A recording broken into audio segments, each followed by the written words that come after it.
Dreamscape presents Wolf Hunger by Paige Tyler. Narrated by Abby Creighton.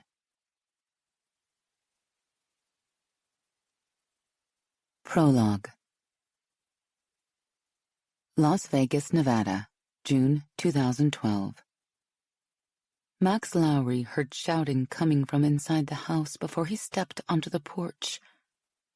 It didn't matter that all the windows and doors were buttoned up tight in an attempt to keep the barely cool air from the cheap air conditioner inside the run-down north side apartment.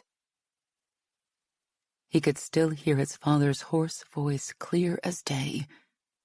It wasn't even noon yet, but from the sounds of it, his old man was already in one of his foul moods. That wasn't surprising. A kneecapper for one of the off-strip bookmakers downtown, Carl Lowry was a mean, nasty SOB at the best of times. But when the weather got hot, his temper took an even more violent turn. Which kind of sucked for Max, his younger sister, and his mother, since they lived in Las Vegas. It was over 100 degrees and summer was officially still a few days away. Max almost turned and walked away, even if that meant staying out in the stifling heat. Since graduating from high school 2 weeks ago, he'd been working as much as he could simply to stay out of his old man's sight. His father had always enjoyed taking his anger out on Max and had been beating on him as far back as Max could remember. That's why Max had pulled a 12-hour shift at the convenience store last night, then worked another 6 hours this morning. He hated going home. But he was exhausted and needed to crash for a few hours or he was going to pass out. Of course, with his father acting like the a-hole he was, Max doubted he'd get any sleep, unless one of his old man's haymakers knocked him out cold. Max took a deep breath and grabbed the doorknob. If his dad was in the mood to punch someone, better it was him than his mom or Sarah. His sister was only 14 and on the small side.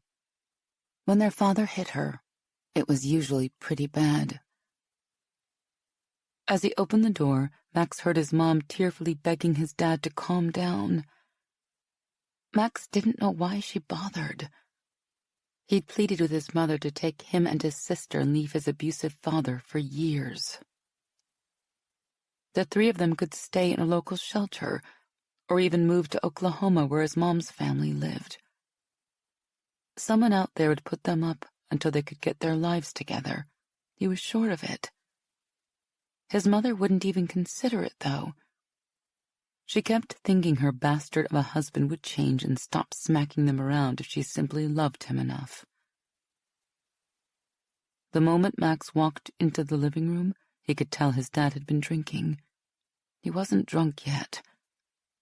Well over 6 feet tall and more than 250 pounds, his father was a big man, and it took a lot of alcohol to get him smashed, but he was obviously well on his way.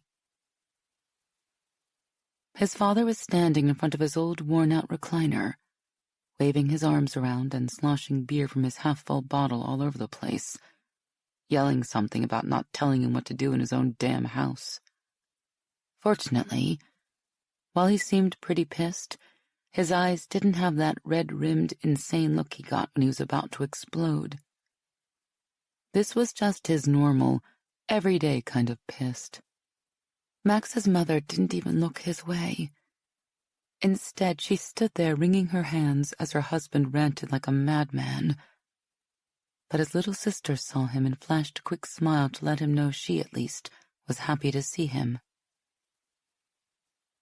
It had always been the two of them against the world, or at least against their dad.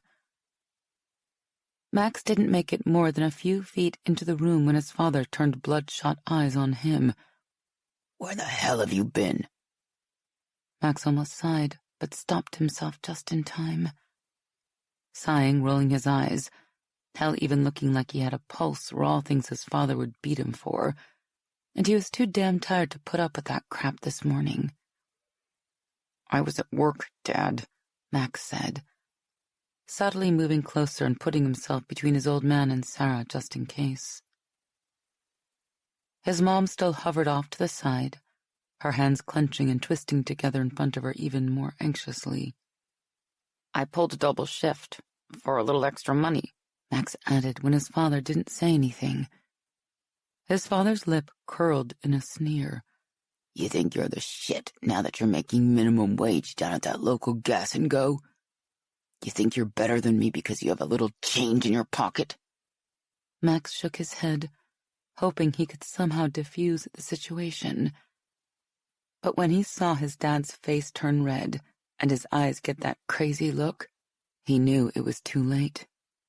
Dad had been looking for an excuse, and he'd found it. Max didn't bother trying to avoid the blow coming his way. It would just enrage his old man more than he already was, which would make the beating that much worse. His father's fist caught him square on the jaw, knocking his head sideways so hard little strobe lights exploded behind his eyes. There were times in the past when a shot like that would have put him out cold, but he wasn't a little kid anymore. He wasn't as big as his dad, of course, but he was nearly 190 pounds, most of it muscle.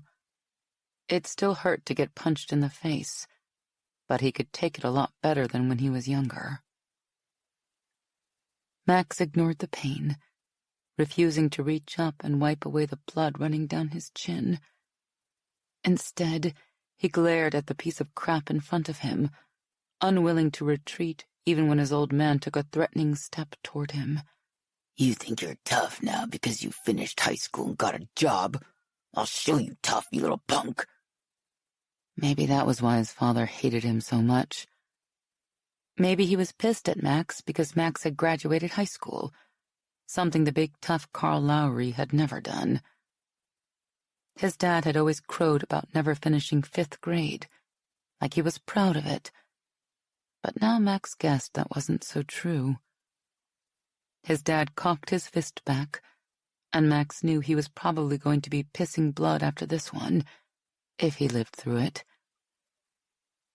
A flash of movement out of the corner of his eye caught his attention. Then Sarah was latching onto their father's right arm. "Daddy, stop it! Please, just stop it!" Max wasn't sure how it was possible, but everything slowed down right then. At first, his old man seemed shocked, but then his face darkened, and Max realized this situation had suddenly taken a very bad turn. His mother must have figured that out, too, because she lifted her hand and placed it on his dad's shoulder, tugging at him tentatively. "Baby, don't." But it was too late for any of that. His father yanked his arm away from Sarah and backhanded her across the face. She flew backward, bouncing off the living room wall with a cry of pain. Eyes full of tears, she reached up to cover her bloody nose with her hand, sinking to the floor. Their father grabbed her by the shirt and yanked her back to her feet, his face a mask of rage. "Don't you ever try that shit again! You hear me?" His voice was so loud, Max was sure the neighbors heard. Not that they'd do anything. Shouting was a common occurrence around here. His mother swallowed hard, her trembling hands tightly clasped in front of her now like she was praying. Max refused to wait for God to come down to stop his dad. He'd said those same prayers often enough to know that no help was coming, heavenly or otherwise. Hooking one arm around his old man's shoulders, he yanked him away from his sister, slinging him as far across the room as he could manage. His father almost stumbled over the recliner, but caught his balance quickly. Eyes wild, he charged at Max with a yell. Max might have been scared as hell, but he stood his ground. He couldn't let his dad hurt Sarah, not again. His father swung first. Max jerked back so the blow barely grazed his chin, then went on the offensive. He'd never hit his dad before, and when his fist connected with his old man's face, pain shot through his wrist and up his arm. He ignored it and swung again, then again. He kept swinging, forcing his dad back toward the recliner. Max wasn't sure how many times he hit his father, but when he finally felt someone clutching his shoulder, he looked over to see his mom standing there, tears streaming down her face. Breathing as hard as if he'd run a race, Max slowly turned his attention back to his father. His old man was half sprawled on the recliner, his ugly face a bloody mess. Max stared down at him, wondering what the hell to do now. It wasn't like he could act like none of this had ever happened. He'd just beat the shit out of his old man. His mother pushed past him with a sob, dropping to her knees beside the chair to check on his dad. His father shoved her away, knocking her back on the floor. Climbing to his feet, he pushed past Max and headed toward the bedroom. Max sidestepped his mother, where she kneeled on the floor, looking lost and confused, and hurried over to check on Sarah. His sister was sitting back against the wall, pinching her nose closed as she tried to stop the bleeding. Damn, her nose was almost certainly broken. He was going to have to get her to a hospital, though he had no idea how to explain why she'd ended up this way. There was an outreach clinic over on Owens Avenue. Maybe they wouldn't ask too many questions. "Can you stand?" he whispered. "I have to get you out of here." Sarah nodded, letting him help her up. He just slipped his arm around her waist and turned to lead her to the door when the look of terror on his mother's face made him freeze. Max snapped his head around in time to see his father coming into the room, his face still covered in blood and a big gun in his hand. It took Max a second to comprehend what the hell was happening, and by then, his old man was pulling the trigger. Max shoved Sarah aside, then lunged at his father. He had to get the gun away from his old man before he shot his sister. 2 bullets zipped past Max before the third hit him in the stomach. All the air went out of him, and he stumbled, forcing himself to keep moving, churning his feet and refusing to think about what the pain in his gut meant. As he tackled his father, Max felt another round clip his right hip. He ignored that stab of pain, too, focusing every bit of energy on getting his hands on the gun. They struggled on the floor, slamming into the walls, the furniture, and each other. His father cursed, promising Max he was going to kill him. The gun went off twice while they were grappling over it. Max had no idea where the bullets went. One or both of them could have hit him for all he knew. He only prayed Sarah had gotten out of the way. Max grit his teeth, feeling the strength leaking out of him along with his blood. Before long, his father started wearing him down. Then his old man was on top of him, crushing him to the floor and twisting the gun out of Max's grasp and aiming it at Max's head. Max lashed out with his right fist, his left hand reaching for the barrel of the gun at the same time. He didn't realize he'd hit his father in the throat until his old man started coughing, but none of that mattered. The only thing Max cared about was getting the barrel of the weapon away from his head. Max grabbed the gun with both hands and shoved it away from him just as it went off again. His father collapsed on top of him, crushing out what little air remained in his lungs. Max tried to gasp for more, but his chest wasn't working right, and no air would come. His fingers were numb and slippery with blood, and he couldn't hold on to the gun anymore. He braced himself, sure his father would jerk the pistol free and put a bullet in his head, but there was absolutely nothing he could do about it. Instead, his father rolled off him, onto the dirty carpet with a loud thud, blood staining the front of his shirt. As he lay there on the floor, gasping for air, Max realized the nightmare was finally over. Well, as over as it could be, considering he'd killed his own father and was slowly bleeding out on the living room rug. Then he heard the pitiful sounds of his mother crying in that same gut-wrenching way she always did after Dad had beaten her, Sarah and him. At least the piece of shit would never be able to do that to any of them ever again. Max tried to call Sarah's name, but he didn't have enough air to get his throat to work. Having no other choice, he slowly rolled over, grunting as pain that hadn't been there before ripped through his body. Ignoring the dizziness, he pushed himself up on his hands and knees, then closed his eyes as blackness washed back and forth across his vision, teasing him with the possibility of passing out. When the wave of weakness finally receded, he opened his eyes again. What he saw stopped him cold. Sarah lay on the floor unmoving, blood running down the side of her head. Their mother kneeled beside her, hands clasped together as she rocked back and forth, sobbing. When she wasn't staring blindly at his sister, she was glancing over at Max's father. Tears filling his eyes, Max forced himself forward, needing to check on his sister. Sarah was only a few feet away, but it still seemed to take forever to get to her.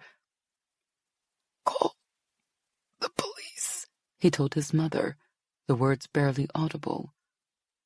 She turned her gaze on him but didn't move. "What have you done?" she whispered over and over. Max wasn't sure whom she was referring to with that question. It could have been him, his father, maybe even herself. Even though he knew it was too late, Max took Sarah's slender wrist in his hand and felt for a pulse. One of their father's stray bullets had hit her in the temple. Sarah had never had a chance. One moment, Max was holding her wrist, wondering what chance either of them ever had. The next, he collapsed to the floor beside her. Everything around him was getting fuzzy when the police kicked open the door and charged in, weapons swinging back and forth in search of a threat. Max would have laughed if he could. One of the neighbors must have called when they heard the fighting getting loud. If the cops had gotten there a few minutes earlier, maybe it would have mattered. Now they were just here for the cleanup. Max was still marveling at how rare it was for the cops to show up in this part of town at all, when the blackness folded in on him, and he hurried to catch up to his sister. Chapter 1. Dallas, Texas, present day. "This food tastes like crap," Max said as he shoved another tiny spinach quiche into his mouth and chewed. If it weren't for the fact that werewolves could eat anything they wanted without it messing with their weight, he'd have been worried about the wasted calories. "Stop complaining," fellow werewolf and SWAT officer Jaden Brooks said. A senior corporal on the team, Brooks was a former college star running back, and while he was the biggest werewolf in the pack, he was also the most soft-spoken. "Besides, it's free. That makes it taste better." With a grin, Brooks popped some kind of fancy hors d'oeuvre in his mouth. His plate was piled so high with them, Max was surprised they didn't fall on the floor of the large banquet area that had been set up outside the main auditorium in the Dallas Police Department headquarters. Max wasn't a fan of coming here, regardless of the event. In his opinion, the place was made for lawyers and politicians, not cops. Having to wear his dress uniform made it even worse. If it wasn't for the fact that some of his fellow SWAT teammates were being recognized, he wouldn't have come at all. "Free doesn't always mean good," werewolf/SWAT officer Diego Martinez pointed out as he and another of Max's teammates, Zane Kendrick, joined them. The late afternoon award ceremony was packed with people, so it had taken a while for them to work their way through the buffet line and come over to the cocktail table in the corner they'd staked out. Clearly, Diego and Zane shared Max's opinion of the food. They'd barely put anything on their plates. "We should try and convince Chief Curtis to hold these events at the SWAT compound," Max said. "Then we could grill some real food." Brooks chuckled at the suggestion. "I don't see that happening. Chief Curtis isn't a fan of ours these days. We're never going to get him out to the compound unless it's so he can arrest one of us." He was probably right about that, Max thought. Chief Curtis had suspended Max Brooks and their teammate Alex Trevino after they'd been caught breaking into a private research facility while looking for some girls who'd gone missing from Regional Texas College a few months ago. It wasn't that they had gone into the place without a warrant that had pissed Curtis off. It was the fact that the facility had been owned by Councilman McDonald, one of the chief's biggest political supporters. It hadn't helped when they'd later disobeyed the chief's orders to stay away from the case and continued their investigation into the girl's disappearance, ultimately proving McDonald had been the one who'd kidnapped them. To save face, Chief Curtis had to pretend the suspension was a smokescreen so Max and the others could expose the corrupt politician. It must have really chafed the chief's ass to stand up in front of nearly half the DPD and give Alex a commendation for rescuing those college girls, Diego said with a grin, his teeth a flash of white against his tan skin. Max glanced at Diego. At 6 foot even, he was the shortest werewolf in the SWAT pack. But what the guy lacked in height, he more than made up for in brawn. He was flat out built like a fire plug. "You think he's that petty?" Diego snorted. "No doubt about it."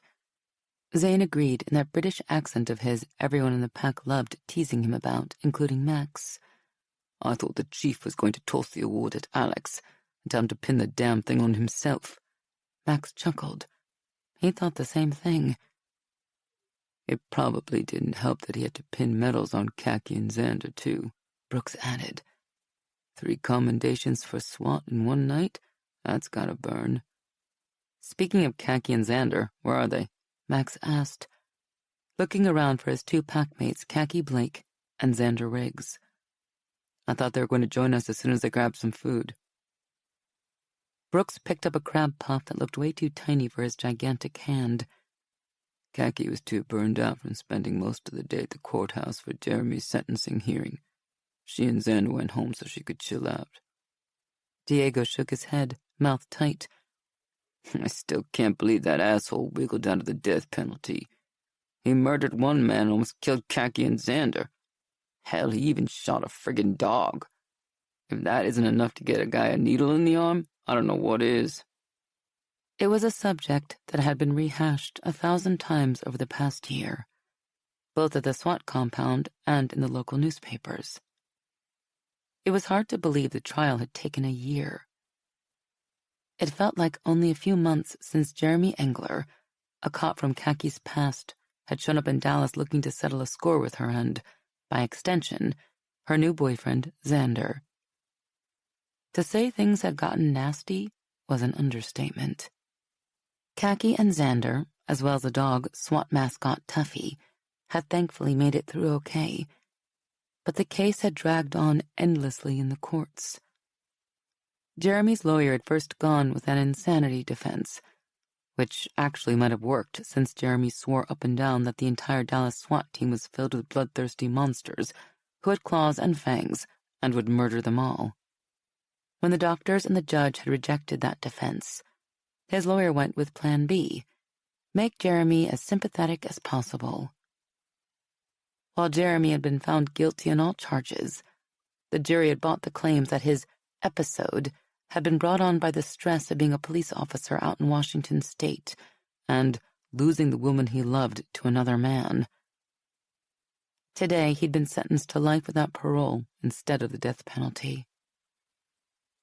"I heard they're sending him down to the Cofield unit just south of here," Zane said, picking at the food on his plate with disinterest. "That means he'll be in the same prison as Frasceri and his crew of Omegas." Max shook his head. Armand Frasceri was an Albanian mobster they'd put in prison a while back, who'd used Omega werewolves as muscle. Omegas were similar to alphas like Max and the other werewolves on the SWAT team in size and aggression, but unlike alphas, they had almost no control over their inner wolves. "Serves the asshole right," Brooks muttered. "If we're lucky, maybe they'll put Jeremy in a cell with an Omega." Max was picturing Jeremy screaming his damn head off in the middle of the night as he realized he was bunking with a monster, when his nose picked up an intriguing scent he'd never smelled before.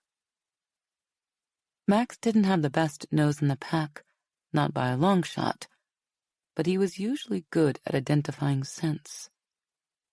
He turned his head this way and that, sniffing the air as he tried to figure out which part of the large room it was coming from. But it was no good. It seemed to be everywhere at once, surrounding him. "Do you guys smell that?" he asked his teammates, interrupting a conversation they were having about making a run to the store for steaks and taking them back to the SWAT compound to grill. "Smell what?" Diego asked, lifting his nose slightly and testing the air. "I'm not sure how to describe it," Max sniffed again, surprised none of the other guys had picked up on the delectable scent. "It's sweet and spicy at the same time, like, I don't know, maybe cinnamon and flowers?" Diego and Zane stared blankly at him while Brooks shook his head. "I don't smell anything," the big man said. "There are a lot of people in here. Maybe you're picking up a combination of their scents." "Maybe," Max said softly, though he didn't think so. This was one very specific scent, not a blend of several. It was hard to explain how he knew that, but he did. All he could say for sure was that the scent had come out of nowhere, like someone who hadn't been there before had just walked into the room. Not just anyone, a woman. "I'm going to check it out," Max said, setting his plate on the table. He didn't get more than 2 steps before Brooks put a hand on his shoulder. "Track down this scent if you're that curious, but your eyes are already getting a yellow glow to them, so you need to keep it under control, okay?" "Shit," Max muttered. "Thanks." He hadn't known he was so geeked up, but now that Brooks had pointed it out to him, he realized his heart was beating a little faster than normal. He wasn't sure why his inner wolf was suddenly restless. Then again, he rarely understood why he lost control so easily. Even though he'd been a werewolf for more than 4 years, he still had issues with it. After seeing how Omega werewolves behaved, he was beginning to think he might not be an alpha at all, but a whacked-out Omega instead. Gage Dixon, the SWAT team commander and alpha of their pack of alpha werewolves, said that was bull. He insisted Max was an alpha through and through, and that Max's control issues were most likely related to the fact that he was barely 18 when he turned, which made him the youngest alpha in the pack, or to the traumatic circumstances surrounding his change. Max didn't have any experience with the first explanation, and preferred not to think about the second. He'd spent a good portion of his adult life trying to put that part of his past behind him. But since everyone in the pack had gone through a traumatic experience when they changed into werewolves in the first place, that didn't make much sense either. Whatever the reason, Max had to expend a lot more energy than anyone else in the pack on keeping his fangs and claws retracted, his anger in check, and his eyes from flashing yellow at the worst possible times, like now.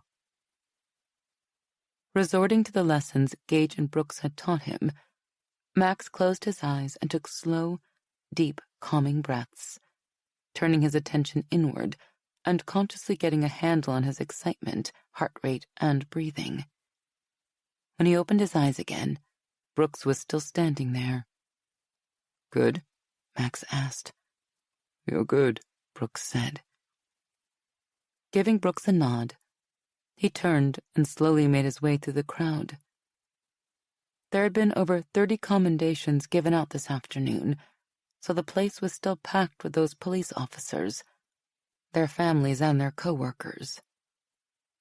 Max had to be careful as he wove in and out of them while trying to let his nose guide him. As he moved across the room, the woman's scent grew stronger and even more intriguing.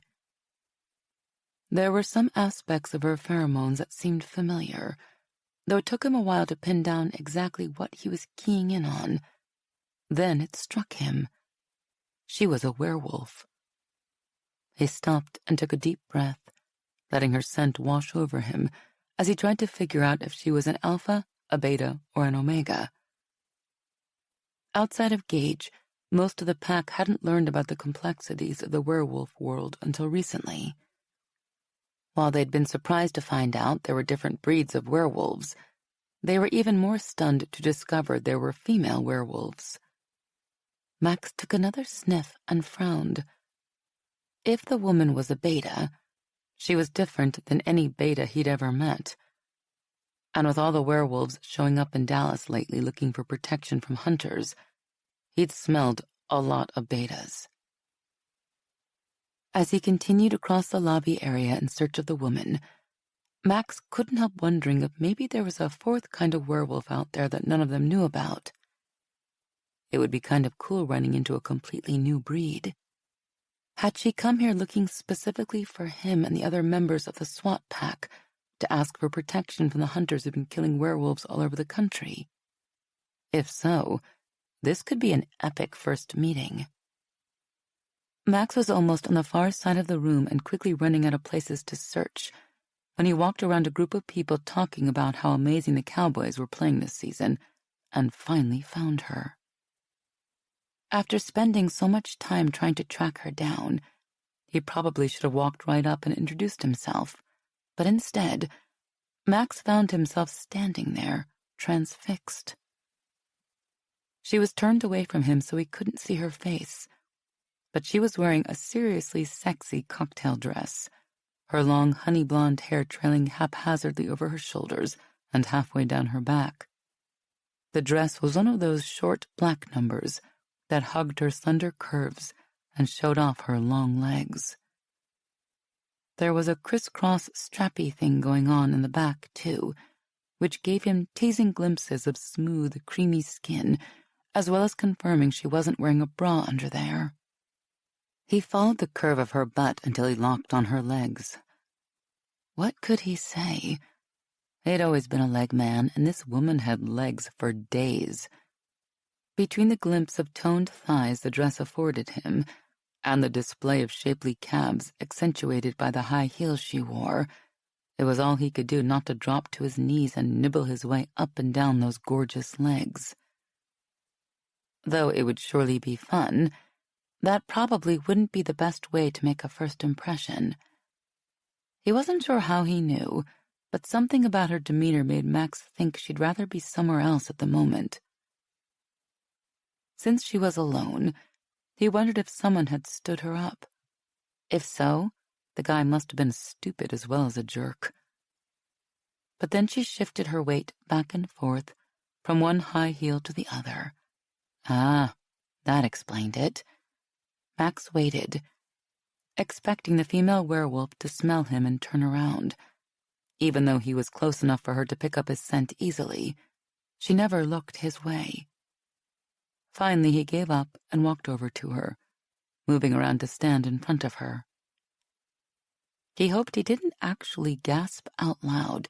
That would have been cheesy, but he couldn't help it. Saying she was gorgeous would have been an injustice. With smiling blue-green eyes, the poutiest lips he'd ever seen, and a buttoned nose that begged to be kissed, she came about as close to physical perfection as a person could get. He gave her a grin. You know, you'd probably be a lot more comfortable if you kicked off those heels and walked around in bare feet. She laughed, and the sound of it was as beautiful as she was. Is it that obvious? I'm afraid so. He made a show of looking left and right, as if he didn't want anyone to hear, then lowered his voice conspiratorially. I get the same look on my face when I wear uncomfortable shoes. Her eyes danced with amusement. Funny, you don't strike me as the high-heel type. He chuckled. He loved a woman with a quippy sense of humor. I go more for the strappy wedge kind. She nodded knowingly. Makes sense. Someone your height would look much better in a wedge. Good to have my fashion sense confirmed. He smiled. My name's Max. Nice to meet you. Returning his smile, she took the hand he offered and shook it firmly. Lana. This close, her scent enveloped him so completely it was almost intoxicating. She held onto his hand a little longer than was customary, too, not that he was complaining. He glanced casually at her other hand, checking for a wedding ring. He didn't see one. Before he could go ahead and do something completely crazy, like propose marriage right then and there, a dark-haired woman in a short red dress joined them, 2 plates of hors d'oeuvres in her hands.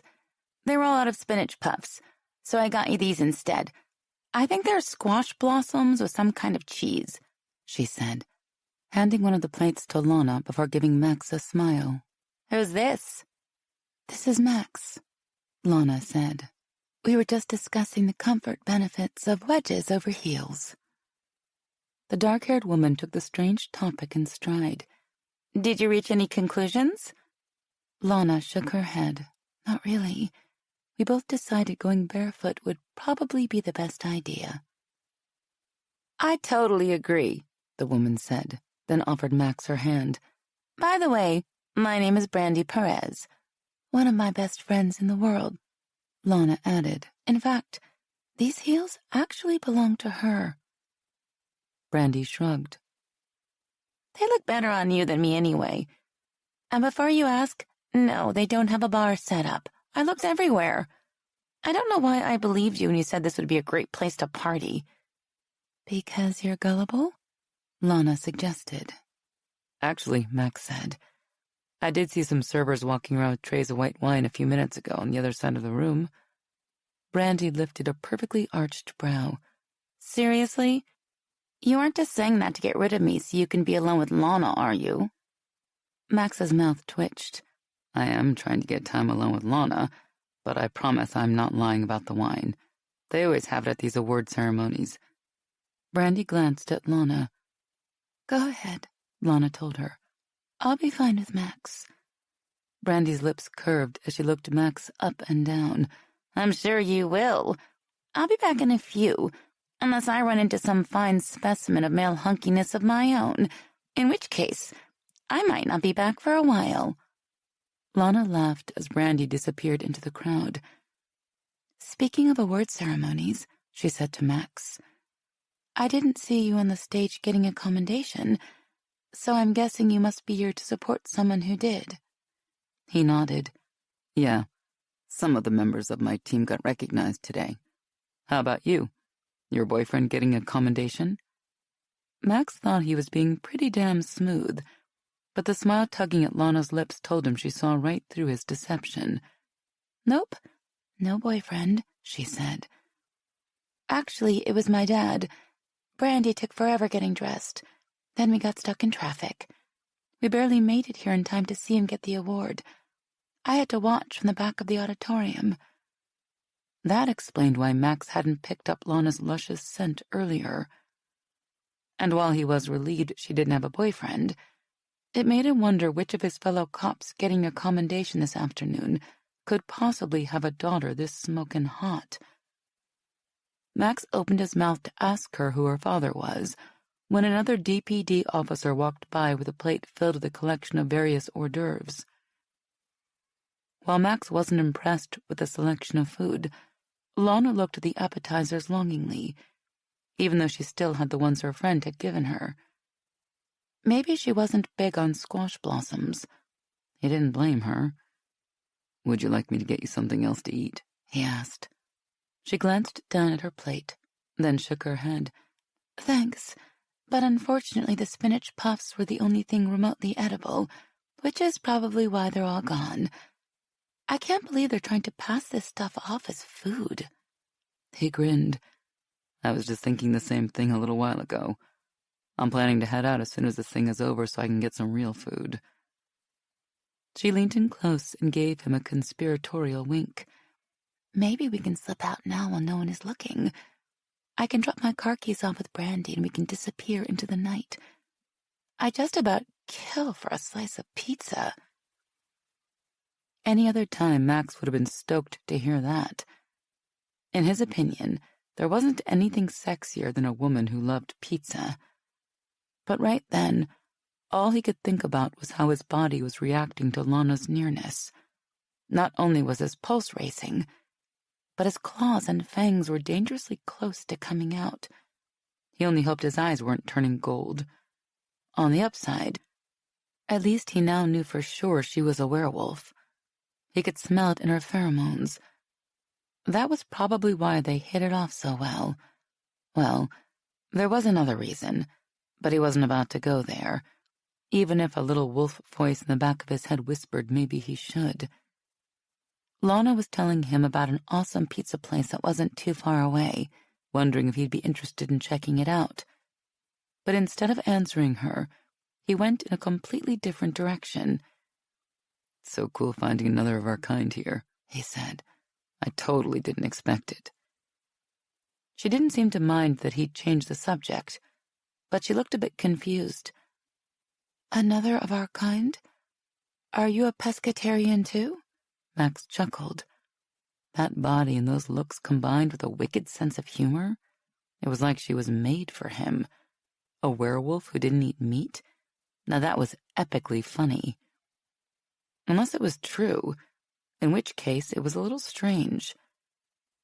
Before he could say anything, Lana leaned over to look at something behind him, her lips curving into a smile. Max turned to see who she was looking at, and was a little surprised to find Deputy Chief Hal Mason. The deputy chief was in charge of the police department's specialized tactical division, which included the mounted police, canine unit, helicopter support, EOD, and SWAT.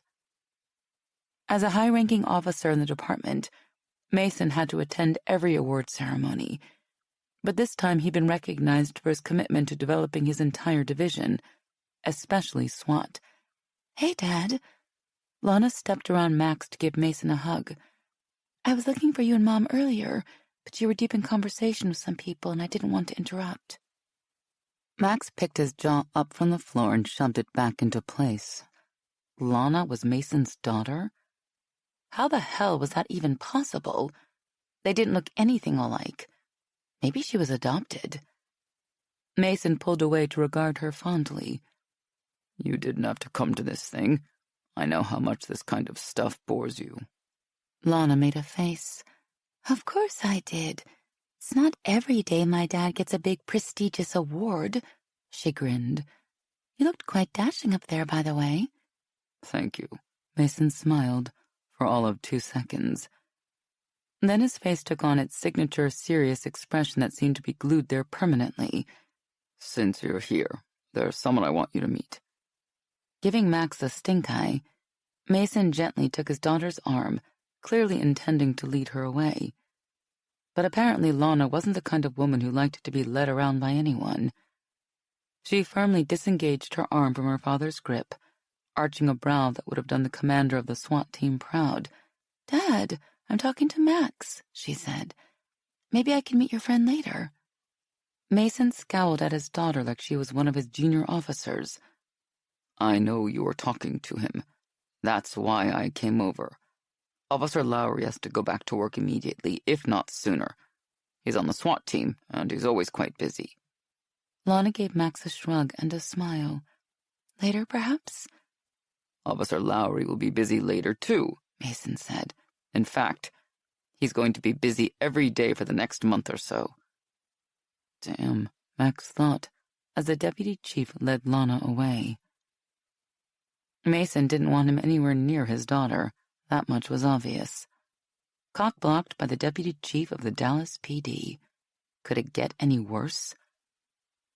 As Max watched Mason introduce his beautiful daughter to some good-looking lawyer type in an expensive suit with metrosexual hair and Italian leather shoes that probably cost as much as the payments on Max's new Camaro, he decided it could indeed get worse.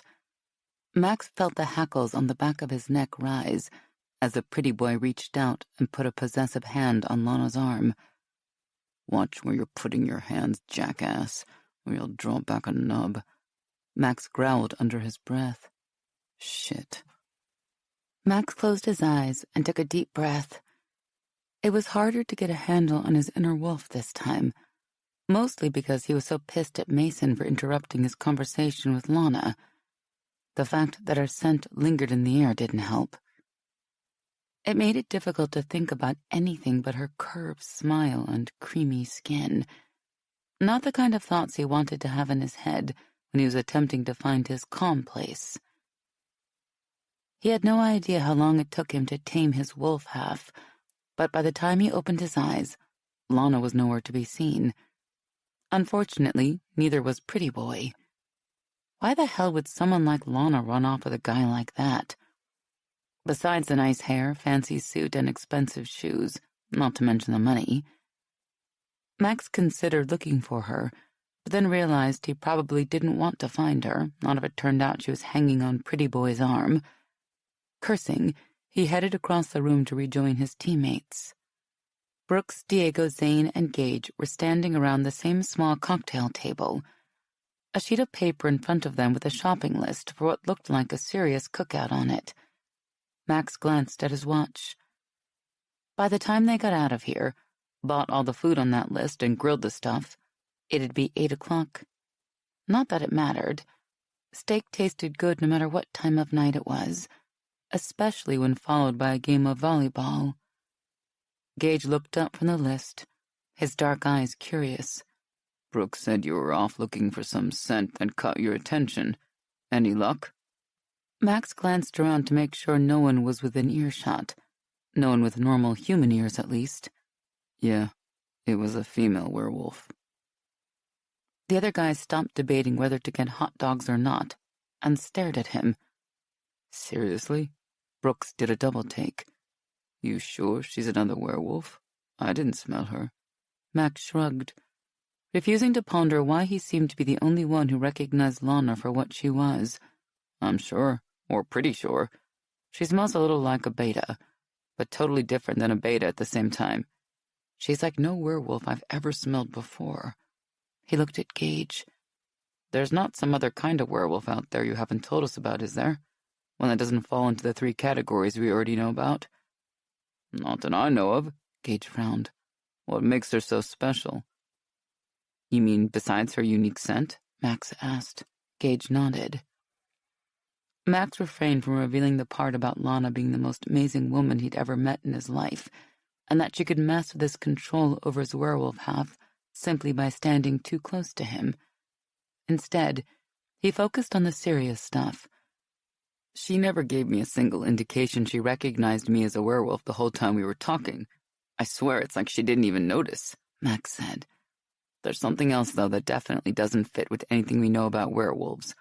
What's that? Brooks prompted. She's a pescatarian. It was Zane's turn to frown. What's that? A vegetarian who eats fish, eggs, and dairy, but not meat, Max explained. I thought she was joking at the time, but now that I think about it, I'm pretty sure she wasn't. That seemed to shake the guys more than his announcement that there was a werewolf in the room they couldn't smell. Max could understand why. Regardless of the kind of werewolf they'd run into, 2 basic facts had always held true. Werewolves ate a lot of food to make up for the speed at which their bodies burned calories, and the majority of their diet was composed of meat. Gage had told them it had something to do with a werewolf needing a lot of protein to repair all the damage they were constantly sustaining, which was why Lana probably wasn't a strict vegetarian. A werewolf who doesn't eat meat? Zane looked at Gage. Is that even possible? Before that question could lead to a long, meaningless argument that had nothing to do with the current situation, Max figured he should tell them the big news. Oh, and while we're talking about what makes her different, he said, I should probably mention she's Deputy Chief Mason's daughter.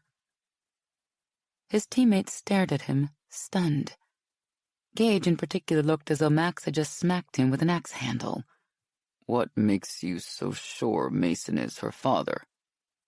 Gage asked hesitantly, not like he doubted Max, but as if he was praying Max was wrong. Well, there was a part where she said, "Hey, Dad," when he came over to us. That was sort of a dead giveaway, Max said dryly. Then there was a part where Mason told Lana he wanted to introduce her to some pretty boy lawyer, and suggested I was going to be too busy with overtime for the next month to even think about seeing her again. That kind of screamed overprotective father to me. Paige blew out a breath. Okay, I didn't see that coming. You think Mason knows we're werewolves? Brooks asked quietly. If his own daughter is one, he has to be able to recognize the signs. His teammates looked at each other, concern written plainly on their faces. It was one thing having people like Jeremy Engler or Armand Frischeri know about their identities. Those guys were psychopaths no one was likely to ever believe. But a deputy chief in the Dallas PD was someone people would take seriously. If you'd asked me 5 minutes ago, I would have said there's no way in hell Mason knows, Paige said. But now, it would be pressing the limits of credibility to assume he doesn't. What do we do? Diego asked softly. Crap, he looked ready to bolt. For now, nothing, Paige said. If Max is right about this, it's likely Mason has known about us for years. If he'd wanted to do something with that information, he already would have done it. He's probably just as worried about this secret getting out as we are. He wouldn't want it coming back on his daughter. Brooks nodded. Makes sense. Are you going to talk to him about it? When the time is right, yes, Paige said. It's not like I can walk into his office and bring it up. Max snorted. No kidding. He was just wondering if he should circle the room looking for Lana again, when a now familiar scent drifted across his nose. His packmates forgotten for the moment, Max turned to see Lana coming his way, her hips swaying suggestively and doing crazy things to his pulse. He was so focused on the dazzling smile Lana gave him that he didn't even realize Brandy was with her until both women were right in front of him. I was worried you'd already left, Lana said, her intoxicating scent washing over him like a gentle wave. I wanted to apologize for my father. I don't know why he was acting like that. Sometimes I think he forgets I'm 23 years old and can take care of myself. Don't worry about it, Max grinned. I'm glad you found me. I thought you might have run off with that guy in the fancy suit. Lana laughed. Oh, the suit definitely tried to get me to leave with him. He even said he'd take me out to some fancy French restaurant named Chambre Française that everybody raves about. I told him I wasn't interested because I already had another offer for dinner. She gave him a sexy smile.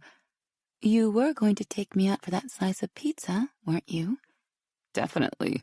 I love pizza.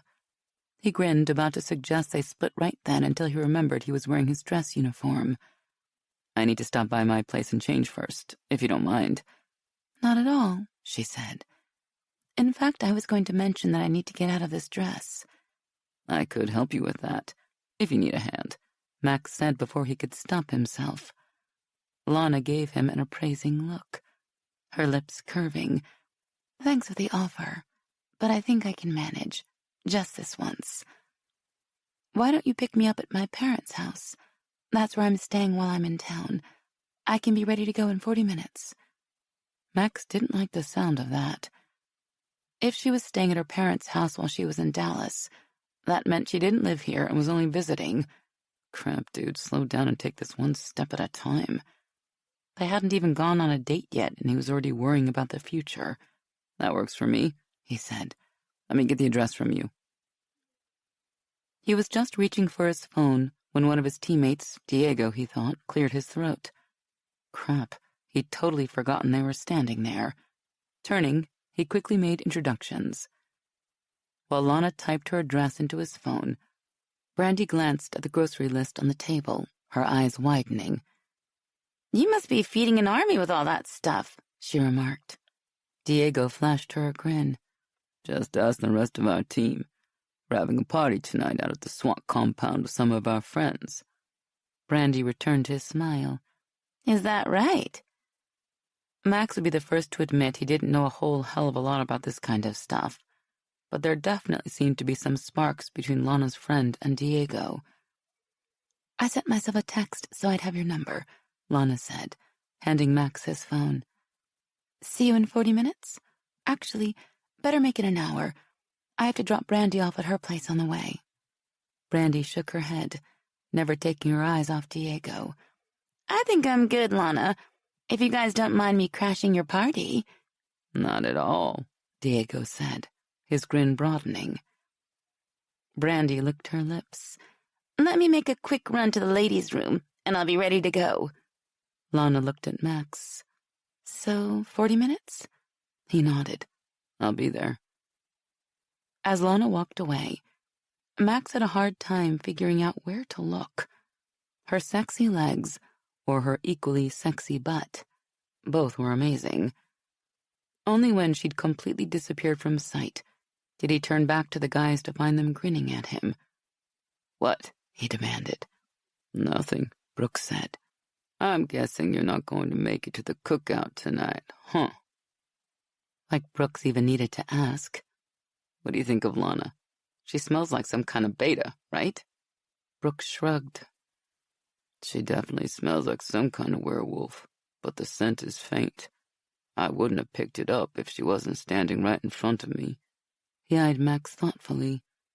I'm surprised you were able to pick it up from across the room. You don't have the greatest of noses. Maybe it's because she's the one for Max, Zane, the pack's one and only werewolf of London, pointed out. Maybe, Max said noncommittally. If Zane expected him to deny it, he was going to be disappointed. The idea of every werewolf having one perfect soulmate for him or her wasn't a big deal to Max. None of the guys in the pack who'd already met their 1 in a billion significant other were complaining, but some of his other packmates had started wondering if they had a say in any of it. The legend that there was a woman out there for each of them who would accept them for what they were sounded cool at first. Who didn't want to meet an awesome woman and be in a relationship that didn't require you to hide what the hell you really were? But then it started happening over and over again against all possible odds, and after a while it seemed like the guys were falling in love, whether they were ready for it or not. Hell, for ridiculous reasons of his own, Remy Boudreau had tried to fight his attraction to his mate, Triana Bellamy, and he'd made himself physically ill from trying to resist her. While it wasn't something any of them would admit out loud, Max knew a few of the currently unattached guys in the pack were scared the same genetic mutation that had turned them into werewolves in the first place was now mating them up with women of its choosing, simply to make the pack stronger for what everyone assumed was a coming war with the hunters. If there was some kind of undeniable force out there pairing them up with the first suitable woman who came along, Max could understand why they might be freaked out. No one wanted to think their free will was being stripped away and replaced by pack instinct. But the whole idea of finding that one perfect woman he was meant to be with had never worried him, which was probably why he'd been one of the first werewolves in the pack to embrace the idea of finding a soulmate. Of course, if he was being honest with himself, he'd admit it was because he never truly thought it could happen to him. After all the crap that had happened with his old man, he knew he was a little messed up. What woman would want to deal with all his baggage? But maybe he'd been wrong. Maybe Lana was the one for him. It was an appealing and scary thought. Okay, that was enough introspection for now. I'm going to get out of here, Max said. Take good care of Brandy, huh? He glanced at his watch, quickening his step as he headed for the exit. He was going to have to hurry if he wanted to change clothes and pick up Lana on time. Max was halfway across the parking lot when he smelled Gage behind him. He stopped and turned to see his boss eyeing him with obvious concern. What's up, Sarge? Nothing. I just wanted to talk to you about Lana, Gage said. You know, Zane's probably right about her being the one, don't you? The fact that you picked up her scent all the way across the room and Brooks, of all people, didn't has to mean something. It sounds a hell of a lot like what happened to Remy when he met Triana. Yeah, I know, Max said, trying to sound casual. It's not a big deal.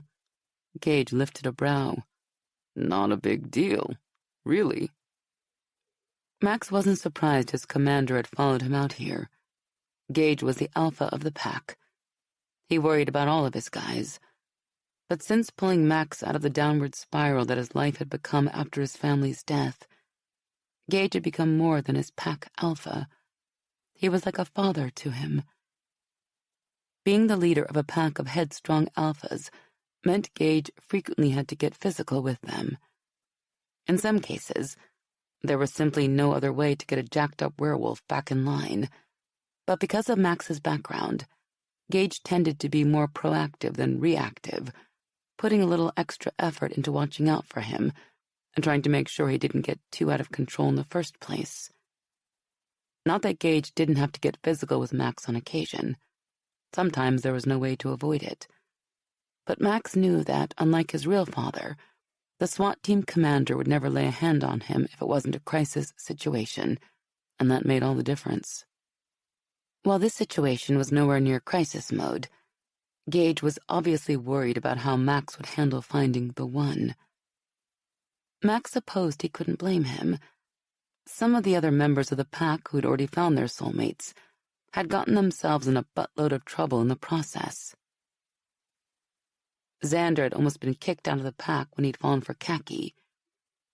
Eric Becker had inherited an entire beta pack along with his mate, Jaina Winston. Landry Cooper had been blown out of a high-rise building for his wife, Everly. Alex Trevino had gotten suspended for his girlfriend, Lacey Barton.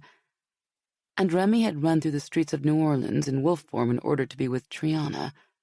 Hell, even Gage's relationship with his wife Mackenzie had nearly ended in catastrophe, almost sending the entire pack on the run to South America. Up to this point, finding the one had come with a lot of problems for almost all the members of the pack. It made sense Gage would want to keep the same thing from happening to Max. Then again, maybe Gage simply wanted to protect Max from getting hurt emotionally. Since Max hadn't been in a serious relationship with a woman in his life, booty calls and one-night stands didn't count. It wasn't an irrational concern. Max appreciated that, but it wasn't necessary. Seriously, Sarge, it's really not a big deal. I'm not a player like Remy used to be, or an adrenaline junkie like Cooper, and I'm not going to do anything crazy like Alex and get suspended. I'm going to take my time with Lana and make sure the pack is protected. And if she is the one for you, Gage prompted, a smile turning up the corners of his lips, what then? Max almost said that any woman would have to be crazy to tie herself to him, but he stopped himself. If someone as amazing as Lana is the woman I'm supposed to be with for the rest of my life, you're not going to see me turning my nose up at her, if that's what you're asking. If Lana is the one, I'll take it step by step, slow and easy. Gage let out a sound that was half snort, half growl. Take it from someone who's been there. If Lana turns out to be your soulmate, going step by step, not to mention slow and easy, might be tougher than you think. Make sure you focus on staying in control of yourself, for Lana's sake, if nothing else. His commander had a point there. Keeping his shift under control around Lana was going to be tough, but he'd do it. I will, Max said. I won't do anything to risk the pack. I know, Gage said. One more thing before you go. Worrying about the one and how you'll deal with that isn't the only thing you need to think about. Keep in mind the woman you find so fascinating happens to be Deputy Chief Mason's daughter. You screw this up, and you won't just lose the one. You might end up losing your career, too. Chapter 2. Man, this is good. Max groaned as he took a big bite of his pepperoni pizza and chewed happily. I can't believe I never knew this place was here. Lana smiled as she took a much daintier bite of her slice of cheese pizza. She'd never thought watching a man eat could be sexy, but Max was proving her wrong. Then again, maybe it was the simple fact that everything about Max was sexy, from his handsome face to his mesmerizing blue eyes, to his muscular body and casually tousled dark hair. The man was sinfully attractive and apparently had no idea. It also didn't hurt that Max had a gorgeous smile that got her going every time he threw it her way. There was a bad boy hiding behind that disarming grin, she was sure of it. And while she thought he'd look devastating in his dress uniform, he looked even better in jeans. Work boots, a casual button-down shirt, and a leather jacket. In a word, he was smoking. Max had picked her up right on time, and they'd headed straight to Piggy Pie's. Within minutes of getting in his Camaro, it felt like they'd been dating for months. Lana couldn't believe how well they clicked. She'd been attracted to Max the moment she saw him at the award ceremony, but it wasn't until they'd started bantering and flirting that she knew she'd struck gold. If she'd known there were cute, athletic, interesting guys like him on the police force, she would have made the 3.5-hour drive from Austin for every award ceremony. Max and his fellow SWAT teammates alone represented more hunks per square inch than she'd seen in her lifetime. Then again, she'd spent the past 5 years going to college for science. There weren't a lot of alpha types in the classes she'd taken. Still, she had to wonder why her dad had always steered her away from any and all police functions. He had to know she'd be interested in guys who were as fit and charming as Max. But every time she'd come home during semester breaks, he'd made sure she stayed away from his office. Well, she was going to make up for all that lost time now, with Max. I stumbled across Piggy Pie's Pizza and Pasta a few years ago, and now I eat here whenever I'm back in town, she said. Their crust is so good, I think I could eat it plain. The pasta is awesome, too, and their veggie primavera is to die for. Max wiped his mouth with his napkin, then lifted his nose and sniffed the air. It was kind of an odd thing to do, but also extremely cute. He'd asked her several times what she thought about certain aromas coming out of the kitchen, none of which she could pick up. He must have one heck of a good sense of smell. You're right, he said. It smells delicious. Maybe I'll try some of their carbonara, too. She couldn't help laughing. For a guy as trim and well-built as Max, he certainly ate a lot. While she'd ordered 2 slices of cheese pizza, he'd gotten an entire large pepperoni for himself and had already polished off 3 slices. She had no idea where he put it, but she had no doubt he could probably polish off a plate of carbonara with no problem. You probably can't give me your recommendation on the carbonara, though, huh? He asked. Not with the whole bacon thing. She shook her head.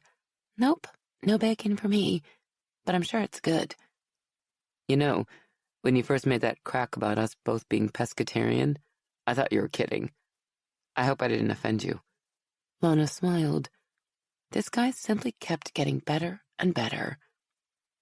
She vaguely remembered that part of the conversation they'd had back at DPD headquarters. She also remembered being a little confused, wondering what he'd meant by another of our kind. But then her dad had shown up and she'd forgotten all about it. She considered asking Max about the comment now, but decided against it. She'd probably misunderstood what he'd meant. No, I wasn't offended, she said. Most people are caught off guard when I tell them I don't eat meat. Have you always been a pescatarian? He asked, reaching for another slice of pepperoni. Or is it a decision you made recently? I've been one pretty much my whole life, she admitted, taking another nibble of her cheese pizza. Mom is a pescatarian, and I picked it up from her. It doesn't bother you that I eat meat, does it? No, not at all. It's not like a religious thing. I simply never developed the taste for meat. Max lifted a brow, making Lana wonder what she had said that was so shocking. When she abruptly realized the way her words had sounded, she laughed to keep from blushing. I was not talking about that kind of meat, and you know it. Don't even go there, or I'm going to smack you. He held up his free hand in a gesture of surrender, his mouth twitching. I wasn't going to say a word, but thanks for confirming the fact that your mind will head straight for the gutter at the drop of a hat. You are so bad, she laughed. He was right. Her mind had immediately gone to the naughtiest place possible when he looked at her like that. It wasn't her fault. Max was so damn hunky. Max chuckled and went back to eating his pizza. Just like that, her embarrassment disappeared. She got the feeling they could say anything to each other and it would work. You said earlier that you're staying at your parents' place while you're in town, he said in between bites of pizza. You don't live in Dallas, then? It was a casual question, but Lana sensed a little tension in Max's voice. She tried not to read too much into it, but dare she hope he already felt the same chemistry she did? I'm sort of between living arrangements at the moment, she said. He frowned, his slice of pizza halfway to his mouth. Lana laughed. It's not as bad as it sounds, I promise. I just finished my master's program in organic chemistry at the University of Texas at Austin. I'm living with my parents while I'm lining up job interviews. She thought a moment. This is going to sound weird, but I felt this crazy urge to come back home, like I had to be here. Well, I'm glad you paid attention to those urges, or we wouldn't have met, Max said. Must be fate. Must be. His eyes held hers. Any of those job interviews in Dallas? Some, she said. I also have several set up in New York, Boston, San Francisco, and Seattle. Even a few in France. He did a double take. France? Wow, that sounds exciting. She shrugged. I'm just keeping my options open. I haven't decided where I want to work yet. It could be anywhere. Like Dallas, he mused. Max's heated expression suggested that was the option he'd prefer. Considering the fact that they'd known each other for all of 2 hours, Lana was shocked at how open she was to the idea of working much closer to her childhood home than she'd ever planned. Dallas is certainly in the running, she murmured, licking some Parmesan cheese off her fingers. Max's eyes locked on her tongue, and she would have had to be clueless not to notice the way those beautiful blue eyes of his practically sparkled in the dim light of the restaurant as he watched her. Actually, his eyes lit up like a pair of Christmas tree lights. Damn, that was sexy as hell. She felt a little tremor of excitement in her belly, and had to wonder how a simple gaze from a guy she'd just met could get her going so fast. She'd never experienced this kind of immediate sexual intensity with anyone, but with Max, it was like she'd caught lightning in a bottle. So, he said softly, his voice deeper, rougher. Apparently Max was as into this date as she was. The knowledge made her feel warm and gooey all over. So, he said again, his voice a bit more in control this time. A master's in organic chemistry. Does that mean you'll be creating new foods like mashed potato-flavored soda and veggies that taste like Doritos? Lana laughed. Unfortunately, while I could do that with an organic chemistry degree, it's not the particular discipline I'm involved with. No cool nacho cheese-flavored green beans, then? She shook her head. Sorry, my background is in pharmaceutical R&D. I'll be developing new medications and drug testing protocols. He nodded. That's pretty cool, too. I mean, if you can't put mashed potatoes in a bottle, saving lives is a good backup plan. I know. I was bummed, too, she smiled. But we can't all make snack-flavored veggies for a living. Too bad. More kids would eat their vegetables if they tasted like Doritos, he pointed out. Hell, the vending machine possibilities alone are staggering. As they ate, they discussed the best veggie chip combinations for a while, with Max suggesting he might even try the vegetarian lifestyle if someone could make broccoli taste like Fritos. By the time Max had polished off his entire pizza, they talked about her classes at the university, the long nights studying in her apartment, the stress of wanting to get good grades for both herself and her parents. He listened to all of it, asking serious questions and showing more interest in her college experience than any guy she'd ever talked to, and that included some guys she dated at the university. She'd be the first to admit that organic chemistry wasn't exactly thrilling to anyone other than another organic chemistry major, but Max seemed to be genuinely interested. You could study for 3 days straight without sleep, he asked, apparently impressed. Seriously? She nodded. Yeah, I don't seem to need as much sleep as other people. After seeing me pull all-nighters for the whole 5 years we went to school together, my roommate Denise is convinced I must be from another planet. He frowned. You lived with the same roommate the entire time you were in school? You two must be really good friends. She nodded as she sipped her iced tea. We are. Normally roomies start to get on each other's nerves at some point. But Denise is an organic chemistry major who came in the same semester I did. We hit it off right away. So when we were lucky enough to get into off-campus housing together, we jumped at the chance. I don't think either of us would have done as well in school if we hadn't had each other to lean on. Lana set down her glass, then looked longingly at her empty plate. She should have ordered 3 slices instead of 2. She was still hungry. Max must have seen the way she was gazing unhappily at her plate because he laughed and asked if she wanted dessert. I smelled some killer cheesecake when we walked in.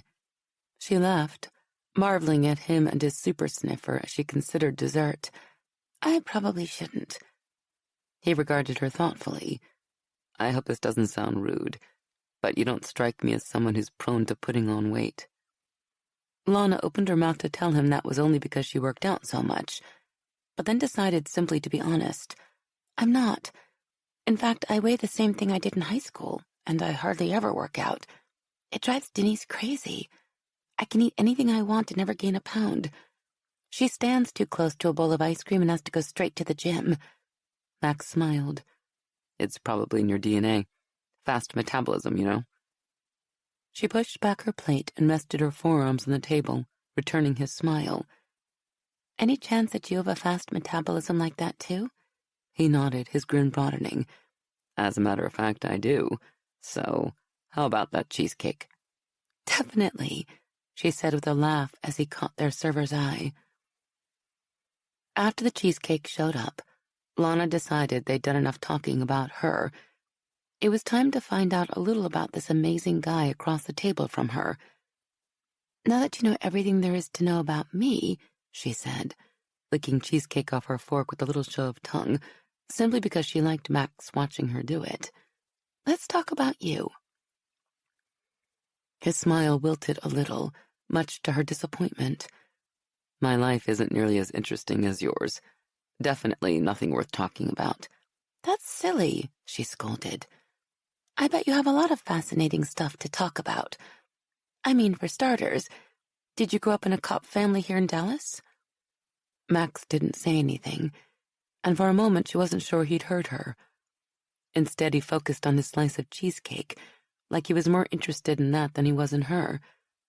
Finally, he looked up and gave her another smile, only this time it lacked humor. No, I didn't grow up in Texas. I was born in Las Vegas and lived there until I was 18, he said quietly. My family was, well, let's just say it was about as far as you can get from a cop family.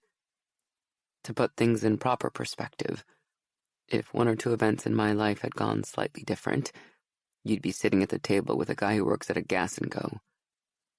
With his looks, confidence, and knee-weakening charm, Lana had a hard time believing Max could ever be anything but amazing. But growing up in Vegas must have been cool, with all the lights and excitement. Max shook his head, though, turning his attention back to his cheesecake, taking a small bite. I didn't grow up on that side of Vegas. He lifted his head to look at her again. I lived in what you might call the projects, the low-rent housing section of North Vegas. Rough neighborhood? She prompted, trying to imagine Max in a place like that. The image just wouldn't stick. He looked like he could take care of himself in a fight, but the idea of him dealing with that kind of life as a kid bothered her. Sometimes it could be, he admitted. A lot of my friends ended up in jail or dead. I always considered myself lucky to have gotten out. What about the rest of your family? She asked, curious despite herself. Did they get out too? Not so much, he murmured. Lana saw the flash of pain that crossed his face, no matter how hard he tried to hide it, and was immediately sorry she'd asked the question. She waited, expecting Max to say more. When he didn't, she was smart enough to know it was time to back off that particular subject. There was something bad lurking in his past, something he didn't want to talk about. I'm sorry, she said, reaching across the table to rest her hand on his heavily muscled forearm. I didn't mean to dredge up bad memories. He looked at her, a slow smile spreading across his face. Setting down his fork, he placed his hand on top of hers. You don't have to be sorry. I had a tough life growing up, and I did a few stupid things. But while the events in my past will always be with me, they don't necessarily define me. In a lot of ways, although some of it really sucked, that life also made me stronger. Lana gazed at him, lost for a moment in those vivid blue eyes, wondering if maybe the past Max was referring to was the reason her father seemed so resistant to the idea of her hanging out with him. She tried to imagine what he could have done, but stopped herself. If Max had done something that terrible, he would never have been allowed to become a cop, especially one on the SWAT team. She knew enough about her dad's job to know that SWAT only took the very best. They sat there quietly for a while, eating cheesecake and enjoying each other's company. Just another indication there was something special going on between them. In her experience, dead air in the middle of a first date was a sure sign that she wasn't compatible with a guy. But with Max, she felt completely comfortable with it. When her dessert plate was clean, short of licking it, of course, she found herself curious about one thing and hoped it was something Max wouldn't mind talking about. If you don't mind me asking, how did you get from that bad place in North Vegas, with the tough life you had and the stupid things you did, and into the Dallas PD SWAT team? That's got to be a complicated story. His mouth quirked mischievously. Yeah, complicated would be a good word for it. I'm just not sure I should tell you about it. Why not? She asked, surprised. Because, like I said, I did some stupid stuff. Stuff I'm not so proud of. I don't mind telling you, but I'd hate to give you a bad opinion of me. Is my opinion of you that important already? She asked coyly. He smiled again. Actually, it is, as crazy as that may be. She didn't think it was crazy at all, probably because the connection between them was growing stronger by the second. She couldn't imagine anything he told her would affect what they had. I hereby solemnly promise not to judge, she said. Lay it on me. He laughed and reached into the pocket of his jeans. A moment later, he came out with a poker chip and set it down on the table between them. She picked it up to read the logo. It was a fancy $10 chip from a casino in Reno that she'd never heard of. Then again, she didn't know much about casinos in general, much less those in Reno. She flipped it over, expecting to see something on the back side that would help her understand what she was looking at. But there was nothing special there either. What's this? She asked, bouncing the chip in her hand and feeling the weight of it before handing it back to him. Did you win it while you were in Reno? He took the chip back and gazed at it, a slight smile curving the corners of his lips. No, I didn't win it. I paid for it out of my own pocket. I keep it as a reminder of the day my entire life changed. Lana waited, knowing more was coming. It was a Friday. Max rubbed his thumb back and forth across the front of the chip as he spoke. It was 4 a.m, and I was sitting at a blackjack table with a stack of chips, just like this one in front of me. I was too young to be in there, but I was tall enough and big enough, so no one questioned me. She shook her head, having a hard time imagining staying up that late for any reason that didn't involve studying for an exam or getting naked with a hot guy. 4 a.m.? Were you there on a gambling binge or something? He looked up and smiled. Actually, I was there to rob the place. Max said the words so casually that at first they went right over her head. Then when she realized what he'd just said, she was sure he was kidding, but he wasn't laughing. Seriously? She asked, then lowered her voice, terrified someone nearby would hear, even though there weren't many people in the place at the moment. You were going to rob a casino? He chuckled. I did say I grew up on the wrong side of town and did some stupid stuff, remember? I'll be the first to admit that when I left home at 18, I was pretty screwed up. I got involved with a group of idiots who've been doing small-time burglary jobs all across the Southwest. Pawn shops, electronics warehouses, mom-and-pop jewelry stores. I was stupid as hell to get mixed up with them, but back then, being with them looked about as good as it was going to get. Did you ever hurt anyone? Lana asked, afraid to ask but needing to know. Or carry a gun? Max shook his head, looking down at the chip in his hand again. I carried a gun, but I never had a need to use it. We hit small places without security guards, usually late at night. If a situation had ever occurred where I had to pull that gun, I'm not sure what the hell I would have done. I never wanted to hurt anyone. So what happened? She asked hesitantly, fervently wanting to believe this story had a happy ending. The guys running our little crew got greedy and set their sights on a much bigger payoff. One of them had a cousin who worked in a casino in Reno, and they got it in their heads that we could pull off a smash-and-grab job there early in the morning, just as a security company that serviced the place was taking the evening's winnings to the bank. They figured we could get away with $200,000 easy. Max stopped talking, flipping the poker chip over and over in his fingers so fast Lana could hardly follow it. She tried to be patient, but it was all she could do to not lean over and smack the chip out of his hand. She needed him to hurry up and tell her what happened. I was the biggest guy in the crew, so it was my job to follow the 4-person security team through the casino and take out the 2 in the back as they were pushing the money cart out the rear exit. Then the other members of the crew would sweep in, deal with the 2 guards up front, and grab the cart full of cash.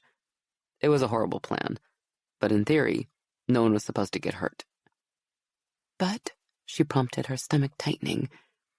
But as I was sitting there at the blackjack table, this big guy sat down beside me.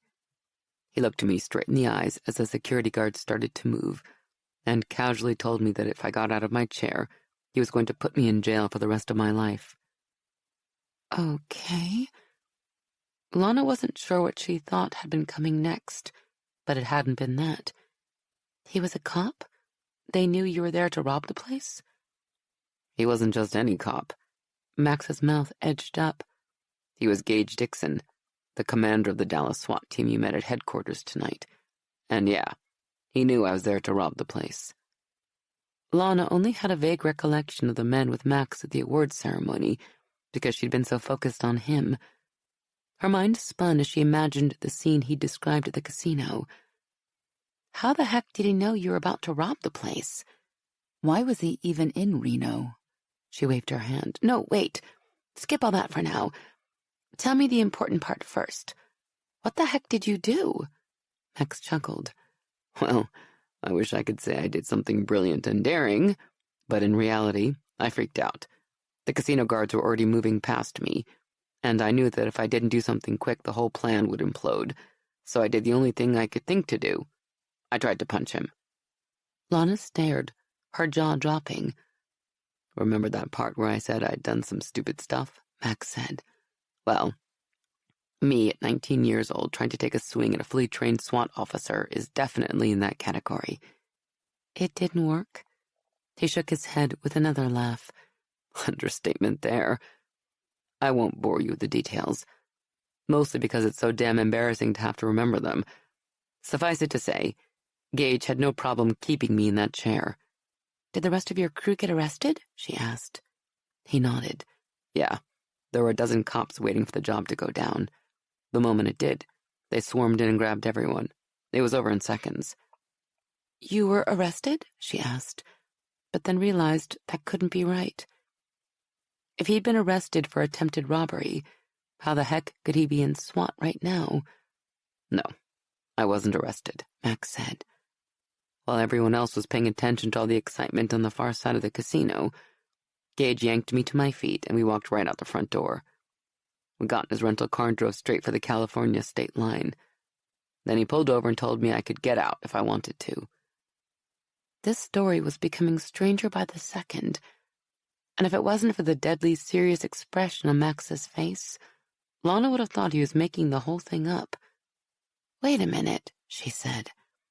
Your future commander went all the way from Dallas to stop you from robbing a casino, then let you go? Not quite. Max's mouth quirked again. He was ready to let me walk, but first he wanted to talk to me. I had nowhere better to go, so I listened. We ended up sitting there in his car talking until the sun came up. For reasons that are too complicated to get into, Gage had tracked me to Reno and figured out what I was doing. He got some of his friends from the local PD involved, and in exchange for the tip on the casino robbery, they agreed to look the other way while he got me out of the state. Lana frowned. Why would he go all the way to Reno to do something like that? Is he family? Max thought about that a moment, then smiled. Yeah, I guess that in some ways, he is family. He knew what I was going through and went out of his way to find me. He helped me understand a lot of the things that were going on in my life at that time. He got me straightened out and kept me from totally destroying my life. And he got you into SWAT? Max chuckled. It wasn't quite that easy.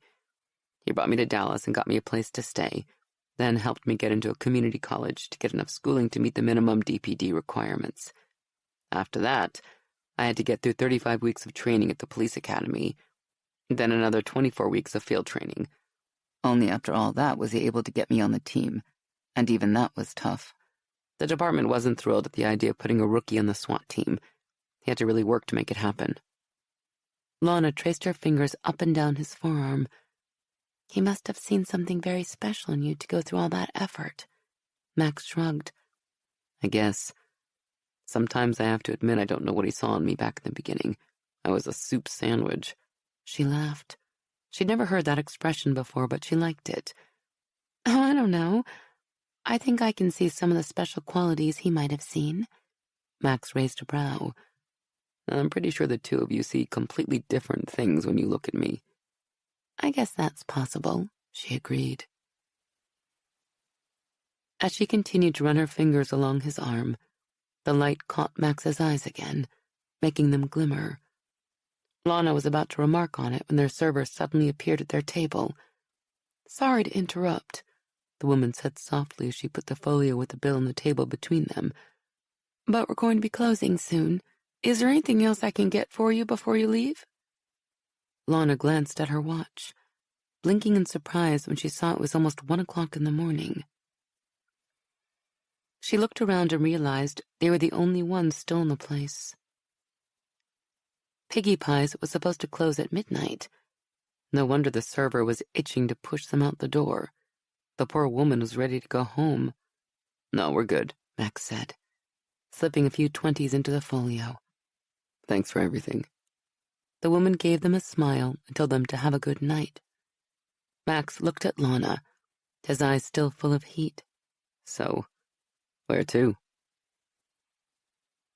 Lana caught Max giving her a curious look as they slowly walked hand in hand up to the front door of her parents' 2-story house.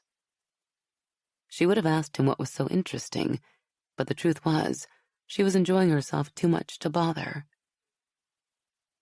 It had been difficult to head home after leaving the restaurant. When Max had asked where they should go next, her first thought had been his place, but she'd controlled her urges. Max had to work tomorrow, and she definitely didn't want him being tired the next day, not with the kind of job he had. I'm glad we had a chance to go out, Max said when they reached the porch. I had an amazing night, and I'm not just talking about the pizza, though that was pretty outstanding too. Lana turned to face him, moving a little closer for warmth against the chilly November air. Not that she was cold.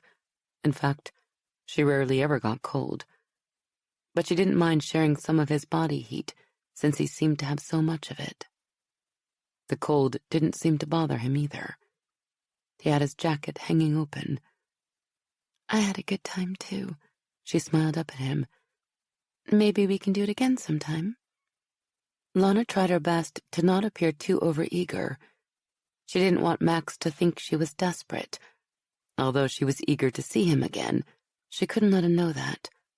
A woman had to play it cool. How about tomorrow night? He asked, his grin suggesting he knew exactly what she was up to. If you're not doing anything else. Lana didn't even bother playing silly games anymore. Laughing, She went up on tiptoe and hooked her arms around his neck.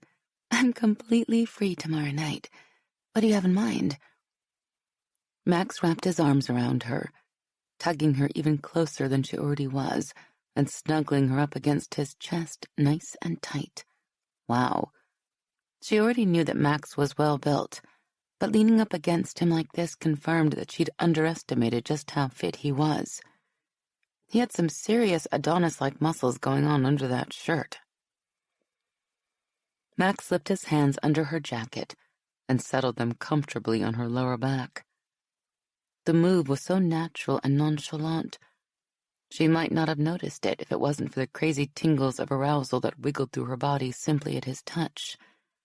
"We could go to a club and do some dancing," he suggested. So close now that she could feel his warm breath on her face. "Or we could have dinner at one of those dine-in movie theaters." She was so distracted by knowing Max was about to kiss her that it took a supreme effort of will to even think about what he'd just said. The idea of the dine-in movie sounded cool. She'd seen theaters like that before, but had never gone to one. As fun as that would almost certainly be, the thought of getting Max out on a dance floor sounded even better. She'd have a chance to let her hands roam all over his amazing body and not even have to feel guilty about it. "I'd love to go dancing. I didn't get a chance to do much of it in school. I need to catch up," she said, tipping her head back a little more and sending the clearest signal possible that she was ready and waiting for a kiss. He flashed her that mischievous smile, his lips grazing the curve of her jaw in the most delightful way. "Dancing it is. I'll pick you up tomorrow around 7. We can get something to eat first." "Sounds good," she murmured. She turned her head to the side in an attempt to capture his mouth. He let his warm lips briefly touch hers before gliding away to tease one of her earlobes. She groaned in frustration, which only earned her a chuckle from Max. Deciding she'd had enough teasing, she slipped one hand up to weave her fingers into Max's short, spiky hair and got a good grip. Then she turned his face to hers and gave him a pointed look. He got the idea. Yanking her tightly to him, he covered her mouth with his. She opened hers, letting his tongue in with a groan of pleasure this time. He tasted good. She tightened her hand in Max's hair, urging him on, wanting more. He slid his hands down her back, resting them on the top of her jean-clad ass, sparking lightning through her body. Lana didn't know what came over her. Since this was a first date, she'd intended to give him a goodnight kiss to thank him for a wonderful evening, but she could barely breathe, she was getting so excited. As if it had a mind of its own, her free hand ran up and down Max's strong chest, her fingernails digging into the material of his shirt to trace every bulge and ripple of the heavy muscles underneath. Her body immediately responded, heating up faster than it ever had in her life. And then she felt his hard-on pressing into her quivering stomach and knew he was as turned on as she was. That knowledge fired her imagination, and ideas of slipping up to her old bedroom without her parents knowing, or even back out to Max's Camaro, flooded her mind with scenes that she'd never had about any guy she'd ever dated, first date or beyond. She was close to stripping his clothes off right there on the front porch when the door suddenly jerked open. Startled, she jerked her mouth away from Max's. "Lana," her father said in that flat, emotionless tone he used when he was angry. "I didn't realize you were going out this evening." She looked up at Max to find his face turned toward the street, his eyes closed, and his mouth set in a tense line. Though whether he was doing it to keep from cursing at her dad or laughing at him, she had no idea. She carefully and slowly disengaged herself from Max's embrace, feeling colder the moment she was out of his arms. Turning, she frowned at her father. "Seriously, Dad? Were you standing there watching me through the window?" Her father didn't answer. Instead, he opened the door wider and gestured her in. "You should come in. It's cold out." Lana immediately felt Max start to move away. "Oh, hell no." She caught his hand and walked into the house, tugging Max in after her. Her father scowled, but Lana ignored him. What did he expect? That she'd leave her date out on the doorstep so he could slam the door in the guy's face? Lana's mother was standing in the middle of the living room, wearing slippers and a cozy-looking robe over her pajamas. But rather than glowering like her father, her mother was smiling warmly at them. Her mom had always been a rebel of sorts, and clearly approved of Lana figuratively tweaking her father's nose. "Mom, this is Max Lowry, one of Dad's SWAT officers. We met at the awards ceremony, and he was nice enough to take me out to dinner," Lana said. "Max, my mother Nora." Her mother offered Max her hand. "Very nice to meet you, Max. Where did you two kids go for dinner?" "Piggy Pie's Pizza and Pasta," he told her. And Lana saw her mother practically melt at the charming smile Max threw her way. "Lana recommended the place, and I've discovered she has excellent taste in restaurants." Her mother nodded, her smile broadening as she glanced over at Lana. "Yes, I'd have to agree with you on that. She definitely has excellent taste." "Piggy Pie's closes at midnight," her father said. He was still standing over by the open door as if he expected Max to leave now that he'd met her mother. "Where have you been since then?" It was Lana's turn to scowl this time. "They were nice enough to stay open a little late for us because we were having such a good time." "I see." Her dad's mouth tightened. "Well, it's getting late. Officer Lowry should be going since he has to be up early for work tomorrow." Lana might have thrown her purse at her father if her mother hadn't come to the rescue. "Oh, don't be silly, Hal. Max has time for a cup of coffee at least. And it's decaf, so it won't keep him up the rest of the night. Now close the door and come into the living room. You're letting all the heat out." Her father hesitated for a moment, but at another stern look from her mother, he finally closed the door and came into the living room. Lana's mother looked at her. "Would you help me in the kitchen, dear?" Lana hesitated, not sure she should leave her dad alone with Max, but her mother took her hand. She gave Max a helpless look as her mom pulled her toward the kitchen. Max grinned, his eyes twinkling with amusement, until her father moved to his side and glared at him again. "Max is adorable," Lana's mom said the moment they were in the big eat-in kitchen. While still slightly open to the living room, the upper cabinets made it private enough to talk without Max or her dad hearing. "Is he nice?" Lana smiled. "Yes, Mom. He's very nice. And before you ask, yes, we had a very good time and hit it off really well." Her mother filled the coffee pot with water from the sink and quickly got the machine going. Then she turned and leaned back against the counter, her blue eyes bright with interest. "You two definitely make a cute couple. Are you going out with him again soon?" Lana almost laughed. Her mother would be thrilled if she got into a serious relationship with Max, simply so she wouldn't be tempted to take a job far away. She'd even gone so far as to encourage Lana to drop her resume off at companies in Dallas. And by encouraged, Lana meant her mother had sent the resumes in for her. "We're going out to dinner, then dancing tomorrow night," Lana sighed. "Dad will love that." Her mother waved a dismissive hand. "Forget your father. He's just being obtuse because he doesn't want you getting involved with a cop. That's the stupidest thing I've ever heard. If a cop was good enough for me, a cop is good enough for our daughter, especially when he's as nice as Max." That made complete sense to Lana. Even so, she felt the need to point out the obvious. "Mom, we've only been on one date. Maybe you should wait a little while before you start shopping for china patterns." Her mother rolled her eyes. "Please. Unlike your father, I refused to spy on you and Max once you reached the porch. But I saw you two walking up to the house together hand in hand. It's obvious to me there's some serious chemistry between you two. A mother knows these things." Lana didn't bother to deny it since it was true. "We'll see, Mom. Is the coffee ready yet?" "Just about. Grab some sweetener and cream, would you?" Lana did as asked, even though she was pretty sure Max probably took his coffee black. Her mother filled the mugs, then put them on a tray along with the sugar and cream.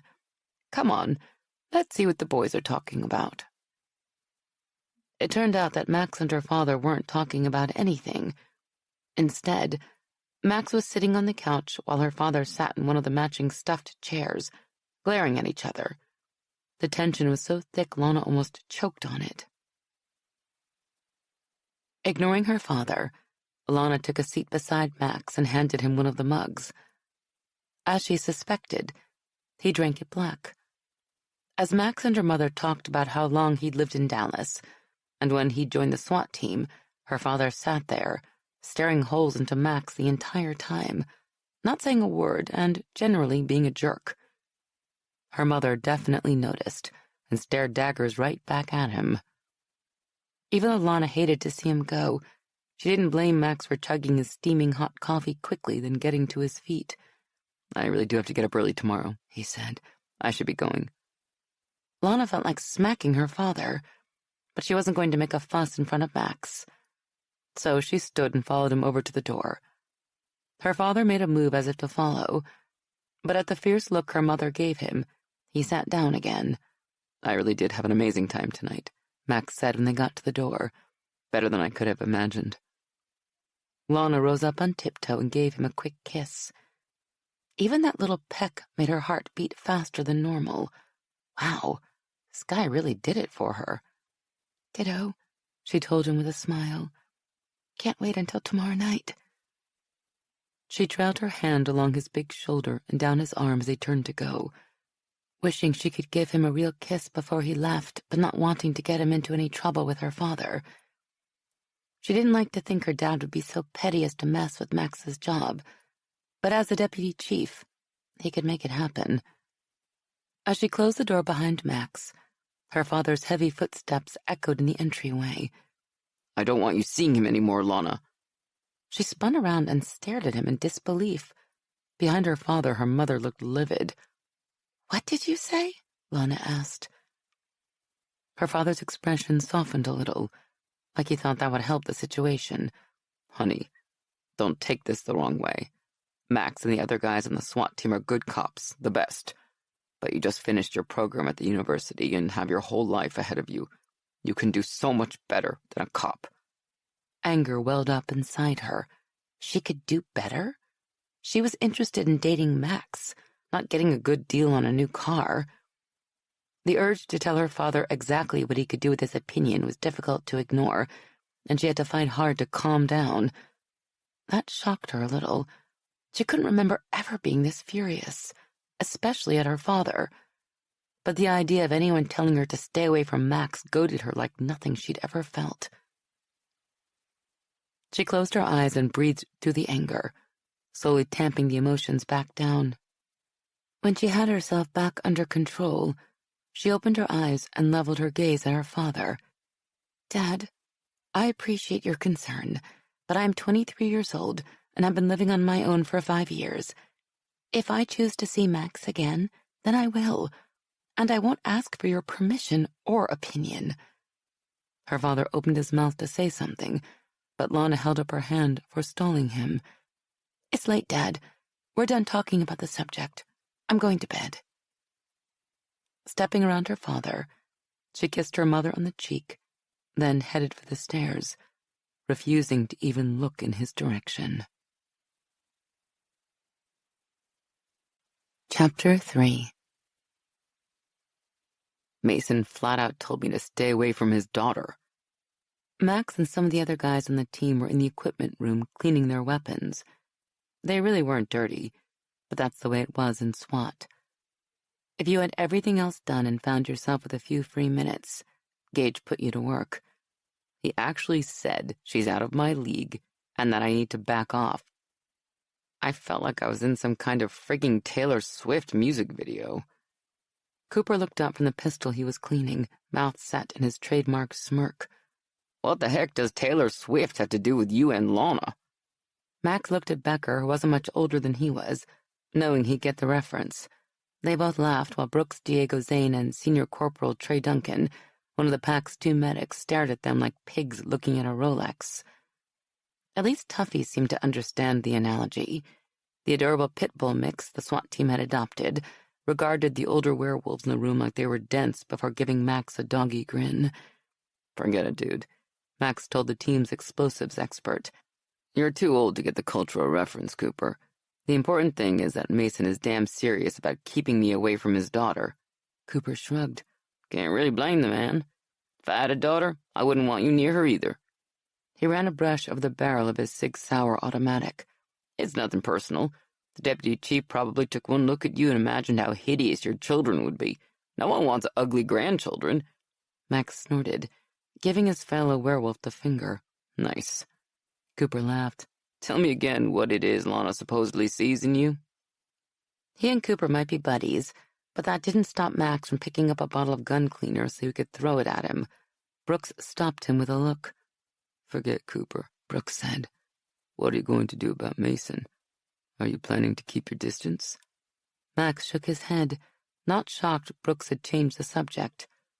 The senior corporal was one of the peacemakers in the pack, always making sure things didn't get out of hand, which could happen easily enough. They were a close pack, but with a team full of alphas, fights could break out at any time. In fact, they frequently did. Hell no, Max said. Lana and I are going out tonight. Everyone stopped what they were doing to look at him in surprise. Even Tuffy seemed shocked. 2 dates back-to-back with the deputy chief's daughter? Trey let out a low whistle. Lana must be pretty friggin' special. Max's mouth edged up. Saying Lana was special was an understatement. When they'd kissed last night, it had been hard to keep from completely losing it. He'd never had the urge to bite a woman's neck while making out, but with her, the desire was definitely there. She tasted so good he wanted to eat her up. Then there was the way his body had reacted to those kisses. It almost bordered on scary. He'd gotten hard as a rock within seconds and stayed like that until taking a cold shower this morning before leaving for work. He'd laid awake the entire night staring at the ceiling and reliving how amazing it felt to have Lana in his arms. He was getting excited all over again just thinking about it. I don't think you need to reply to that question, Cooper said with a laugh. I'm pretty sure we already know the answer. Max looked at his packmates in confusion. What do you mean? Around him, his teammates chuckled and shook their heads. Your eyes are glowing, your canines just popped out, Brooks finally explained, still grinning.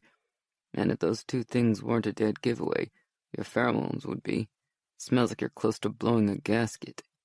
Zane squirted more gun cleaner on the rag in his hand. Don't be embarrassed, you're still young. You'll learn more control once you've finished going through puberty.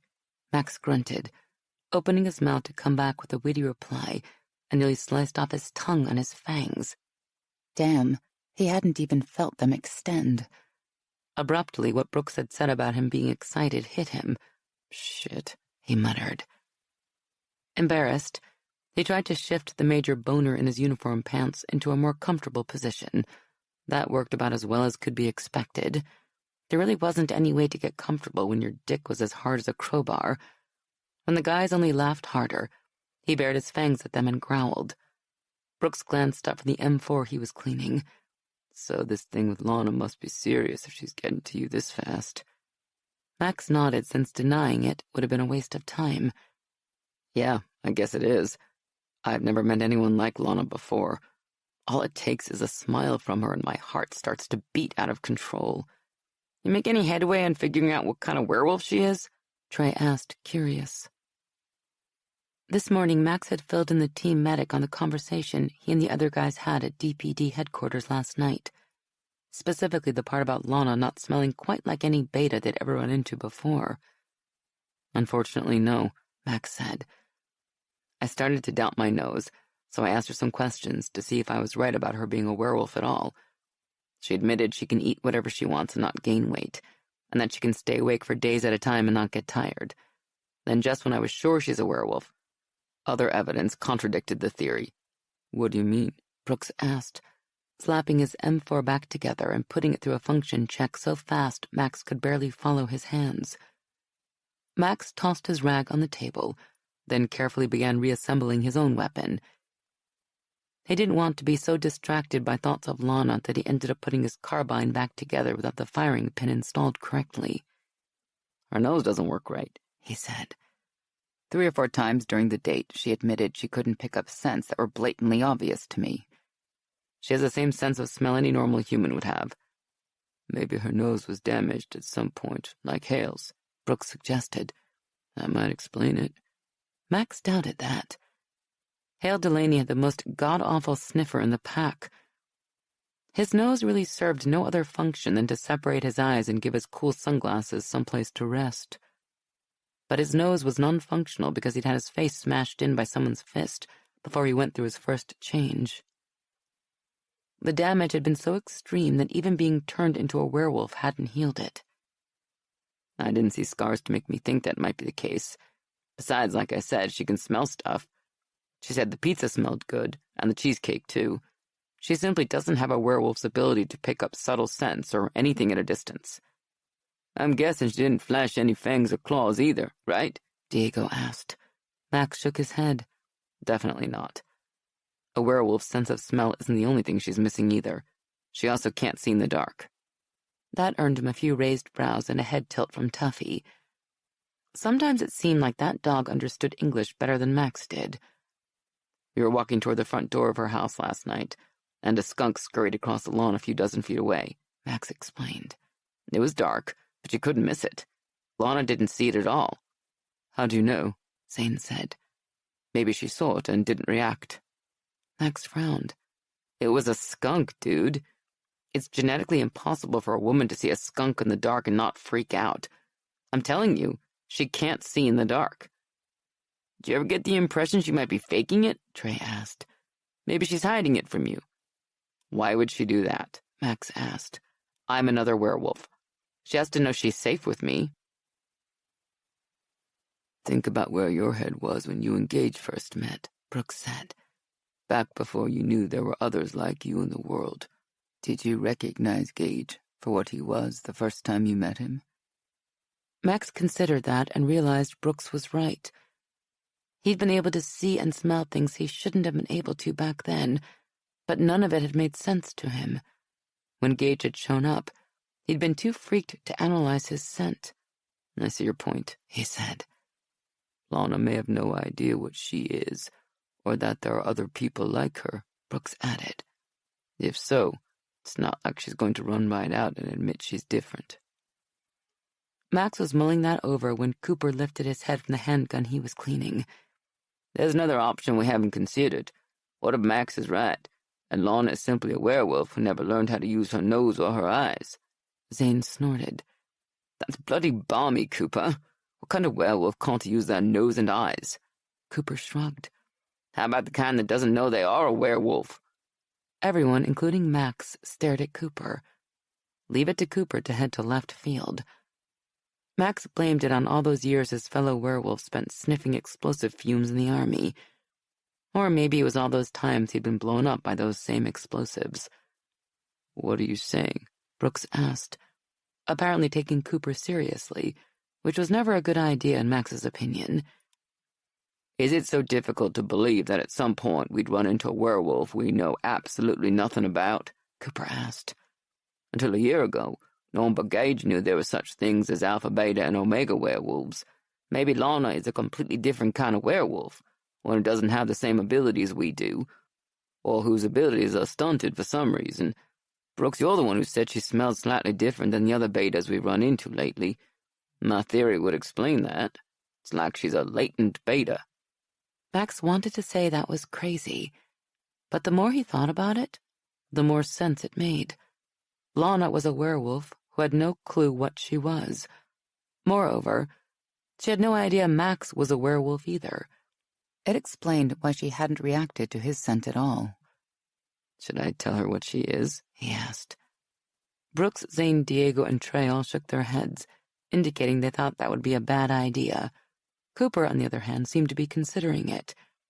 "I think you should tell her," the explosives expert said. "Take it from me, women don't like it when you hide stuff from them. They can get pretty pissed. And don't even try that for your own good crap. That never works." Brooks frowned. "Don't listen to Cooper. Take your time and work up to the truth slowly. If you're right, and Lana doesn't realize what she is, telling her too soon could freak her out. Cooper snorted. Working up to it slowly won't freak her out any less. He looked at Max.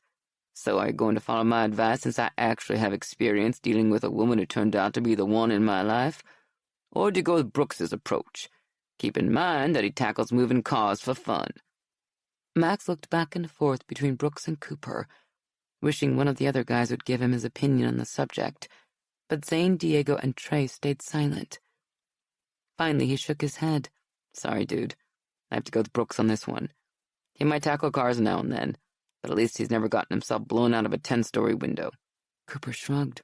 Have it your way. But when Brooks's approach blows up in your face, come on back and I'll tell you how to fix everything. They were still talking about whether this latest theory on Lana meant Deputy Chief Mason didn't know about werewolves when Gage stuck his head in the door. We got a call for support, he said. Brooks, Zane, Diego. I need you to provide backup on a rollout to Northwest Dallas, near the apartment complex off Webb Chapel and Park Lane. Brooks, Diego, and Zane immediately jumped up, weapons in hand. Even though his boss hadn't said his name, Max was next on the rotation along with the other guys, so he automatically moved to join them. You don't need to take this one, Max, Gage said. It's a domestic violence call. The other guys didn't slow as they headed for the building's exit that led to the parking lot with the response trucks. Their gear would already be loaded and waiting for them. Max hated DV calls for obvious reasons. Gage and the rest of the team knew it too, and did their best to keep him off those calls, but he couldn't avoid them forever. It was a major part of SWAT's job to help out uniformed officers on DV calls when things looked like they might get out of hand. Sarge, I appreciate you trying to protect me from this stuff, but I'm going to have to go on a domestic violence call at some point. They're like 30 or 40% of our workload. I can deal with it. Gage didn't say anything. Cooper and Trey were studiously focusing on the weapons they were cleaning. They didn't like the idea of Max going out on these calls either. Okay, Gage finally said. Go on the call, but keep yourself detached from the situation. Stay in control and follow Brooks's lead. Understand me? Max nodded once and headed for the door at a run to catch up with the other guys. While he was glad Gage had relented, he was a little worried about whether it had been a good idea to push the issue. If there was one situation that messed with his control of his inner wolf more than any other, it was DV calls. Tuffy gave him a look when he sprinted past, as if she was a little worried about him, too. They got to the apartment complex on Park Lane at the same time 2 DPD cruisers from the Northwest Division rolled in. According to dispatch, this address had been the subject of over a dozen domestic violence and noise complaint calls over the past 2 years, and everything pointed to the situation escalating each time, hence the request for SWAT backup. Max had personal experience with how these things tended to escalate, and how they usually ended. He hoped it wasn't the case this time, but he wasn't holding his breath. The 2 patrol cars stopped in front of a single-family dwelling on the other side of the street from the apartment building. While it had obviously been built in the same manner as the other houses around it, there was something about this particular house that made it stand out. Max wasn't prone to being melodramatic, but it was like the house itself was sad. It was a stupid thing to think, but how else did you describe a home that seemed a little bit dimmer and less alive than the other houses around it? Max couldn't help but wonder if this was how his apartment in Vegas had looked to others in the neighborhood. An officer from one of the cruisers headed toward the house next door to talk to the person who'd called the police about the disturbance. The second cop, Senior Corporal Alvarez, walked over to Max and the other guys. We've been out here 4 times over the past few weeks, he explained. The guys are a real son of a bitch, but the wife and kids are too afraid to say anything to us. It could get ugly in there. We'll keep that in mind, Brooks said. Giving them a nod, Alvarez headed up the walkway toward the front door of the ranch-style home, his back stiff and straight, one hand resting on the top of his holstered weapon. No doubt the patrolman had been called out to this address before and was assuming the worst. Brooks motioned to Zane and Diego, indicating they should go round to the back of the house while he and Max followed the uniformed officer onto the front porch. Senior Corporal Alvarez gave Max and Brooks a quick glance, confirming they were there and ready, then knocked on the door. It looked like there had been a doorbell on the exterior at some point, but the gaping hole that appeared to have been filled with old bubblegum was the only thing there now. A well-used aluminum screen door protected the heavy wood inner door, but even with those two barriers, Max still picked up the scent of fresh blood coming from inside the house. He was glancing at Brooks to see if he smelled it when the inner door jerked open. The metallic odor of blood hit Max all at once, and his fangs slid out as a big man in a mechanic's uniform filled the doorway, a pissed-off look on his face. The urge to grab the man by the shirt front and rip him through the screen door was tough to ignore. He might have done it if it hadn't been for Brooks. His fellow werewolf gave him a warning look and a nudge. Max used the distraction to shut out the scent and get his pulse under control. "What the hell do you want?" the man demanded. "We've received a call about a disturbance at this address, Mr. Wallace." Officer Alvarez responded calmly, clearly familiar enough to know the man's name. "An altercation involving one or more of the residents." The man's face twisted into a scowl. "It was that damn old fart next door, wasn't it? He's full of shit and needs to mind his own damn business." Max had to hand it to Alvarez. The patrol officer didn't so much as bat an eye. "Sir, we'll have to come inside and check to make sure everyone in the house is safe. So I'm going to need you to open the screen door and step back." The big man didn't move. "This is bullshit, not to mention harassment. There's nothing going on here, and you've no right to come in this house." Max was all too familiar with the lines Wallace was spouting. It was the same kind of shit his old man used to say on those very rare occasions when the LVPD had bothered to show up. Max took a step forward, ready to kick in the door and flatten this jerk on his way to figuring out where the scent of blood was coming from. But Brooks reached out and put a hand on his shoulder, stopping him. Max almost turned and snarled at Brooks. His teammate had to be able to smell the blood. Someone in the house was hurt. But Brooks didn't move his hand. He didn't look at Max either. Instead, he kept his gaze locked on the piece of crap blocking their entrance. "Mr. Wallace, I've been out here enough times to know you're aware of how this works," Alvarez said. "If you don't voluntarily let us into your house, I'm going to ask the two officers with me to open it instead. It's up to you." As they waited for Wallace to decide, Diego's voice came through the earpiece Max wore. "I'm looking through the kitchen window right now. I can see 4 people sitting in the living room. A woman, a teen boy, and 2 younger girls. The boy has a bloody towel wrapped around his hand." Beside Max, Brooks clenched his jaw. "We need to get inside," he said softly to Alvarez. The uniformed officer didn't look back or ask what was going on. In fact, he never took his eyes off the man on the other side of the screen door. 3 seconds, Mr. Wallace." Wallace cursed and pushed open the screen door, stepping aside to let them in. "This is bullshit," he said as Max and Brooks led the way inside the house. 2 seconds later, Max heard Zane and Diego come in through the back door. "Where the hell did they come from?" Wallace groused as the pair walked into the living room. Max ignored the man, focusing his attention on the 4 scared people sitting on the couch. The woman was probably in her mid-40s, but the lines of stress and tension around her face made her seem older. Her face was pale and her eyes unfocused as she gazed distantly at a spot on the carpet in front of her. Even with everything going on around her, she never looked up. The 2 girls, one maybe 13, the other a little younger, 10 or 11, were sitting close together, clinging to each other in a heart-aching gesture of mutual support.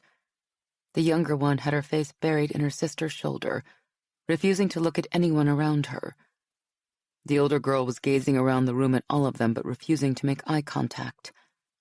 It looked like she'd been crying recently and had dried her tears only seconds before Max and the others had come in.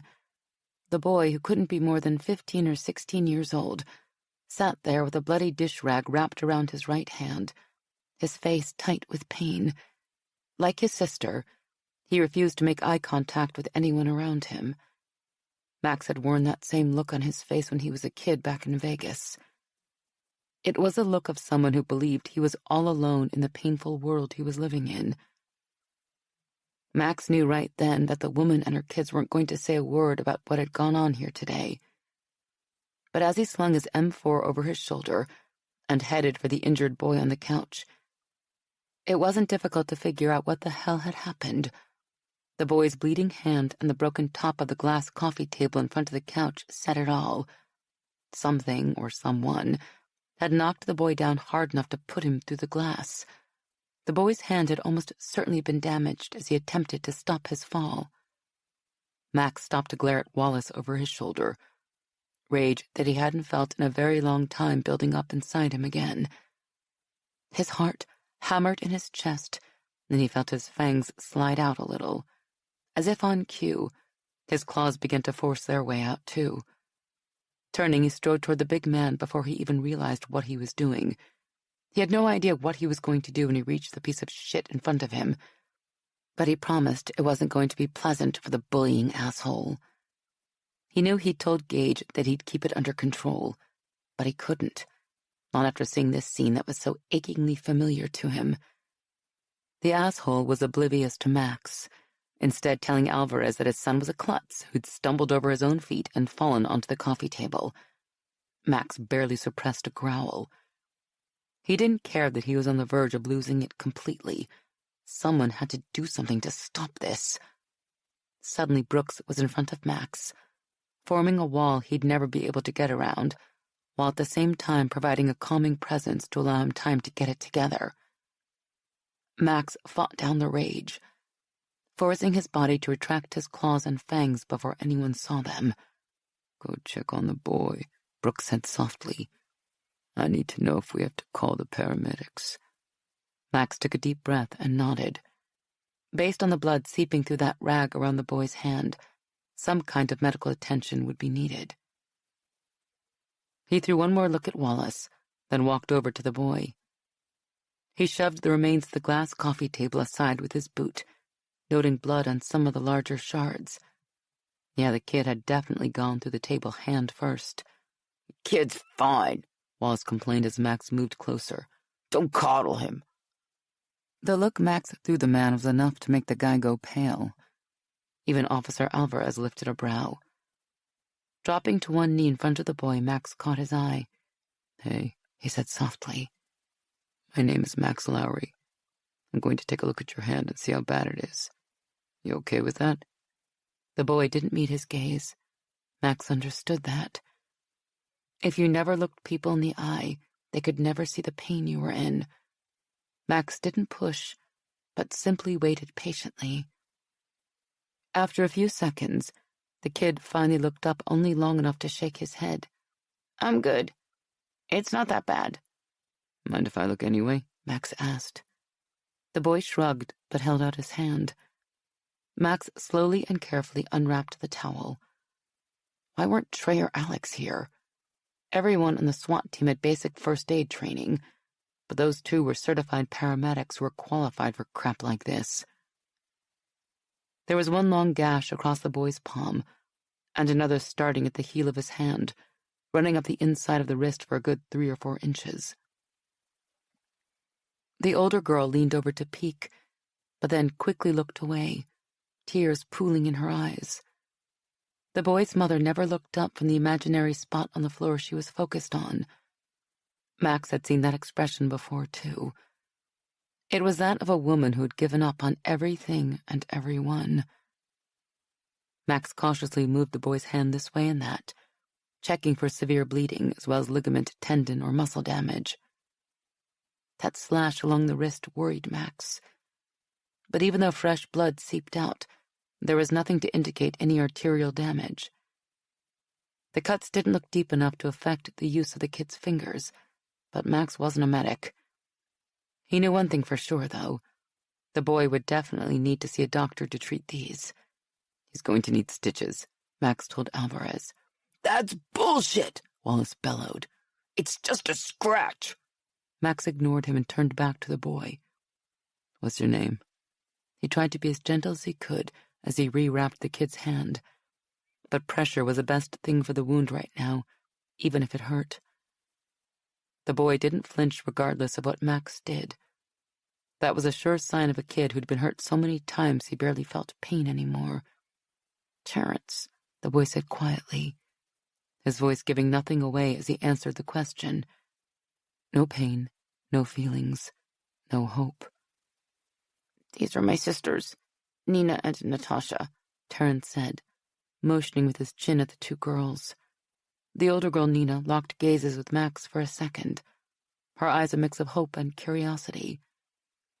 Unlike her mother, she hadn't completely given up on the world yet, and retained some hope that maybe something would happen one day to stop all this. "How did you hurt yourself, Terrence?" Max asked in a low voice. "I told you already," Wallace bellowed. "The stupid kid fell over his own feet. Tell them, Eileen," he added, looking at his wife. Max caught Terrence's eyes and held them. "Is that what happened? Did you fall down, or did someone push you?"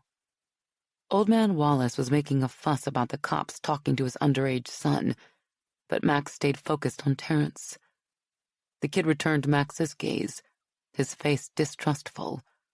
Max's heart almost tore in half. He'd been in Terrence's shoes, hoping things would change but never believing it would happen. In that kind of place, you'd be an idiot to trust anyone. "Terrence, nothing is going to change unless you help it change," Max murmured. "I can't help you if I don't know what happened. Did you fall down, or were you pushed?" Terrence stared at him, and out of the corner of his eye he saw Nina gaze almost hopefully at her brother. Terrence opened his mouth, and for a moment, Max thought the boy would tell them everything. That for once, the ending would be different. But before Terrence could say anything, his mother snapped her head around to look at him, her face full of pure terror as she shook her head. Just like that, the slight glimpse of hope Max had seen building in the boy's eyes disappeared, snuffed out like a candle. "I tripped and fell, just like Dad said," Terrence told Max in a voice so flat and emotionless it was almost robotic. "Your father didn't touch you?" Max prompted. The kid shook his head, refusing to look at Max. Biting back a curse, Max reached out and gently pressed 2 fingers against the boy's stomach, right below the sternum. Terrence winced in pain, involuntarily pulling back a little. Max moved his hand away even as the boy tried to recover and act like nothing had happened. Blows to the stomach hurt like hell, but they rarely ever left a mark. Wallace was a smart, twisted, sadistic son of a bitch, just like Max's father had been. Max glanced to the kid's mother. She'd seen her son get beaten by the man who was supposed to love and protect him. Maybe he could plead his case with her. But there was nothing in the woman's eyes to make him think there was any reason to bother. The woman was gazing at her husband the same way his own mother had looked at his father. Eileen Wallace was thinking her husband would finally realize how much he'd hurt their children, and then everything would be better. But it never worked out that way. The violence would stop for a time, maybe a few days, maybe even a few weeks. But at some point, it always started up again. Sighing, Max stood. On the other side of the room, Wallace gave him a smug smile.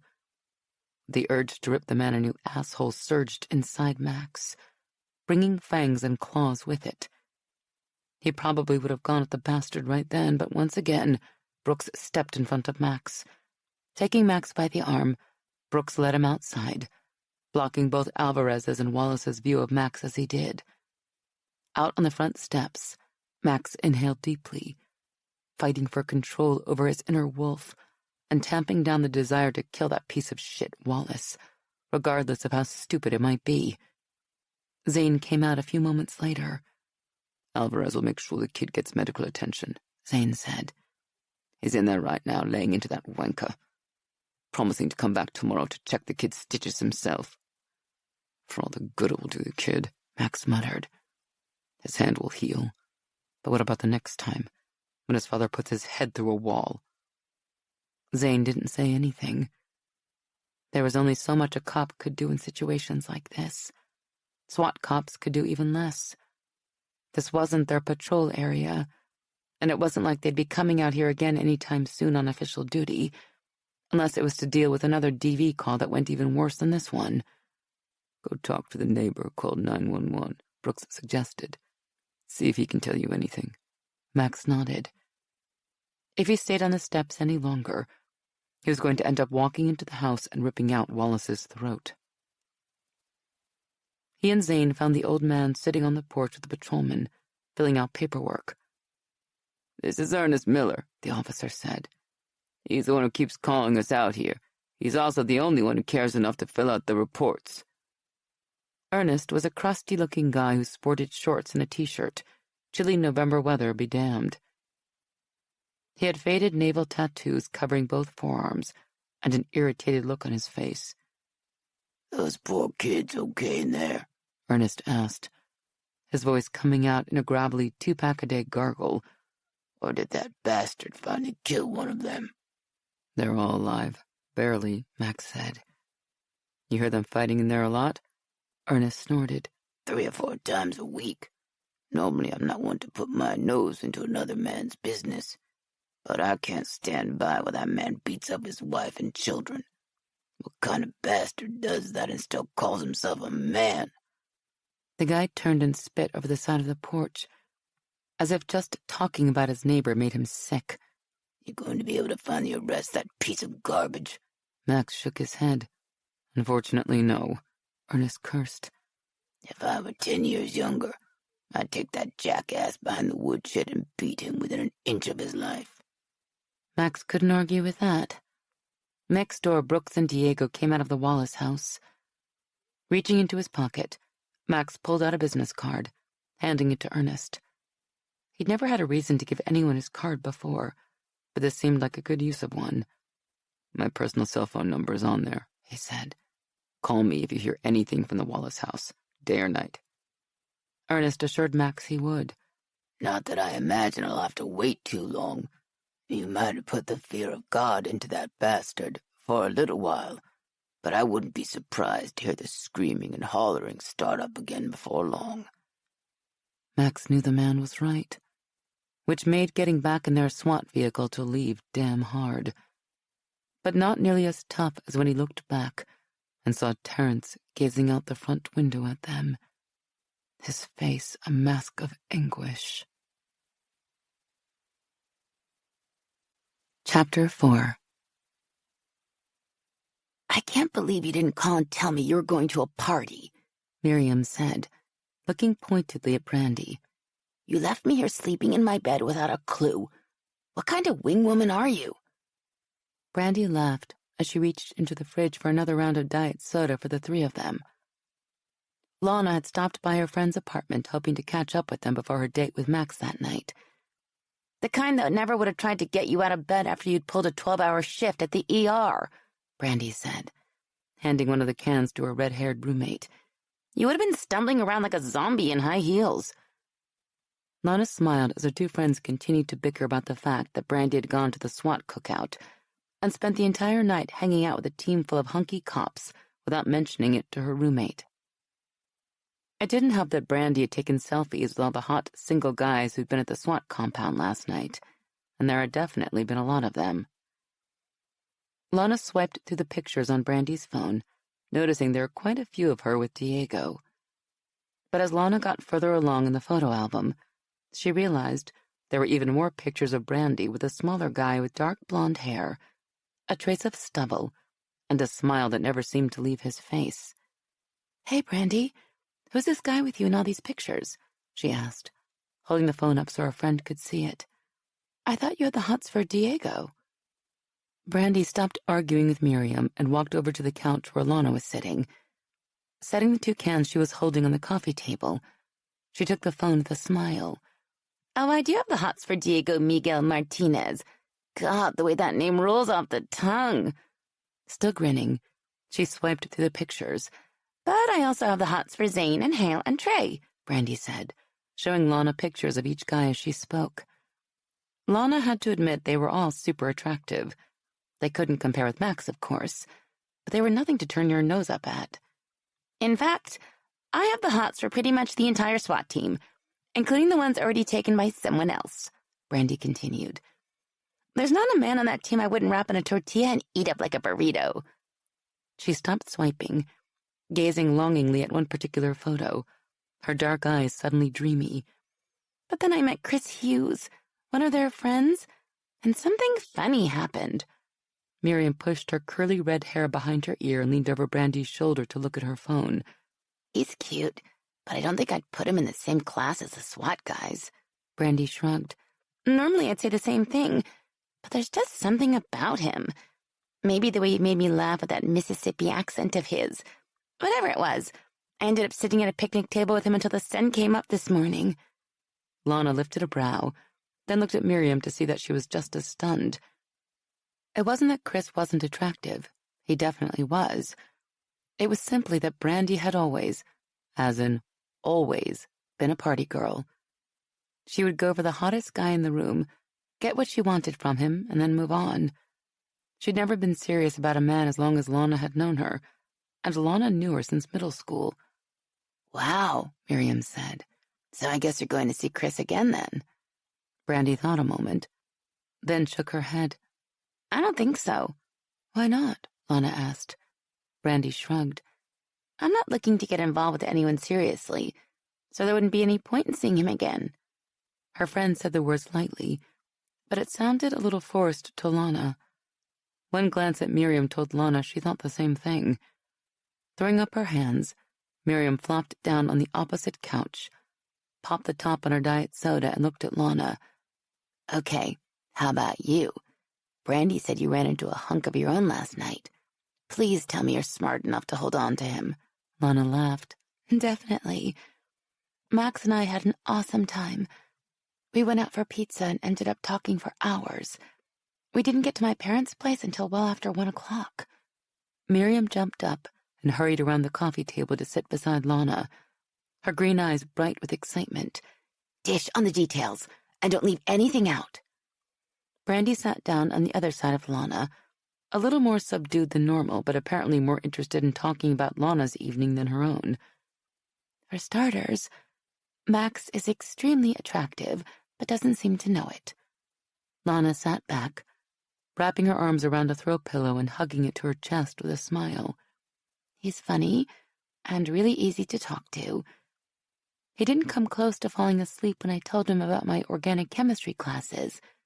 He even gets that I'm a pescatarian. Brandy sipped her soda. If you guys hit it off that well, I'm surprised you didn't go back to his place and make out. Lana laughed. Oh, trust me, I wanted to. But it was late, and I didn't want to keep Max up all night. Not with the kind of work he does. We did make out on the front doorstep like a couple of teenagers, though, and that was smoking hot. If my dad hadn't jerked open the door when he did, I'm not sure we would have stopped. Miriam did a double take. Why the heck did your dad open the door? Didn't you say it was after 1 in the morning? Isn't that way past your dad's bedtime? Lana made a face. Apparently he's not thrilled with the idea of me dating a police officer. He acted like a complete ass in front of Max, and flat out told me to stop seeing him, like I'm 16 years old. I hope you're not putting up with that crap, Brandy said hotly. She couldn't help but smile at how vehement Brandy was at the thought of someone trying to stand between Lana and Max, especially when she didn't seem interested in putting nearly that much energy into the relationship she could have with Chris. No, I'm not going to put up with that crap, Lana assured her friends. I made no secret of the fact that I plan on seeing Max again. We're going out tonight, actually. I asked him to pick me up here. We're grabbing something to eat and going dancing. She was about to add that she'd asked Max to pick her up here instead of her parents' house, so she wouldn't have to deal with her dad's stupidity when her cell phone rang. Hopping up, she hurried over to the chair where she'd tossed her purse when she'd first come in. She hoped it wasn't Max calling to say he had to work late. But Max's name didn't pop up on her phone.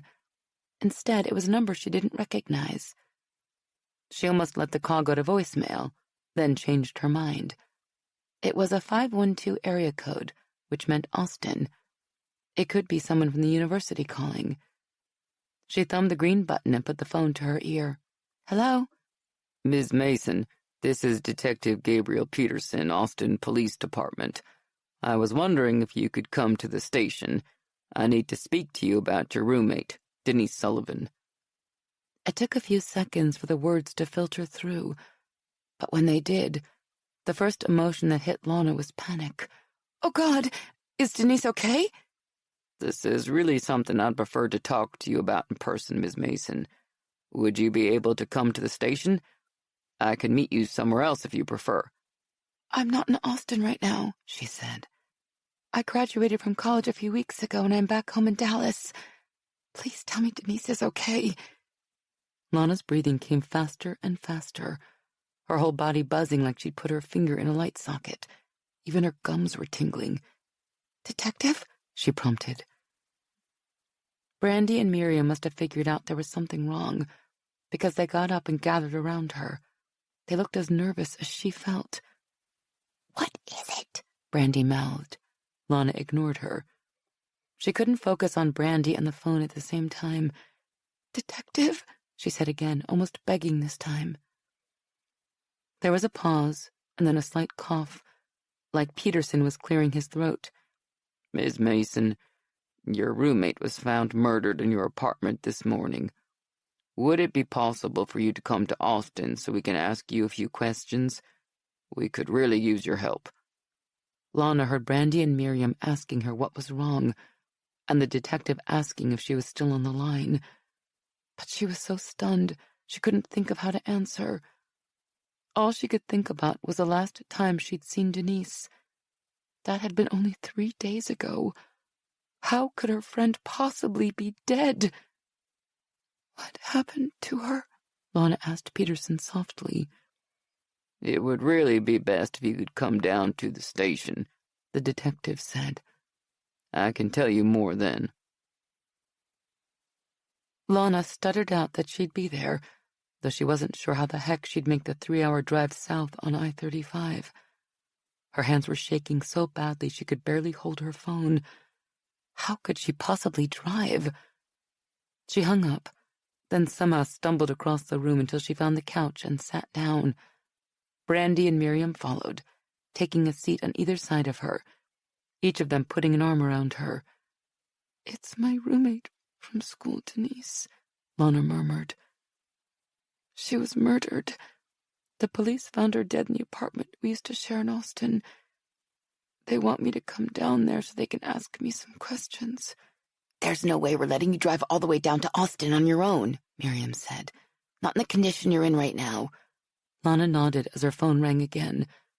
She sat there too numb to answer it. Brandy took the phone gently out of her hand and answered it. Lana tried to listen in on the conversation, but she was too out of it to focus on anything. Instead, she leaned against Miriam, tears in her eyes. Honey, Brandy said, taking her hand and giving it a squeeze. That was Max. He's on his way. I told him what happened, and he said he'll take you down to Austin to talk to the police. Okay, Lana? Lana nodded, a little bit of the weight crushing her chest, easing up at the mention of his name. Max would be here soon. He'd help her get through this. This is going to be hard for you to see, Ms. Mason, Detective Peterson said as he placed a closed folder on the table in front of her, his hand resting on the cover, as if he thought Lana would open the thing on her own.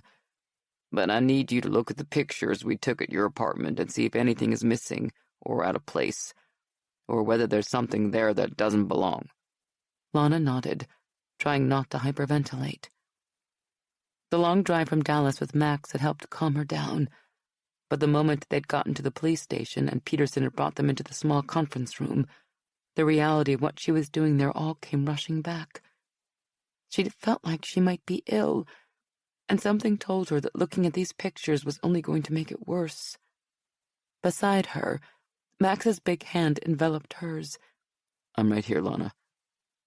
She gave him a small smile, thanking God he'd come with her. She wasn't sure she'd be able to do this without him. For some crazy reason, she felt like she could take on the world when she was with him. Taking a deep breath, she flipped open the folder, prepared for the worst, relaxing when she saw that the first photo was a picture of the front door of the apartment she used to share with Denise. Her lips curved a little at the fall-themed welcome sign hanging from the little hook under the peephole, the one with the pumpkins she and Denise had gotten at a local flea market. The door wasn't damaged, so we thought Denise must have known her attacker and let him in, Peterson said. But earlier today we had a locksmith take a look, and it's his opinion that the lock was picked by someone who knew what they were doing. Lana transferred the photo to the other side of the folder, then looked at the next picture. Any relief she'd felt at the sight of the front door disappeared as she took in the living room. The couch and matching chairs looked like someone had taken a knife to them. The coffee table had been smashed. The TV had been completely destroyed, and the built-ins that made up the entertainment center had been demolished. The rest of the photos were just as bad. The kitchen, bathroom, and bedrooms looked like a tornado had hit them. Lana could only stare in disbelief. Who would do something like this? Peterson asked her one question after another. Was there anything missing? Did Denise have a boyfriend? Did she sleep around? Was there anyone Denise had problems with lately? Anyone who hated her enough to want to hurt her? Was Denise doing well in her classes? Did she take drugs? Did she hang out with anyone off campus? Lana answered the questions the best she could, telling the detective Denise wasn't like that. Seriously, she was fanatically focused on her classes. If it wasn't for the occasional times I'd drag her out to go see a movie after an exam or big project, she probably wouldn't have left the apartment other than to go to school. She looked through the photos again, stopping when she got to the picture of one of their kitchen chairs. There were pieces of what looked like duct tape attached to the wooden arms and dark smears that could only be blood. Lana knew Peterson was talking because she could hear the sound of his voice in the background, but he was saying stuff that made no sense, using words like gagged, beaten, and tortured. Denise had been a beautiful person who'd never hurt a soul in her life, and never given anyone reason to hurt her in return. Lana pushed the pictures away and got to her feet, then walked over to stand on the far side of the small conference room to look at the photos on the wall. They were of various Austin PD police functions, from chili cook-offs to commendation ceremonies. They weren't all that interesting to her, but she needed something to get the images she'd just seen out of her head. Max ended up becoming a translator for her, talking to Peterson, then gently prodding answers out of Lana a little at a time. The fact that someone had not only killed Denise, but had also tortured her was simply too much to deal with. Detective Peterson was of the opinion that this hadn't been random. It was too violent to be anything other than personal. But Lana refused to believe that. No one who'd ever met Denise could have hated her this much. This had to be some kind of horrible case of mistaken identity.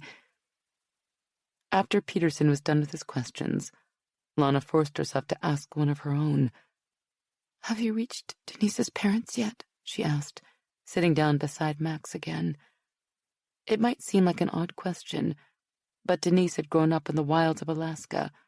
When Denise sent packages to her parents, they took weeks to get there, and calling her parents had always been an adventure too. Peterson nodded, his face bleak. They're on the way down from Alaska now. They're arranging to take her home at the end of the week or early next week, after the ME's office has done their job. Lana couldn't imagine how hard this was for Denise's parents. She'd been an only child. Lana would need to call and find out what arrangements they were making so she could pay her respects. Alaska. That was going to be complicated. Finally, after what seemed like forever, Max asked Peterson to keep in touch in case anything turned up, and then they left. For her part, Lana hoped she never heard anything more about this case, unless it was to say that they'd caught the person responsible and put them away forever. She wasn't aware of much of anything after leaving beyond Max helping her into his car. When he started his Camaro, she leaned back in the seat and lost herself in the soothing rumble of the muscle car's engine. She probably would have stayed like that all the way back to Dallas, but halfway there, Max pulled off the interstate and into the parking lot of an all-night diner. "What are we doing?" she asked in confusion. He shut off the engine, then looked at her. "When's the last time you ate anything?" She shook her head. "I don't know. Lunchtime, I guess. I'm not really hungry." "Lana, it's almost midnight, which means lunch was probably 12 hours ago," he said gently. "We still have 2 more hours on the road before we get back to Dallas. So I'm going to take you in there and get you something to eat. And while we're eating, you're going to tell me about all the funny stuff you and Denise did while you were roomies." That sounded like the most insane thing Lana had ever heard. She didn't have any desire to eat or talk about Denise. But it wasn't like Max was giving her an option. Getting out of the car, he came around and opened her door, then stood there, hand outstretched. She took it simply because she didn't know what else to do. When the server came over, Max ordered grilled cheese sandwiches and bowls of tomato soup, then started prodding her with questions about Denise. At first, it was hard talking about her friend, but after a while, she told him more and more, including all the funny stuff he wanted to know. The way they'd met, the way they'd borrowed each other's clothes, the way they'd passed notes in organic chemistry class about the cute guy in the front row. Lana cried some, but she laughed a lot, too. Before long, the soup and sandwich were gone, and Lana could barely stop the stories that kept pouring out. She wasn't sure how long they stayed in the diner, but the waitress kept refilling their coffee and bringing Lana more tissues, so she supposed it must have been a while. It was then that Lana realized she'd stumbled across one hell of a man. There weren't many guys in the world who'd sit with a woman half the night listening to her stories about a friend who'd just been murdered, not when they'd known each other for less than 2 days. But Max was that kind of guy. She decided then and there that she was going to do everything she could to keep him around for as long as possible. Chapter 5. Max sat in his car on Park Lane, his gaze trained on the Wallace house as he strained his ears to hear even a peep of a noise that meant Terrence and his sisters were in trouble. If he heard anything to suggest that Wallace was hurting those kids or their mother, he'd go in and worry about the consequences later. Ernest Miller, the crusty old neighbor, had called Max a couple hours ago, saying Wallace was up to his old ways, shouting like a madman less than a day after the cops had been there. Ernest had called the police, but by the time the uniformed officers had shown up, everything had calmed down. Eileen Wallace claimed everything was fine and that the kids had been watching TV too loud or some crap like that. Max had wanted to haul ass for the Wallace house the moment Ernest called, but unfortunately, he and a few of his packmates had been stuck outside a convenience store in Midtown, waiting while negotiators convinced a guy with a gun to come out with his hands empty instead of clutched around a hostage.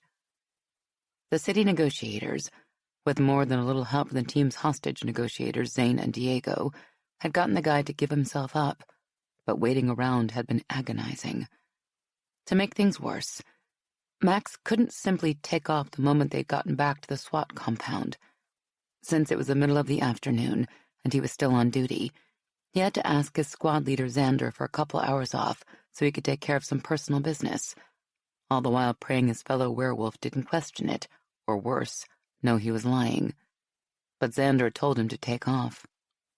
Max had wanted to march right up to the front door of the Wallace house the moment he got there, but he was smart enough to know that wasn't going to work. As much as he hated the idea, since the kids and their mother were too scared to talk to anyone, the only way to put a stop to the abuse was to catch Wallace in the act. He tilted his head a little when he heard a loud noise coming from the house, his fangs and claws extending. He was already reaching for the door handle before he realized the sound he was hearing was a TV playing too loud, some kind of cop show or something. He pulled his hand away from the door and put it back on the steering wheel, staring at his claws. He'd never been great at keeping his claws and fangs where they belonged, but lately, it seemed like he was losing control at the drop of a hat. It didn't escape his notice that it coincided with Lana's appearance in his life. Not that he was complaining. Lana was an incredible woman, and if having her in his life meant he had to put in extra effort keeping himself focused when he was with her, then it was worth it. Max almost laughed. He was beginning to think there wasn't anything he wouldn't do to be with Lana, which was a little scary when he thought about it. It was obvious that Lana was the one for him. Still, he'd have been lying if he didn't admit the intensity of this whole thing had him a little unsettled. Sure, he'd heard the guys talk about what it had been like when they'd met their mates. Catching lightning in a bottle, strapping yourself to a tornado, and riding a non-stop roller coaster were some of the ways his pack mates had described it. But even after hearing all that, he was only now starting to realize exactly what Gage had meant when he'd said taking it slow and easy might be tougher than Max thought. Max was falling for Lana so fast it made his head spin. He'd known her for less than 48 hours, and she was already the only thing he could think about. He just wished he had a clue whether Lana felt the same. He knew she was attracted to him. From the way she leaned into him when they walked and looked at him when they talked, it was obvious.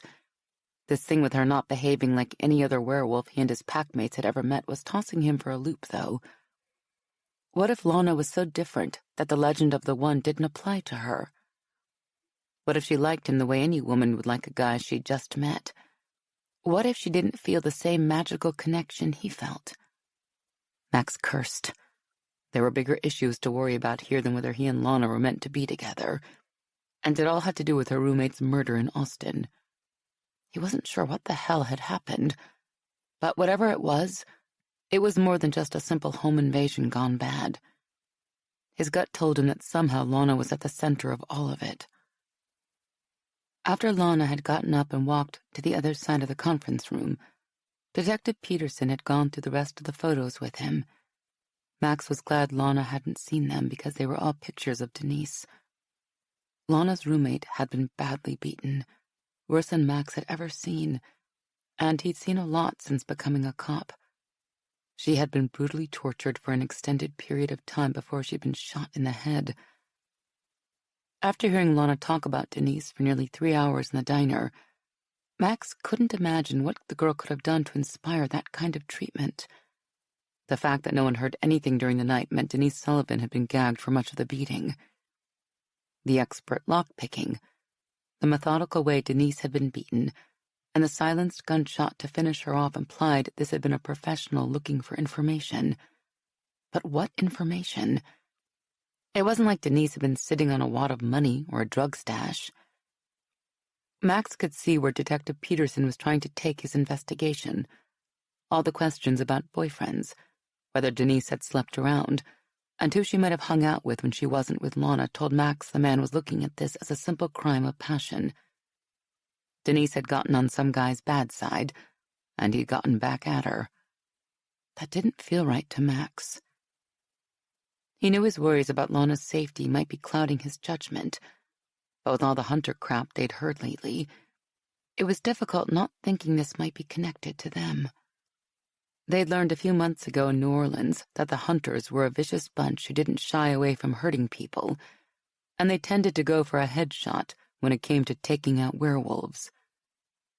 Max was tempted to believe Lana was hiding that she was a werewolf because she knew hunters were on her trail and thought if she kept her true nature a secret, it would be safer for everyone. But when he started picking at the individual threads of that argument, the logic kind of unraveled. If she knew she was in danger from hunters, why wouldn't she reach out to Max for help, since he was a werewolf too? Hell, if she knew there were hunters around, wouldn't she want to warn other werewolves about them? Max was pretty sure he knew Lana well enough to suggest she'd never put another person or a werewolf at risk to save her own skin. Of course, there was always the possibility that Cooper was right, and Lana wasn't aware she was a werewolf, in which case running home to Dallas before the hunters arrived in Austin might have been an instinctive thing. That idea kind of made sense. Lana said she'd felt like she needed to come home the second she'd finished college. A lot of the werewolves who'd shown up in Dallas lately had admitted they'd been drawn here without knowing why, like pure survival instinct telling them to get close to a strong alpha pack. Max had mentioned these ideas to Gage this morning, and while his commander promised he'd talk to some people about the possibility, he was of the opinion that Max was twisting the facts in an attempt to connect dots that were simply too far apart. Denise getting tortured and shot, as horrible as it was, didn't automatically mean hunters were involved. Sometimes it was merely regular psychos out there killing people. Heaven knew there were enough of them. While that all sounded very logical, it didn't keep Max from worrying. Lana was a werewolf, even if she didn't act like one. His gut told him if anyone was coming after her, it would be a hunter. With that in mind, it was damn difficult not seeing hunters in every shadow. He was still contemplating that when he heard shouting coming from the Wallace house. Max didn't stop to think. Shoving open the car door, he jumped out and sprinted down the block just as a little girl's scream echoed in the air. The terror in it made his inner wolf howl. He was wearing his backup piece in a holster around his right lower leg, but as he hit the porch steps, Max didn't bother slowing down to grab it. Another high-pitched scream came from inside the house, forcing his fangs to extend even as he swung open the screen door. "Dallas Police Department, I'm coming in!" he shouted before twisting the knob and shoving the inner door open. The scent of fresh blood hit his nose as he rushed inside, ripping a growl from his throat and pushing him within an inch of totally losing control. But if Max thought the scent of blood had him close to the edge, that was nothing compared to how bad it got when he saw the scene spread out in front of him. Little Natasha kneeled behind the arm of the couch, her eyes almost completely glazed over in fear. Nina stood in the middle of the living room, her face tight with defiance, as she stood between her father and brother. Terrence was in the kitchen doorway, standing defensively in front of his mother as if trying to protect her. There was a thick layer of white gauze wrapped around his right hand, from fingertips to the middle of his forearm. Red stains were already seeping through the bandages, and Terrence wrapped the fingers of his other hand around them, squeezing hard as if trying to stop the bleeding, or the pain.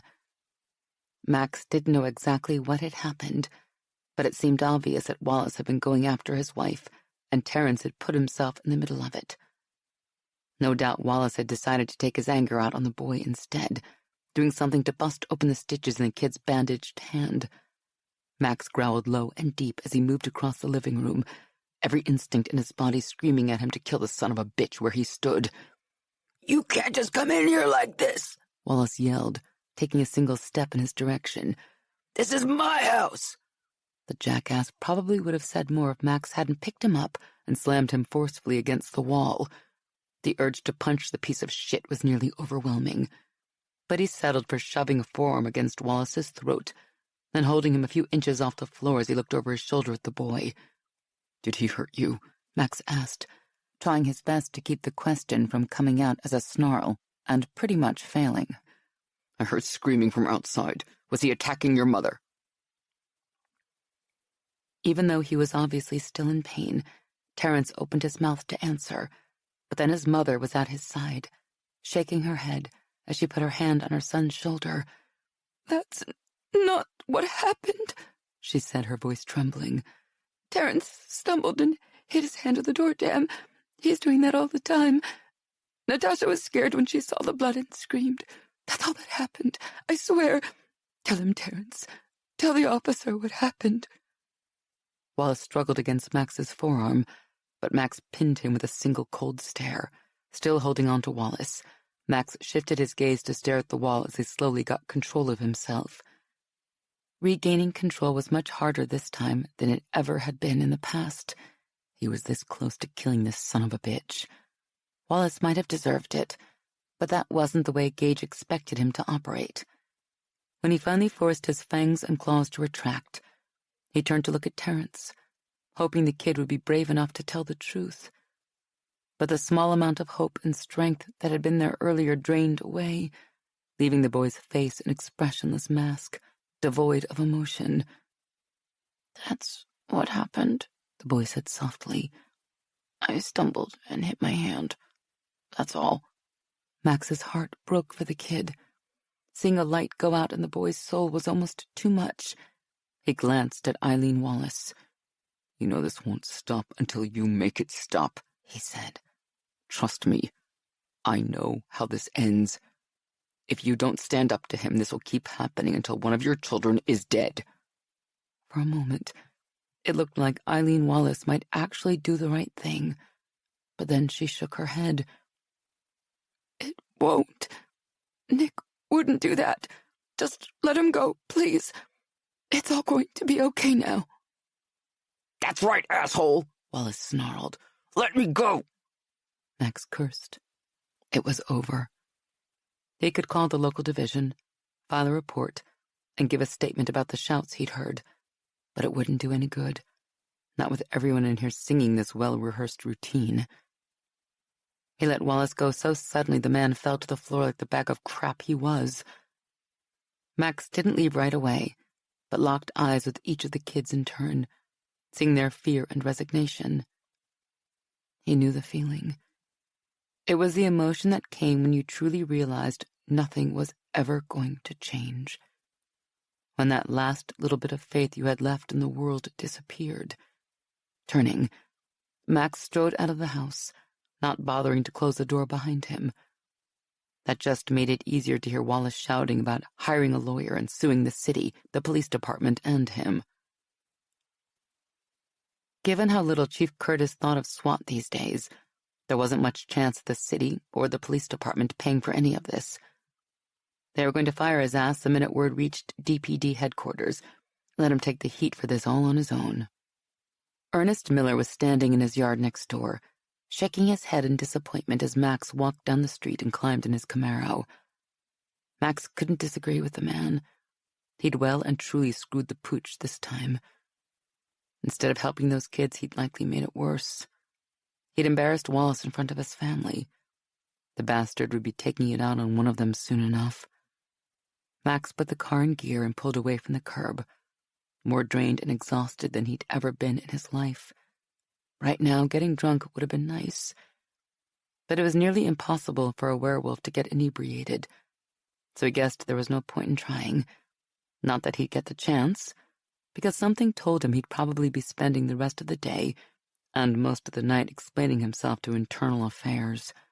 Shit. An IA investigation. That would be fun. Still thinking about Denise? Lana looked up from her menu and across the table at her mother. Crap, how long had she been zoning out? Her mom had suggested coming to the Galleria Mall, hoping it would help take Lana's mind off what had happened to Denise. But so far it wasn't working. Lana opened her mouth to fib and tell her mother she was simply trying to decide what to order for lunch, but realized it would be a waste of time. Her mom knew her too well. Sorry, Lana apologized, giving her mother a small smile. Was it that obvious? Her mother's lips curved. Well, the fact that you've been looking at your menu upside down for the past few minutes was sort of a dead giveaway that you're distracted.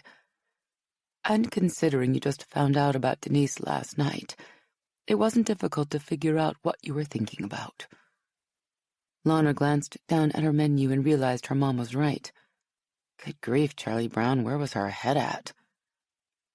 She flipped her menu right side up and saw it was still going to be hard to decide what to order. The restaurant had a lot of great-looking choices. Not that her mind was very focused on food right then. It's hard not thinking about Denise, she admitted. A few days ago, we were talking about renting an apartment together and trying to get a job at the same company. Were you able to get in touch with Denise's parents? Her mom asked. Yeah, but it took a while. As you can imagine, it's been a tough couple of days for them. Are you going up to Alaska for the service? Lana nodded. Her mom reached across the table and gave Lana's hand a squeeze. I can go with you if you want. Lana smiled. Her mother had always been there for her whenever she'd needed support the most. Offering to drop everything and go to Alaska with her was just one of the reasons Lana loved her so much. I appreciate that, Mom, she said. But Max already offered to go with me. You don't mind, do you? Her mother smiled. But before she could say anything, their server interrupted to take their order. Lana glanced down at her menu and chose the first thing she saw: salad with a chili lime vinaigrette and cheese enchilada on the side. The waiter, a blonde guy she probably would have thought was attractive until she'd met Max, and had her entire definition of the word changed forever, gave her a smile. Orders are usually 2 enchiladas, but I can put in a good word with the chef. See if I can get him to hook me up with a single one. I wouldn't want you to waste any of your favors on me, she said as she handed him her menu. You can go ahead and bring 2. I'll share with my mom. Realizing his charm wasn't working on Lana, the waiter turned his attention on her mother. Her mom lifted a brow, shutting him down before he started and sending the would-be Romeo off for their food. There was a time not too long ago when you would have been thrilled to have a cute guy like that trying to charm you, her mother observed as she sipped her iced tea. Lana shrugged, wishing she still had her menu so she'd have somewhere else to look other than at her mom, who was currently regarding her with a knowing expression. For once, she'd rather her mother didn't know her so well. I'm not 18 anymore, Mom. Uh-huh. Her mother regarded her thoughtfully, apparently not convinced. You sure it doesn't have something more to do with a certain SWAT officer? Maybe, Lana conceded. You don't mind if Max takes me up to Alaska, do you? Mom waved her hand. Don't be silly. I can't imagine anyone I'd rather you go up there with. Lana had spent the morning telling her mom about what had happened down in Austin, from finding out all the horrible details surrounding Denise's murder to the hours she'd spent at the diner with Max afterward. It wasn't an exaggeration to say he'd saved her sanity. He is rather amazing, she admitted with a smile. You like him a lot, don't you? Yeah, I do. Lana would have said more, but their server appeared with their food. He was less charming in all business this time, she noticed. She picked up her fork and speared a tomato. I know this is going to sound crazy. We just met, but I already feel like we're perfect together. She glanced at her mother. You don't think I'm crazy, do you? Not at all. Sometimes we really do fall fast for the person we're meant to be with. If Max is that person for you, there's nothing wrong with admitting it. Lana sighed. But how do I know for sure if Max is that person? What if my feelings for him are being affected by all this stuff with Denise? That makes a lot more sense than the idea I've stumbled over my soulmate. Her mother shook her head and dipped her spoon in her soup. You really are your father's daughter, aren't you? Always trying to logic your way through a situation. Maybe just this once, you should put your head on cruise control and let your heart lead the way. Lana smiled at the analogy. I think I can do that, though I don't think Dad is going to be too thrilled with any of this. He's especially not going to like the idea of me going up to Alaska with Max. She snorted as a sudden thought occurred to her. I can just imagine him wanting to go up there with us, so he can chaperone and make sure we don't get too close. You let me worry about your father, her mom said. Lana was only too happy to do that. She ate a bite of her enchilada, chewing thoughtfully. There's something I've been meaning to ask you, Mom. What's that? The other night you said Dad didn't want me to get involved with a cop. Why not?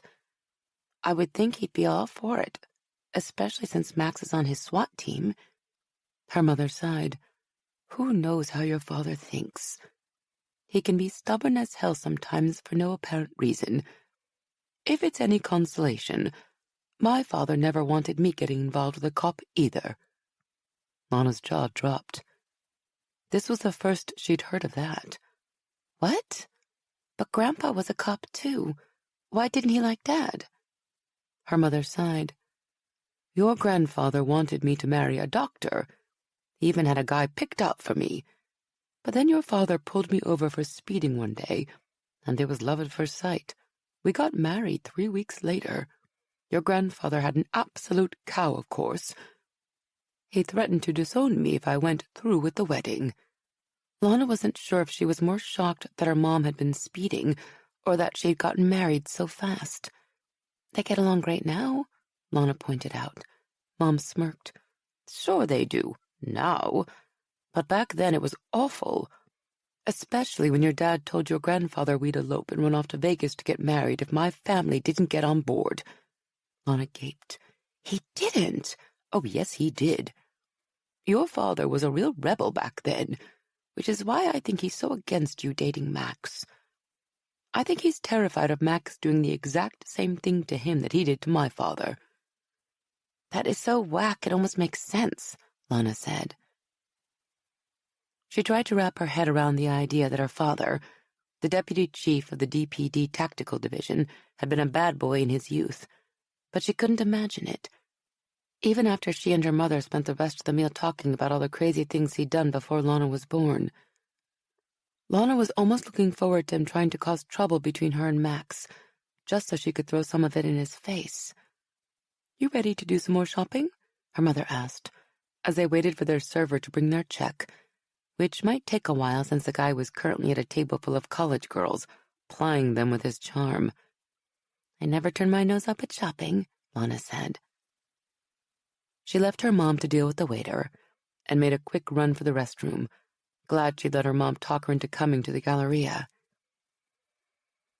Nothing was going to make her forget that Denise was gone, but being with her mother made the sorrow a little easier to bear.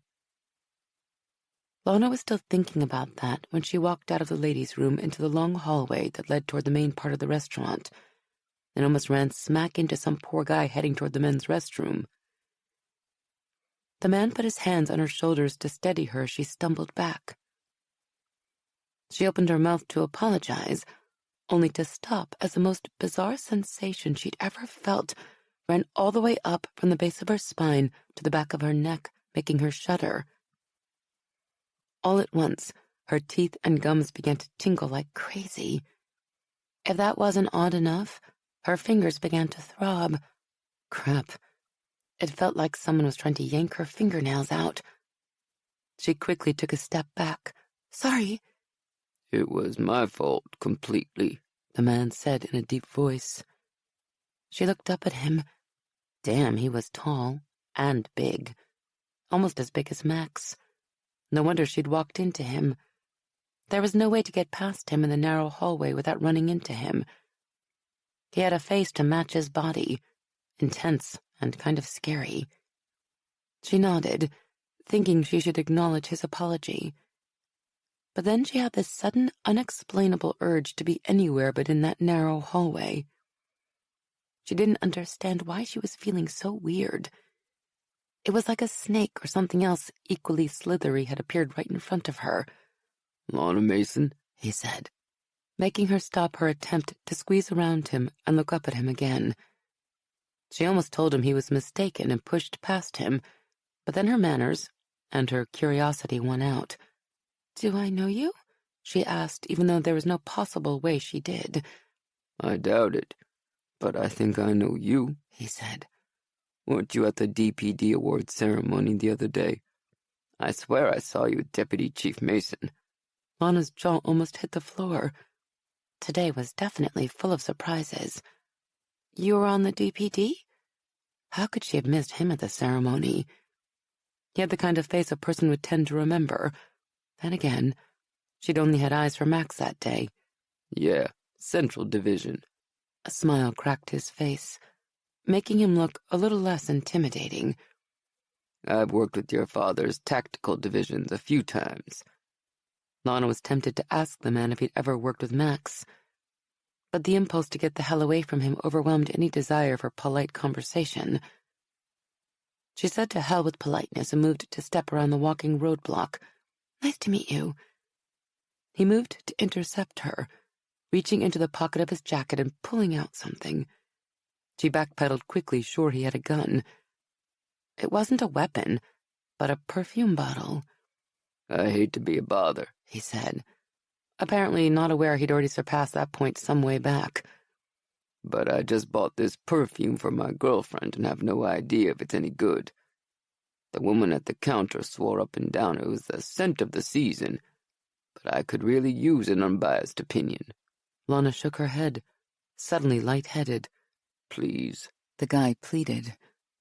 My girlfriend is really difficult to please. If I give her perfume that smells bad, she'll probably break the bottle over my head. Lana couldn't blame the woman. She wanted to do the same thing. She resisted the urge and forced herself to nod. Anything to get out of this hallway faster. It took everything in her to extend her wrist so he could spritz her with the perfume. Part of her wanted to push past him and run, but another part begged her to stay and do something, though she didn't know what. She lifted her wrist to her nose to take a sniff and almost gagged as an awful stench hit her. The part of her skin where he'd sprayed the perfume began to sting, even as her nose started to burn from inhaling the stuff. What the hell? She wrinkled her nose and made a face. Ugh! What kind of crap did they sell you? It isn't any good, he asked in a tone that almost sounded amused. Hell no, it's not any good. It stinks. Plus it burns. If I were you, I'd return it and get my money back. Turning, she shoved open the door of the ladies' room and hurried inside, rushing over to the sink. Over the water, she swore she heard the man laugh, but she was too intent on washing the perfume off her wrist and couldn't be sure. It took a long time and a lot of soap to get the worst of the stuff off her skin. Even after that, her nose still burned so badly her eyes watered. She splashed water on her face, hoping that would help. When she did the best she could, she dried her hands and face, grimacing as she looked in the mirror and realized her makeup was a complete disaster. She dug into her purse for her cosmetic bag and quickly put on some mascara and a touch of lipstick. As she was putting her makeup back in her purse, she realized the funny sensations she'd experienced earlier were gone now. Weird. Lana stepped out of the bathroom to find the big man still standing in the hallway, blocking the way to the restaurant. That was when she noticed something that made her gums tingle and fingertips ache all over again. A second man standing at the far end of the hallway, near the emergency exit. The first man took a step her way, smiling without any humor. A metallic taste filled her mouth, like she'd bitten her tongue, and a tremor of something halfway between anger and fear rumbled up her throat. "Lana, there you are," her mother said, coming toward them from the restaurant. "What the heck is taking you so long?" Relief washed over Lana as the big man, who'd sprayed her wrist with perfume earlier, brushed past her and headed for the emergency exit. The second man shoved it open, and they disappeared outside. Why hadn't the alarm gone off? She had no answer to that question, just like she had no way to explain why her body stopped buzzing and tweaking the moment the door closed behind the two men. "Who was that?" her mother asked. "He said he was an officer from Central Division," Lana said, not wanting to alarm her mom or attempt to describe all the weird stuff that had just happened. Her mother frowned. "Really? I didn't recognize him. What's his name?" That's when Lana realized the man had never told her. He didn't say. Max was parked on the couch in his apartment, staring at the TV, hoping Wallace was full of hot air and wouldn't go through with his threats to file a complaint against him, when his phone rang. He grabbed it from the coffee table, cursing when he saw Gage's name on the screen. Thumbing the green button, he put it to his ear. "What's up, Sarge?" "Get your ass down to the compound, now!"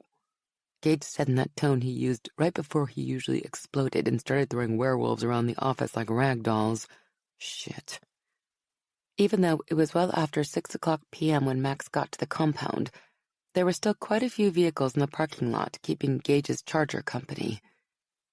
In addition to Xander's, Brooks, and Cooper's vehicles, there were two others he didn't recognize. He wasn't so concerned about the late-model piece of shit with rust spots and a pervasive burnt oil smell about it that suggested the thing was on its last legs, but the generic white Chevy Caprice sedan worried him. It screamed DPD unmarked car, which meant it was someone from Internal Affairs, or headquarters. Double shit. Brooks was there to meet him, a concerned look on his face. What the hell did you do, Max? Gage and Xander are in there with IA, and none of them look happy. Max shook his head. He'd never felt more like a complete frigging idiot than he did right now. I got a call earlier from that old guy in Park Lane, Ernest Miller. He said he heard a lot of shouting and sounds of a scuffle coming from the Wallace place. Northeast Division sent out a patrol car, but the wife told them the kids had been watching TV too loud. So I headed over there to check things out myself. Brooks must have known where this was heading if the look on his face was any indication. Damn, Max. Please tell me you didn't do something stupid.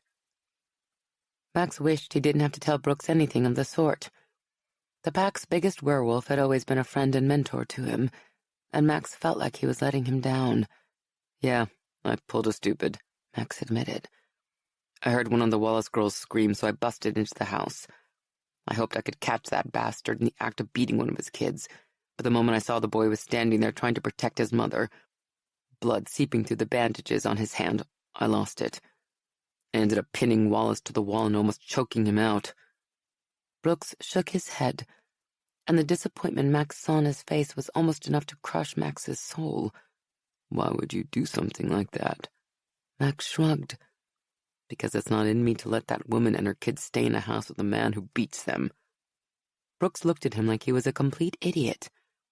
I know why you did it, you moron. I'm asking why you didn't think to tell me or anyone else in the pack.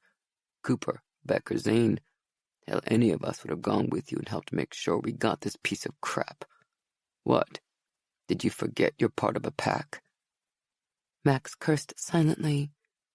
If Brooks had wanted to say the one thing that would make Max feel like crap, he'd done it. I screwed up, Max said quietly. No shit. Brooks's mouth tightened. What the hell has gotten into you? It's like you've gone completely off the rails. I don't know, he admitted. Seems like my head is spinning lately. I can barely keep my shift under control at the best of times. And even when I do, I see myself doing stupid stuff without being able to stop it. Brooks regarded him silently, then sighed. I guess I should probably cut you some slack. A werewolf can't be held responsible for his actions while he's an emotional train wreck. It's happened with everyone else who found their one. So why not you? Max stared at his packmate, surprised Brooks was letting up on him. You think IA will be as understanding with my screw-ups as you are if I tell them my relationship status is complicated? Brooks let out a snort. I don't see that helping you out very much. But this time, trust Gage and Xander to watch out for you, huh? Max nodded. You sticking around for a while? Nah.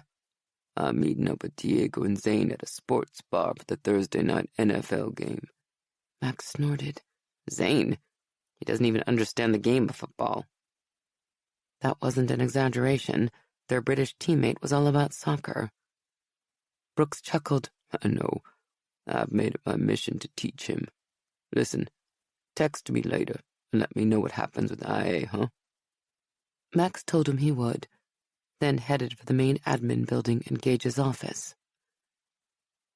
The moment he opened the door, a trio of unfamiliar scents hit him.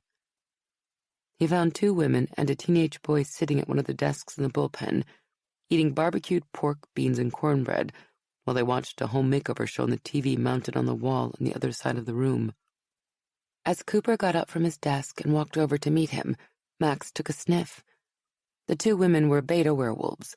One was in her 30s, while the other was a little older, mid-40s he guessed.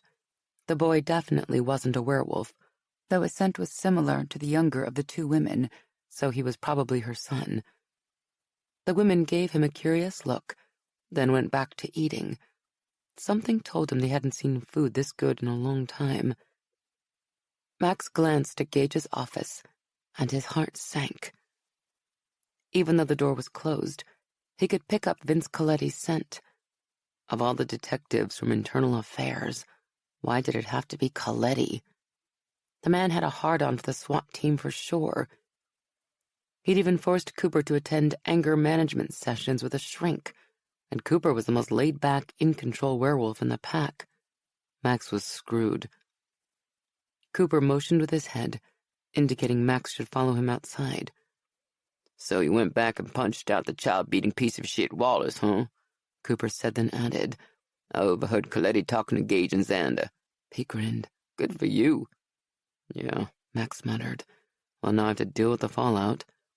Cooper shrugged. "Put on your best. I'm horribly sorry, and promise never to do it again, Face. You'll be out of here in time for dinner with that new babe of yours." Max wasn't nearly as sure of the outcome with Coletti as Cooper seemed to be, but arguing with Cooper about anything was like chasing a greased pig. You ended up looking foolish and feeling all dirty. "What's with the two betas in there?" he asked instead. "They on the run from the hunters too?"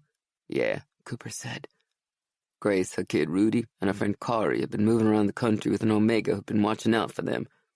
4 weeks ago, a group of hunters caught up with them outside of Norman. The Omega sacrificed himself so they could get away, and they've been ducking and hiding ever since. They heard about our pack and headed this way. They rolled in here about an hour ago and haven't stopped eating since."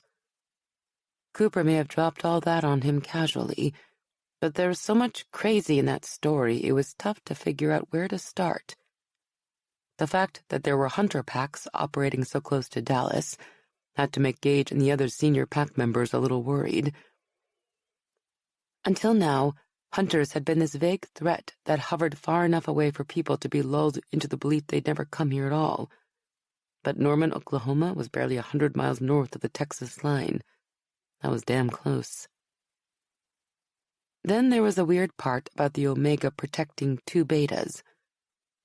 From what they knew about werewolves, a protective Omega was an oxymoron. When Max pointed that out, Cooper shrugged. "I had a hard time believing it too, but Kari said the Omega showed up out of the blue and started taking care of them. He seemed as shocked by his own behavior as they were. I'm trying to imagine an Omega sacrificing himself for anyone, and I just can't see it. But I think the rules are changing now that the hunter threat is growing." Max shook his head. The SWAT pack still had no idea how word had trickled out that Dallas was a safe haven. All they knew was that scared werewolves had been showing up at the compound in ones and twos every few days since mid-August. Most of the new werewolves were betas. There were also a surprising number of Omegas, and even a few alphas. They'd stop by to check in and make sure it was okay for them to be in the pack's territory. Gage would welcome them in and make sure they had a place to stay along with work and enough to eat. Gage was doing his best to keep a head count, but staying on top of the incoming was getting harder by the day. There had to be at least 40 new werewolves in Dallas at the moment. That was insane. Inside the admin building, Max heard Gage's office door open. He sighed. Might as well go in and get this over with. Cooper must have heard too because he smiled. "Remember, look really apologetic. And no matter what, refrain from telling Coletti you'll probably end up doing the same thing all over again next week. People like him frown on that kind of honesty." Max lifted a brow. So in other words, lie to him. Cooper opened the door and shoved him inside. "Like your friggin' life depends on it, because it does." When they walked in, they found Gage, Xander, and Coletti talking to the two betas and the kid. "Xander will take you upstairs and show you around," Gage said. "We have some cots up there you can use until we find you a place to stay. There's a small kitchen stocked with food if you're still hungry." As Xander led the small pack upstairs, Max couldn't help noticing Coletti's shrewd gray gaze following them. "I've heard you've been putting people up here," the dark-haired IA detective said. "You know the department frowns on that kind of stuff." Gage didn't so much as blink. How the hell did his commander stay so cool, Max wondered. Coletti was such a rule-following D-bag, it was all Max could do not to pick him up and throw him off the compound. "There are people in trouble who need some help," Gage said. "I'm making sure that no department resources are being used." Max expected Coletti to be a dick about it, but he merely watched the two women and the kid as they disappeared up the stairs, then nodded. keep it low-key. If Chief Curtis finds out, he'll pull a hamstring running over here to can your ass.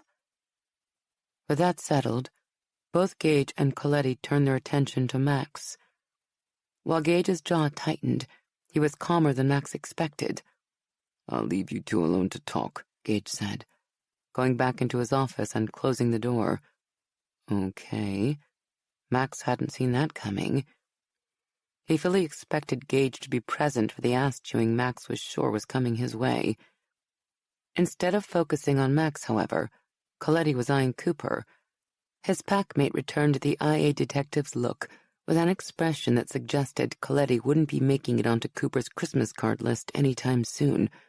Cooper, Coletti said with a little lift of his chin that guys did when they wanted to acknowledge the other person existed, but didn't want to shake their hands.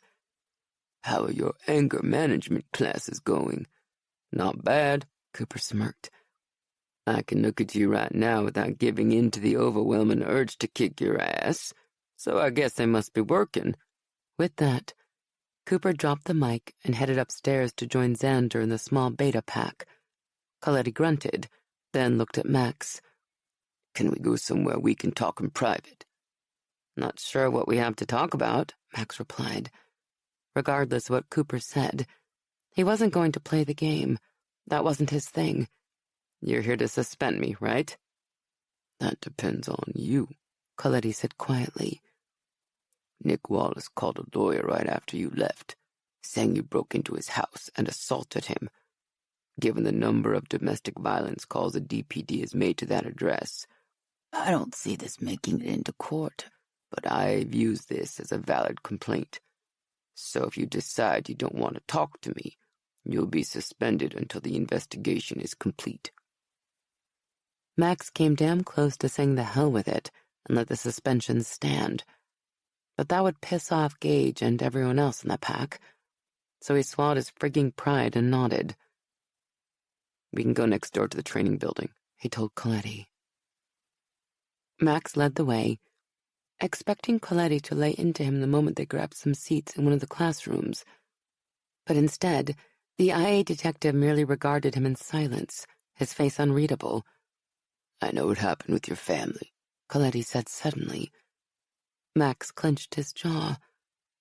He wasn't thrilled the IA detective had poked around in his background, digging up dirt, but he wasn't surprised by it either. And he sure as hell wasn't about to let this dickweed have the satisfaction of knowing how much it bothered him. And, he said flatly, almost expecting it when he felt the sharp edges of his fangs grazing his tongue. He was losing control every 5 minutes these days. Why not now? And I understand why you reacted the way you did.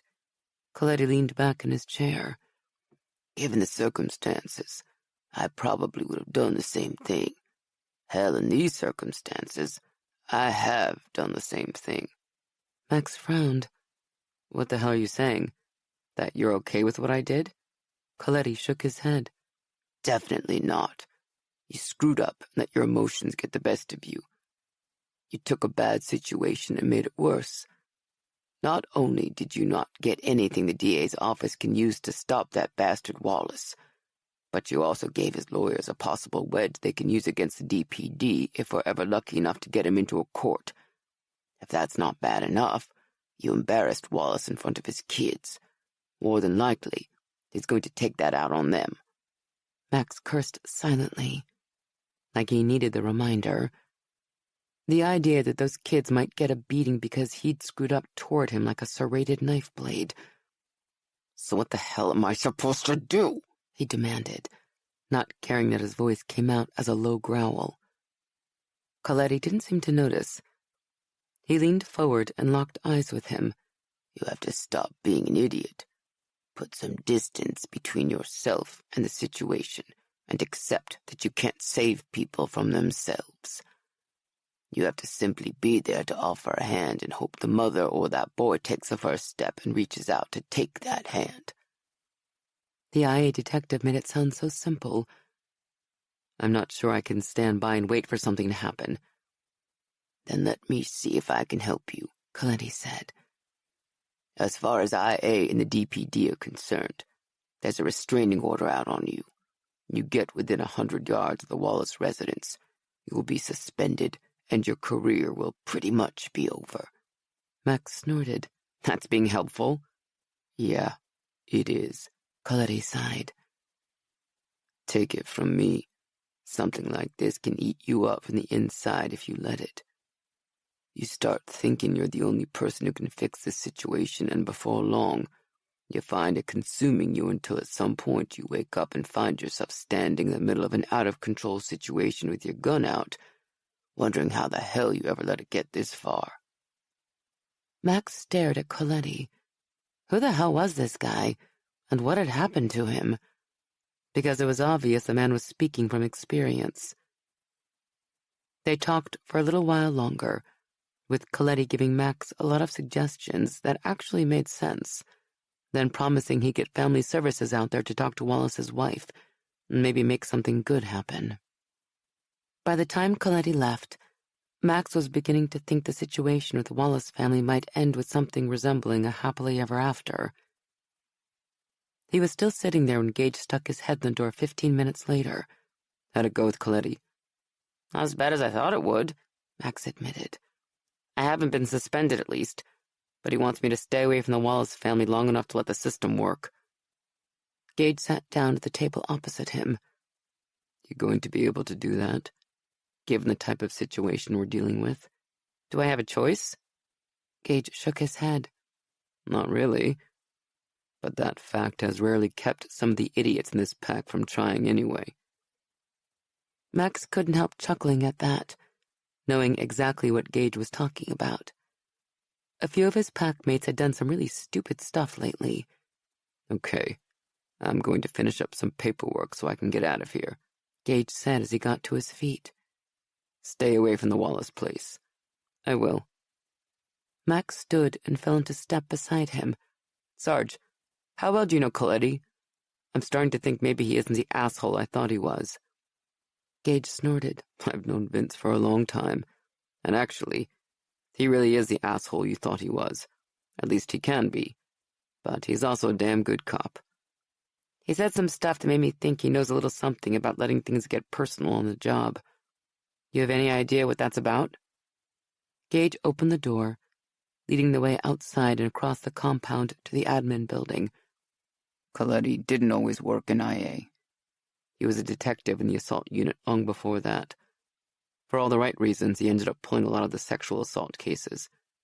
He was good at his job, but that's some tough work, and he had to deal with more than his fair share of crappy situations. He ended up getting into trouble by putting himself in the middle of one of them. It went bad, and politics and the DPD being what they are. He got transferred to IA. It was either that or leave the force. Max opened his mouth to ask for more details, but Gage shook his head. If you want to know more, you'll have to ask Coletti. Go home and give Lana a call. Better yet, go spend some time with her and clear your head. Max didn't say anything. He wasn't sure if he was suitable company for anybody, especially Lana after the day he'd had. But the idea of spending the rest of the night on his own definitely didn't appeal to him. He was halfway to his Camaro when he caught sight of Coletti leaning against the driver's side door of the old jalopy with the rust spots, talking to Kari. Max stopped. Sure, Coletti was harassing her about being there. No doubt he was asking her all kinds of questions about why Gage was letting her and her friends stay at the SWAT compound. Max started toward them when he heard Kari laugh. He hesitated. Maybe he should listen in on their conversation for a little bit before he went over there and made a fool of himself. I'm serious, Coletti was saying. If you need anything, like help fixing this car of yours, for example, give me a call. My cell number is on the back of the card I gave you. Kari pushed her long blonde hair behind her ear, a smile tugging at her lips. And what if I just want to call you for something other than car repair? Is the offer still good? Now it was Coletti's turn to laugh. I said anything you need, and I meant it. Max turned and headed for his car. If he listened to any more, he was going to have to shove his claws in his ears. Coletti and a beta werewolf? Seriously? Chapter 6. What happened to your wrist? Max asked as Lana shrugged out of her coat. She'd hoped Max wouldn't notice the red, irritated spot on the inside of her lower forearm where Mr. Creepy Guy had sprayed her with his perfume, but that had probably been asking too much. Max was a cop. He was paid to be observant. Besides, the rash on her arm kind of stood out. Lana shook her head, not wanting to worry Max. Mom and I were at the Galleria today and someone spritzed me with perfume. It stung to high heaven and made my skin burn until I washed it off. It's starting to fade already. Ignoring her attempt to downplay what had happened, Max carefully took her arm and urged her from his apartment's small entryway into the living room to get a better look. Lana quickly forgot about the rash on her arm as she enjoyed the feel of his warm hands on her body. It was crazy the way a simple touch from him had her getting all tingly. This almost looks like a chemical burn, he said with a frown. Are you allergic to alcohol? I never have been, she said. In fact, I've never been allergic to anything. Whatever was in this stuff burned the moment it hit my skin. Max's frown deepened. I hope you talked to someone at the store you were in and made sure they stopped using the crap. Lana nodded, not looking at him as she did. Of course she hadn't talked to anyone. What would she say? A police officer from Central Division spritzed me with perfume he bought from your store and it burned me? She didn't even know which store the guy had bought it from. Enough about my weird reaction to some perfume, she said, giving him a smile as she tossed her purse on the couch. You going to tell me about this crappy day you had? One of the big reasons she'd come over to his place was because Max had sounded so wrung out when he'd called her earlier. She'd hoped they might get together tonight, but when 8 o'clock had come and gone, she thought he'd gotten hung up at work and that she'd have to wait until tomorrow to see him. But when he'd called after 9 and told her his day had been a train wreck and that he'd really like to see her, she hadn't complained. While the day out with her mother had helped, Lana was eager to hang out with Max. She'd also been excited to see what his apartment looked like. Max was a unique man, and when she found herself trying to imagine his place, she simply couldn't picture it, so she turned down his offer to come over and pick her up, figuring her dad would only make a complete butt of himself given the chance, and jumped in her car. Max gave her a sheepish look, which was an entirely adorable expression on a man his size. We can get into the details later, but to make a long story short, I kind of pulled a stupid today. She had a hard time picturing Max doing anything stupid. It didn't seem possible. What did you do? Yesterday, I went out on a domestic violence call along with a few other members of SWAT. We were there to provide backup support in case things turned violent, and when we went inside and I saw the kids, it was obvious that they'd been abused, and it really pissed me off. Lana felt a slow burn in her stomach. When it came to people she just plain hated, child abusers topped the list. Did you arrest the guy? Max shook his head. Unfortunately, no. Even though it was obvious what happened, neither the wife nor the kids would say anything, so another report was filed, and we had no choice but to leave. I knew the guy would end up smacking his family around again, so when I got a call from the neighbor saying he'd heard shouting coming from inside the house, I went over there on my own. She didn't like where this was going. You didn't go in without probable cause, did you? I had cause. I heard screams, he said. And when I got inside, it was as bad as I thought it would be. But unfortunately, this guy had his family so conditioned they won't say a word. Worse, I kind of went a little crazy and got too physical with the guy. Lana groaned. Did you get suspended? Now she was even happier Max hadn't come by to pick her up at her parents' place. If her father had gotten wind of this, he would have lost his mind at the idea of her seeing Max again. Max shook his head. No, I got lucky. I'm basically on probation of sorts. I have to stay completely away from the family, or I will be suspended. She was relieved to hear that. Why would you do something so crazy? He sighed. That's a complex part of the story, so maybe it should wait until later. How about I give you the 50-cent tour of the place first? She would rather have heard the details of his day, but resisted the urge to push. They had plenty of time to get into it later.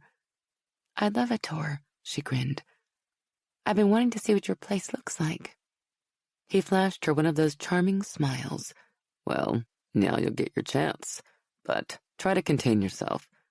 You're already looking at about 60% of my apartment from where you're standing. Lana waved a hand. "I've been living in a college apartment for the past 5 years. This place is the Taj Mahal in comparison." Max laughed and offered his arm to escort her. If your standards are really that low, this might just work out after all. Lana linked her arm with his and let him lead her into the small eat-in kitchen that was connected to the living room. Painted the same off-white color, it made the transition seamless, and the apartment seemed bigger than it was. As you can see, this is the kitchen, Max said as they walked around the peninsula separating the two rooms. Better known as a place where all the microwavable magic happens. Lana laughed. "You're kidding, right? You might have forgotten, but I've been close enough to those abs of yours to know you don't eat junk food all the time." He gave her a heated look. "Oh, I haven't forgotten how close you've been to my abs. But in this case, I'm being completely honest." Before Lana could call him on the obvious lie, he walked over and opened a couple of the upper cabinet doors, revealing an endless collection of chips, pretzels, cookies, boxed dinners, and canned food, of the non-fruit and veggie variety. But on the bright side, he was obviously getting his protein, since it looked like he had enough peanut butter to feed an army. It appeared to be his favorite food. "Not a big fan of fruits and veggies, huh?" He looked hurt. "I looked it up, and corn can be considered either a fruit or a vegetable, depending on who you ask. So, as you can see, I have bags and bags of fruits and veggies." Lana raised up on her toes to get a better look. "Those are Fritos." "Which are made of corn," he said smugly. "So, I'm covered." "I stand corrected," she agreed, since he obviously already had this all thought out. "At least you don't have pizza boxes stacked up to the ceiling." Max grinned and opened the fridge, displaying 4 Pizza Hut boxes stuffed in there so tightly Lana wasn't sure if they'd ever come out. "I prefer my pizza cold," he said. She threw up her arms in surrender. "Of course you do." "While we're talking about food, have you eaten yet?" he asked. "I'm sure I can find something to your vegetarian tastes, even in my limited pantry." His offer reminded her that she hadn't eaten since lunch, and definitely could, even if it meant breaking into one of his cardboard box dinners. "I wouldn't mind eating, but after you've finished showing me around," she told him. "That should only take another 5 minutes. With that, Max led her out of the kitchen and back into the living room. They slowed long enough for her to take in the monster-sized TV and video game station, which in her experience was mandatory for all single guys. But he also seemed to have what looked to be a pretty good selection of DVD and Blu-ray movies in a bookcase off to the side. From there, they walked down a short hallway with a bathroom on the right, a larger-than-average bedroom on the left, and a nice walk-in closet in the middle. Max might have a bachelor TV and game station out in the living room, but his bedroom was surprisingly nicely decorated, painted in subdued tones of olive green and earthy brown. Even the blankets on the bed had a warm tan hue that went perfectly with everything else. Along with the casual furniture, the colors made for a relaxing ambiance. She couldn't help noticing that his bed, with its thick comforter and plump, fluffy pillows, was big enough to wrestle on, at least the kind of wrestling she had in mind. Lana quickly forced her thoughts in a different direction. If she didn't, it was possible they might not make it out of this room for a while. As they turned to head back into the living room, a framed photo on the tall dresser caught her attention. In it, a teenage boy who looked a lot like Max had his arm around the shoulders of a younger girl with the same dark hair and charming smile. "Is that you in this picture, or your brother?" she asked. Sure, it had to be Max, even though the boy in the photo was so much smaller than he was. Max grinned. That's me. And I know what you're thinking, but I was only 17 in that picture and just starting my growth spurt. Is the girl your sister? She asked softly, remembering what he'd said the other night about his family not getting out of the crappy place where they used to live. The smile disappeared, his face turning serious. Yeah, that's Sarah. She's 13 in this picture. It's the last photo I have of her. She died a little while after her 14th birthday. I'm sorry, she said. What happened? The question was out of her mouth before she could stop it, but the moment she saw the pain in his eyes, she realized she should never have gone there. She put a gentle hand on his shoulder. Hey, I'm not pushing or anything. I know. His mouth curved into a sad smile. It's just that I've gone out of my way to avoid talking about the subject for so long, hoping the memories would go away. That's hard to open up about it. But after the day I've had, maybe it's better if I finally do. And if I'm going to tell anyone the details about what happened to my sister, to my family, I want it to be you. Lana had a sudden, unsettling thought about the connection between his sister's death and the bad day he'd had.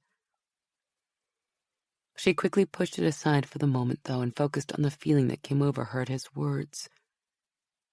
Here was a guy she'd recently started seeing, telling her he felt comfortable enough with her to share something this incredibly private and personal. It was a powerful admission, and a little overwhelming. Once again, she was awestruck by how lucky she was to have stumbled across Max. Men this amazing didn't come around very often. Tears stung her eyes, and she quickly blinked them away before he could see. I'm glad you feel that way. How about we talk over dinner? She smiled up at him. Assuming we can find something out there to eat. Max laughed and took her hand. I'm sure we can. Come on. That something turned out to be peanut butter and jelly sandwiches, and truthfully, she was thrilled. Lana hadn't eaten a PB&J since she was a kid, and as she and Max stood side by side at his kitchen counter, spreading spoonfuls of creamy goodness over toasted wheat bread, she had the feeling maybe she'd been missing out. Max drowned several of his sandwiches in grape jelly before holding the plastic bottle out to her with a questioning look.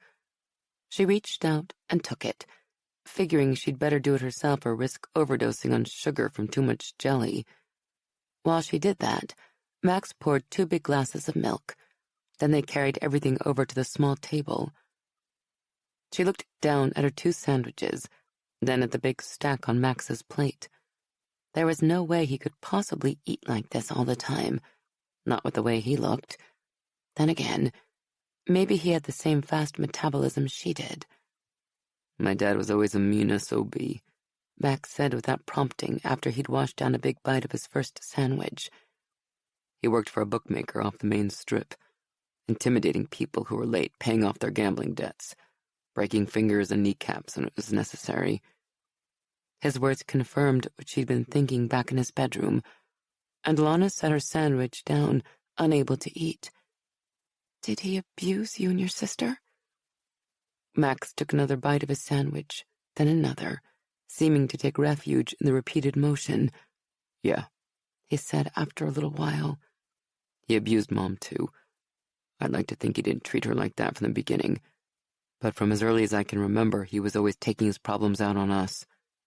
Didn't anyone ever call the police? She asked. Or try to stop him? Max shrugged.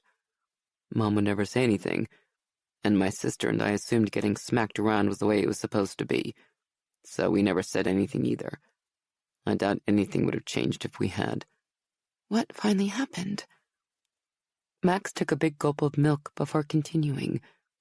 I just graduated from high school and came home from my job at the convenience store to find Dad in one of his moods. Things went the way they normally did, and he ended up punching me. Sarah tried to get involved, and that only made him madder. I don't know what came over me, but I couldn't let him hit her again, so I fought back.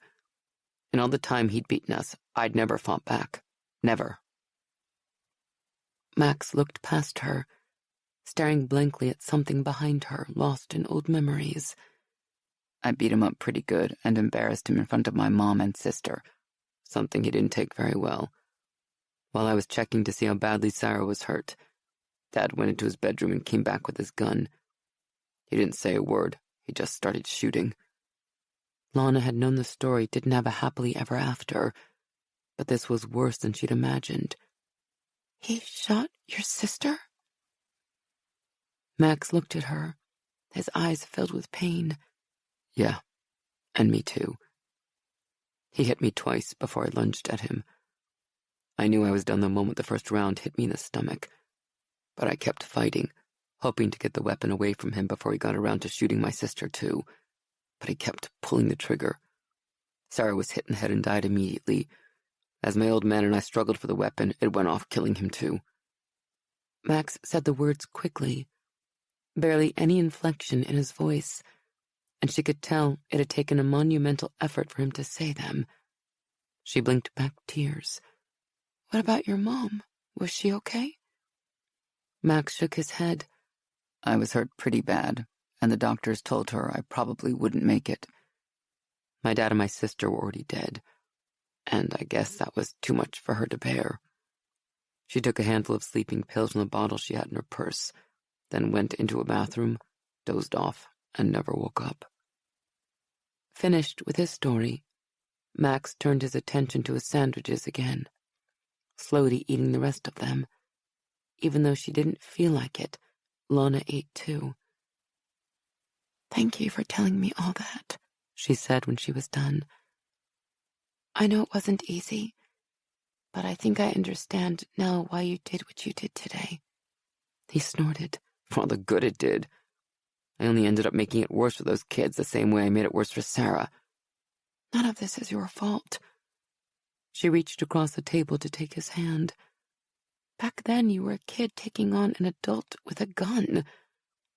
Now you're a cop following the law the best way you can. You couldn't have done anything different in either case. You know that, right? He shrugged. In my head, I know that.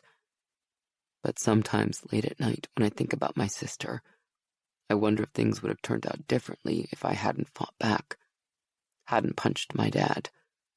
What if I had turned and shielded my sister's body with mine instead of trying to get the gun away from him? Even today, I wonder if things would have turned out better if I'd slowed down long enough to think about bringing some backup. Or maybe looked in a window before shoving open that door. Maybe I would have seen enough to get the man arrested. She squeezed his hand. Max, trust me when I tell you this. You can replay these situations in your head 100 times, thinking about all the things you could have done differently. But all that's going to do is twist your insides into knots and make you doubt every decision you've ever made. It won't help anything, and it certainly won't change the past. Max regarded her thoughtfully. Something tells me you're speaking from personal experience. Yeah, I guess I am, she admitted. Like you, it's not something I talk about very much. I get that, he nodded. I'm not pushing, but if you want to talk about it, I'm all ears.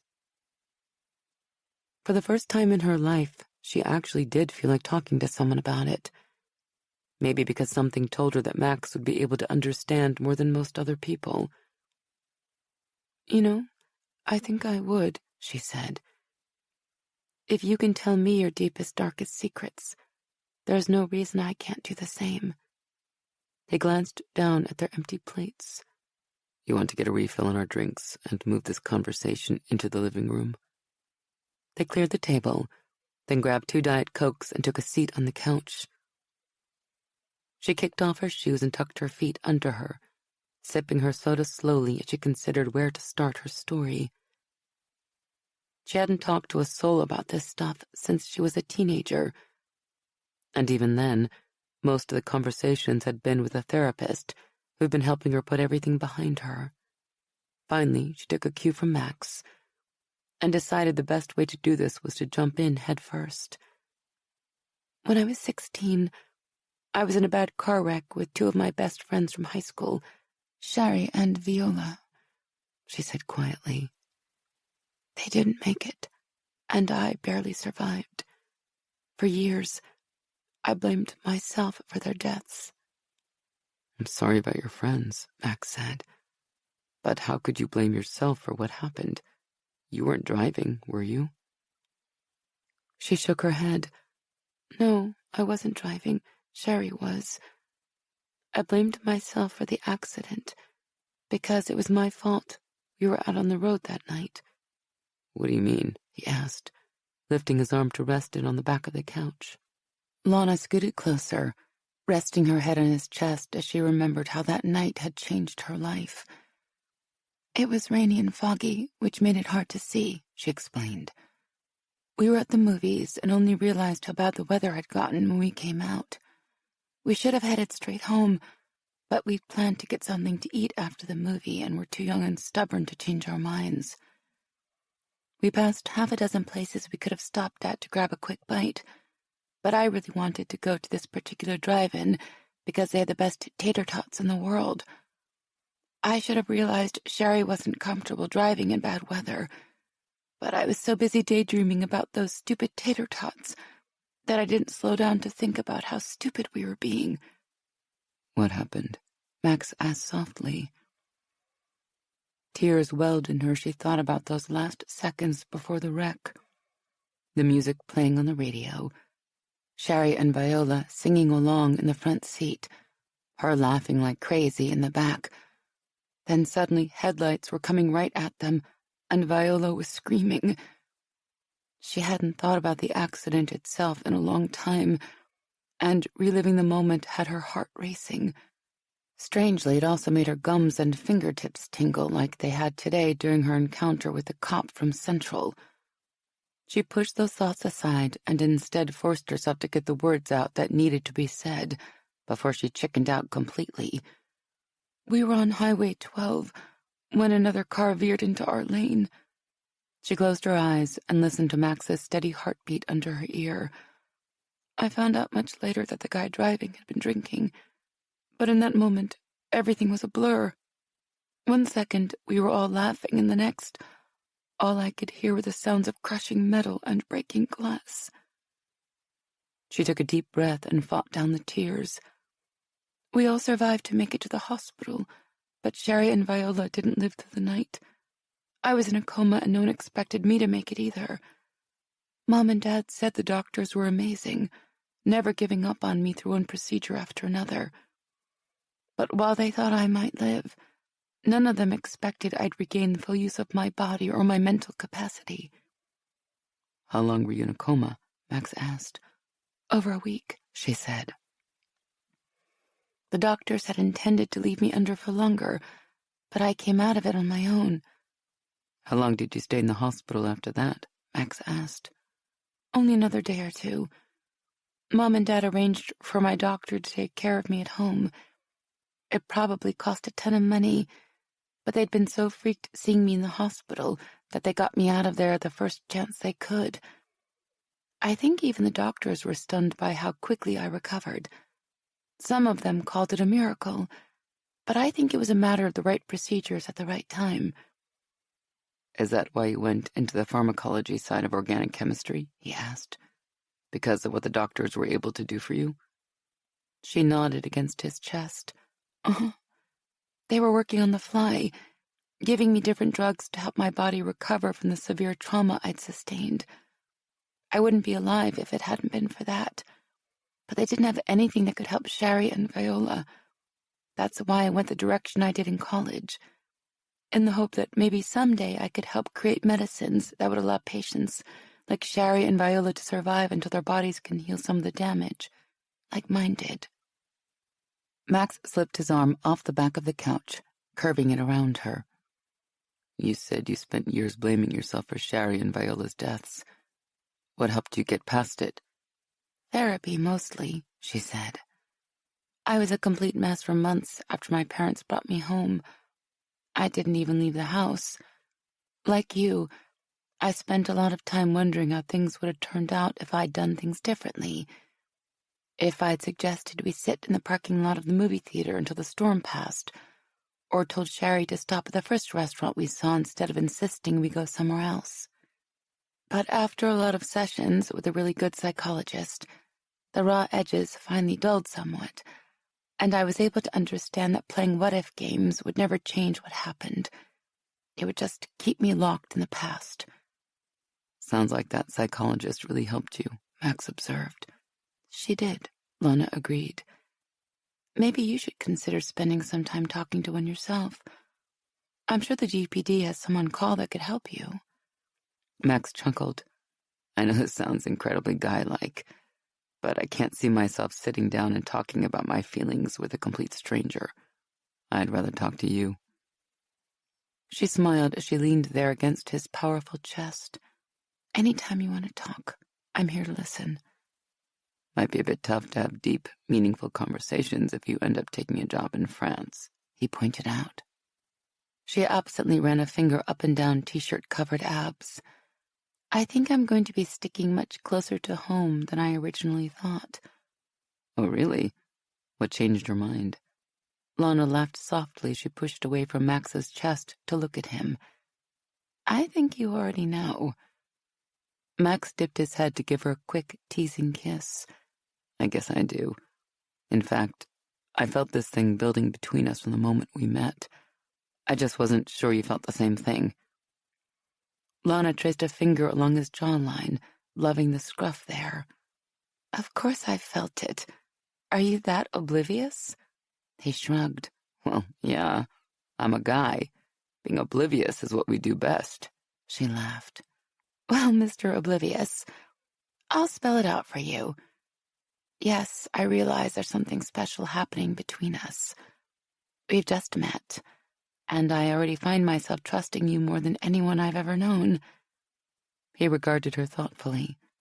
Kind of crazy, isn't it? How fast this is happening, I mean. Maybe, she agreed. But when it's right, it's right. Mom was telling me today that she and Dad fell for each other fast, too. So maybe it runs in my family or something. Whatever the reason, I find myself wanting to spend every waking hour with you, losing myself in your arms and kissing you. I'm smart enough to recognize that feelings like this don't come around very often, and I'd be crazy to walk away from them just for a job. I can work anywhere. Max tugged her closer, dragging her up until she was straddling his lap, having her knees on either side of his hips, the crotch of her jeans pressing down on that most wonderful part of his body, seemed like the perfect place to be. Losing yourself in my arms, he asked in a husky voice. I like the sound of that. Leaning in, he kissed her again, more slowly this time, his tongue slipping between her lips to tease hers. She wiggled a little higher on his hips, sighing against his mouth as she felt his cock slowly harden in his jeans. She rocked back and forth on his hard-on, loving both the way it felt and the fact that she could get him so aroused so quickly. When she finally pulled her mouth away, gasping for breath and almost dizzy from his intoxicating taste, his cock was hard as a rock, straining to get out. I guess you're not the only one who likes the sound of that, she murmured. Someone else down there seems to like it too. Max chuckled. Yeah, he's thrilled. I'm pretty happy myself. Not just at how good it feels to have you sitting on my lap like this either. Your offer to be there when I need someone to talk to means a lot. I'm glad, and I'm serious about that. I'm good at listening. And after spending so much time on my therapist's couch, I picked up all the best lines. His hand slipped down to her butt, resting there as she continued to gently move on his lap. And what kind of lines are you thinking about using on me? She smiled as a bulge in his jeans found the absolutely perfect position, making heat pool between her legs. Well, there's my personal favorite, she said as she gave him an extra grind.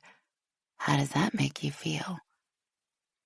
His hand squeezed her ass tighter, pulling her down even harder on his cock and making her clit tingle. I think that's obvious. Maybe, she agreed. But then there's the big follow-up to that standard question. Where do you think that feeling is coming from? He lifted a brow. Your crotch grinding on my hard-on? She shrugged. Possibly. But I think you might be holding back on me. I think you should tell me how you really feel. I want to rip your clothes off and eat you up like a Snickers because I know you'll be oh so satisfying. She had to work hard to keep a smile off her face as she placed one finger on her chin and gave him a serious look. I think we might be onto something here. Let's focus on the emotion you're feeling right this second. Where do you see this all going? My bedroom, he responded immediately, his hands moving up to the bottom of her tank top and sliding underneath to tease the sensitive skin of her sides with his fingers.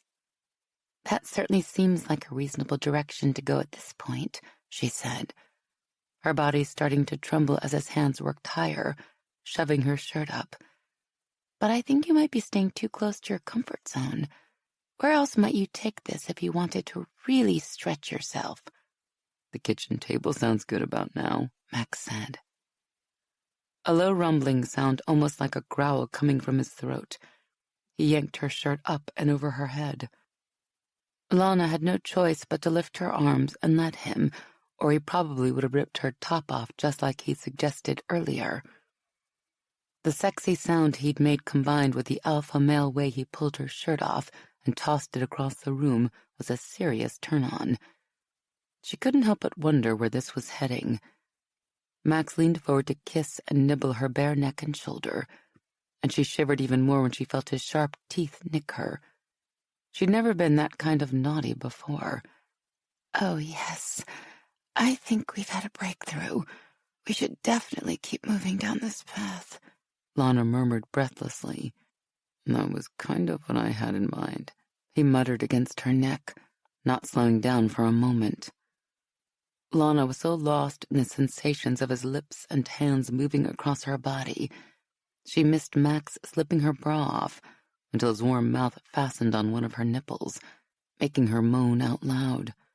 That felt so good. He went back and forth between each sensitive peak, cupping and squeezing her breasts in his big hands. She could let him do this to her all night. She hadn't been with a lot of guys, but she'd been with enough to realize Max was getting her hotter than she'd ever been. She wasn't even naked yet, and her clit was tingling so much she thought she might orgasm from grinding on his lap. It had never been like that for her before, and she got the feeling it was only getting started. When Max pulled his mouth away from her nipples, stood up with her in his arms and headed for the bedroom, Lana didn't complain. She did, however, remember one very important detail. Please tell me you have condoms, she begged as she wrapped her arms and legs around him and held on tightly. He gave her a look, but kept walking down the hall. I'm hoping that isn't something your psychologist said to you at some point, she laughed. No, that never came up in conversation, but it is a serious question. You do have protection, right? Not that there isn't other stuff we could do, but... While I'm extremely interested in all that other stuff you mentioned, that's not going to be necessary. I have protection, he said softly, placing her gently on the bed. But before we get to any of that, we need to get you naked. Lana was more than ready to race Max to see who could get their clothes off first, but he didn't give her a chance. 1 second, she was sitting on the edge of his bed. The next, her feet were in the air when he grabbed the bottom of her jeans and yanked. She quickly undid her belt and the top few buttons at her waist so he didn't lift her right off the bed. The whole thing was so seriously sexy, she swore a little growl escaped her throat. Max had her so hot she wasn't even acting like herself. At this rate, who knew how wild she'd get? She watched as her jeans sailed across the room to smack against a wall, leaving her lying on his bed in nothing but her panties. She would have reached down to wiggle them off, but a single look from him froze her. Something told her he wanted to take care of that little scrap of clothing himself. She lay back on her elbows, locking eyes with him as he moved toward her. He looked like a jungle predator, all muscular grace and barely contained hunger. She expected him to take his clothes off too. It would only be fair. But as he caught her ankle in his hand and kissed his way along her leg, She realized he wasn't worried about being fair right now. He seemed more interested in eating her up, like a Snickers. Yay for Snickers. Max's warm mouth moved lower and lower, kissing and licking every inch of the way. In between the gentle, teasing kisses, he slipped in a little nip here and there. Why did she like that so much? When he reached her inner thighs, he slowed even more, nearly driving her insane as his mouth inched closer to her panty-covered pussy. She was so excited she was throbbing down there. She knew she was wet and wondered if the moisture was soaking all the way through the material. If so, Max would certainly be able to see it, since he was only inches away. He pushed her thighs wide, giving himself room to work. She was waiting for him to pull her underwear aside when she heard a tearing sound. She looked down just in time to see the remnants of her panties flying through the air. In the quick glimpse she had of them, it looked like they'd gone through a shredder. She was about to point out that little piece of material was more expensive than it looked, but she never got the words out because right then Max's mouth came down on her pussy. There wasn't a whole lot of teasing build-up. He put his mouth on her and made quick little circles with his tongue. The sensation was out of this world. She buried her fingers in his spiky hair, not because she wanted to hold him in position. It was obvious he wasn't going anywhere, but so she'd have something to hold on to and wouldn't float off into space. Her orgasm started as a feather-light tingle, but it came on fast after that, charging at her like a bull. She didn't bother trying to get out of the way, but simply threw back her head and screamed. She'd had good orgasms before, but this one was different. It wasn't just focused in that familiar area between her legs, nor did it simply flutter outward and make her heart beat faster. This one enveloped her completely, lightning and tingles rippling out to make her whole body throb in time with the pulsing between her legs. Even her teeth felt like they were on fire, and when she clamped down on her lip in an attempt to silence the worst of her screams, she was sure she bit the crap out of herself. When Max pulled his mouth away, she murmured a complaint, but it was a half-hearted one since the spasms were still tearing through her body, even though he was no longer touching her. Now that was a sign of a great orgasm. It kept going even after the sex was over. But the sex wasn't over. Something Lana figured out when Max flipped her over on her hands and knees like she was some kind of ragdoll sex toy. Actually, being a ragdoll sex toy sounded pretty damn good. Lana snuck a few fingers down to help keep the orgasm tremors going as she looked over her shoulder and caught sight of Max's clothes flying off him. Superman in a phone booth was a snail compared to him. He tore his shirt off so fast he ripped it in two. Oh yeah, he was as hunky as her earlier manual explorations had suggested. Strong shoulders, a chest and arms that showed why he'd been able to carry her effortlessly, ripped abs with those V-shaped hip flexors that disappeared into his jeans, in a blatant invitation to look down and see what else he had to offer. She was just admiring the wolf head tattoo with the word SWAT above it on his pec when he stripped off his jeans. Displaying legs so muscular and tasty-looking, she had a scary, strong desire to roll off the bed and sink her teeth into them. When had she gotten so oral? She'd always been a fan of it, but not the biting part. Max was bringing out a side of her she'd never had a chance to explore. Then Lana got a good look at the hard shaft jutting emphatically from between his legs, and oral sex took on a whole new meaning. She needed him, in her mouth, now. But as she was about to leap at him, Max pulled a condom from a box in the nightstand and turned back for the bed. He let out a low growl when he saw she'd moved from the position he'd left her, and very quickly demonstrated he had no problem spinning her right back around. Head down, butt up, go caveman. She had no idea how he was able to get the condom on while at the same time putting her exactly where he wanted, but thankfully he had this particular style of multitasking down pat, and it couldn't have been more than a second or two before he was lining himself up with her very ready opening and sliding his thick cock inside her. Lana moaned, burying her face into those soft, earth-toned blankets and giving herself over to the sensation of being filled up. His big hands came down and got a firm hold on her hips. Then the real pleasure started as he pulled almost all the way out and immediately slid back in. Yes, she breathed, only slightly surprised when the sound came out more growl than moan. Max was definitely bringing out the animal in her. She tried to look over her shoulder, wanting to watch Max as he took her this way, wanting to see his gorgeous face and know she was making him feel just as good as he was making her feel. But turning around to watch became impossible as Max gripped her hips hard and began to pound into her. The feel of his hard cock burying itself deep inside her over and over, his hips slapping against her ass rhythmically with every thrust, his hands taking control of her waist and moving her at an urgent, mind-blowing pace was all too much for her. She had no control over her body, certainly not enough to be able to look back at him. It was all she could do to not turn into a puddle of jello right there on the bed. Instead, she buried her face and fingernails into the blanket and held on for dear life as Max made her feel things she'd only dreamed of. She knew she was making a lot of noise, but she couldn't stop herself. It felt too amazing.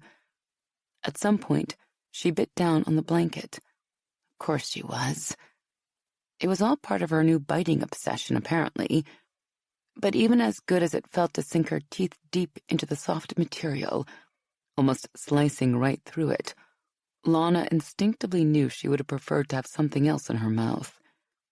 The image of sinking her teeth into Max's strong shoulder muscles hit her at the same moment. He slammed into her so deep stars exploded in her head. She came. It wasn't one of those tame, playful orgasms she'd experienced dozens of times before. It wasn't even one of those rare, powerful moments of pleasure she'd been lucky enough to have when everything, man, position, speed, size, ambiance had all come together just right. No, this was something completely different. An orgasm so overwhelming, Lana was sure she'd fly apart into a million pieces. It started deep inside her, right where Max was thrusting, then spread out until it consumed her. She screamed, moaned, growled, and clawed at the bed like a crazy animal. In a way that didn't make a lot of sense, she knew when Max came. She just felt it inside her. Not quite in the same place where her orgasm had started, but close. He wasn't coming inside her because he was wearing a condom, but he was coming with her, and that felt equally amazing. When the waves of pleasure receded, Lana found herself lying on her stomach, Max's heavy weight smushing her comfortably into the bed. His face was in the crook of her neck and shoulder, his teeth gently grazing her skin. It was even possible he may have bitten her, but she couldn't find it in her to care. She was too busy thinking about the way he was still wedged firmly inside her, making her spasm and clench in the most delightful way possible. Okay, that was frigging awesome. Max must have thought he was putting too much weight on her, because his mouth came away from her neck, and she felt him start to lift up. She reached back and got her fingers in his hair, tugging him back. "Don't you dare move," she whispered. "I want you right there for the rest of the night." "I'm not too heavy for you?" Max asked, his breath in her ear as he settled back down on top of her. "Never," she said. She was serious. She was more than ready to stay like this the rest of the night. This was perfect. In the very core of her being, she knew that. This man in this moment, it was exactly where she was supposed to be. But then a thought struck her, making her turn her head a little and look at him. "Do you mind if I stay? I know you have to get up early for work tomorrow." He chuckled. "Of course I want you to stay. Tomorrow will take care of itself. Right now, all I want to think about is you, here lost in my arms." "Nice answer," she murmured. But as good as it felt to have Max on her this way, at some point he had to hop off to clean up. The absence of his body heat left her feeling cold, and she climbed under the blankets as he disappeared into the bathroom. "You sure you don't mind me spending the night?" she called out. "I'm worried you won't be able to get any rest if I'm here." Max flipped off the light in the hallway, standing in the bedroom doorway looking gloriously yummy and hard. "Who the heck said anything about getting any rest tonight?" he whispered, as he turned off the light in the bedroom, then stopped at the night table for another condom. "The only way either one of us will be getting any sleep tonight is if we pass out from exhaustion." She laughed and pulled back the blanket, making room for him. "Well, I'm not worried about that myself. Like I told you, I can stay awake for days if I really need to cram." "I guess we'll see about that," Max said as he pulled her on top of him. She shivered as his hard-on brushed her leg. She couldn't believe she was ready to go again, but she was. Now this was the kind of all-nighter she could enjoy. Max's eyes caught the glow of the street lamp coming in through the window, reflecting it back with a yellow flash in the coolest way ever. Seemed like he was stoked at the idea of an all-nighter, too. Chapter 7. "Damn, Max. Where the hell is your head right now?" Xander growled at him. "Something tells me you completely missed the point of this particular exercise." Max knelt in the sand-filled pit at the SWAT compound, breathing hard as sweat mixed with the dirt and paintball splats along his bare chest to create little trails of messy color down his body. While he certainly hadn't been the first one to cross the finish line, he hadn't been that far back in the crowd. Definitely not enough to gain him this kind of ire from his squad leader. This morning's physical training exercise was called Rescue, and it was simple. The goal was for select members of the pack to race through the compound's obstacle course and retrieve their rescue victim from one of the training buildings at the far end of the course. Next, they were supposed to get their victims back through the obstacles and deliver them safe and sound at the finish line marked by the sand pit. The body dummies being used as the victims were heavy, but for the most part, it was a piece of cake. Of course, since Cooper had come up with this exercise, there was one small detail that made it harder. Xander and the other squad leader, Mike Taylor, were positioned along the course with paintball guns. If you got hit with a paintball, it wasn't a big deal, but if your victim took a round instead, that meant you had to go back to the start of the course and do it again. Oh, and there was also the thing that said each werewolf could do anything within the rules to ensure that no one finished in front of them. Of course, there weren't any rules.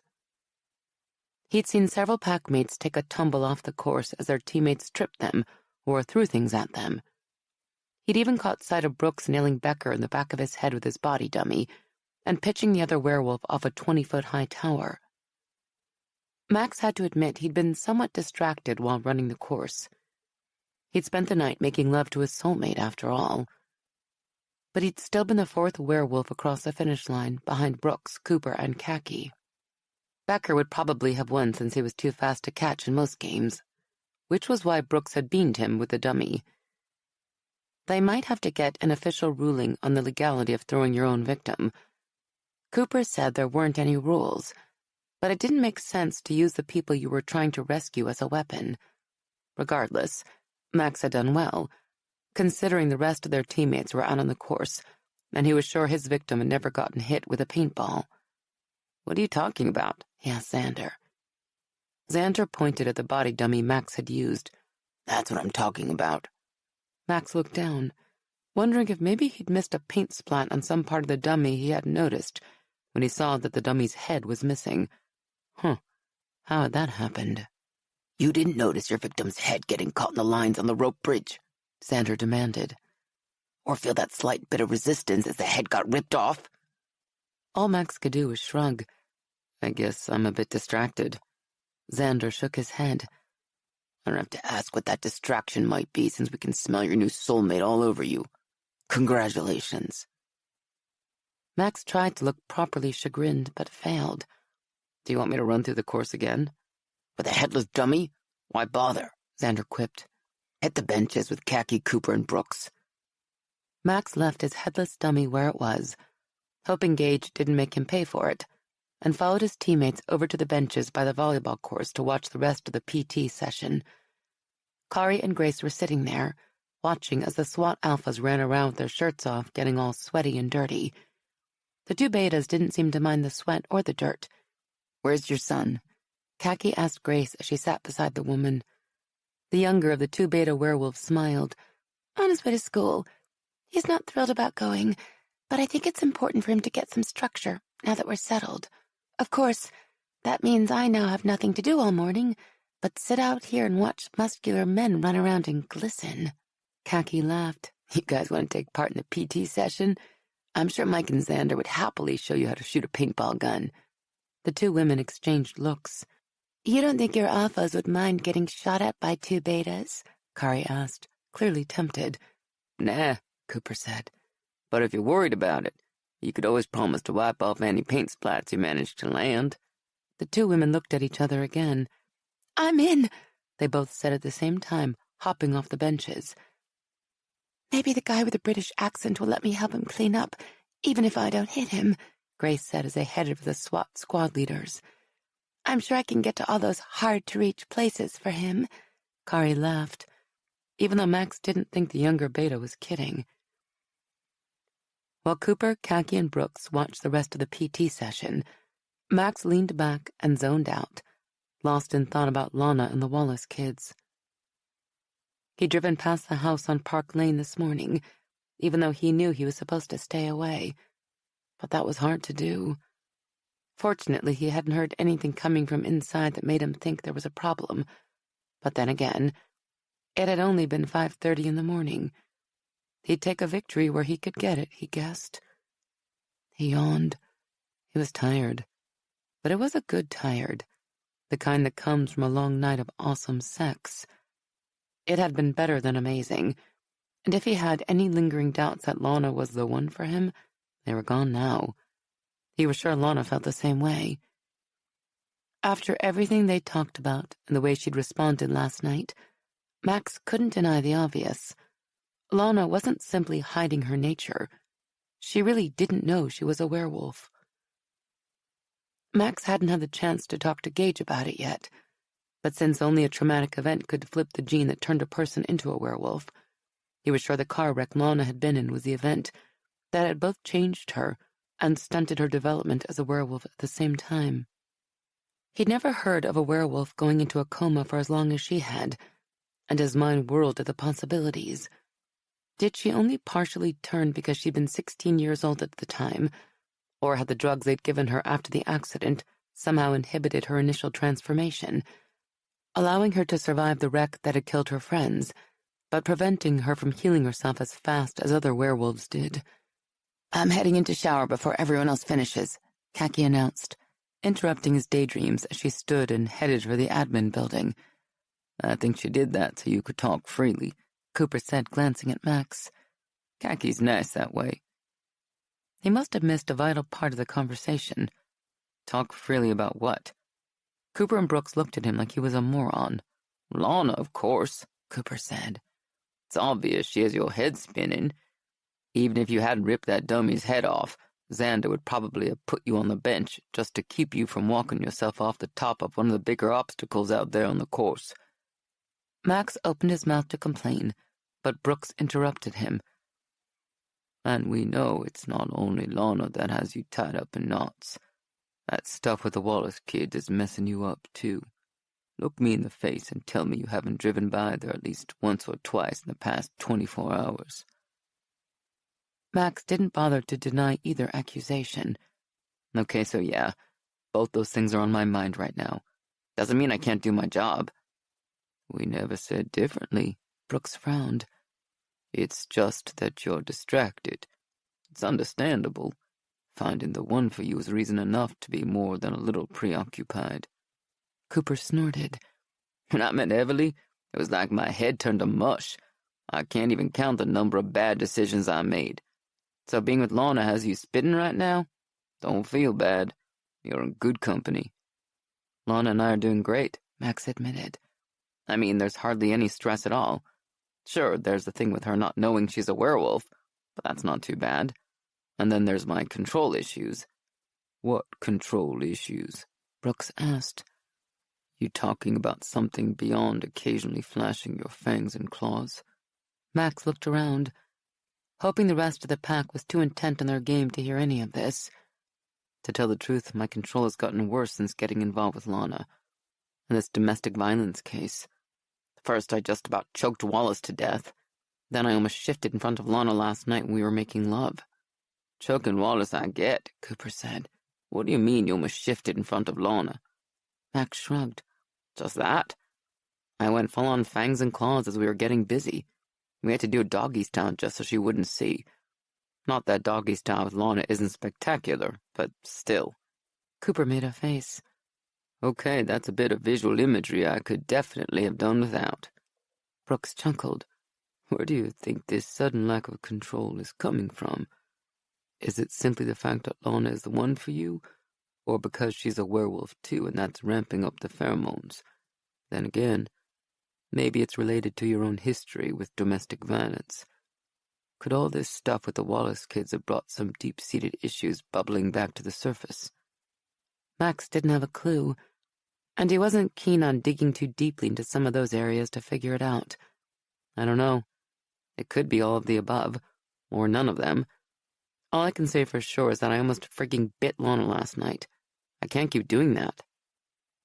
Brooks regarded him thoughtfully. Have you ever considered talking to a professional about this? Maybe the psychologist the DPD sent Cooper to, Hadley Delacroix? Max gaped. Are you serious? What am I going to tell her? That I go fangs and claws every time I start to make out with my girlfriend? Somehow I don't see that working out. Brooks shrugged. She seems to have helped Cooper a lot. He's not nearly as psycho as he used to be. Max didn't know about that. Cooper still seemed pretty psychotic to him most of the time. Brooks might be onto something, Cooper said. I still stop in to see her now and then when I need to talk. I could probably get her to see you too, just to let you try it out. Hell, if we get enough of the pack to go with us, she might give us a bulk discount. Fortunately, Max didn't have to reply because Gage came out of the admin building. Got a call, Sarge? Max asked, hopping up from the bench. Sort of, Gage grimaced. Brooks, take Max and head out to that industrial loft in Deep Ellum we set up for our visiting werewolves. I think we might have a problem brewing out there. Brooks grunted and got to his feet. This has the potential to be interesting. Interesting. That probably wasn't the term Max would have used. Lana rang the doorbell, hoping Brandy and Miriam were home. She sagged with relief when it opened. A pajama-clad Brandy stood in the doorway regarding her sleepily, a pair of pink fuzzy slippers on her feet. I feel like crap, but you look like crap, Brandy said, motioning her in. Bad night? Actually, the best night ever, Lana said, keeping her voice down in case Miriam was still sleeping. Brandy must have caught on because she shook her head. Miriam went in early. One of the other nurses got sick and she's covering for her in the ER. Lana headed straight for Brandy's coffee maker, thrilled to find the pot full and steaming away merrily. She grabbed 2 mugs out of the cabinet and fixed them both a strong cup of liquid sunshine. I stayed at Max's place last night, she said casually, as she added just enough milk to keep the coffee from melting the inside of the mug. She never used to drink much coffee. The caffeine didn't do a damn thing for her, but the act of holding a steaming cup of coffee always relaxed her. Plus, she simply liked the flavor, so she'd gotten into the habit. She turned to see Brandy sitting at the kitchen table, a big smile on her face. Were you two getting to know each other in the friendly manner, or the biblical one? Lana handed Brandy one of the mugs, then sat across from her friend. She was having a hard time keeping the smile off her face as she remembered everything she'd done with Max last night. Oh, definitely the biblical one. And? Brandy asked, leaning forward eagerly. How was it on a scale of 1 to, oh my God, stop melting my panties? Well, I'm not sure where it places on your scale, but I'll probably just stop wearing panties altogether when I'm in Max's presence. They'll just end up in tatters anyway. That good, huh? Better, Lana said. It was simply incredible. And I don't just mean the sex. This is going to sound positively insane, but I'm falling for this guy so fast it's scary. It's thrilling, too. It's the most alive I've ever felt. Well, alrighty then. Sounds like you hit the romantic lottery with this guy. Brandy sipped her coffee. In which case, why are you sitting in my kitchen looking somewhat less than thrilled? Because my dad was waiting for me when I went back to my parents' house early this morning. To say he was pissed is an understatement. Brandy blinked. You're kidding, right? Your gun-toting daddy does realize his daughter isn't a teenager anymore, right? I'm not so sure of that.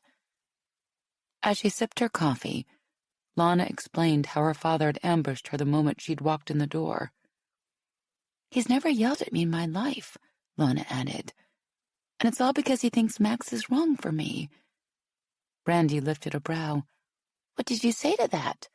Lana shrugged. I told him that who I see is none of his business. As you can imagine, the argument went downhill from there. The situation probably wouldn't have been quite so bad this morning if she hadn't been so tense to begin with. But for some stupid reason, the moment she'd walked into her parents' house, her teeth and fingertips had started tingling again. She couldn't explain what was causing the sensations, but they'd gotten so bad the hair on the back of her neck had actually stood on end, which really put her in a weird mood. When her father confronted her, she naturally counterattacked. Not that her dad didn't deserve it. He was being a butthead. Still, Lana was sorry things had gotten out of hand. When I said I wasn't going to stop seeing Max simply because he said so, he told me to get out, Lana said. Brandy looked about as shocked as Lana had felt hearing those words. What? You're not serious, are you? Lana could only nod, remembering how stunned she'd been. She'd never seen her father so angry. You'd think she was dating a drug dealer, not one of her dad's best SWAT officers. Your mom isn't going along with any of this, is she? Brandy asked.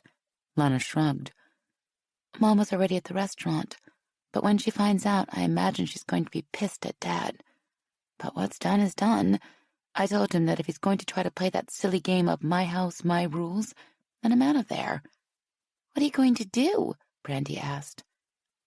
I guess that depends on you, Lana said. If it's okay with you and Miriam, I'd like to crash on your couch for a while. If not, my backup plan is to get a room at an extended stay hotel. Brandy's brow furrowed. What about staying at Max's place? You just admitted you're already head over heels for the guy. Lana had thought about it, a lot. I'm sure Max would say yes, she told Brandy. But even though there's something serious going on between us, I don't want to take the risk of screwing things up by moving too fast. I mean, we've only known each other for a few days. The things I'm feeling for him are insane, but moving in would be even crazier. Brandy looked at her over the rim of her mug.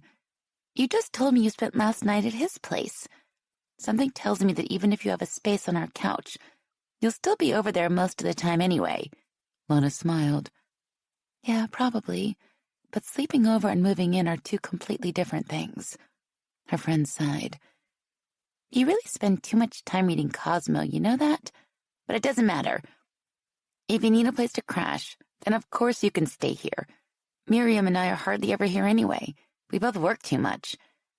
But if we come in some night and find you and Max going at it, don't get mad if I start taking pics. Lana laughed. At least she had a plan for the short term. Now she had to figure out what to do next. On the other side of the table, Brandy yawned behind her hand. Lana grimaced. Sorry for waking you up so early. Did they have you working late at the hospital again? Brandy shook her head. Not really. I didn't sleep very well last night. Lana hadn't slept much last night either, but she never needed as much sleep as her friends. Besides, missing sleep due to sex was completely different from lying in bed tossing and turning. What kept you up? Lana asked. Something you're dealing with at work? No, nothing that simple. I couldn't sleep because every time I closed my eyes, I kept thinking about Chris. Lana searched her memory for the name. The guy you met at that party at the SWAT compound? The one you said you weren't interested in? Brandy rolled her eyes and sighed. That's the one. I was all prepared to forget about him, but then he called and left a message. I was dumb enough to listen to it, and now I can't get his voice out of my head. Lana waited for her friend to elaborate, but Brandy didn't say anything else. Instead, her friend sat there staring morosely into her coffee mug. Wow, Lana said. That must have been one heck of a message. What did he say? Brandy ran her finger around and around the rim of her mug. That he had a good time and hopes we can get together again sometime soon. Once again, Lana waited for the rest of the story, only to realize that there wasn't any more forthcoming. And that's why you couldn't sleep? Her friend shook her head. I know it doesn't make any sense. I've never gotten this crazy for a guy. I have no plans to call him back, but I'm so gaga over his voice, I can't even get myself to erase the message. I must have listened to it 20 times before bed, then tossed and turned the whole night thinking about him. She gave Lana a stricken look. What the hell's wrong with me? Lana laughed. Maybe you just like him. You should call him back and go out with him. Who knows? It could be the beginning of a beautiful relationship. Brandy crossed her index fingers in the universal symbol of protection. Get back, beast! I don't do relationships, and you know it. Lana ignored her friend's theatrics. Maybe you should start. Like that's going to happen, Brandy scoffed. I'm going to take a nap. When I wake up, I'll delete his message and forget I ever heard it. Sure you will, Lana said. But before you take that nap, how about helping me drag some stuff in for my car? Brandy thought about it a moment. Can I wear my slippers and pajamas? Sure. No one will notice. What the hell just happened in there? Max asked Brooks as they walked on the steps of the industrial warehouse-style loft Gage had set up for some of the recently arrived werewolves. Brooks didn't answer right away, mostly because he was too busy trying to piece together parts of his shredded tactical vest. Luckily, his skin hadn't been shredded along with it.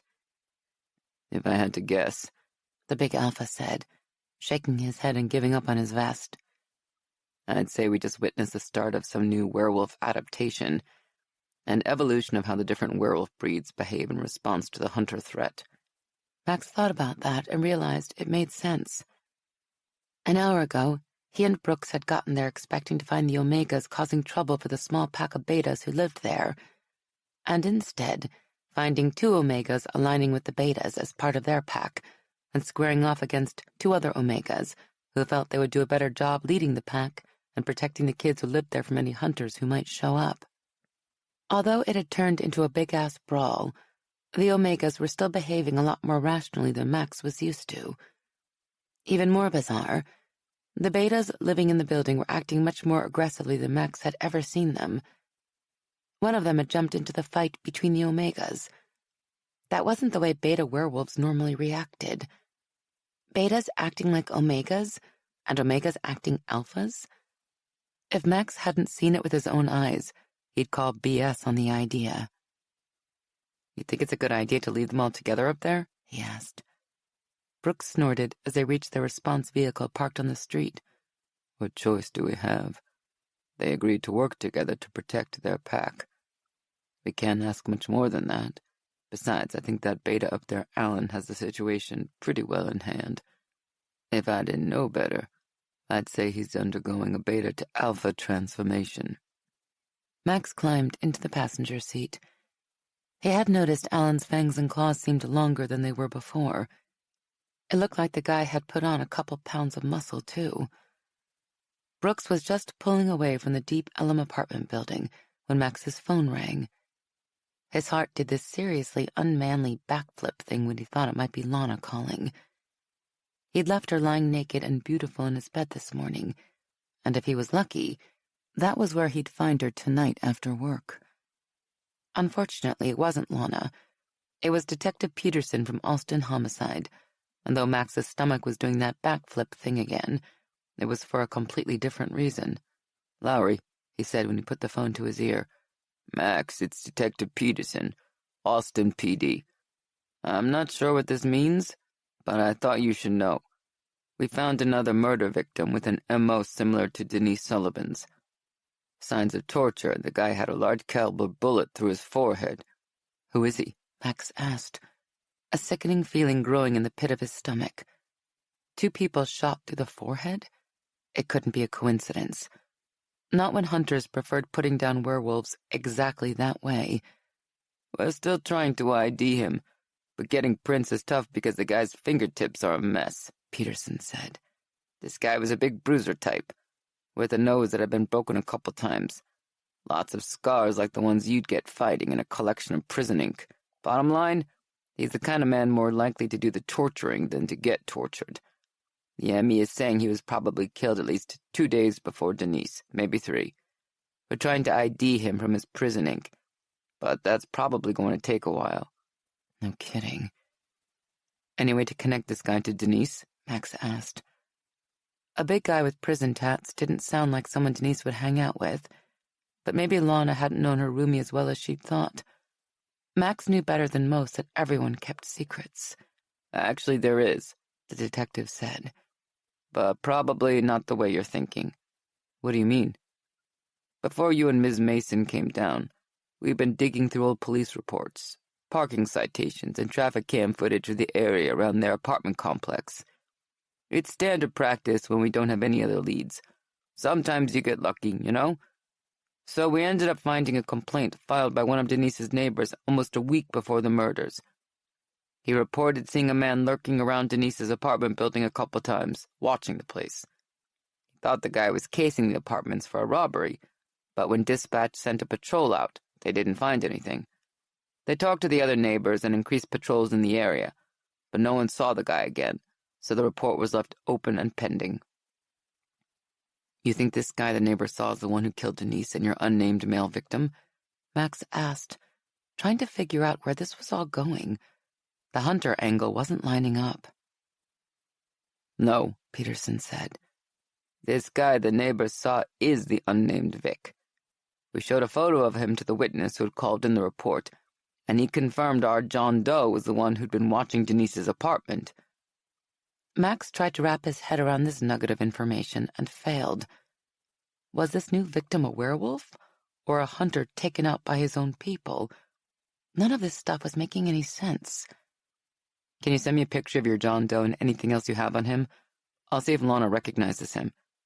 Max wanted to get a look at the guy, too. I'm already working on it, Peterson said. The paperwork to release the file and photos to you is on my captain's desk, but I don't think he's going to cause me any grief on this one. Let me know what Ms. Mason says. Max promised he would, and was about to hang up when Peterson stopped him. One more thing. I'm not sure how to say this without freaking you out, so I'm just going to put it out there. That didn't sound good. Okay. It goes without saying that I have no idea who killed Denise Sullivan and this John Doe, or what their motives might be. All I can say for sure is that the person who did it is vicious. Probably unhinged and somehow connected to that apartment building your girlfriend used to live in. I probably don't need to say it, but I'd keep a close eye on her, just in case. Max appreciated the warning, even if it wasn't necessary. I will. Peterson was about to hang up, but this time it was Max who stopped him. His gut was telling him it was time to trust the other cop. This is going to sound really weird, but can you have your Emmy run a tox screen for animal tranquilizer in both Denise and the John Doe you found? There was silence on the other end of the line. Do you know something about this case you should be telling me? Just call it a crazy hunch, Max said. But if I'm right, your case might be tied to a string of murders that have been happening all across the country. I ran into a similar case in New Orleans a while back. The gunshot to the head is similar. And you're just mentioning it now? Peterson demanded, sounding a little pissed. Because nothing else seems to fit, Max told him. The extensive torture prior to the headshot isn't anything like the previous MO, so I'm just grasping at straws here. Max could tell the other cop wanted to ask a lot more questions, but he refrained, saying he'd get the ME on the screening. I'll keep it quiet for now, But if this comes back positive for animal tranquilizer, I'm going to be asking a lot more questions. I understand, Max said. But if this comes back positive, you won't be the only one with questions.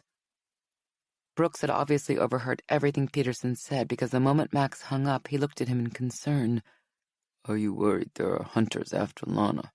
Max shoved his phone in his pocket. I want to say no, because how could the hunters know she's a wolf if she doesn't even know? Then why bring up the animal tranquilizer thing at all? Brooks asked. Because my gut is screaming that there's something wrong here, and I have to know if Lana is in danger, Max said. He and Brooks spent the rest of the drive to the compound talking about Lana and how incredibly unusual she was. They just pulled into the parking lot when Max's cell rang again. You're a popular guy today, Brooks remarked as Max reached for his phone. Max hoped it was Lana this time, just so he could hear her voice, and was disappointed when he didn't see her name on the screen. He was even more disappointed when he heard Detective Coletti's distinctive voice on the other end of the line. I don't know what Wallace told you, but I haven't been anywhere near that house, Max stated firmly before the other cop had a chance to say anything. Yeah, right, Coletti snorted. Like I frigging believe that, but it doesn't matter. That's not why I called. I figured you'd want to know the Department of Family and Protective Services gave me a call. According to the DFPS, Mrs. Wallace finally decided she's had enough. She took the kids and left her husband a few hours ago. They're at the safe campus in Bluffview. Max couldn't believe how amazing those few simple words made him feel. It wasn't until that moment that he realized he'd been holding his breath, expecting Coletti to tell him that Wallace had killed his family. You think I could stop by and check on them? See if they need anything? Max asked, not really sure why he was even asking Coletti. The department wanted you to stay away from Wallace and his residence, Coletti said. I don't see any reason you can't go see those kids now that they're out of the house. Max didn't say anything for a long time, fighting some emotions he wasn't sure what to do with. Thanks, Coletti. I didn't think it was going to work out, but I guess it did. Sometimes it does, the detective said. Those are the ones we hope for. Max hung up to see Brooks regarding him with a smile on his face. Max grinned. I think Mrs. Wallace and her kids are going to be okay. So I heard, Brooks said. Better not mention to Cooper how cool Coletti is being. It might ruin his opinion of the man. Chapter 8. I don't have a skull, or bones, Max said, sprouting yet another one of his favorite movie lines and making the Wallace kids laugh like crazy. Lana couldn't blame them. He was making her laugh, too.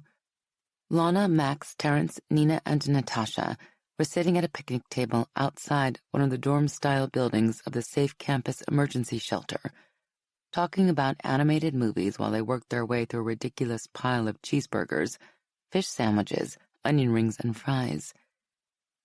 It hurt to see Terrence eating his burger with one hand heavily wrapped in gauze, especially after knowing how the injury had happened. Even so, she couldn't help smiling at the way the boy's face lit up when Max talked to him. The connection between the two of them was obvious. It was like Terrence had found an older brother to idolize. Even the two girls were looking at Max like he was the best thing since sliced bread. The fact that Max had brought them both French fries and onion rings because he'd been worried they might not like one or the other probably had something to do with it. Or maybe it was because Max knew all the best lines in the movie Frozen, as well as the words to the songs, too. That probably didn't hurt either. Lana was definitely going to grill him on that surprising bit of knowledge later. Right now she was having too much fun being around this family that was, maybe for the first time in years, happy. Lana had been thrilled when Max called and told her that Mrs. Wallace and her children had gotten away from her abusive husband and moved into a safe place. She had been even more overjoyed when Max asked her to go with him to visit them. They had to sign in to get past security at the gate of the Safe Campus shelter on Preston Park. The guard there had gone so far as to check the bags of food they'd brought with them, even after Max had flashed his badge. But that was a good thing. No one wanted the wrong people sneaking onto the shelter's property. She and Max had talked to Mrs. Wallace briefly, while she'd been filling out paperwork to get assistance with longer-term housing arrangements. Lana had cried a little when the woman had tearfully hugged Max, and said it was his words that had given her the strength to leave her husband. "I always believed he would wake up one day and see what he was doing to us," the woman told them, "but he got drunk last night and woke up this morning in a rage. When he came at Natasha with a kitchen knife because she'd woken him up with her laughter, I knew he was never going to change. It was like you said, that this would keep happening until one of my children ended up dead, unless I stood up to him. So that's what I did. I put my children first and walked out of there." Max's eyes had gotten a little misty at that as well. He wasn't the only one. Half the staff in the building had tears in their eyes. It was one hell of a moment. Lana kept Nina and Natasha entertained, spelling words with all the French fries they had on the wax paper from the sandwiches, while Max and Terence went over to the nearby swings to talk for a while. The girls seemed to understand that their brother needed some time alone with Max, and didn't complain about his absence. "Are you two going to get married?" Natasha asked suddenly, a ketchup-covered onion ring halfway to her mouth. To say the question caught Lana off guard was an understatement. The two blonde-haired sisters regarded her expectantly, their expressions adorable. She finally said. "Well, we only met a few days ago, so we're just dating now." Natasha considered that as she took a bite of her onion ring. "Don't you like him?" Lana glanced at Max, glad he couldn't hear any of this all the way over by the swings. "Sure, I like him. He's great." "Then you should marry him," Natasha said seriously before eating the rest of her onion ring. "If I had a boyfriend who brought me both French fries and onion rings, I'd marry him. Not that I'm old enough to get married yet. I can't do that for another year or two." Lana nodded at that well-thought-out opinion. There was a certain logic to basing your marriage decision on a willingness to buy alternative side dishes. She'd certainly seen women get married for lesser reasons. As she and the girls discussed the various menu options for her wedding to Max, just in case, Lana caught snatches of Max's conversation with Terence on the breeze. What she heard made her want to cry. "I should have protected my sisters better," Terence said. "That's what older brothers are supposed to do." "You protected them as well as you could," Max insisted. "In fact, I'm willing to bet you put yourself in between your dad and your sisters a lot." "Yeah, but it was never enough," Terence said. "I couldn't stop him." "No, you couldn't," Max agreed.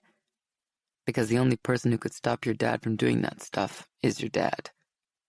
Lana glanced over to see Terence sitting on the swing staring at the ground. "I hate my father." "I know," Max said softly. "And that's pretty normal, I guess. But if you can, try not to dwell on that too much.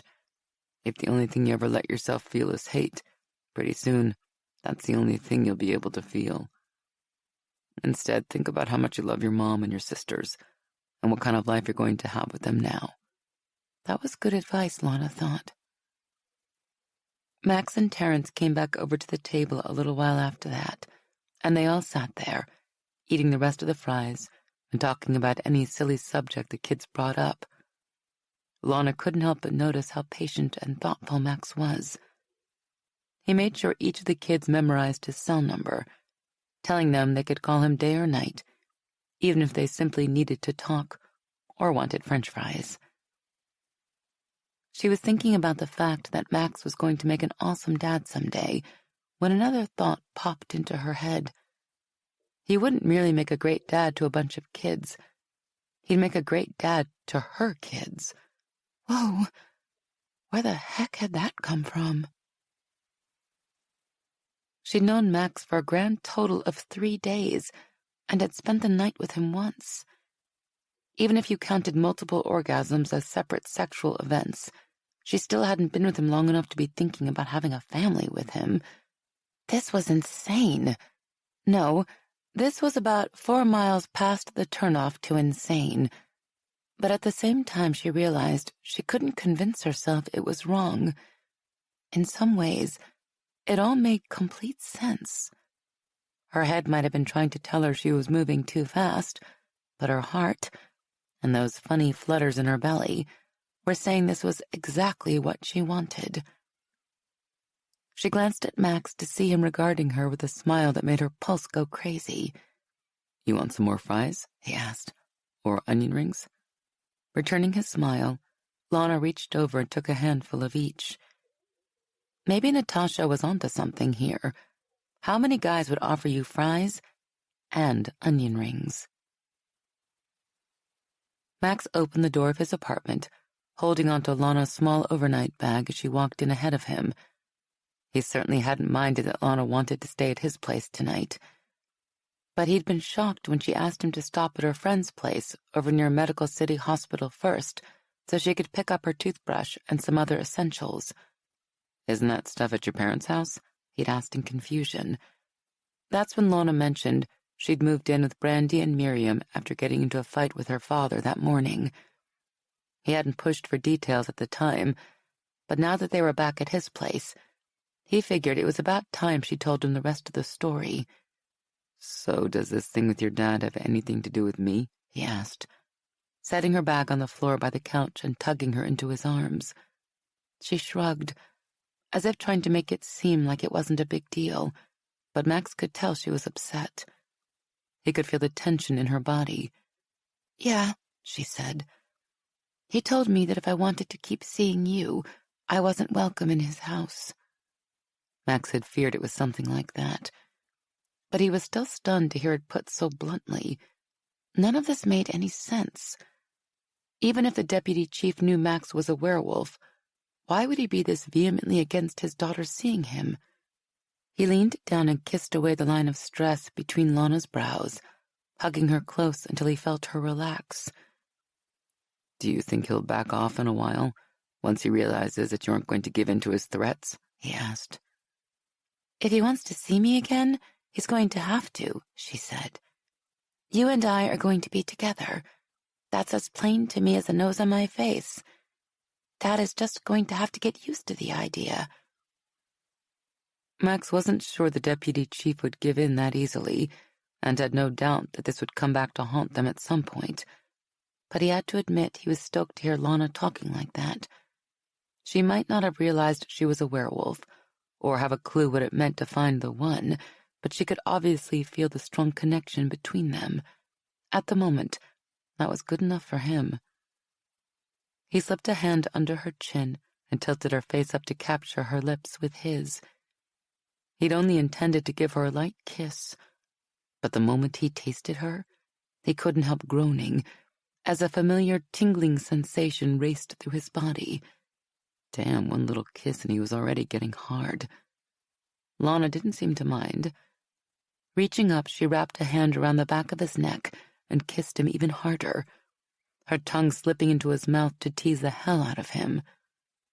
Max wasn't sure how it happened, but at some point they ended up on the couch, Lana straddling his hips as she ground against him in the most arousing way ever.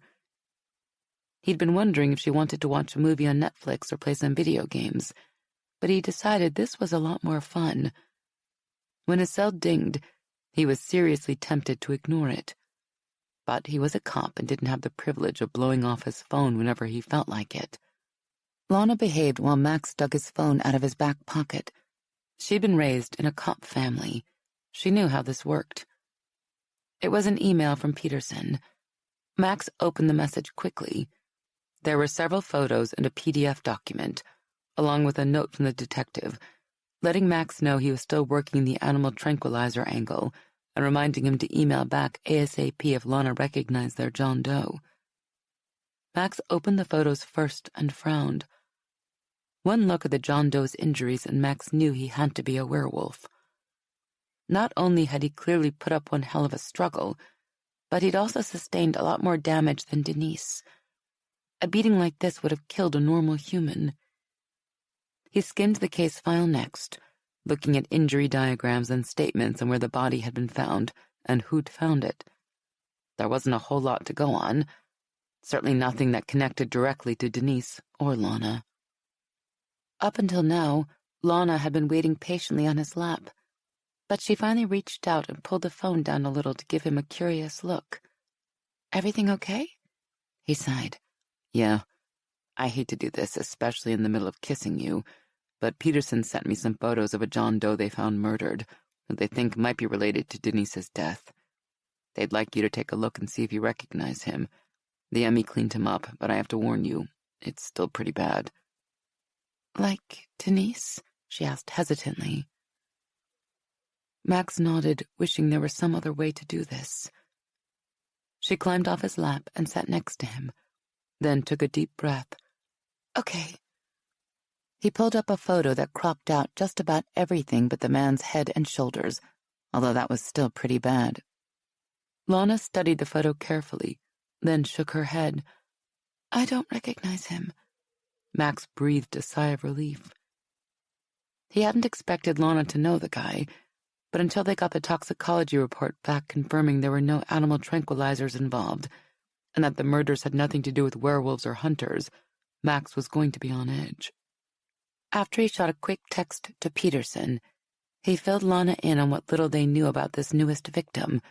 Then they headed into the kitchen for a couple slices of cold pizza, mostly because neither of them felt like immediately picking up where they'd left off before he'd gotten Peterson's text, but also because the burgers and fries they had with the Wallace kids earlier simply hadn't been enough to eat. Lana tried to play it off like she wasn't hungry, but she took a small slice out of the box he tossed on the kitchen table anyway. As they ate, they talked about the Wallace family. Max had been thrilled to get a chance to see Terrence and his sisters, and he especially liked watching Lana interact with Natasha and Nina. Those girls adored Lana, and overhearing them talk about boyfriends and getting married had been downright hilarious.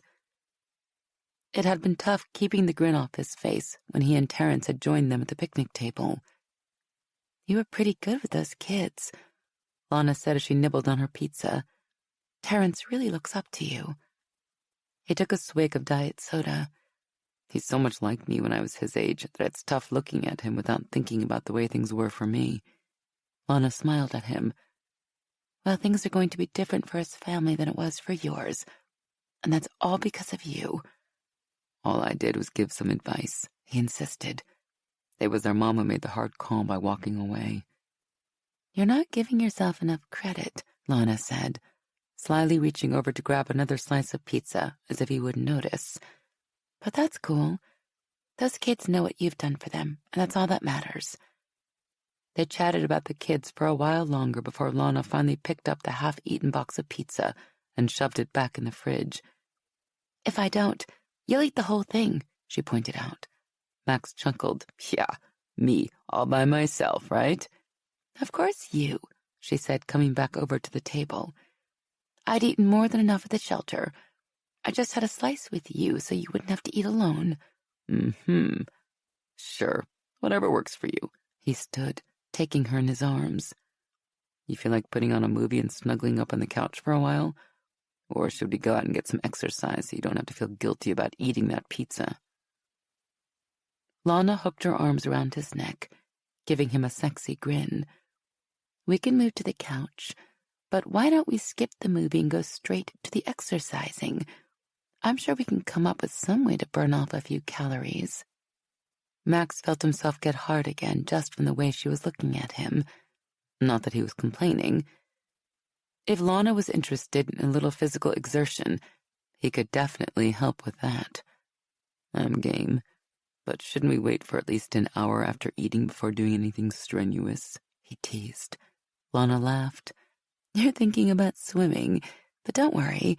We'll start slow and work up to the strenuous part later." "Slow works for me," Max said, scooping her into his arms and heading for the couch.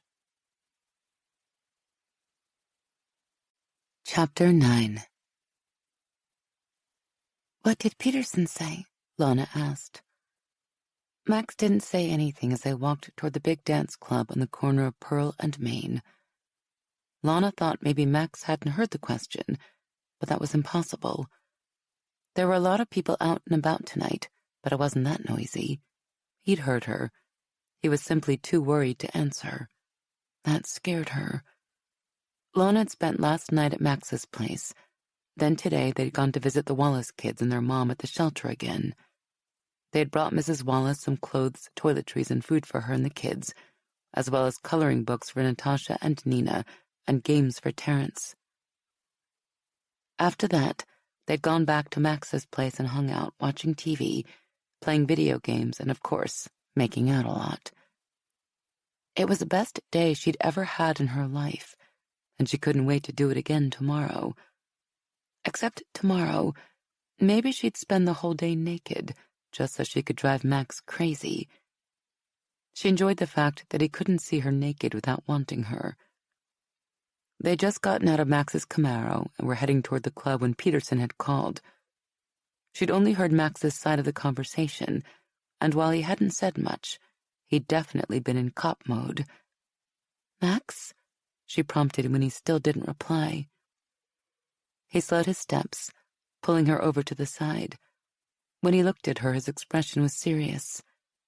"Peterson doesn't have an ID in the John Doe yet, but they think the same person who murdered him killed Denise." After seeing the photo of the guy, Lana had suspected as much. "Do they have any leads on the killer?"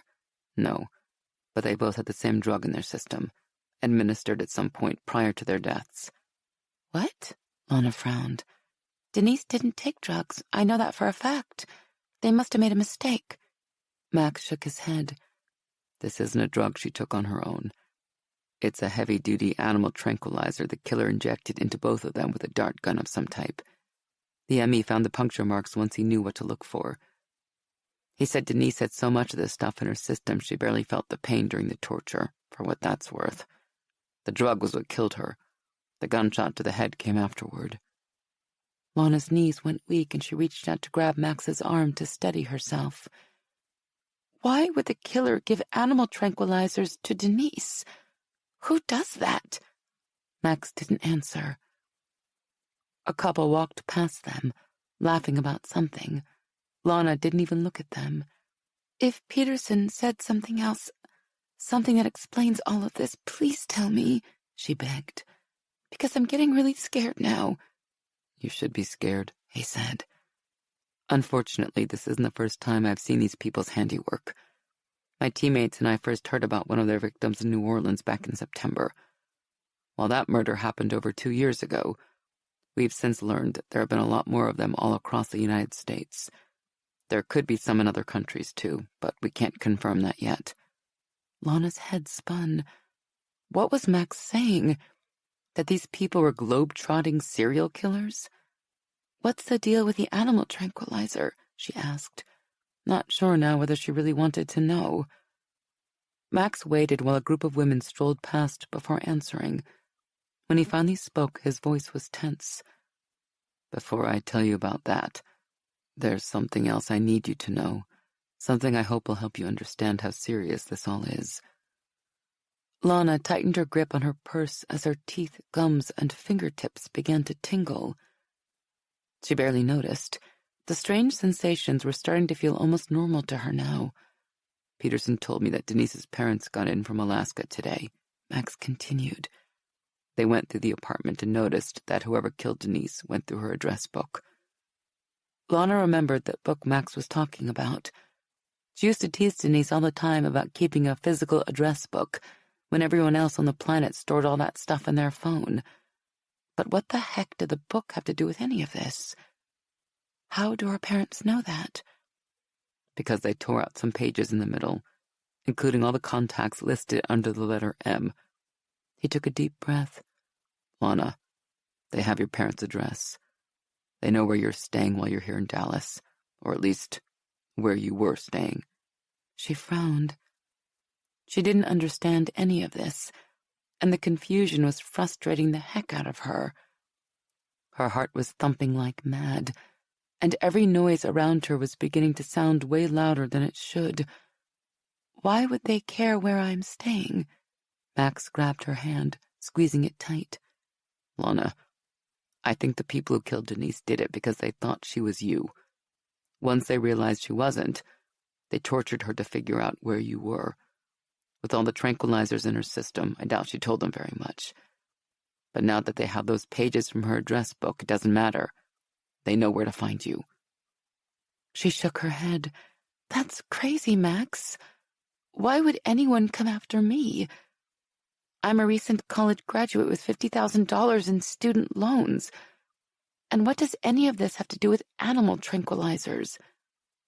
For a moment, Max looked like he was at a complete loss for words, which only made her worry more. What could be so bad he couldn't even say it? I never wanted it to come out like this, he sighed. Once I realized you had no clue how special you are, I was going to wait until later, when I could bring it up in a way that wouldn't freak you out. If Max thought he was helping her understand what was going on, he was wrong.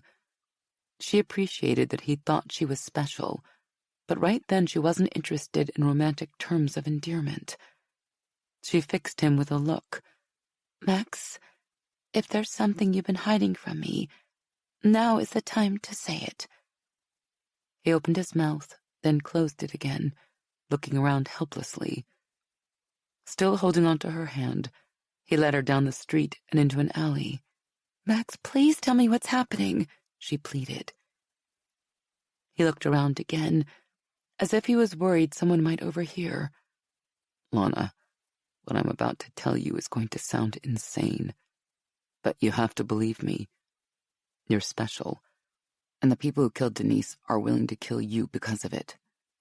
She cupped his face in her hand. I love that you think I'm so special.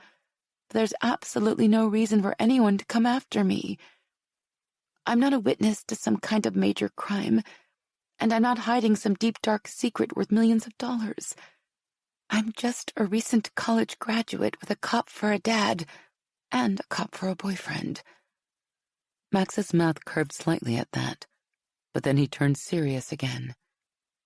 This isn't about something you've seen or a secret worth a lot of money. This is about what you are. It's something these people, these hunters, are willing to kill you for. Lana didn't say anything. She was too tired to keep chasing after the secret Max seemed to be working toward. He must have figured that out, because he took a deep breath and looked her straight in the eye. Lana, you're a werewolf. She blinked, waiting for the punchline that had to be coming. When it didn't, she realized Max was serious, or he thought he was. You're kidding, right? She said. That's insane, X interrupted. Remember I told you it was going to sound insane, but that doesn't mean it's not true. You're a werewolf, Lana. I know that because I'm one too. Lana felt her anger flare. Denise was dead, murdered in the most horrible way possible. Some other guy she'd never met was dead too, and Max was playing games talking about stupid werewolves. She never would have thought he'd do something so juvenile and thoughtless. I need to show you something, and I don't want you to be scared. He tugged her a little farther down the alley away from the street. I won't hurt you. I'd never hurt you. But you have to see this, so you'll believe what I'm telling you. She snorted as he released her hand, about to ask him what the hell he was planning to do, grow fangs on a snout. But before she could get the words out, Max changed right in front of her eyes. His jaw broadened and filled full of teeth, long canines descending over his lower lip, even as his eyes went feral, seemingly lit from within by a yellow glow. Lana wasn't the kind of woman who normally freaked out. Heck, bugs, rats, and snakes didn't even bother her. But at that moment, she freaked and screamed. Max took a step toward her, lifting his hands as if trying to calm her down. That's when she saw the long claws extending from his fingertips. Long, sharp claws, a mouthful of teeth and glowing eyes. Her boyfriend was a frigging werewolf, she screamed again. Why the hell was she doing that? Then her Max was back, standing in front of her, looking as gorgeous as he'd ever been. No fangs, no claws, no glow-in-the-dark eyes. But no matter how normal he looked now, Lana couldn't forget what she'd just seen. She didn't realize she was backing away from him until she saw the pain in his eyes, but she couldn't stop herself. There was something wrong here, something wrong with him. Lana, calm down, Max said gently. Thankfully, he didn't come any closer. I promised I wouldn't hurt you, and I meant it. But you needed to see that, so you'd understand what I am, what you are. The people who killed Denise are werewolf hunters. They travel the country killing any of our kind they can find. That's where the animal tranquilizer comes in. It's tough for a person to take out a werewolf, but the heavy-duty drugs that slow us down long enough to allow them to do it. These people know you're one of us, and they're coming for you. Lana refused to listen. She had no idea how Max was able to do what he'd just done. She was too smart to believe in monsters, especially werewolves. She knew one thing for sure: she was nothing like him. "Stop it!" she yelled. "I can't explain what I just saw, but I'm not like you."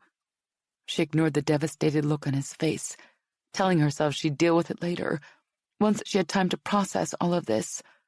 Right now, she needed to get away from this situation, from Max for a while. She started to edge past him, hoping he wouldn't try to stop her. He stepped in front of her. Lana, you can't leave. Not like this. She can leave if she fucking wants to, a deep voice said from behind Lana. She spun around and found two guys standing there looking pissed. They were both big and brawny, one blonde, the other dark-haired. They must have heard her screams and come to help. She supposed chivalry wasn't dead. She didn't need their help, though. It wasn't like she was scared of Max. Okay, maybe she was scared of him a little bit. The mere thought of his fangs and claws made her shudder. "You okay, lady?" the blonde guy asked, looking back and forth between her and Max. "Is dude messing with you?" Lana had no desire to get Max in trouble, or a fight, but she needed to get out of the alley, and these two men were as good a distraction as any. "No, there's no problem," she murmured. "I was just leaving." She moved to sidestep Max, but he blocked her path again. "Lana, seriously, it's too dangerous for you out there." Lana opened her mouth to tell him that she needed some space to think and wrap her head around everything she'd seen, but she didn't get the chance because the beefy dark-haired guy took a swing and blindsided Max with a punch straight to the temple. She screamed, sure the savage blow had killed him, but Max barely rocked on his feet. Jaw tight, he glared at the guy who'd sucker-punched him, his eyes glowing yellow gold again, a low rumbling growl emanating from his throat. The sound slipped under Lana's skin, vibrating there and making her whole body tingle in response. Her teeth were aching so badly she thought they might tear right out of her gums. In a blur, Max backhanded his attacker across the alley, bouncing the man off the red brick wall of the far building. Lana was almost certain she heard something crunch and did everything she could to convince herself it had been the brick breaking. A part of her almost swore she could hear the dark-haired man's heartbeat from where he lay unmoving on the ground. But that was impossible. She couldn't hear something as subtle as a heartbeat. Another blur caught her eye, and she turned to catch sight of her other would-be protector launch himself at Max, a wicked-looking knife in his hand. She opened her mouth to shout a warning, but it was too late. Her throat constricted in terror as a blond man plunged the blade deep into Max's chest. Lana hurried over to him, only to slide to a halt as Max batted the guy across the alley. He hit the building with a thud and a crunch before dropping noiselessly to the ground. He was still alive. Lana knew because she could hear his heart beating. But he'd definitely need medical attention. Max turned to look at Lana, his eyes glowing like the high beams of a car. His fangs extended so far she wasn't sure how they could possibly have been hidden in his jaws, the blade still sticking out from his chest. She took a hesitant step toward him, but then stopped as he casually reached down and pulled the knife out of his chest, dropping it to the ground with an irritated flick of his hand. The glow in his eyes didn't dim as he regarded her, and she swore time ceased. In the near quiet, she heard his heart pounding loud and fast. Then the smell hit her nose, metallic, harsh, overpowering. She had no idea how she knew what the scent was, or how she could possibly smell it, but she knew with a certainty it was Max's blood. This couldn't be happening. The sights, the sounds, the smells, the way her body was responding to all of them was too much. She was running out of the alley before she realized her feet were moving. "Lana, wait!" Behind her, she heard Max following. That only fed into the complete panic trampling rampantly through her body, and she ran faster. Soon enough, the sound of his footsteps died away, like he'd given up chasing her. The sobs coming from her throat made breathing difficult, but she kept going anyway. She didn't know where she was running to, but she couldn't stop. Max cursed as he got out of his Camaro and made his way up the walkway to the Mason's house. He wasn't sure if he was relieved Lana had sought shelter in her parents' home or not. Something told him the deputy chief and his wife wouldn't be very happy to see him. But if he wanted to talk to Lana, he had no choice but to walk up there and ring that doorbell. Shit. This would have been so much easier if she'd simply gone to Brandy and Miriam's place. He snorted, like anything about this was easy. It had been nearly 2 hours since the fiasco in the heart of the downtown club area, and Max was hoping Lana had calmed down enough to talk to him. That might have been wishful thinking, considering how scared she'd been earlier. She hadn't answered her cell when he called, not that he'd expected her to, so he'd stopped by Brandy and Miriam's apartment, assuming Lana had gone there, but she hadn't. All he'd accomplished was freaking out the other 2 women when he'd mentioned that he and Lana had gotten into an argument, and she'd run off. They weren't too thrilled to help him find her after that, but he'd finally been able to convince them he was simply worried about her and only wanted to talk.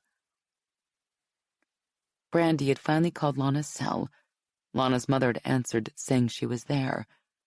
When Mrs. Mason had asked Brandy if she knew what was going on, Lana's friend had shot him a look of pure malice when she'd said she had no idea either, and that she planned on finding out. Brandy and Miriam had refused to let him leave, grilling him for 10 minutes about what he'd done to their best friend to make her run off in the first place. Max had gotten away only after telling them he loved Lana, and had scared her by getting too real too fast. It was the best he could come up with on the fly, and it wasn't exactly a lie. It wasn't the truth either. In reality, his attempt to convince Lana that she was a werewolf had been a complete train wreck. Why hadn't he waited until he could sit down with Gage or Cooper or Khaki, or anyone else in the pack? Hell, since Lana was a beta, it probably would have been better to have another beta explain it to her. Maybe they could have done that bonding thing betas did, and everything would have been fine. Instead, he'd shifted right in front of her, completely blowing her mind in the middle of downtown Dallas. What was he, stupid? "You're not stupid," a little voice in his head whispered. "You're scared."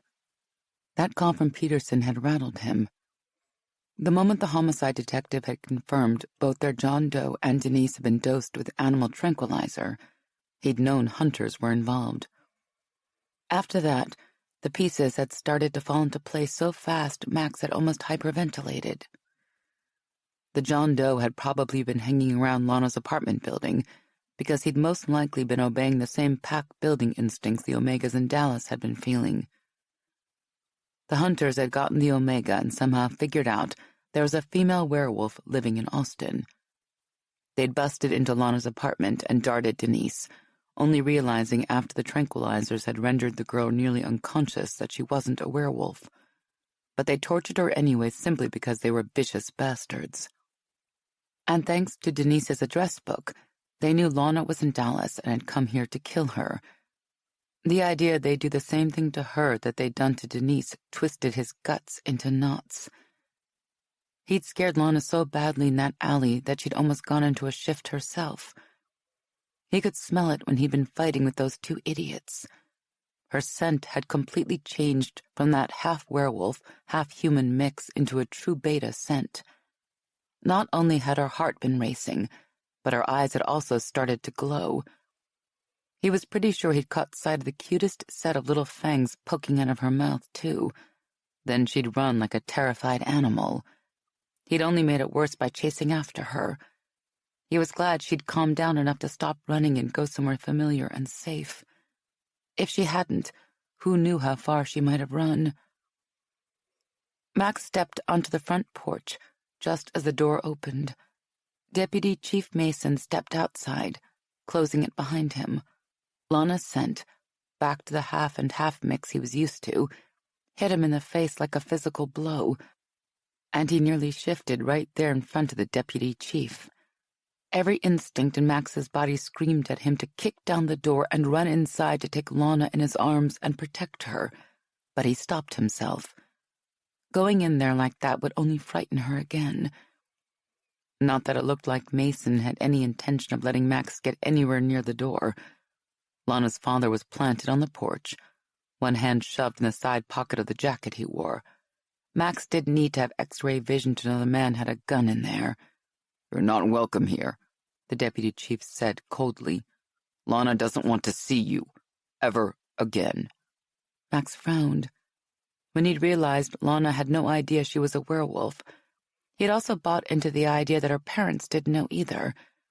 That had gotten harder to believe when she'd told him about her parents paying a buttload of money to get her out of the hospital after that car wreck and take care of her at home.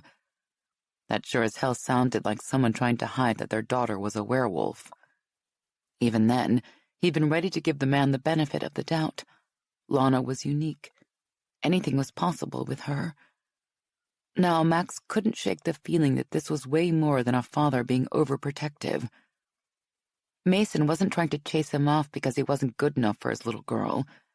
This man was too practical and rational to take that line with his daughter. This was something more, something deeply personal. "You've known all along what your daughter is, what we are, haven't you?" Max asked. Mason's mouth tightened. "I have no idea what you're talking about, Officer Lowry. I want you off my porch right now, or you'll be a civilian by morning." Max stood there, fighting the urge to shift. Mason was lying. Max was sure of it. But he got a grip on himself. Losing control right then wasn't going to help anything. There was something more important going on here than Mason knowing about werewolves. "Chief, your daughter is in danger. There are people out there who will hurt her simply because of what she is. The only one who's a danger to Lana is you," Mason ground out. "If you hadn't forced your way into her life, she wouldn't be in there crying right now." Max opened his mouth to argue, but Mason turned and walked into the house, slamming the door behind him. Max was so torn about leaving he almost shifted again. Shit. He had to get himself together and think. What the hell was he going to do? The hunters could be coming for Lana at any moment. He could stay and sit in his car, keep an eye on the place. But if he did that, how long before the deputy chief called a patrol car out here to chase him off? Max cursed. This wasn't something he could deal with on his own. He was a member of a pack, and right now, he needed them more than ever. He also needed the advice of someone he trusted like Gage and Xander and Mike. Hell, he'd even listen to Cooper at the moment if it would help him figure out what to do next. The hunters didn't pose an immediate threat to Lana, not here in the home of the deputy chief of police. The hunters were vicious, but they weren't reckless. They'd never come at anyone like a cop, not in the middle of a fully populated residential neighborhood. Lana would be safe for the moment, until he could come up with a better plan. With that in mind, Max jogged back out to his Camaro and cranked the engine. Pulling a U-turn, he headed back the way he'd come. Gage and Max's home was a frequent hangout for a lot of the werewolves in Dallas, pack and otherwise. So when he pulled up in front of the 2-story house 30 minutes later, Max wasn't surprised to see Xander's pickup truck alongside Mike's Sierra in the driveway. There were 2 other vehicles Max didn't recognize. Gage's wife, Mackenzie, answered the door, Tall, with long dark hair and blue eyes, she was a journalist at the Dallas Daily Star. She didn't have to be a reporter to pick up on the fact that something was up with him. "Is everything okay?" she asked the moment he stepped inside. Since she'd married the SWAT team commander, Mac had turned into the pack matriarch, even if she refused to consider herself old enough to play that part. Regardless, she jumped into the role of helping the rapidly growing pack deal with day-to-day issues. Max gave her a rueful look. "Not really. I sort of pulled a stupid. I need to tell Sarge about it."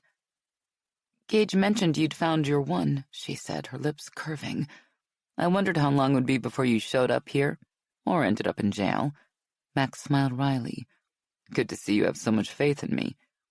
"It's not that we don't have faith in you," she said as she led him toward the back of the house and the kitchen. "It's just that we know how finding the one can make a werewolf behave. Gage will be thrilled you decided to come and tell him up front instead of calling him after the crap hit the fan." Max grunted. He wasn't so sure the boss would be as thrilled when he found out the deputy chief had been ready to pull a weapon on him. Gage, Xander, and Mike were sitting at the kitchen table along with Khaki, while Florian and Armand Danu, the oldest members of the family Cooper had married into, were leaning back against the granite counter of the island. The two men had become ingrained in the pack's effort to form a safe haven for werewolves here in Dallas. With their knowledge of werewolf hunters, their presence at gatherings was as important as anyone's. "No handcuffs," Xander observed dryly. "I'm going to say that's a good thing even before I hear the details." Gage didn't seem as amused. "What happened?" Max took the empty seat next to Mike and told him everything that had happened that night, starting with the call he'd gotten from Peterson, and finishing with his decision to reveal to Lana that he was a werewolf. He might have downplayed the part where he'd beat up on the two good Samaritans in the alley. For all the good it did him, one look at Gage, Xander, and Mike convinced him they knew he was keeping something from them. "Well, that's one way to let Lana know she's a werewolf," Mike said. A big guy with light brown skin, dark eyes, and close-cropped black hair. He had been an undercover narcotics cop before he became a werewolf and joined SWAT. "Probably not the way I would have done it, but I give you an A for intentions. How did she handle it?" "Not well," Max admitted. "She flipped out and almost shifted. I don't think she realized what was happening to her, though. Before I knew it, she took off running and didn't stop until she reached her parents' house." Gage grimaced. "And you decided to go over and try to talk to her, right?" Max shrugged. "I had to try to make sure she was okay. She still doesn't believe what she is or how much danger she's in." "Try," Xander prompted. "You didn't talk to her?" Max shook his head. "No. The deputy chief was waiting for me at the door with a gun. He wasn't going to let me within 10 feet of Lana. I could hear her crying upstairs, though. I really scared her."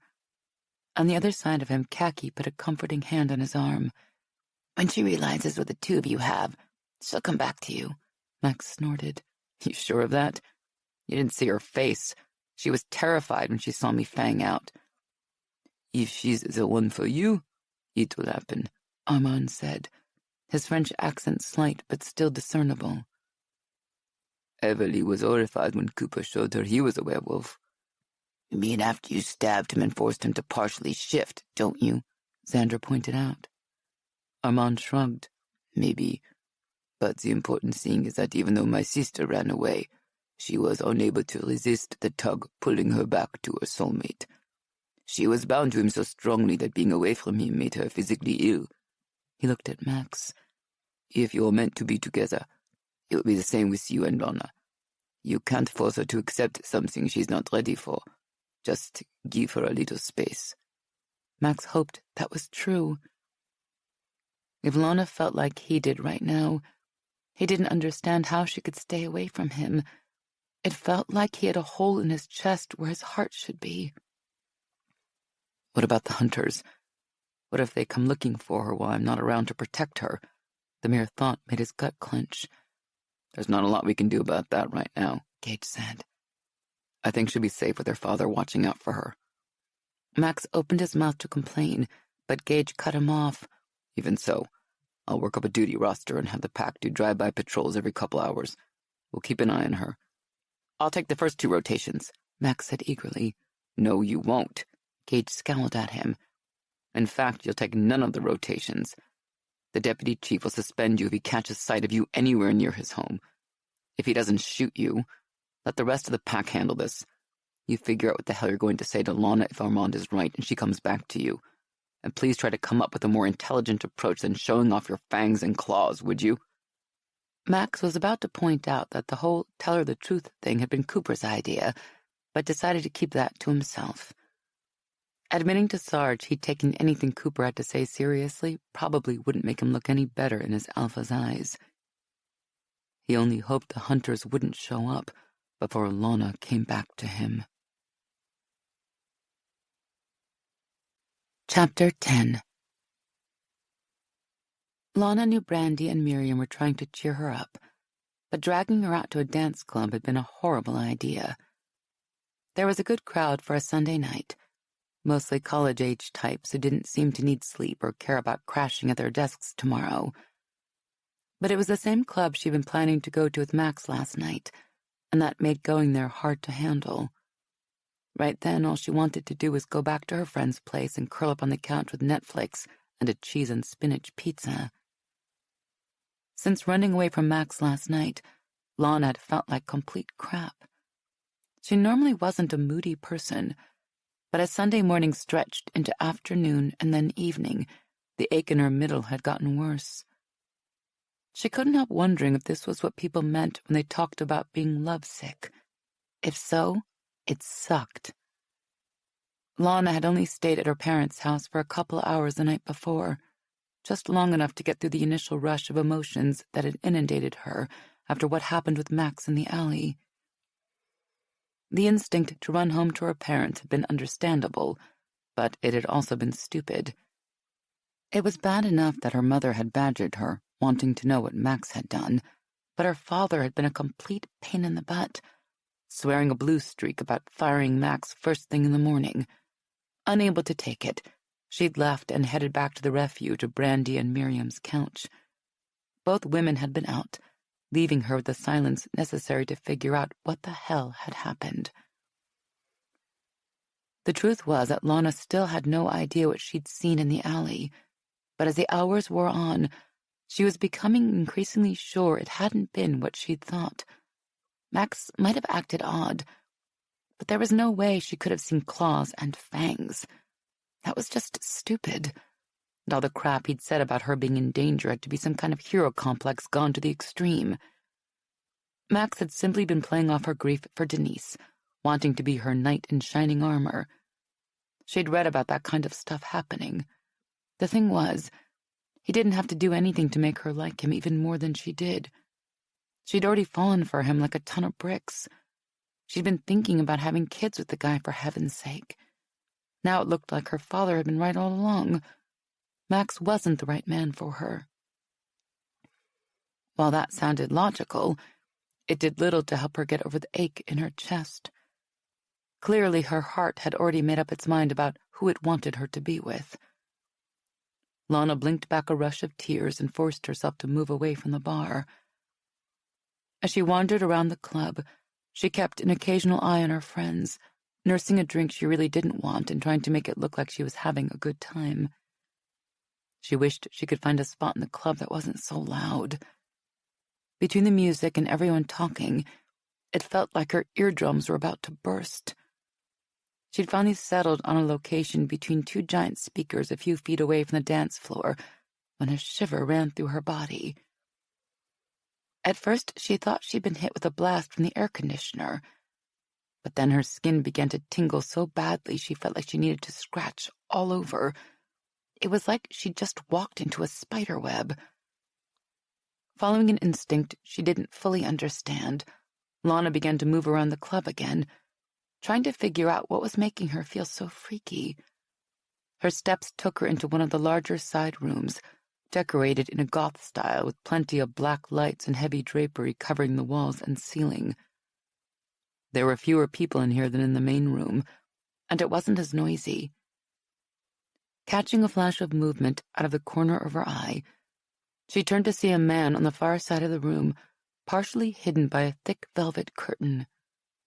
She moved a little to the left, trying to get a glimpse of his face and was surprised to realize it was the police officer from Central who'd spritzed her with perfume at the mall. The moment she set eyes on him, her gums and fingertips tingled. Crap, that was getting old. She tried to duck out of the room before he saw her, but just then he looked her way. She cursed as he made eye contact. Maybe she could pretend she didn't recognize him. Suddenly, her whole body tingled all over like she was holding on to an electric fence. What the hell was making her feel this way?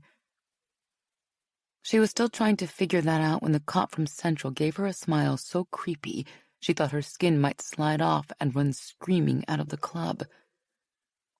Kids who pulled the wings off of flies would look at this guy and head the other way. And that's exactly what she did, too.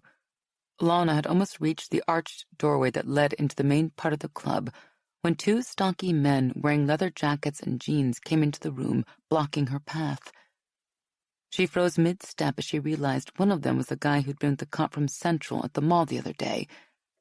That couldn't be a coincidence. She didn't hesitate to follow her body's instincts this time either, turning away from the two men and heading in yet a third direction. She had no idea where she was going, but she hurried past a group of women and ducked into the nearest curtain-covered doorway she saw, praying it would lead somewhere good. She found herself in a dimly lit hallway with a red illuminated sign at the end, declaring emergency exit. Alarm will sound. The easing of the tension in her stomach told her this was the way to go, and she immediately took off running down the corridor. She had to zig and zag around some chairs and tables stacked up against the walls, but then she was slamming through the emergency exit, tripping the fire alarm. Lana hoped that would dissuade the men from following her, but just in case, she raced down the alley behind the club, heading for the main road out front. Once there, she'd be able to get lost in the shuffle of people hurrying out the front entrance by now. But when she reached the street, two motorcycles slid to a stop in front of her, cutting her off. She initially thought they'd hit their brakes because of the people running out of the club, but then one of the men reached inside his jacket and came out with a pistol. Crap. Boyd, this is Seth, the man with the gun said, obviously talking to someone on a mic. The girl just came out of the alley to the north of the club. Lana stared, shocked she could hear him through the full-face helmet he wore, but right then she could hear every tiny sound around her. The noise was deafening. Good. A familiar voice answered in Seth's earpiece. The cop from the mall who probably wasn't a cop at all. Herd her back into the alley. We'll take her out in here. Lana's heart hammered. Safety was only a few 100 feet away on the other side of those two bikers, but she'd never get through them. Turning, she ran down the sidewalk away from the club as fast as she could, sure she was going to feel a bullet slamming into her back at any moment. She couldn't think about that, though. All she could do was pray. She heard the roar of the bikes behind her, but as fast as they were, she stayed ahead of them. She was moving so fast that everything around her was little more than a blur. As if following some instinct she didn't know she had, Lana turned into another alley, almost running right out of her strappy shoes. She dashed down the narrow space cluttered with dumpsters and trash cans, dodging some, leaping over others. She heard the bikes stop and knew they'd been forced to turn back because of all the rubble in their way. She darted out of the alley and turned right, sprinting down the sidewalk for a few blocks before sprinting down another side street. Even though she should have easily outdistanced the men chasing her, she soon heard the sounds of pursuit.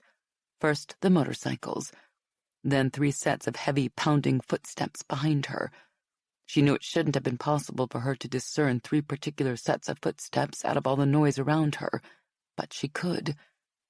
She sniffed the air as she ran, not sure why, but her instincts were telling her she should be able to smell the men behind her. More insanity, she knew. Those instincts had gotten her out of that club alive, though, so she wasn't ready to ignore them, even when the scents that should have been there never showed up. It was like a void where a scent should be. Even more insanity, but something inside her was terrified by this strange lack of odor. While she was blazing, speed alone wasn't enough to get her away from the 3 people chasing her and the other 2 on motorcycles. Every time she put some distance between her and her pursuers, the bikes seemed to get ahead of her and cut her off, constantly turning her back toward the 3 runners fanning out behind her. No matter what she did, the guys on the bikes kept finding her, hurting her where they wanted her to go. It was like they knew how these new instincts of hers worked better than she did. She considered digging her cell phone out of her crossbody bag and calling someone. But who would she call, and how would it help?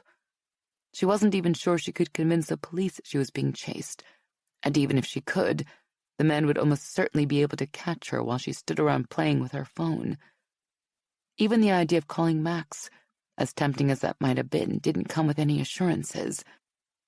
She might be dead long before he could get to this part of town. She had no choice but to follow her instincts, the one screaming at her to run in a certain direction, even if that direction made no sense. The GPS in her head led her farther and farther from the more populated parts of downtown, along dingy back streets she never would have ventured in, over industrial dividing walls she shouldn't have been able to climb, and through deserted construction lots so dark she shouldn't have been able to see her hands in front of her face. But for reasons that probably would have freaked her out if she'd had time to think about them, she could see just fine. Lana didn't know how far she'd run, but it was a long way. Oddly enough, she wasn't out of breath. Finally, she ran into an old building that looked slated for demolition. All the windows were broken out or boarded up with graffiti everywhere. As she flew past the homeless people squatting in the lower rooms, she wondered if she should ask them for help, but her instincts told her she'd do better on her own. Plus, she didn't want to get anyone else hurt. If she were lucky, Boyd and his crew would keep going down the street. She was almost to the far side of the building when she realized that she'd made a big mistake. Her pursuers hadn't kept going. All 5 of them had followed her in, and they had her cornered. Before she could slip out one of the rear windows, the wall beside her exploded in a shower of concrete fragments, throwing chips and dust everywhere. Crap! They were shooting at her with silenced weapons. Who the hell were these people? She stopped thinking and simply ran for her life as one bullet after another smacked into the wall, pulverizing the sheetrock and the concrete blocks underneath. The acrid odor of smokeless powder filled the air, stinging her nose. She'd gone shooting with her dad enough times for the smell to be unforgettable, only now it was way more pungent. But when a bullet smacked into the wall only a few feet away from her face, she picked up another scent. It wasn't nearly as familiar as the stench of gunpowder, but she recognized it all the same. It was the damp perfume Boyd had spritzed on her. It even burned her nose as she breathed it in. She tried escaping out a back exit, the door long ago ripped off the hinges and cast aside. But the moment she turned in that direction, 2 men stepped through the doorway and started shooting at her with silenced automatic weapons. It was surreal to run screaming from a hail of gunfire she could barely hear. If it wasn't for the impact of the bullets hitting the wall, she'd have thought this was all some kind of game. Lana had no choice now but to run up the sagging metal stairs toward the upper floors, even as every horror movie she'd ever watched screamed at her that she was making a big mistake. Footsteps echoed behind her, heavy boots on steel reverberating in the concrete stairwell. They were right behind her. Gunshots pushed her higher and higher, past the 2nd and 3rd floor landings. Not that there was anywhere to run on those levels, because most of the flooring had either fallen through or been ripped out. Only a monkey could have escaped across the remaining gridwork of metal beams and rotten wood slats. She raced up the last flight of stairs, praying there'd be a fire escape or some other way off the roof. But when she reached the top level and saw the heavy chain running through the space in the door where the knob used to be, then snaking back through a hole that had been drilled through the brick and metal of the doorframe, she knew her luck had run out. There was no way she was going to get through that chain and the big padlock holding it in place. But whatever instincts had kept her alive this long refused to give up. Refused to let her mind consider how devastated her parents would be, how devastated Max would be, if they found her beaten and tortured like Denise. Letting loose a growl, she ran across the last few steps between her and the door, lifting her leg to kick the door with her foot as hard as she could. The chain going through the door held, but the rusted hinges on the left didn't. They snapped with a shriek of metal, and the door tumbled out of its frame. Lana braced herself for the pain of broken bones to come screaming up her leg, but she got lucky. Either that or she was so high on adrenaline she couldn't feel anything. Either way, nothing hurt as she climbed over the remnants of the door and sprinted across the roof. She heard the loud thump of boots nearing the top of the stairs, just as she reached the far side of the roof and discovered there wasn't a fire escape. She gaped at the 10-foot chasm between the roof she was on and the one on the building next to it. But it wasn't the gap that scared the crap out of her. It was the fact that the far roof was at least 2 floors lower. If she tried to jump over there, she'd have to throw herself hard enough to cross the gap and pray she'd survive the landing. She'd have to be insane to try it. She turned and hurried toward the left side of the building, hoping for better luck over there.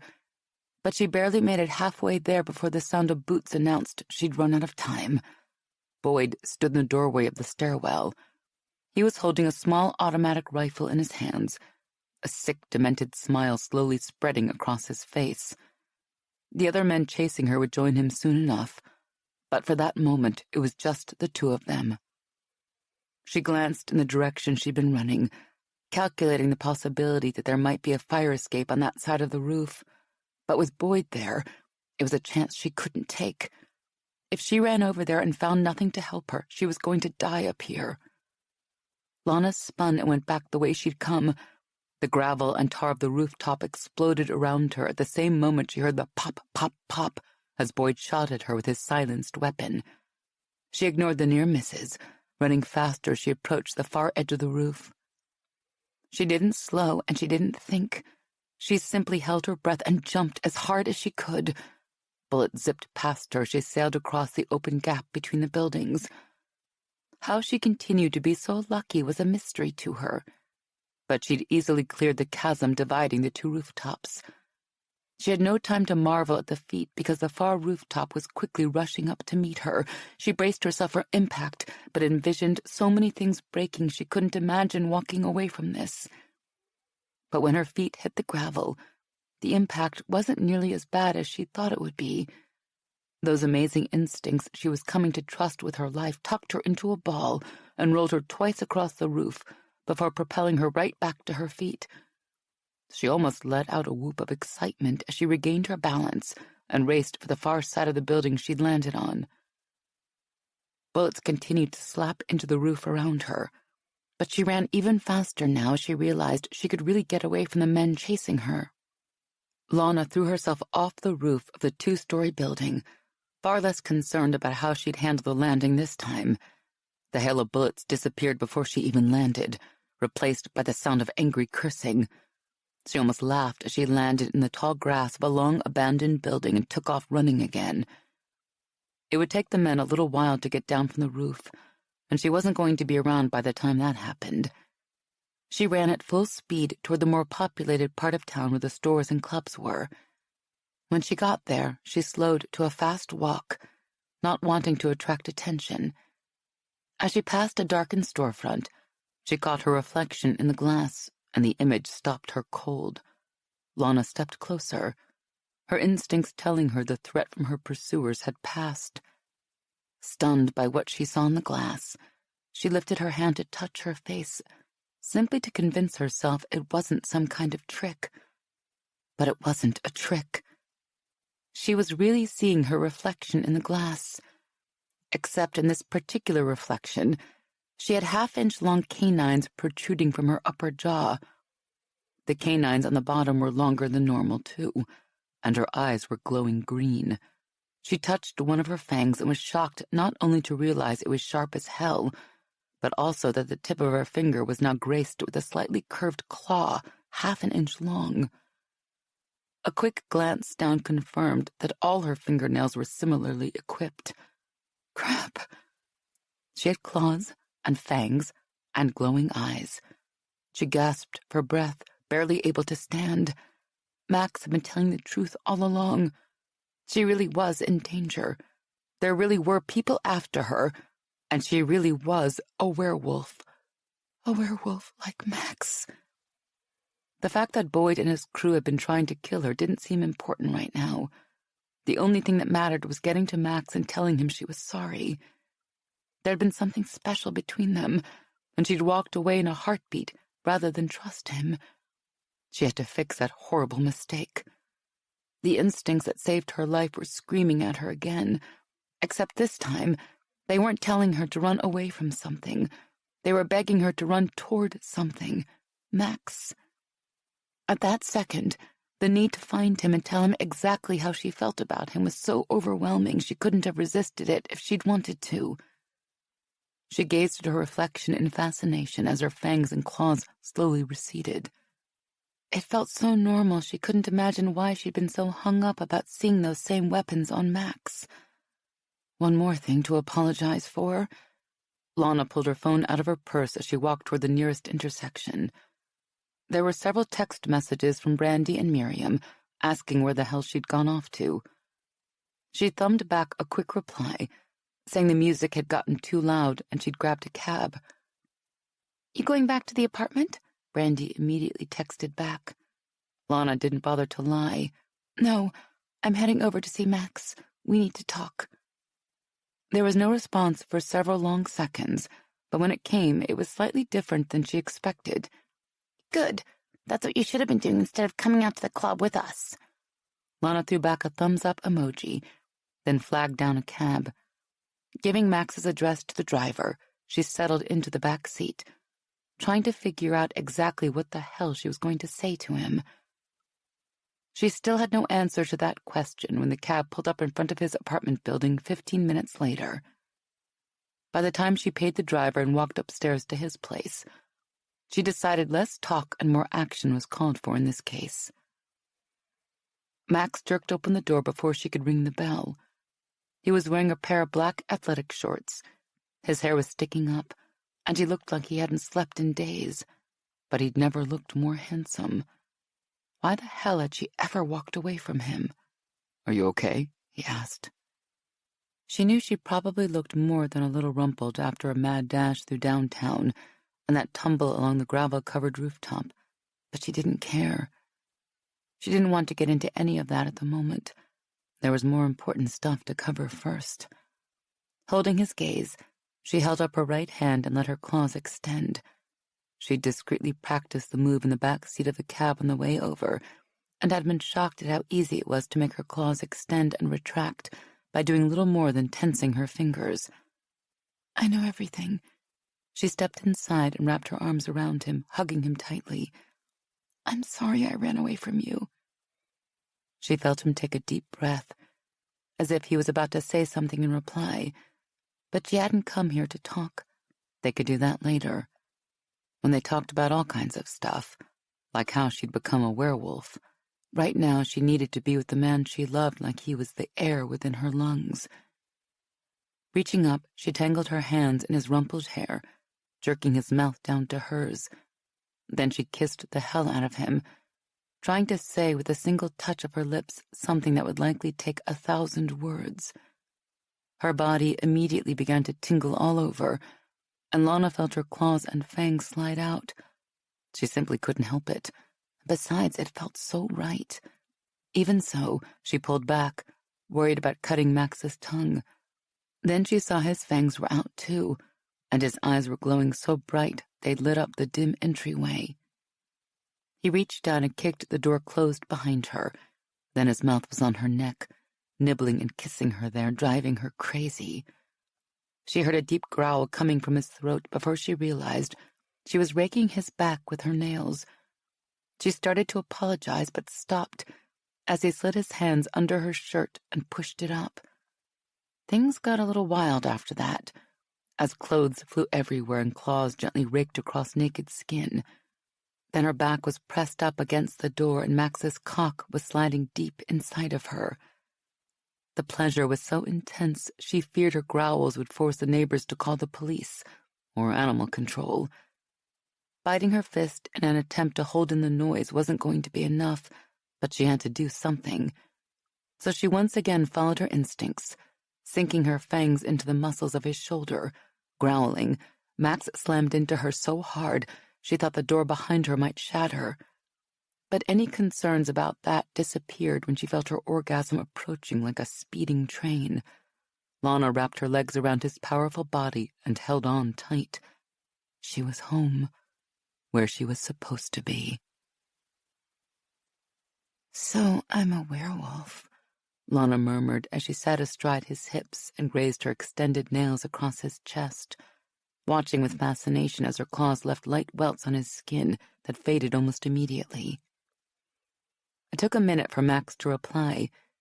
He was too busy catching his breath. They'd made love for nearly 3 hours straight, and this was the first time they'd slowed down enough to talk. Talking was so frigging overrated. Lana wiggled back and forth on his hips as she waited for his answer. Even after making love like two overly caffeinated Tasmanian devils, one little sexy move of that ass was all it took to get him going again. He couldn't believe he was ready for more. But the night was still young, so anything was possible. He was pleasantly tired, his body completely wrung out. He had bite marks on his neck and shoulder, not to mention claw marks on his chest and back. Most were shallow, but he felt a few on his back that might take a day or so to heal up completely. The urge to mark Lana the same way she'd marked him had been intense, but she was a beta and wouldn't heal as fast as he did. Still, he'd left a few reminders on her skin she was going to notice for a while. He couldn't be sure without coming straight out and asking her, but he had the feeling she kind of liked the way those marks looked on her perfect skin. Possession was 9/10 of the law after all, and it definitely felt like Lana was his now, the same way he belonged to her. "Yup," he said in answer to her question, feeling himself getting harder under her rocking hips. "An extremely sexy werewolf." Lana smiled but didn't say anything. Instead, she lifted her hands and stared at her fingers, her claws extending and retracting over and over. Damn, her claws were so cute. Shorter and daintier than an alpha's or omega's, but still long enough to do some damage if she wanted to. His back was a stark testament to that fact. Suddenly, Lana jumped off him, moving so fast she almost damaged the part of his anatomy that had been trying to get her attention. She stood beside the bed and stared at her feet, her brow furrowing slightly. "Why won't my toenails extend like my fingernails?" she asked, her face screwing up in effort as she looked down at her bare feet. "They will," he chuckled. "You're kind of new to this, so it'll take some time to learn. The claws on our feet are naturally inhibited in most cases, unless we really push it. Probably a genetic adaptation to modern footwear, I guess. Wouldn't want to shred your shoes every time your claws came out." Lana nodded, not taking her eyes off her feet. "That makes sense." She pursed her lips, as if she was trying to push her toenails to extend regardless of what he'd said. Sighing, she climbed back on the bed and straddled him again, leaning forward so that the tips of her beautiful breasts were pressed against his pecs, her face close to his. She opened her mouth and tried to look down her nose so she could see her canines as they extended. Then she reached up and pushed down on his chin, opening his mouth. "Show me yours," she said, never taking her eyes off his teeth. He chuckled, making her frown at him with the sexiest look of fanged disapproval he'd ever seen, but he behaved, letting his fangs slip out. "Whoa." She tipped his chin this way and that so she could see. "Yours are so much bigger than mine. And before you even go there, I'm not talking about some kind of fang envy here or anything. It's just that my fangs aren't even half as long as yours, and you seem to have a lot more of them than I do. Where the heck do they all go when they slide back in? They seem too long to fit." He would have laughed at the pure, simple curiosity of her question if it wasn't for the fact that having her breasts teasing him like this was seriously distracting. "They slide into curved pockets along the upper and lower jaws. The longer the fangs, the more horizontal those pockets are. That's why your upper canines are longer than the lower ones. More room to hide them. I'm a slightly different kind of werewolf than you are. so I have more fangs, and they're bigger. If I need to get even more of them out, my entire jawline can widen to make room. Yours won't do that. You're not that kind of werewolf." Lana seemed to consider that for a second, and he wondered if he was going to have to explain the whole alpha versus beta thing. He hoped not. Science and medical stuff weren't his strong suit. "Okay," she said, apparently happy with his explanation. "That makes sense. In that whole this shouldn't be possible kind of way, but why didn't my dentist see these pockets when he was taking x-rays?" "When was the last time you went to the dentist?" he asked with amusement, already having a good idea what the answer might be. She frowned, seeming to put a lot of thought into that question. "Oh, wow. I just realized that I haven't been to the dentist since the accident, after I started going to college. I never thought about it." He nodded. "Now that you're a werewolf, you won't ever go back to a dentist. Werewolves don't get cavities." Her eyes widened. "Seriously?" He laughed. "Seriously. And you won't get colds or the flu or any of the other common illnesses that affect most people. You'll heal faster from cuts and fractures than a regular person, too. And by the way, you won't gain weight or get drunk either, not without a tremendous amount of effort." Her eyes widened more with every werewolf advantage he listed. But then her face became intensely serious. "I can still have kids, right? Being a werewolf didn't change that, did it?" Max felt something inside his chest expand, making him want to grab Lana and squeeze her until she squeaked like a werewolf chew toy. He settled for reaching up to curl her hair gently around his index finger. He loved her so much it made him dizzy thinking about it.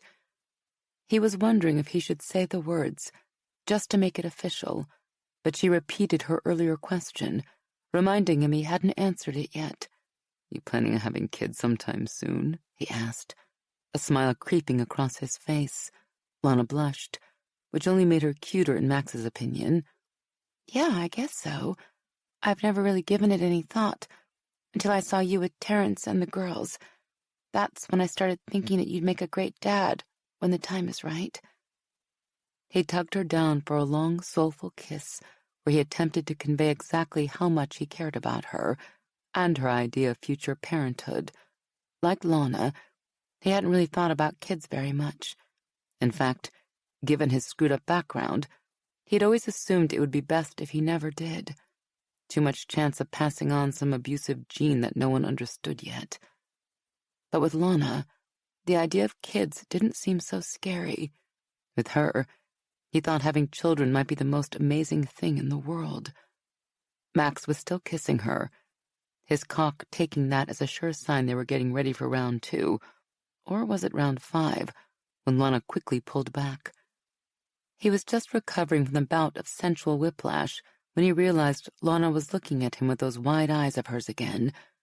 "Will our kids be werewolves too?" she asked, clearly thrilled at the thought. "Whoa, slow down a little," he said, trying hard not to laugh. "Figuring out who's going to become a werewolf is kind of complicated. I've been one since I was 18 and part of the pack now for nearly 2 years, and I still don't understand everything about how it all works. All I know is that there's a gene all werewolves have that switches on and turns them when something traumatic happens, like the accident you had when you were in high school." She frowned a little. "That's what turned me into a werewolf? I thought I must have gotten bitten or something." "Nah, that's all folklore," he said. "You should probably talk to Gage or Brooks, or any of the older werewolves. They could help answer your questions. Of course, if you're looking for the scientific details, I'd suggest Triana, Lacey, or Dr. Saunders. Triana is Remy's mate and works in the medical examiner's office. Lacey is Alex's mate and is a veterinarian, and Saunders is a PAX doctor. He probably knows more about werewolves than anyone, except maybe for Gemma. She's Triana's mother and has been around werewolves for over 20 years. Her knowledge is a little skewed toward the mystical side of things, though, since she practices voodoo." Max was about to say more, but then he realized Lana was lying on top of him with a completely dumbfounded expression on her face.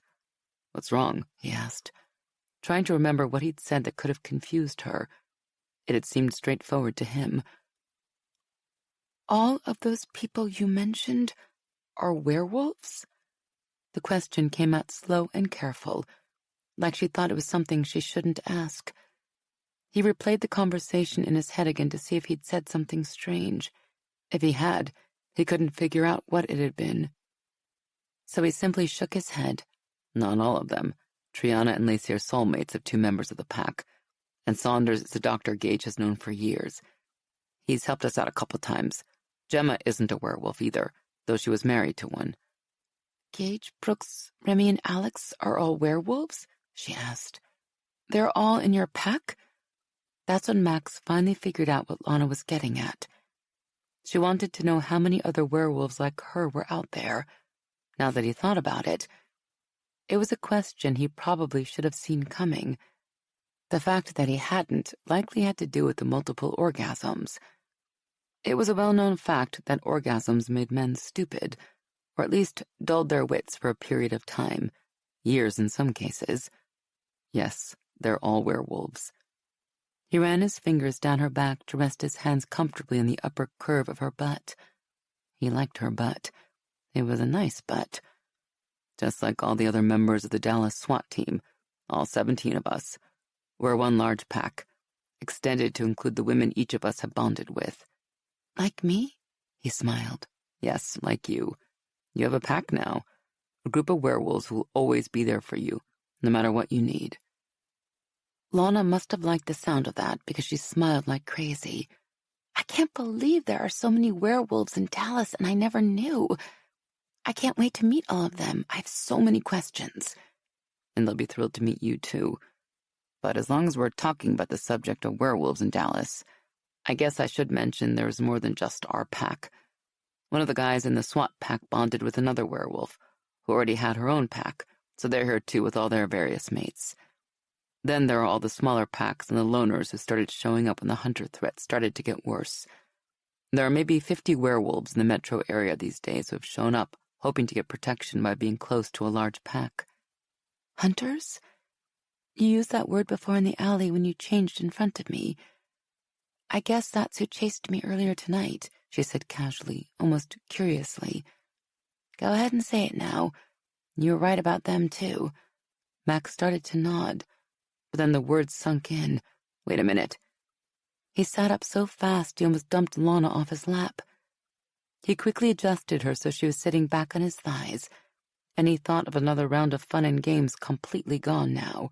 You were chased by someone tonight? You didn't think to mention it to me? She looked at him in confusion. I didn't mention it when I walked through your front door? I'm sure I did. I think I would have remembered you saying something like that, he said. It's kind of important. You walked in, showed off your claws, then jumped on me. Her lips curved. Oh, yeah.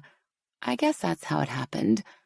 But in my defense, the concern that you might not want me in your life after the way I treated you outweighed any worries I had about being shot at by a bunch of crazy men in downtown Dallas. They'd shot at her too? Max cursed. I need you to go into excruciating detail about everything that happened. Leave nothing out.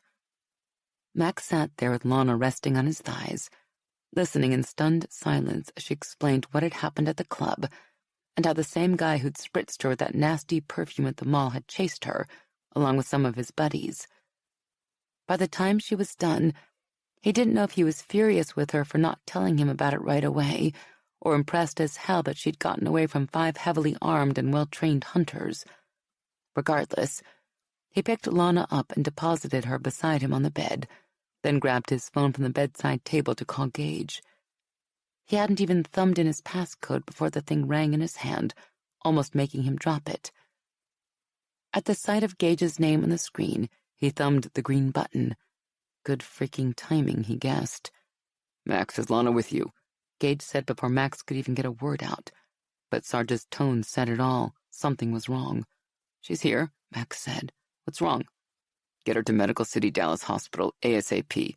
Paramedics just brought in her father. Someone broke into their house and attacked him. Max wished she hadn't, but it was obvious Lana had heard everything Gage said, even though it wasn't on speaker. He heard her heart kick into high gear as she leaned forward and thumbed the speakerphone button. How bad is it? Was my mom there too? Your mother wasn't there. She was handling some kind of crisis at the restaurant. She's on the way to the hospital now. How badly is my father hurt? Lana asked again. Gage hesitated. It's bad. They broke in and beat the hell out of him, no doubt trying to get him to tell them where to find you. Then they shot him and left him for dead. He's hanging on, but he's in critical condition. Chapter 11. Brandy and Miriam met Lana and Max the moment they walked into the Medical City ER, hurrying them down the hall as fast as they could. Your dad is heading in for surgery, but he's asking for you, Brandy said. He's refusing the surgery until he sees you and Max. Talk to him fast, then convince him to let us take him into the OR. Every second we waste is making it harder to save his life. Lana started to hyperventilate, her gums and fingernails tingling like mad. She probably would have shifted right there if it wasn't for Max holding her hand. He was like a rock, a steady presence she latched onto as emotional waves threatened to drown her. There were a dozen cops in the hallway outside the ER, some of whom were Max's SWAT teammates, his packmates. Well, hers now too, she guessed. All of them looked as worried as she felt. Brandy and Miriam quickly hustled her and Max into a curtained-off triage area, then left. Lana's mother was already there, unshed tears in her eyes, but surprisingly, so was Gage. Lana choked back a sob at the sight of her father lying in a hospital bed, his face cut and bruised. He had an oxygen mask on and multiple IV lines in both arms. His forehead, both hands and chest were swathed in heavy bandages, blood already soaking through several places. He was conscious, but he didn't look good. All the terrible things she'd said to him the other day when they fought echoed in her head, bringing a fresh rush of tears to her eyes. "Okay, your daughter is here," a doctor Lana hadn't noticed standing by the bed said to her father. "Can we please take you into surgery now?" Her father reached up and pushed the oxygen mask aside. The doctor quickly moved to put it back, but her dad gave the woman his patented deputy chief glare, stopping the woman cold. "I need to talk to my daughter and her boyfriend alone." Her father's voice sounded stronger than Lana thought it'd be, which was a relief. The doctor didn't look happy, but she nodded. 2 minutes, she said, then left, pulling the curtain closed behind her. Lana hurried over to the bed, leaning close to kiss him gently on the brow. Dad, you need to let them do the surgery. He waved her concern aside. "I will, but first I need to talk to you before it's too late." His voice seemed weaker now that the doctor had left, like he'd been putting on an act for the woman. "Don't talk like that," Lana insisted, refusing to even let him think such a thing. "You're going to be fine." He took her hand, gazing up at her fondly. "Lana, I love you dearly, but you're a terrible liar. There are things I need to say, things I should have told you long ago." "Things we both should have told her long ago," her mother added. He shook his head, his gaze going to her mother. "I convinced you to go along with my plan. You're the one who wanted to tell her from the beginning." Damn it, there wasn't time for this. Lana glanced at the heart monitor on the cart near the head of the bed. She wasn't a doctor, but she had a general idea about what she should be seeing, and her father's rhythms didn't look very steady to her. "Dad, you can tell me everything later, after you come out of surgery," she said. "We can sit together and talk as long as you want." Her father ignored her, looking at Gage, then Max. "The people who did this weren't after me.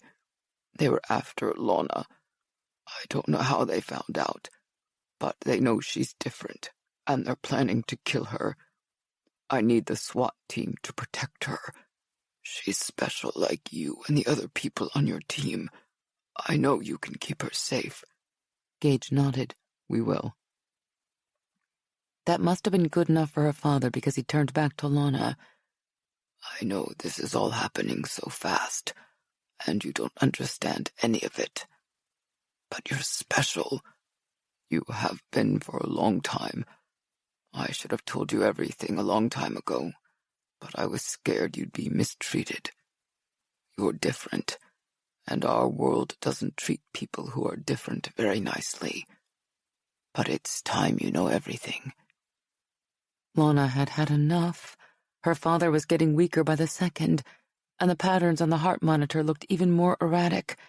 They needed to hurry this along and get him into the operating room. "I already know what I am," she said softly. "I'm a werewolf. I figured it out earlier tonight, though I've been getting an idea that something was different ever since I met Max.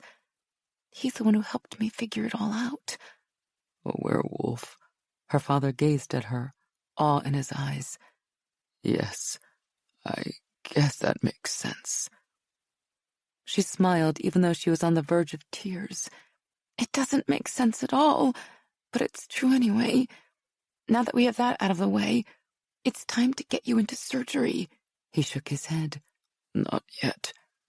There are so many things I need to tell you. How it happened, why we hid it from you, what those men look like." Lana opened her mouth to tell him they could talk about all that later, but then an alarm sounded from the heart monitor. There was also a red light blinking on the side of the main console. She didn't know what it meant, but it couldn't be good. Beside her, Max whipped the curtain back and called for help. Brandy, Miriam, and the doctor hurried in. Lana quickly got out of their way. Seconds later, they were wheeling her father away, leaving Lana with Max, her mother, and Gage. Her mother wrapped a comforting arm around her shoulders. "I have a few things I need to tell you. Then maybe you can help me understand a few things as well." "We knew there was something unusual happening within 48 hours of the accident," Nora said. They were sitting in a quiet corner of the cafeteria drinking bad coffee, Max on one side of the table with Lana, her mother, and Gage opposite them.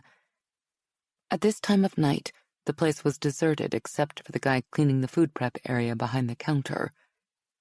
He was wearing a set of earbuds and was completely lost in his music. They'd come in about 30 minutes ago, after Lana had finished giving statements to the detectives investigating her father's assault. She told them about the men who'd chased her from the club the previous night, and about the run-in with the same men at the Galleria. She'd given good descriptions, so Max knew the detectives were out there right now gathering video footage from both the mall and the downtown street cameras, hoping to get a look at the men and find out where they might have gone after that. Max couldn't help but wonder what they'd think when they saw video of the blur Lana probably made as she ran away from the hunters. But she and his pack would worry about that after the hunters were off the streets. Max had told the detectives about the case Austin PD was working on, hoping they'd share anything they learned in Dallas. The lead detective hadn't said anything one way or the other, but Max hoped he'd be willing to work with Peterson. "The doctors said that with all the injuries you'd sustained, you'd never make it through the night. A 0% chance. That's what they said," Nora said quietly. She wrapped her hands around her coffee cup as if trying to gain comfort from the warmth inside, as she remembered the events surrounding the accident that had turned her daughter into a werewolf. "But the next morning, you were still hanging on. You still had a lot of internal injuries. So even though the doctors were worried you wouldn't survive another surgery, they had to do it to save your life. But when they took you in for another CAT scan beforehand, they couldn't find the damage that had been there on the earlier scan. The doctors thought your scan had gotten confused with someone else's." "But that wasn't it, was it, Nora?" Gage asked softly. "The injury healed itself, didn't it?" She nodded. "Some of the fractures Lana had sustained weren't as bad either. The doctors couldn't explain it and didn't try. They took her in for exploratory surgery, only to come out a little while later and tell Hal and me that all Lana's injuries were healed." "Is that when you and the deputy chief took her out of the hospital and arranged for private care at home?" Max prompted, remembering what Lana had told him a couple days ago. Nora glanced at him, her blue eyes tired. "Yes. Some of the doctors started talking about doing tests and taking samples, so they could figure out how she recovered from injuries that severe so quickly. Hal and I didn't want that, so we refused to okay the tests and took her out of the hospital as soon as possible. How did you hide all this from Lana? Max asked. The fangs, the claws, the eyes, everything. Typically a new werewolf has trouble controlling all those things. Nora gave Lana a small smile. We didn't know she was a werewolf. As far as we knew, she was simply unique. We had no way of knowing there were others like her. The only times we ever saw any of those things you described was after she experienced a horrible nightmare in the month or two following the accident. She'd wake up screaming in fear, her teeth and fangs out, her eyes glowing bright green. But once she got into therapy with Dr. Delacroix and stopped having the dreams, the fangs and claws disappeared, so Hal and I didn't think about them. I never dreamed that we were living in a town with a whole SWAT team just like her. Max exchanged looks with Gage at the mention of Delacroix's name. What were the chances that the psychologist who'd worked with Cooper was also the same woman who'd worked with young Lana Mason? What was Delacroix? A werewolf whisperer? Gage merely shrugged and turned his attention back to Nora. Max had no choice but to do the same, wondering if maybe therapy was the reason Lana's inner werewolf had stayed hidden until recently. He was about to ask Gage if he thought that was a possibility when Nora spoke again. "Have the fangs and claws come back?" she asked, looking at her daughter. Lana glanced over to make sure the guy with the headphones wasn't looking their way, then put her right hand on the table and extended her claws. "Well, I guess they have." Nora eyed Lana's claws with an expression of wonder on her face before glancing at Max. "And Hal is right. You're like Lana. A werewolf." Max smiled at the way she whispered the word. In answer, he placed his hand on top of Lana's and extended his much longer claws. "You don't seem very alarmed by all of this," Gage pointed out, "which makes me wonder why Hal went to such great lengths to try to keep Lana and Max apart. If you knew what my team and I are, why didn't you want Lana to know there were other people like her in the world?" Nora sighed. "That was Hal's idea.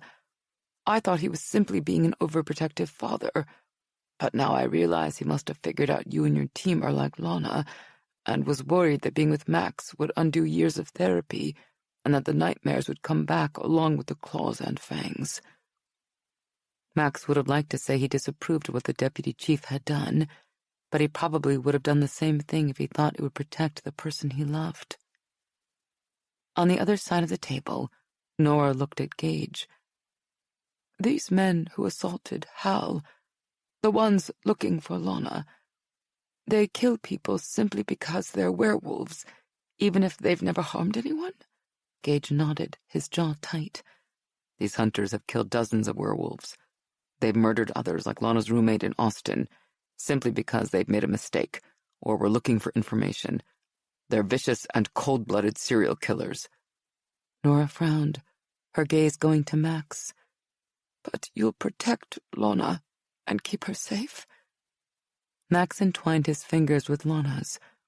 "I swear that I'll never let anything or anyone hurt your daughter." "Good." Nora looked at Gage. "And you'll find the men who did this to Hal and make sure they never do it to anyone else again?" "We'll find them," Gage promised. Chapter 12. "I really don't think I need this much protection," Lana complained as Max, Zane Brooks, and Trey followed her into her parents' house.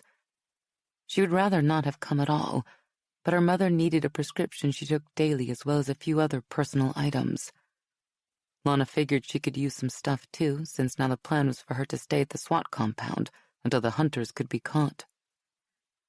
She hadn't packed very much when she'd left in a huff the other day, and Max said there weren't a whole lot of creature comforts there.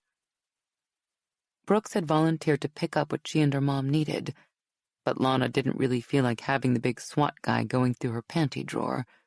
Besides, it wasn't likely the hunters would come back here, especially in broad daylight. "We're not going to let anything happen to the newest member of our pack," Zane said in that charming British accent of his, "so you might as well get used to it." "Just think of us as the 4 big brothers you never had," Brooks added.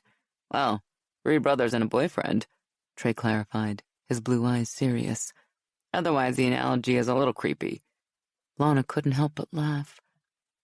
Maybe it was the whole pack thing, but it felt like these guys were already her brothers. Really tall, really muscular brothers.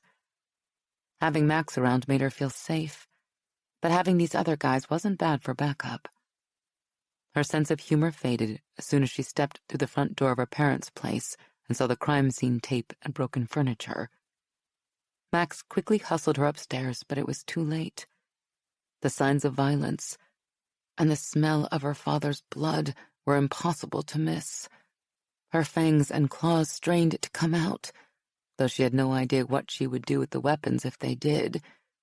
It wasn't like the hunters were around for her to slice to ribbons. "Why do my claws and fangs tingle every time I get upset, angry, excited, or scared?" she asked Max as they headed upstairs to her old bedroom. Brooks and the other guys stayed downstairs to keep an eye out for Boyd and the other hunters.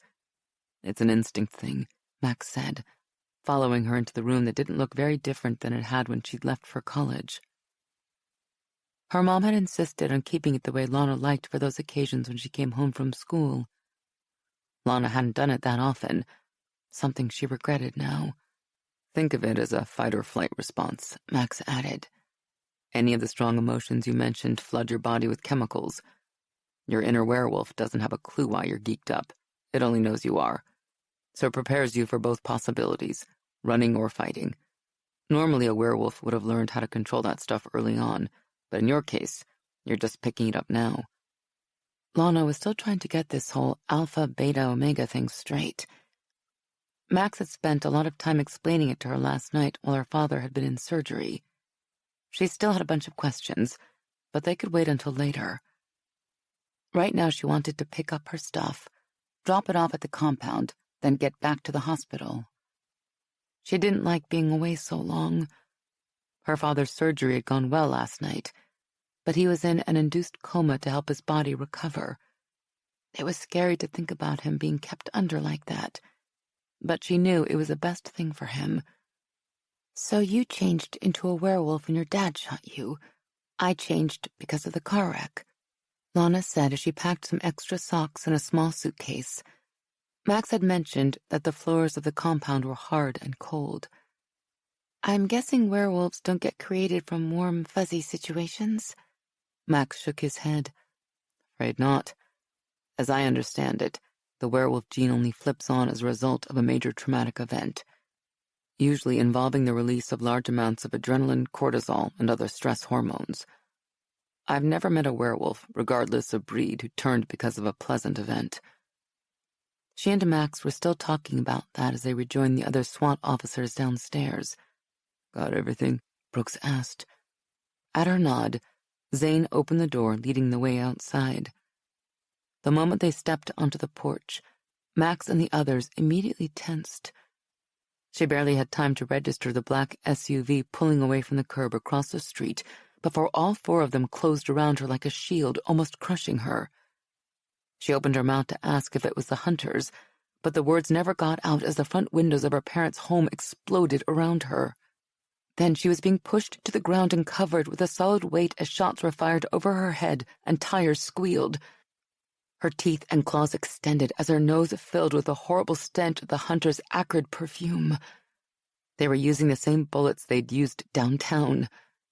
When the weight lifted off her, she looked up to see Brooks and Trey hauling ass down the street after the black SUV as it rounded the corner at the end of the block.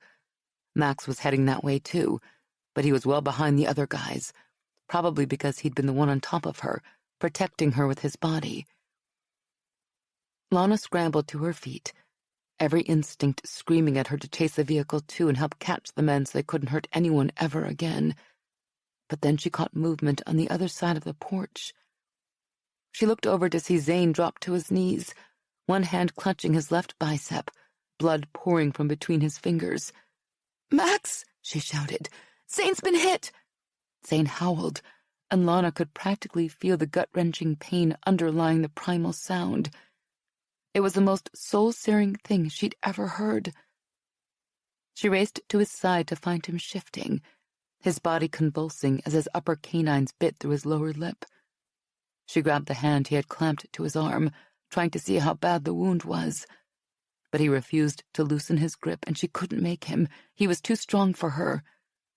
The familiar stench of the hunter's perfume hit her then. Crap! Zane had been hit by one of those bullets. If it stung as much as her skin had when Boyd spritzed it on her, it had to be painful as hell. She was still trying to get Zane to let her take a look at the wound when Max and Trey ran onto the porch.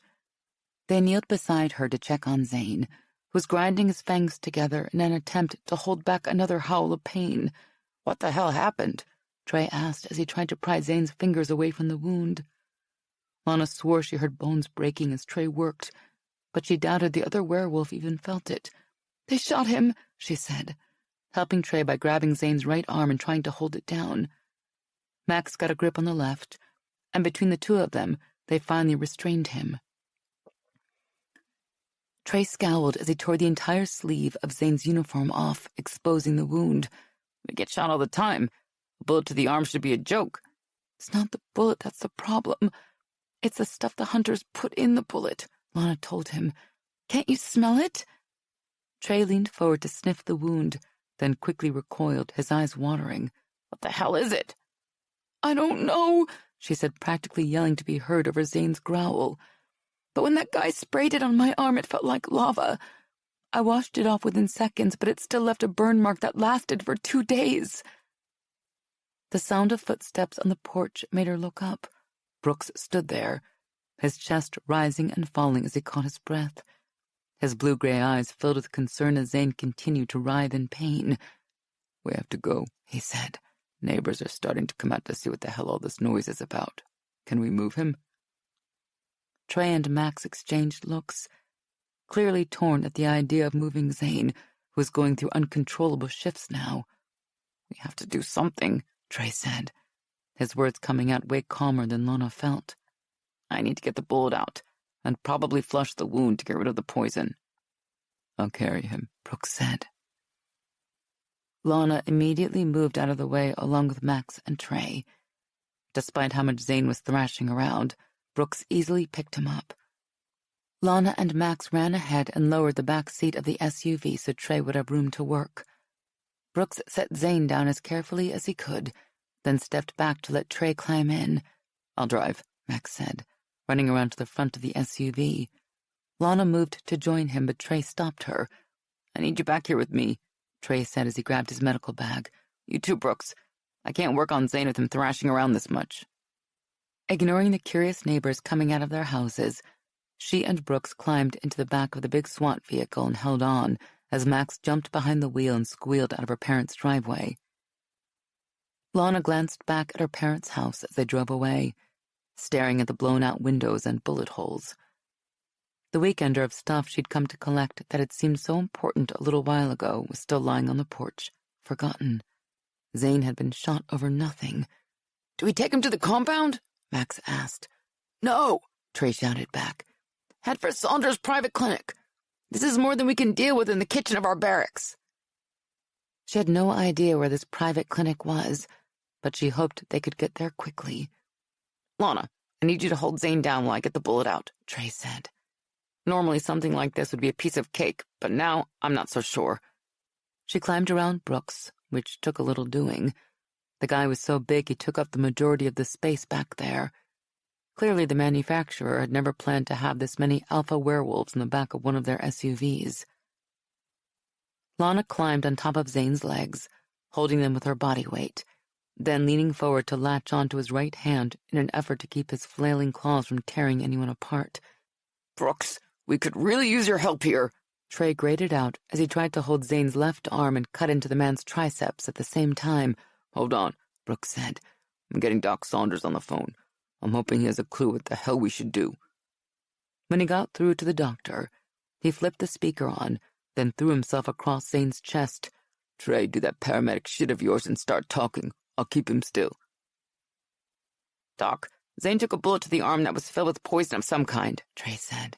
The wound isn't serious, but it's causing him major problems. Describe major problems. A calm voice responded from the other end of the line. Easy for him to be calm, Lana thought. He wasn't holding on to a thrashing 240-pound ball of claw-covered muscles who was bleeding and in pain. He's nearly unconscious, but his body is going through spasm shifts, back and forth from one form to another. I've even got some fur growth going on, and Zane has never come close to achieving full wolf form. Lana looked at Brooks in shock, but he shook his head. Later. He's been convulsing nonstop since getting hit, and his heart is racing like crazy, Trey continued.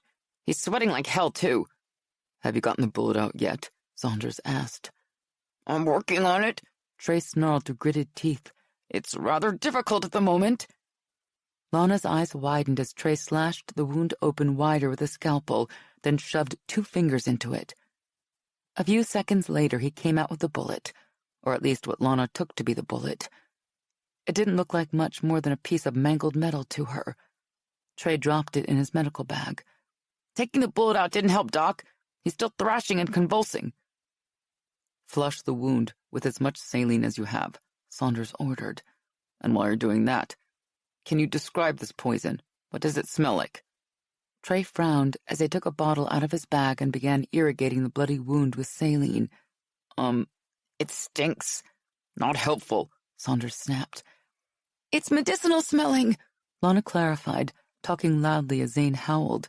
Like sulfur mixed with a mild wild onion. It burns on contact with the skin and can cause an allergic-like reaction similar to a first-degree burn after only seconds. Okay, not sure who I'm speaking to now, but you sound like you know what you're talking about, so keep going, Saunders said. Tell me everything you can about the poison. Lana related what had happened at the mall and the other night at the club, making sure to mention that washing the stuff off her skin had helped. Trey, how's the wound doing now that you've cleaned it? Saunders asked when she finished. Trey studied the wound, pressing on the skin around it with his fingers to get some of the blood out. It was darker than it should have been and oozed more than flowed. A putrid smell suddenly filled the SUV, making Lana almost gag. It smelled like something rotting. Zane howled louder than before. Jerking his right hand away from Lana, he grabbed Trey by the front of his uniform T-shirt. Cut the fucking thing off, he begged. I can't deal with this. Cut it off. When Trey didn't respond fast enough, Zane released him to claw at the wound, like he thought he could rip his own arm off. With Brooks's help, Lana got a grip on the man's right wrist, yanking his hand to his side. It didn't help much. Zane was thrashing so hard it was nearly impossible to hold him down. Cursing, Brooks drew his fist back and punched Zane in the jaw so hard she heard at least one bone break.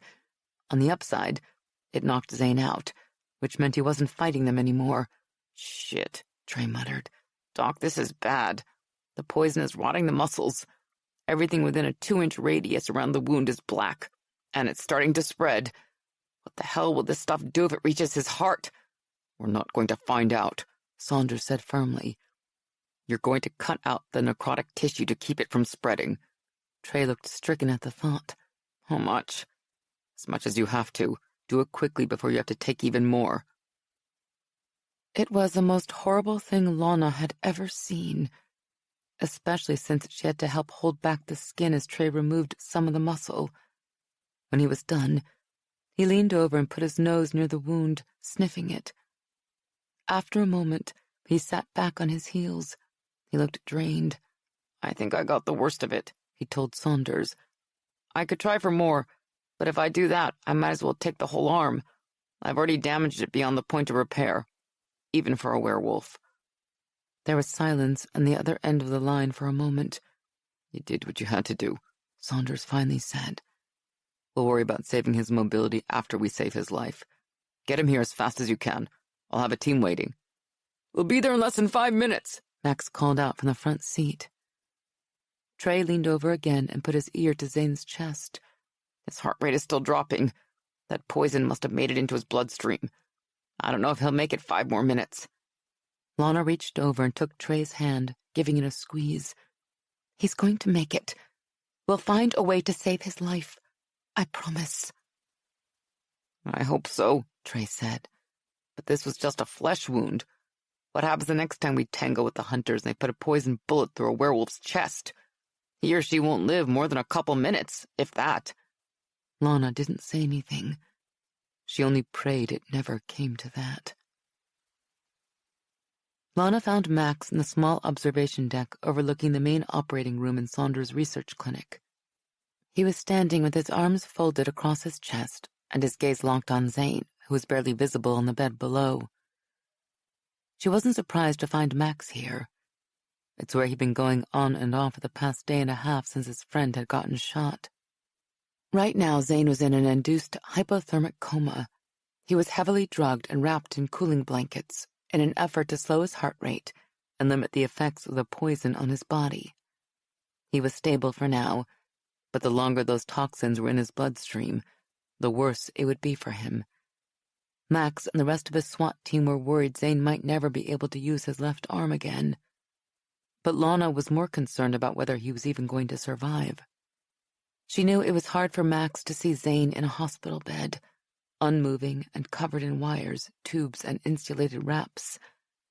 But it was the only way Dr. Saunders had been able to keep him alive long enough for them to find an antidote to the poison. At least they hoped it would keep Zane alive that long. It was still a race against time, and they'd barely gotten off the starting line so far. Max turned at the sound of her entrance. I thought you'd be getting some sleep. Lana smiled and walked over to wrap her arms around him, pressing her face against his strong chest and breathing in his scent. It was amazing how much different the world was now that she could smell just about everything. But even with all the scents out there was only one that was both calming and energizing at the same time, Max's. It was like nothing she'd ever experienced before, and she couldn't help but think that she might actually be able to live on nothing more than his scent. It had that much of an effect on her. "There's no way I could sleep any more than you could," she said softly against his chest. "I'm not going to sleep until we figure out an antidote for this poison and bring Zane out of his coma." She expected Max to complain, but he only squeezed her tighter. He'd stuck close to her ever since they'd brought Zane in yesterday morning, clearly worried. When he wasn't doing that or checking in on Zane, he was outside, walking the perimeter of the clinic's property. Lana tried to convince him there was little chance the hunters would find her there, but Max would only nod, then go back out to make another circuit of the area around the clinic, as if he thought the hunters were going to show up any minute. Have you made any headway with the antidote? He asked, stepping back to look down at her hopefully. Or at least gotten something back from any of your college professors that might help? Lana and Dr. Saunders had started working on an antidote for the poison within minutes of getting Zane into his hypothermic coma. A short time later, Lacey and Triana had joined them. As a veterinarian, the tall, willowy Lacey had a good understanding of human anatomy and physiology from her undergrad work. While the dark-haired Triana didn't have a background in medicine, as a forensic scientist, there was little in the way of lab equipment that she didn't know how to use. It wasn't the setting Lana would have chosen when it came to meeting the two women for the first time, but at the moment, it wasn't about getting to know the other members of her new pack. It was about figuring out where the hunter's poison had come from and how to get it out of Zane. Unfortunately, identifying the chemical makeup of the drug had been much more difficult than they'd hoped. Lana and the others had worked straight through the night, trying every test they could think of to figure out the basic structure for the poison.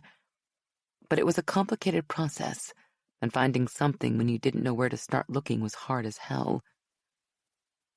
Realizing they needed all the help they could get, Lana had sent every scrap of data they had on the samples to some of her former professors, telling them that a prospective employer had stumbled over this complex chemical formulation and needed help identifying it. She knew her former professors, and few of them could resist a puzzle. Figuring out what this poison was made out of was definitely a conundrum. In the end, the answer hadn't come from any of her professors, or even Dr. Saunders. "Triana's mother Gemma put us on the right track," Lana said. When Triana asked her if she'd ever heard of a poison that could hurt a werewolf, she mentioned an old folktale about aconitum lycotonum. Max frowned. What's that? Wolfsbane. It comes from a very poisonous plant that has been used for millennia to kill people and wolves. Once we knew where to focus our search, we were able to figure out that the poison in those bullets is a synthetic and highly concentrated form of the juice from one of the lycotinum subspecies that grows on the high plains of Europe. We think it's been genetically engineered to make it especially deadly to werewolves, even in tiny amounts. So you have an antidote? Max's face brightened. Something you can give to Zane right away? Lana hated to disappoint him, especially when he was obviously so desperate for good news, but she couldn't lie to him. Nothing yet, she told him gently, but we're moving in that direction and hope to have something we can try soon. Max took a deep breath and slowly let it out, his eyes glowing bright yellow gold, his control teetering on the edge. Lana rested her hand on his chest, standing there with him and matching her breathing to his until the glow faded from his eyes. How the hell did these hunters stumble on this damn poison? He finally asked. Dr. Saunders doesn't think they stumbled over it, Lana said. The poison came from an engineered species of the plant.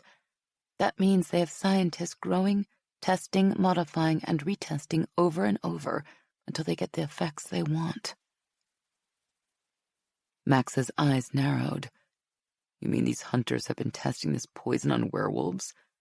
That they have werewolves in captivity somewhere, injecting this crap into them? It was horrible to think Max was right, and they were dealing with people who were so demented they'd actually experiment on werewolves to figure out how to kill them more efficiently.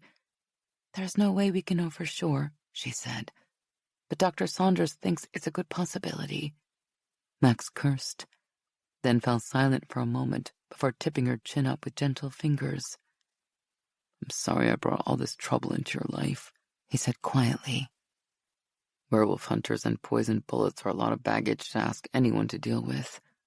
Lana caught his hand and held it. This isn't your fault. If you remember, the hunters came after me, then followed me here from Austin.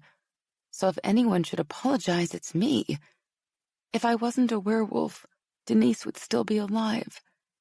If I hadn't led the hunters here to Dallas, we wouldn't all be looking over our shoulders. If I hadn't decided I needed to go pick up that stuff from my parents' house because I didn't want Brooks going through my panty drawer, Zane wouldn't be in a coma down there in that bed. His brow furrowed. You weren't responsible for any of this, Lana. There was no way we could have known those assholes would show up at your parents' house again. And as for coming to Dallas, he added, his expression softening, if you hadn't, we never would have met, and neither one of us would have found the one we're meant to be with for the rest of our lives. Speaking of which, I should probably explain the significance of what that means, even though this isn't exactly the most ideal setting. He was right, it wasn't, but something told her Zane would be the first to be happy for them. Giving Max a smile, she said, Lacey and Triana already told me about the legend of the One. I only wished someone, no names mentioned, would have clued me in on it earlier. It would have helped explain all this crazy whirlwind of emotions I've been dealing with since we met. Max let out a soft chuckle. Would you have believed me that first night we met if I told you we were magically connected and destined to be together? She considered that. Probably not that night, but after that night you drove me down to Austin, then spent hours afterward talking with me about Denise. I think I would have been open to it, since I'd already figured out you were something special. He pushed her hair back from her face. I was worried I'd chase you away if I told you too much too soon. It took a little while, but we have each other now, she said, and I'm not going anywhere. He bent his head and kissed her. Do you have any idea how much I love you? Lana's breath hitched, her heart doing little pirouettes.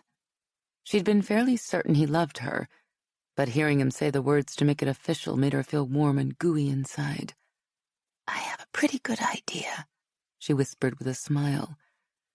Since if it's anything close to the way I feel about you, It's like you can't imagine being able to breathe without the other person in your life. His mouth curved. That puts it into words better than I ever could. Hearing you say you love me is what matters to me, she said, going up on tiptoes to kiss him again. Max wrapped his arms around her, holding her close. Then I love you, Lana Mason. And I love you, Max Lowry. His mouth covered hers for another long, lingering kiss, before the murmur of voices downstairs made them take a step back. Sounds like Gage is here. We should go down, Max said. Hopefully he'll have something on where to find those damn hunters. They found the SWAT team commander outside the double doors of the OR, talking quietly with Dr. Saunders and Trey. The doctor looked exhausted, which wasn't surprising since he'd been pushing himself non-stop since yesterday morning. Unfortunately, he didn't have the luxury of taking a break because Zane's survival rested squarely on his shoulders. Trey didn't look as physically tired as the doctor, even if he hadn't rested any more than the other man. He stood outside the OR gazing at Zane through the small square window in one of the swinging doors, as if he could will his packmate to wake up. Even though Dr. Saunders had told him multiple times that cutting the muscle out of Zane's arm had undoubtedly saved the werewolf's life, it was obvious Trey blamed himself for doing it. Dr. Saunders was updating Gage on Zane's condition as she and Max walked up, and the man wasn't pulling any punches as he laid out how horrible the poison they were dealing with truly was. Even if we're able to come up with an antidote, and that's no given, it may not be in time, the doctor said. If a miracle does occur and he lives, there's no telling if his arm will ever be functional again. Gage's tightly controlled emotions slipped a little, sorrow crossing his face, but he quickly recovered, nodding at the man. Do what you can. That's all I ask. Dr. Saunders reached out to give Gage's shoulder a comforting squeeze, then turned and headed back to the lab. Any word on the hunters? Max asked. Gage shook his head. The DPD was able to get video stills of the big guy Lana told us about, Boyd, and the other man who was with him at the mall. Their faces are pasted all over the internet and the news. We haven't identified either of them yet, but it's only a matter of time. There's no way in hell these men don't have police records. This kind of evil doesn't just show up out of the blue. Max cursed. Isn't there something else we can be doing to find these assholes? We are, Gage said. Becker is hacking into every video feed in the Dallas metro region, using a bootleg copy of the Department of Homeland Security's facial recognition software to screen through thousands of hours of footage, but it's going to take a while. Trey took his eyes off Zane long enough to glance at his commander. What about Max and me? Can we do anything? As a matter of fact, that's one of the reasons I came over here. Gage looked from Trey to Max. I need you two back at the compound. Max frowned. Sarge, I can't leave Lana here on her own. She's their target. I know, Gage said. I wouldn't ask you to leave her side if I had any other choice, but I need you.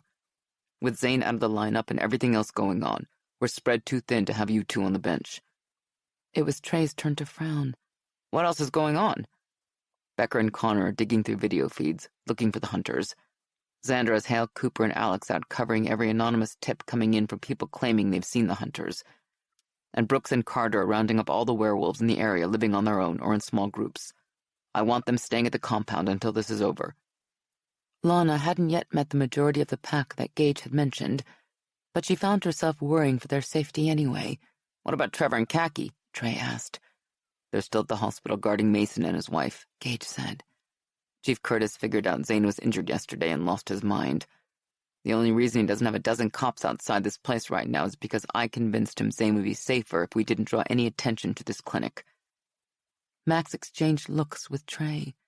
Then who's on standby for regular calls? He asked Gage. Mike, Diego, Remy, and me, Gage said. If we get a major incident, we're not going to be able to cover it and protect the compound too. That's why I need the two of you back at the shop. I need you to do your jobs, even if it's the last thing you want to do right now. Max glanced at Lana, clearly torn. We can't leave this place unguarded, Sarge. If the hunters come here... Gage's mouth edged up. I'd never think of leaving this place unguarded. You should know me better than that. But simply because a place needs to be protected doesn't mean it has to be by you or one of your teammates. The pack has grown enough to give me some other options. Max and Trey were still looking at their boss in confusion when Lana heard a door open at the end of the hallway. A moment later, she picked up scents she was coming to associate with werewolves. 2 women and 4 men walked over to them, including Chris, the guy Brandy had met at the cookout. She was still focusing on the fact that her friend was crushing on a werewolf when Gage started making introductions. Lana, this is Jaina, he said, gesturing to a tall, slender woman with long, honey-blonde hair. And her pack, Megan, Chris, Mo, and Joseph. Then he jerked his head at a 4th man. The guy was lean with close-cropped hair and tattoos along his arms and across the top of each finger. And this is Alan. She offered her hand, shaking each of theirs in turn. I know you don't know any of them yet, but I promise they'll do whatever is necessary to protect you and everyone else in this clinic, Gage told her, then gave Max a pointed look. We'll wait for you outside. Catching Trey's eye, the SWAT commander jerked his head toward the exit. A moment later, the 2 men disappeared, leaving her and Max alone with the other werewolves. Max lingered, clearly not thrilled with the idea of leaving her. Lana didn't like it any better than he did, but she'd be safe here. She was more worried about him out there, where the hunters could get to him, than she was about herself. She took both his hands in hers and gave them a squeeze. Max, I'll be fine. The hunters don't have a clue I'm here, and there's no way they're going to stumble across me. Go and take care of the other werewolves at the compound. I'll be safe here. He still hesitated for a moment, gazing at her so intently it was hard not getting lost in his beautiful blue eyes. Then he leaned forward and kissed her.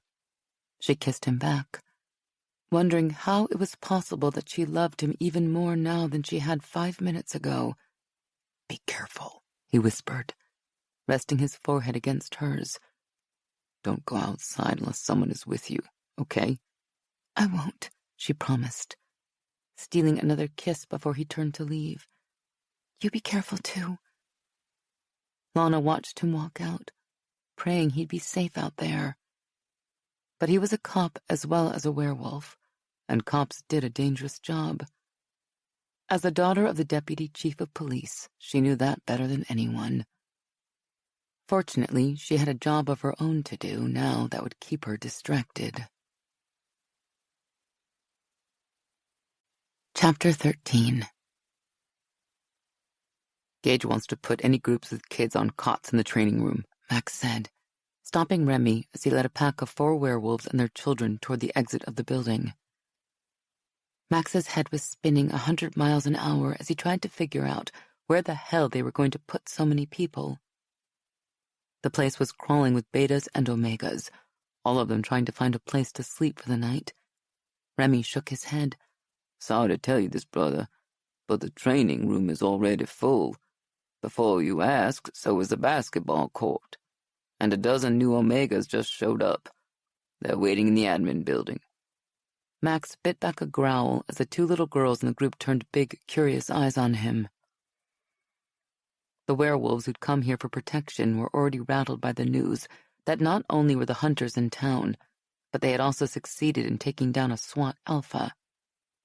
He didn't need to freak them out any worse by losing his cool in front of them. We still have the break room and the maintenance bay, Max pointed out. And if we fill those up, we can move some equipment around in the storage areas on the 2nd floor of the admin building and squeeze a few more in over there. Remy considered that, then nodded. Okay, I'll see how many more we can fit.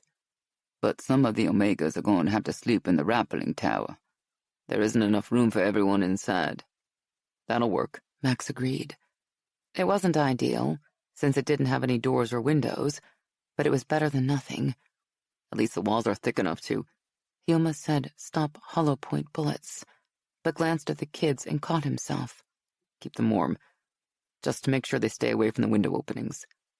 Remy agreed and disappeared without another word, leading a small group back down the hallway and into the training room, finally giving Max time to slow down enough to think a little for more than 5 seconds.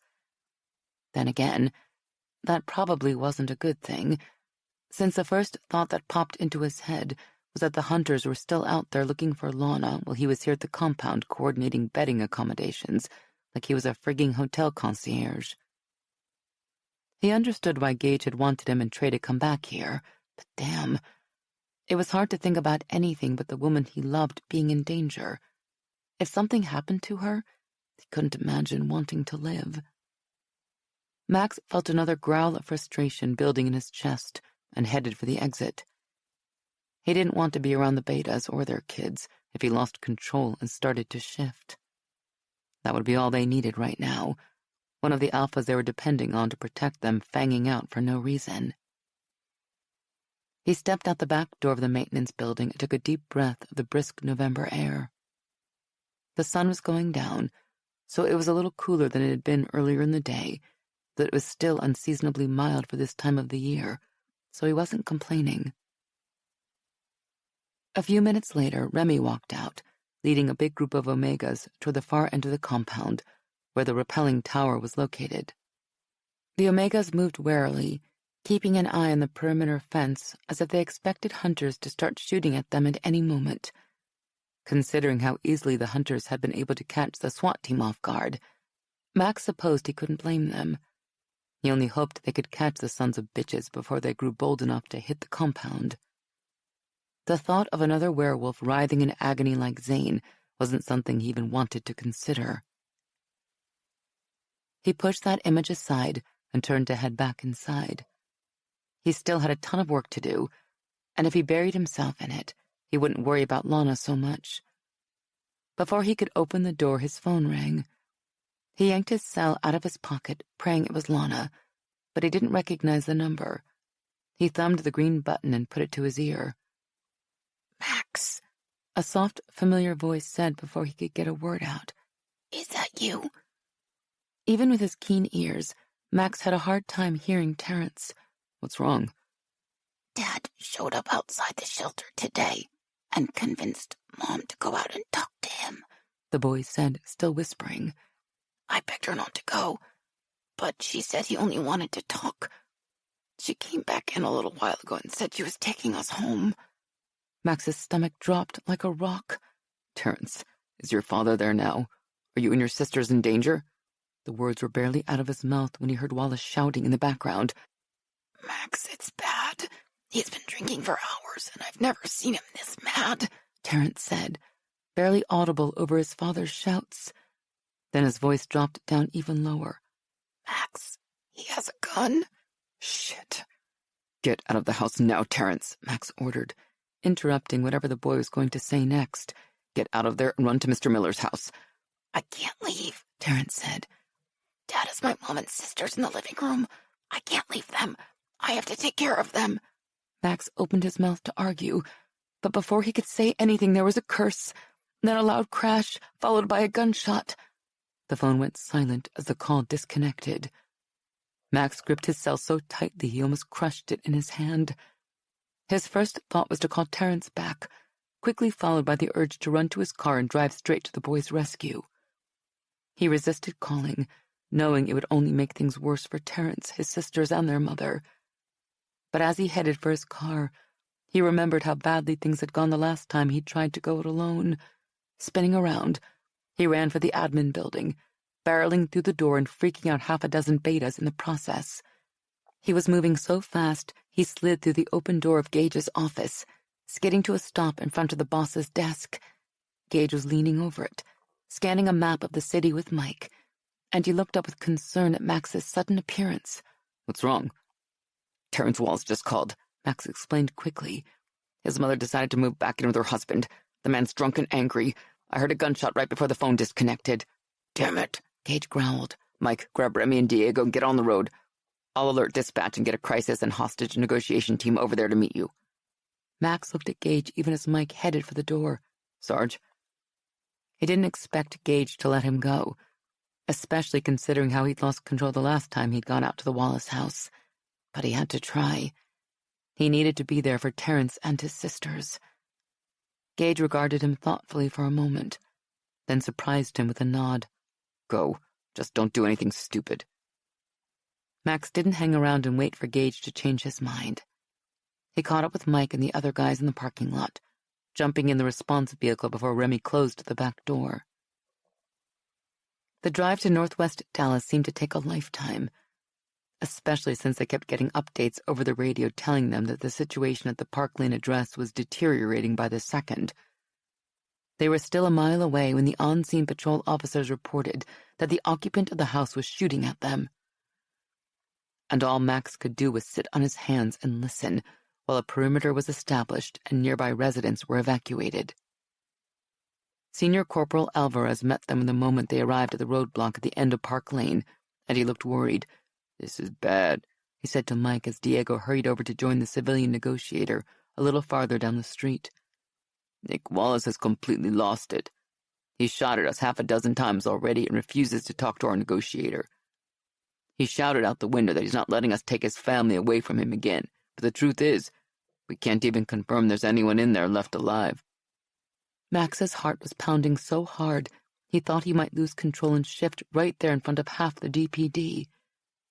But a glance from Mike calmed him down enough to keep his fangs and claws in, not to mention the fact that he knew he needed to keep it together for those kids in there. They were still alive. He had to believe that. "Remy, Max, work your way around to the back of the house and see if we can get some eyes on the situation in there," Mike said. "Don't go in until I give the word. I want to give Diego a chance to see if we can talk Wallace out of there." Max and Remy had just gone around to the back of the response vehicle to grab the bags that held their surveillance gear when a familiar white Chevy Caprice sedan pulled up to the barricade with a squawk of tires and lights flashing. A moment later, Coletti jumped out and ran over to them. He didn't look too thrilled to see Max. "The FPS called and told me what happened," he said. "Are the kids okay?" Max shook his head, focusing on tightening the straps of his tactical vest. "We don't know. We're slipping around back to get some cameras set up so we can get an idea of what's going on in there." "You think it's a good idea for you to be going in there, Max?" Coletti said, looking back and forth from him to Remy, then over at Mike, who'd moved over to join Diego and the other negotiator closer to the house. Beyond them, Max could see Wallace standing inside the broken front window in the living room, waving his weapon around and shouting at them to go away. "Probably not," Max admitted. "But we're a little short-handed right now, so I'm the one going." The IA detective seemed ready to argue that point, but Mike's firm voice interrupted. "Max, Remy, you need to get a move on. The situation isn't going to improve with time." Max turned to follow Remy, but Coletti grabbed him by his vest.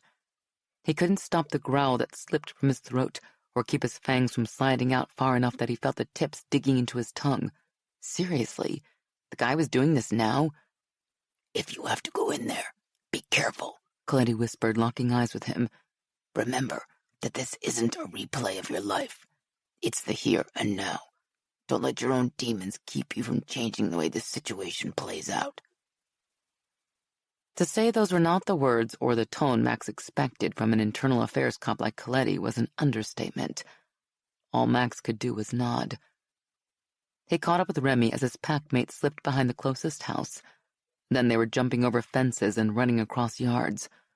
Wallace was still shouting out the front window as they jumped the last fence and dropped into his backyard. "Stay the fuck away, or I'll kill them all!" Max hoped that everyone was still alive in there. Farther up the street, the civilian negotiator was speaking through a megaphone, trying to calm Wallace as Diego whispered suggestions. They weren't having much luck. Wallace seemed to be getting more wound up with every passing minute. Remy dropped to a knee to the left of the back door, pulling the surveillance bag off his shoulder and unzipping it.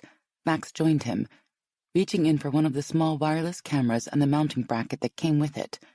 Remy grabbed another one, pointing at himself and the back door, then Max and the left side of the house. Max nodded and took his camera around that way. As he moved toward a window he hoped would give him a view into the living room, he strained his ears for any clue about what might be happening inside the house. In between Wallace's drunken ranting, Max picked up sobbing. It was soft and muffled, as if whoever was crying was trying to hold it in. Natasha. Only a frightened little girl could make a sound like that, and it tore at his heart. His sister Sarah had cried like that after their old man had punched her. Had Wallace done the same to Natasha, or worse? The thought made his fangs slide out. Then Max remembered what Coletti had said about not letting his own demons cloud his focus. Sarah wasn't in there. This was a completely different family, in a completely different time. Forcing his fangs to retract, he focused on the other sounds coming from inside the house. He heard at least 4 distinct heartbeats. He strained to hear a 5th heartbeat, but everyone was pressed so closely together he couldn't do it. "I have no view of the occupants from the rear of the house," Remy said into his mic. Max moved his tiny surveillance camera up, positioning it on the edge of a side looking into the living room. The urge to peek was hard to resist, but he didn't do it. If Wallace saw him, it would push the man over the edge for sure. With that in mind, he instead flipped the power switch on the camera, hoping it was sending a clear signal to Mike back at the response truck. "Camera 1 set," Max whispered into his mic as he moved around to the back of the house again. "You getting a clear visual inside the house?" "We have a visual on camera 1. Mike's voice came back softly in his earpiece. "Adult female and 3 kids huddled together on the floor near the couch. I can't tell if any of them are injured, but they all seem to be moving. Adult male over by the front window, his back is to the others, and he has a weapon in his right hand. It's an automatic." Max reached the back of the house to see Remy crouched down by the door, peeking inside. The coast must have been clear if Remy was doing that, so Max moved to join him. Beside him, Remy reached up and cautiously put pressure on the handle of the sliding glass door. Max didn't expect it to be unlocked, but it was. Remy slid it open an inch. Now they could hear and smell everything better. Unfortunately, Max didn't like what his ears and nose had to tell him. Blood had definitely been spilled in there. And Wallace was muttering to himself about not ever letting his family go. "Remy, Max, if you can get in the house, do it," Mike whispered in their earpieces. "Wallace just reloaded and the negotiator isn't getting through to him. The way he's waving the weapon around doesn't give me a good feeling about this." "Roger that," Max said softly. Remy slid the glass door open the rest of the way and noiselessly slipped inside. Max joined him, easing his Sig Sauer out of its holster as he went. He normally would have used his M4 carbine for a house entry like this. But with so many hostages in such a small space, he couldn't take the risk. He noticed that Remy was following his lead, pulling his own 10mm auto out as they both moved through the kitchen and down the hallway toward the living room. "Baby, why are you doing this?" Eileen Wallace pleaded in a quavering voice. "We came home with you." Max commended her for trying to talk some sense into her husband.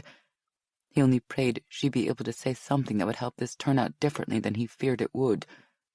"You came home?" Wallace shouted. "You never should have fucking left! Who the hell do you think you are? Walking away from me, taking my kids with you?" Every heartbeat in the living room kicked up a notch. It didn't take Mike coming on the radio telling them Wallace was moving toward his family with his weapon pointed straight at them to understand the situation had rapidly gone from bad to worse. Wallace was done ranting. "Nick, please," she begged. "We love you. Why do you keep treating us like this?" Wallace didn't answer. A moment later, Max heard a cry of surprise, followed by a slap. "Go now," Mike ordered. Max didn't hesitate. He slipped out of the hallway and into the living room, his weapon raised and his finger on the trigger. He quickly jerked it away at the sight before him. Shit. Nina and Natasha were on the floor, their mother shielding them with her body even as blood flowed freely from a freshly split lip. Wallace was standing in front of his wife and daughters, holding Terrence close to his chest. A small caliber automatic pressed to the boy's temple. The man's eyes were red, bloodshot, and glassy, like he'd been drinking for hours. His eyes narrowed when he saw Max. "You," he sneered, his eyes fixed on Max, all but ignoring Remy as the other werewolf moved off to the side and pointed a weapon straight at Max's head. "You're the one who took my family away from me." Max suspected Wallace would have shot him right then if he could have taken his weapon away from Terrence's head long enough to do it. But even drunk, the man was smart enough to know the gun he was holding on his son was the only thing keeping Remy from killing him. "I didn't take your family away," Max said quietly. "You did that all on your own." Max slowly lowered his weapon, holstering his gun and taking a step toward Terrence and his father. There was a risk Wallace would say the hell with it and put a bullet in Max's head. That would be fatal, even for a werewolf. But he had to do something to get Terrence away from the man. The first time you punched your kids and your wife, you lost a little piece of them, Max continued. He was so close now he could almost reach out and touch Terrence. Behind Nick, outside the front window, Max saw Mike, Diego, Coletti, Alvarez, and half a dozen uniformed officers closing in on the house. But none of them could take a shot, not without risking an innocent. And every time you hit them after that, you lost a little more, Max said, remembering exactly how being the victim of an abusive father had felt. Until you were nothing more to them than the man who beat them. That's when you really lost them. He took another step closer. Wallace was so different than his own father, yet so similar at the same time. Even the bleary, half-defiant, half-accepting glare in those eyes was the same. Your wife held out longer because she loved you before you were like this, Max told him. But how many times did you think you could hit her and her children before she started to despise you? Wallace threw a quick glance at his wife. Whatever he saw in her face must have hurt, because his rage-filled demeanor slipped for a moment, but it came right back, and he looked angrier than ever. You think I give a shit what they think of me? He shouted, pressing his weapon harder against his son's head. Tears of pain sprang into the boy's eyes, but Terrence didn't utter so much as a whimper. Instead, he kept his gaze on Max, as if he believed Max would save him. Somewhere inside you, I think you do care, Max told Wallace. Else why bother to go to all the effort of getting them back? As Max spoke, the cops outside the house moved closer until they were at the broken windows, their weapons pointed at Wallace from a dozen different directions. The laser sights on Mike's and Diego's M4s were little red dots on the side of Wallace's head, and it was hard to believe the man didn't see them out of the corner of his eye. Maybe he did. Maybe that was the reason his face suddenly hardened. Or it might have been the simple fact that Max's words had finally gotten through to him, and he'd realized he'd lost the only thing that should have mattered to him, his family. Regardless, the man's heart rate spiked, and his finger tightened on the trigger, slowly pulling it. Max lunged forward, slamming into Terrence and ripping him out of Wallace's arms. He twisted in midair so his body was between the boy and the barrel of the gun. He expected to hear the report of the gun going off, followed by a bullet in his back. But as he hit the ground with his arms wrapped protectively around Terrence, all he heard was a mad shuffle of feet as Mike, Diego, and the rest of the police moved in, shouting for Wallace to drop his weapon. Max drew his own weapon, his body still shielding the boy, praying it was over and that they'd disarmed Wallace already. Instead, he caught sight of the man backing away with the barrel of the auto planted firmly under his chin, his eyes locked on his wife as he ignored the police ordering him to put down his weapon. Max expected Wallace to say something, to blame everything on his wife and kids. Instead, he simply pulled the trigger. The weapon wasn't very big, but it was big enough to make a mess, and Max quickly moved to shield Terrence, not from injury, but from seeing his father die like that. He was only partially successful. Terrence had still seen enough, and his sisters had seen even more. No one moved. Then Terrence, Nina, Natasha, and their mother were all in his arms, crying hysterically. All Max could do was hold them and let them cry. Thankfully, one of the uniformed cops got a sheet from one of the beds and covered Wallace's body, but there was only so much it could cover. No matter what was hidden now, the memories never could be. Max knew that all too well. Sensing someone, Max looked up and saw Coletti standing there. Wordlessly, the detective sat down on the floor beside him and helped comfort the Wallace family, even as he gave Max a nod of approval. Max nodded in return. This hadn't turned out the way he'd hoped. A father was dead, and that was going to take a long time for this family to get over. But Max had saved a woman and her kids, and at the moment, that felt like enough. Chapter 14. Any progress yet? Megan Dorsey asked as she and Lana stepped out the main doors of the clinic into the cool night air. Lana had been hoping for a few moments alone, but the moment the petite, dark-haired werewolf spotted her heading for the exit, she fell into step beside her. Then again, Lana had promised Max she wouldn't go outside by herself. Besides Megan, she had the added protection of Jaina and the other werewolves who were patrolling the perimeter of the property. While Lana couldn't see any of them, she could smell them moving around among the trees. Quite a bit, actually, Lana said. We've been working all day on several different approaches to developing an antidote, and Dr. Saunders finally thinks we may have something that could work.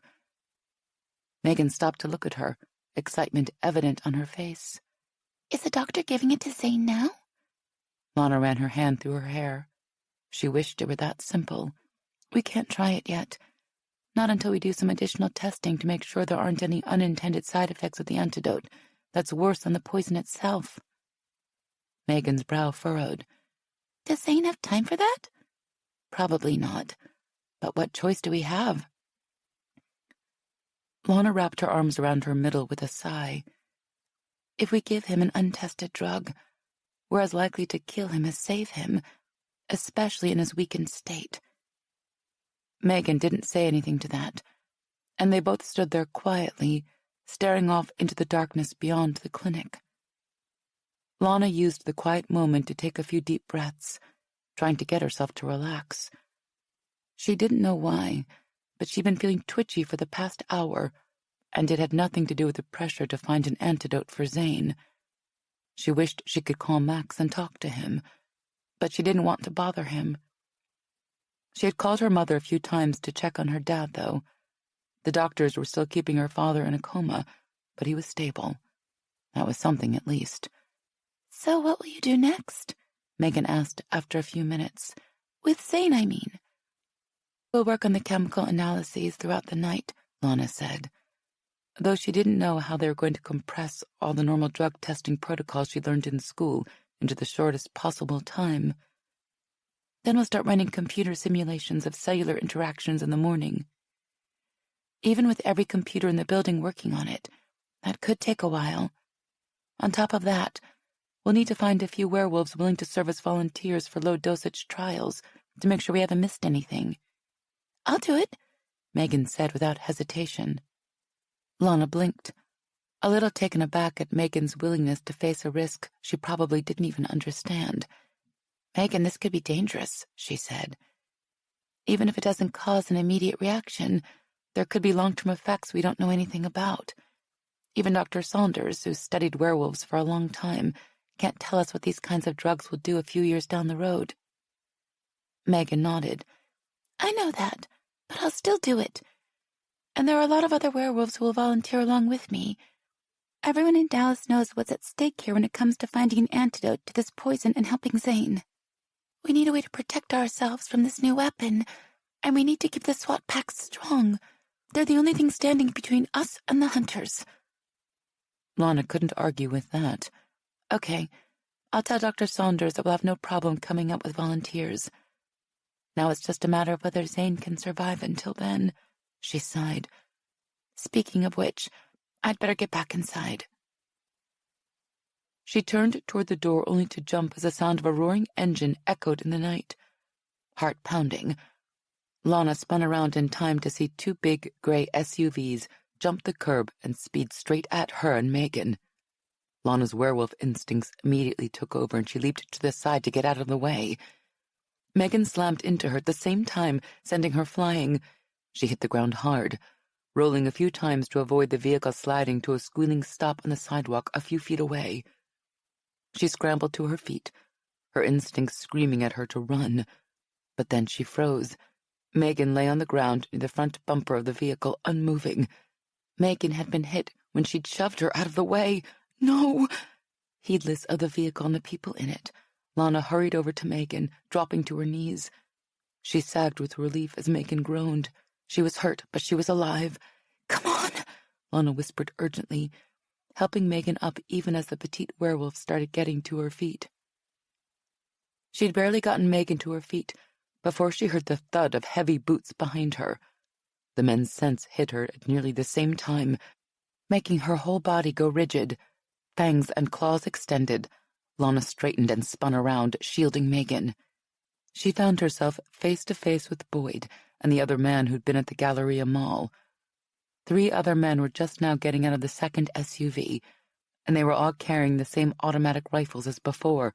Damn, Boyd laughed, an arrogant smile spreading across his face as the man raised his weapon and pointed it at Lana. I thought this would be a lot more difficult, but I'm not complaining, especially since it looks like I'm going to get 2 of you freaks for the price of 1. She's not a werewolf, Lana lied.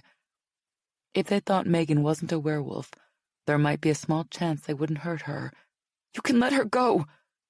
Isn't that sweet? Seth sneered. Even though she hadn't seen his face last night in the alley, Lana recognized his voice.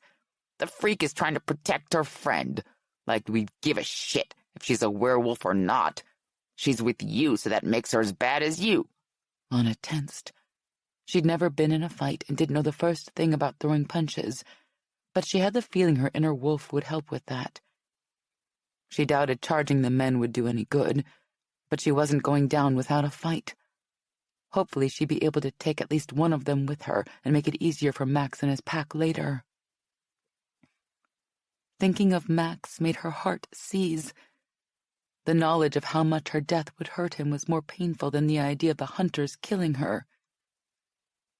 She fixed an image of Max's face in her mind, then transferred her weight onto one leg, getting ready to attack. She would have liked to take out Boyd, but something told her he'd be expecting that. Instead, she'd go for the guy on the far right. He was the smallest of all the men, and if she jumped on him fast, her unexpected move might keep the other hunters from killing her too quickly. Maybe then Megan could get away. Boyd must have read her mind because he moved a step closer and adjusted the aim of his weapon. His face completely emotionless, like he was simply stepping on a bug. Lana growled, about to pounce, but suddenly gunfire erupted around her. She instinctively dropped to the ground, covering Megan with her body. A split second later, one of the hunters fell to the ground, blood pooling around him. The SUVs didn't fare so well either. Glass shattered and metal shrieked in protest as bullets hit them. One tire blew out with a loud pop, then another. Boyd and the other hunters returned fire, facing out into the darkness. That was when Lana realized what was happening. Jaina and her pack were the ones shooting the hunters. Lana hadn't even realized Megan's friends were carrying weapons, much less automatic rifles. The hunters were shooting in every direction at once, occasional muzzle flashes in the darkness the only thing giving away the other werewolves' locations. Lana's first instinct was to attack Boyd, but that wouldn't gain her much of anything, except vengeance. So instead, she took advantage of the distraction and dug her fingers into the collar of Megan's jacket and started dragging her toward the shadows along the side of the clinic. Even though Megan was delirious with pain, she must have realized what Lana was up to, because she started kicking weakly with her right leg, trying to push herself across the ground. They made it less than 10 feet before someone grabbed Lana by the hair and savagely jerked her back. She tried to spin around and claw at whoever was holding her, but stopped cold when she felt the hot barrel of a weapon against the back of her neck. Get inside, Boyd yelled, using Lana as a human shield, as he dragged her backward toward the shattered glass doors of the clinic. Lana prayed they'd leave Megan, but one of the other hunters hoisted her up, bringing her with them. Another grabbed their injured companion and brought him too. Lana wasn't surprised when the shooting from the darkness immediately ceased. Jaina and the other werewolves weren't trained SWAT officers. They weren't going to risk hitting her and Megan. Moments later, they were inside the clinic, the hunters fanning out and gathering up Lacey, Triana Saunders, and the other doctors and nurses, pushing everyone against the wall to one side of the main hallway. Dr. Saunders immediately dropped to a knee to check on Megan. She was still conscious but pale. Her leg is broken, Dr. Saunders whispered to Lana. Her hip too, I think. Hey! Seth shouted from inside the lab where Zane was resting. "That werewolf we shot at the cop's house is in here. He's full of tubes and wires and covered with cooling blankets. I think he's in cryogenic suspension." Seth poked his head out the door. "Should I kill him?" Lana's stomach plummeted. Sure, Boyd would give Seth the okay. But then another voice sounded from the far end of the building. "There are more of those damn freaks outside this door. I can't see them, so I can't tell how many, but I can see the glow of their fucking eyes. Keep an eye on them. If they come out of the tree, shoot them," Boyd ordered, then looked at Seth. "Don't do anything with the werewolf popsicle.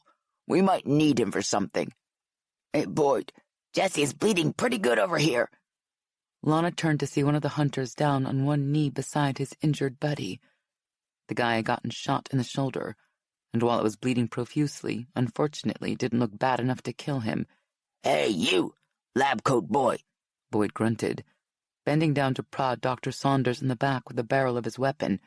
"Get over there and look at Jesse, now." Dr. Saunders didn't take his gaze off Megan. "I'll take a look at him as soon as I'm done here." Eyes narrowing, Boyd put the barrel of his gun to Megan's head, eliciting a weak growl from the small werewolf. "How about I put a bullet through her head? Then you won't have to bother with the freak at all." Dr. Saunders looked up, anger clear on his face. He was about to do something stupid. Lana just knew it. "Take care of Jesse," Lana whispered. "I'll look after Megan." Dr. Saunders continued to glower at Boyd for a moment, but then nodded at her before standing up to move over to look at the injured hunter. "Smart girl," Boyd said to her, giving her that emotionless grin of his. "I'd hate to have to kill you before it was time. Not that you have a lot of that left anyway." Lana tried not to flinch at the blatant threat. Instead, she glared up at him. That only seemed to piss him off, and she thought for a moment he might hit her, or worse. But then she heard a quiet buzzing sound, and Boyd turned away, pulling a cell phone out of his pocket. He looked at the number on the screen, then moved a little farther down the hallway for privacy, like that mattered. She could still hear him just fine. "What the hell happened?" A harsh male voice demanded on the other end of the line. "I gave you the address of the clinic where the injured SWAT officer is being treated. The same place I told you the female werewolf would probably be, just like you asked. The plan was for you to slip in and kill them both, then get out of there. Now 911 calls are coming in about a major shootout and a possible hostage situation. How did you screw this up so badly?" Boyd's face twisted. "How did I screw it up? Maybe you should have mentioned they had werewolves on the perimeter guarding the place. I doubt they're stupid enough to try to come in here while we have their friends as hostages. But you need to do something to help get us out of this damn place." The man let out a short laugh. "I don't think so. You getting trapped in there is not my problem. It will be your problem if they arrest us and I start talking," Boyd warned. "I don't think there's very much chance of that. Something tells me SWAT isn't going to be too interested in arresting you when they show up. They're more likely going to kill you on sight, considering you injured a member of their pack. If you want to get out of there, you're going to have to shoot your way out." "We've got no problem with that," Boyd said coldly. "We've already confirmed our new ammunition will put these things down with a single shot, but it'd help to know exactly how many we're dealing with." "I have no clue," the man said. "But you should probably assume you'd be dealing with the entire SWAT team full of those monsters." Boyd didn't say anything for a while. "A whole SWAT team full of freaks, huh? That's like music to my ears, since it means there's more of them to kill." "This is a revolver," Max told Kari, showing her how the snub-nosed .38 worked. "There's no safety on it of any kind, so if you squeeze the trigger hard enough, it will fire. But there are only 6 bullets in it, which means you'll have to make them count." Max tried to talk slowly as he showed the beta werewolf how to open the cylinder and reload the weapon. Staying calm was tough at the moment, since everything around him was barely controlled chaos. A good portion of the SWAT pack was at the compound now, loading up and getting ready to head for the research clinic any minute. Gage was putting all his eggs in one basket, taking everyone with him and gambling that all the hunters were going to be there when they arrived. instead of some of them attacking the compound. But before they left, they were handing out weapons to any werewolf who felt they could safely use them. Max knew it was insane, but they didn't have a choice. Once he and his packmates left, the compound would be unguarded except for a ragtag collection of werewolves who barely knew each other. There were women and children here. They couldn't leave them defenseless. Max's hand trembled as he demonstrated how to load the revolver again. He was so worried about Lana he could barely think straight. Somewhere on the compound, he knew Remy and Alex weren't doing much better. The hunters had all three of their mates, and no one had a clue what they were going to do with them. Lana could be writhing in pain on the floor of the clinic right now from one of the hunters' poison bullets. The thought made him almost hyperventilate. "I've got this," Kari said, reaching out to put a gentle hand on his arm. "Go save that girlfriend of yours." Max nodded gratefully. He was more than ready to get the hell out of there. It had only been 5 minutes since Jaina had called from the clinic, but it seemed like a frigging lifetime. He and his teammates normally rolled out of the gate within 60 seconds of getting a call. But with the need to arm and instruct the werewolves staying behind, it was taking a hell of a lot longer. He was about to bail, but then noticed Kari was no longer looking at him. Instead, she was gazing at someone behind him. He frowned as he picked up Coletti's scent. He turned to see the IA detective standing there with a baffled look on his face. "What are you doing here?" Max asked. "Are Mrs. Wallace and her kids okay?" The man continued to look around for a moment, at everything from the SWAT cops obviously loading up for a major operation, to all the civilians running around the compound like their hair was on fire. "They're fine," Coletti said, finally looking at him. "Well, as fine as they can be after what went down tonight. I was coming over to tell you they're settled in again over at the safe campus, but I guess you're a little busy right now." "A little," Max said. "So maybe we can talk later?" Coletti took a quick step back as Brooks rushed past, carrying 2 big wire-bound crates of ammunition for the team's M4 carbines. In them were over 6,000 rounds of ammunition. The detective's eyes widened in surprise. "What's going on?" Coletti asked in what could only be defined as a suspicious voice. "I heard over the radio there was a minor hostage situation at a clinic over near the medical center, but dispatch wasn't calling for more than a couple cruisers to establish a perimeter." Max opened his mouth, not sure what the hell he was going to say, praying it would be convincing, whatever it was. He didn't have to find out because Coletti chose that particular moment to notice Kari standing there with a .38 revolver in her hands. "What are you doing here?" Coletti asked. "And why are you carrying a weapon? Where the hell did you even get that?" Max expected the beta to freeze up, but instead, Kari calmly slipped the small weapon into her coat pocket and looked at Coletti. "Vince, there's a lot going on that you don't understand," she said. "But I'm carrying this weapon to help protect the people at the compound. And myself." Coletti frowned. "From whom?" "Shit, they so didn't need this right now. We really don't have time to explain everything," Max said. "It's complicated, and you probably wouldn't believe most of it. You're going to have to trust us." Max made to step around him, but Coletti put a hand on his chest. Max let out a low growl, the tips of his fangs brushing his tongue. Since the situation at the Wallace house tonight, he'd felt more in control of his inner wolf than he ever had in his life. His fangs weren't out because he was losing it.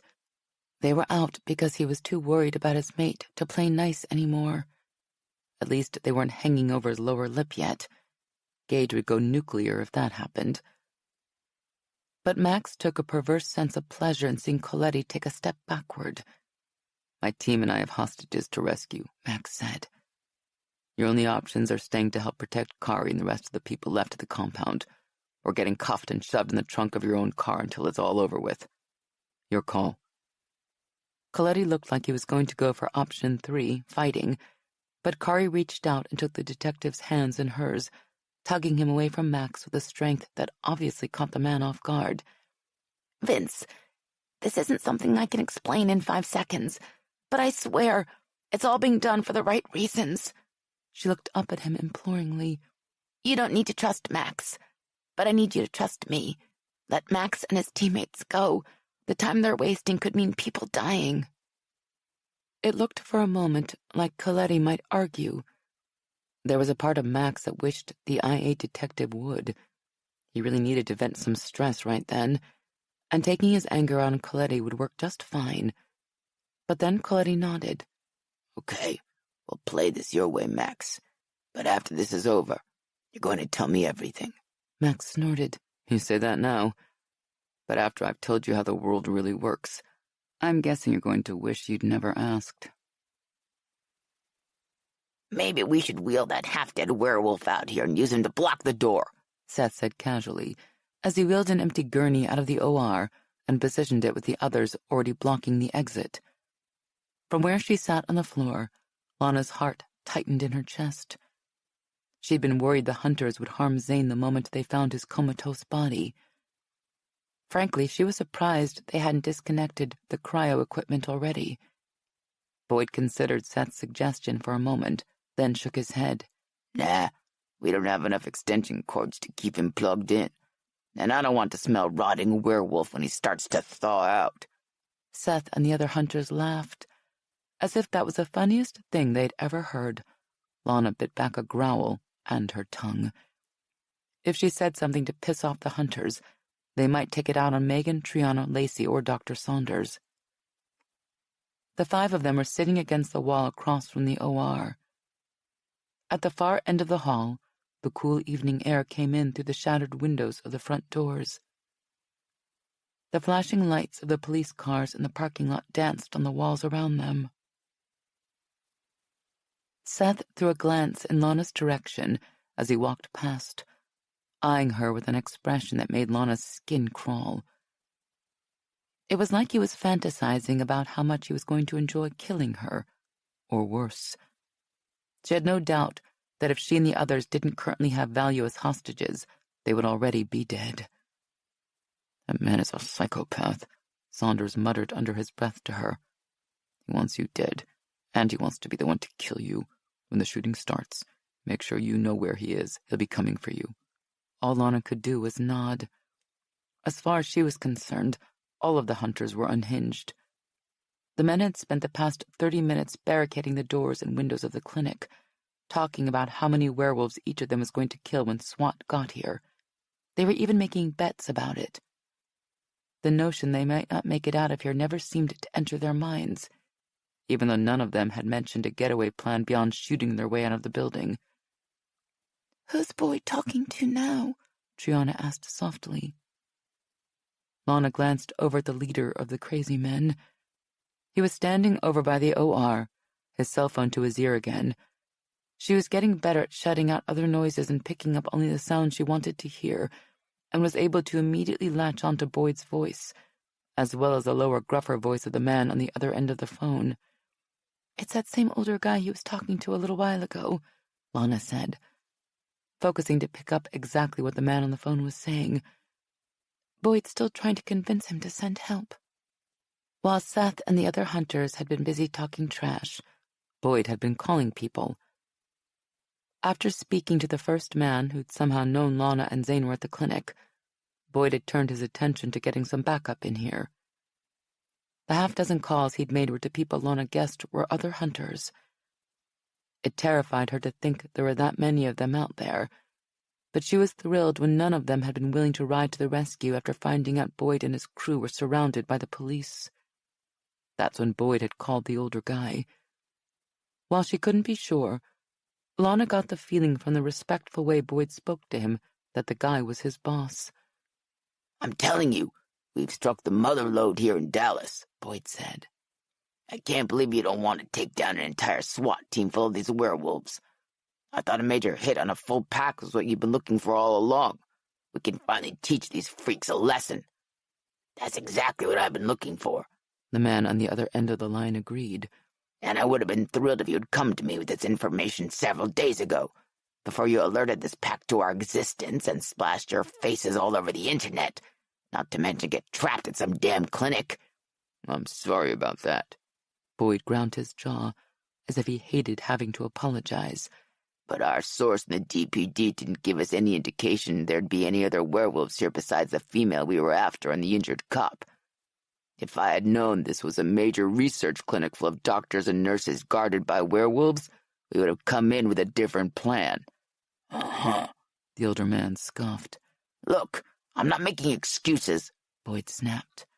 "I can only work with the intel I have at hand. I'm not interested in any of that. I want to hear about the clinic. What kind of research are they doing there?" Boyd must have realized that he'd just stumbled over something the old man actually cared about because he grinned. "It's a frigging werewolf hospital.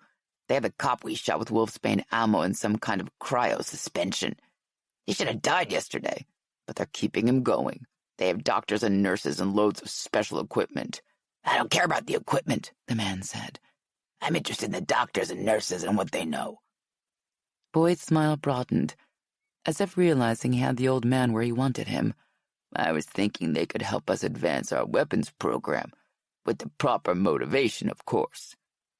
There was silence on the other end of the line, as if the man was considering that. "Could you get those doctors out of there if you had assistance?" Lana's heart plummeted. She didn't like where this was going. "Hell yeah," Boyd said, that arrogant tone coming back into his voice. "If that assistance gets here soon, I can have people there in an hour. Can you come up with a way to delay the SWAT team of werewolves for that long?" Boyd shot Lana a look of pure malice. "Oh, I think I can come up with a way to discourage them from coming in for a while." While she didn't have werewolf hearing, Triana must have realized something bad was going to go down because she cursed and leaned in toward Lana slightly. "I have no idea what they're talking about, but the way he looked at you can't be good." "It's not," Lana agreed softly, watching as Boyd put his cell phone back in the pocket of his jacket. Heart racing, she turned to look at the broken windows and the doors. "Max, if you or any of your teammates out there can hear me, you need to get in here now," she whispered. "Something really bad is about to happen." Lana strained her ears, hoping Max or one of his teammates would whisper something in return, but Boyd interrupted. "Hey, werewolf girl," he said as he came toward her. "Come here. I have something special planned for you." "Crap. Max," she whispered hoarsely. "Hurry!" Chapter 15. "All teams, ready on my mark," Gage said over the radio as Lana's urgent plea echoed in Max's ears. "We go in 5, 4. The terror in Lana's voice had frozen Max solid, but Gage's countdown broke through that ice, forcing him to move. On the east side of the roof of the clinic, Max snapped into his rappel line alongside Remy and Brooks, then braced his feet on the edge of the roof line and waited, heart pounding. 3, 2, 1, go! As one, all three of them kicked away from the edge of the roof, dropping their ropes behind them at the same time. Since the clinic was only a 2-story building, it wasn't going to be much of a rappel. One jump away from the building, a long slide down the rope, then they'd be crashing through the front doors. On the west side of the building, Alex, Trey, and Diego were doing the exact same thing through the back doors. Max and his teammates had slipped onto the roof 10 minutes ago. It would be their jobs to get to the hostages and protect them, while Gage and the rest of the SWAT team went in through the side windows of the clinic and took out the hunters. Gage had deliberately put Max, Alex, and Remy on hostage rescue, knowing that's where their heads would be anyway. The ground came up fast between Max's feet as the rope slid through the carabiner clip at his waist. As he glided toward the building in a graceful swing, he yanked the slack end of his rope around behind his right hip, jerking his body to a rapid halt. The momentum of his swing carried him inward, and a moment later he crashed what little glass was left in the main doors. Brooks and Remy hit the floor right beside him, weapons coming out as they kicked the gurneys in front of the door side and dove forward to cover up the hostages. Max would have done the same, but he caught sight of Boyd dragging Lana kicking and struggling toward the operating room. Max took after them with a snarl, ignoring the gunfire erupting in the entryway of the clinic and the burning stench of the hunter's poison as it hung in the air. He stayed low to the ground as he moved, his feet churning as he closed the distance between him and Lana. Out of the corner of his eye, he saw Gage's team come in through the windows. One of them went down immediately, but Max didn't see who it was. Ahead of him, Boyd backed through the swinging doors of the OR, Lana firmly in his grasp. The hunter must have caught sight of Max coming his way because he turned and fired a few rounds in his direction. Lana shoved her shoulder into the man's chest, throwing off his aim, and the bullets hit the floor in front of Max, shattering violently and spreading more of the poisonous mist. But he kept moving, ignoring the sting of the stuff against his skin and in his nose. He was moving at full speed when he hit the swinging double doors, slamming through them. He dived to the floor and rolled, expecting a shower of poison bullets to come his way. But nothing happened. Max came up, his weapon ready. But Boyd and Lana were nowhere in sight. The room was dark except for the light over Zane's bed and those blinking on the monitors around him. Not that Max needed lights. His nose told him everything he needed to know. Lana was on the other side of Zane's bed. Max had learned in New Orleans that hunters used a spray to mask their scent, so although he couldn't smell Boyd, he knew the asshole was with her. He discovered he was right when Boyd popped up behind Zane's bed, a squirming Lana grasped in his arms.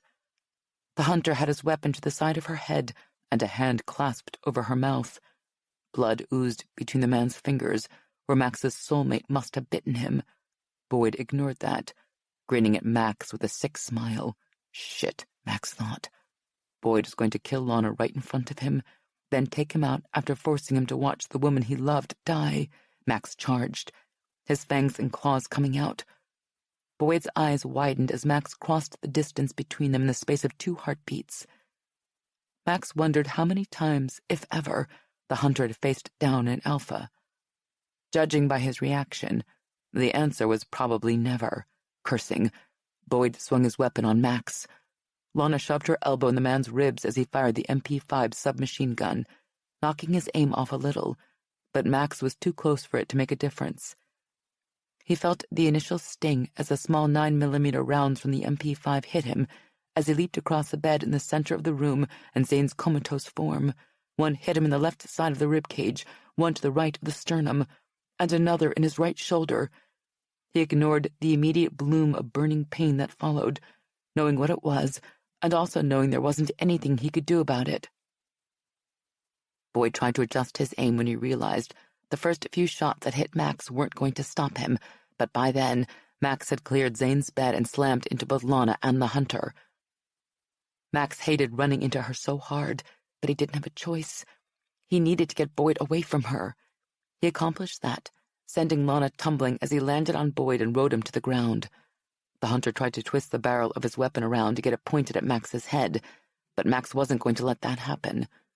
The pain of the poison coursing through his chest was already becoming unbearable, and his body was starting to shake. He didn't have much time to end this. Max reached out and grabbed Boyd's right forearm, clamping down as hard as he could, then twisting so the man would drop his weapon. There was a snapping sound, then a roar of pain as the hunter's arm broke. Boyd punched Max in the face with his free hand, trying to push Max off him.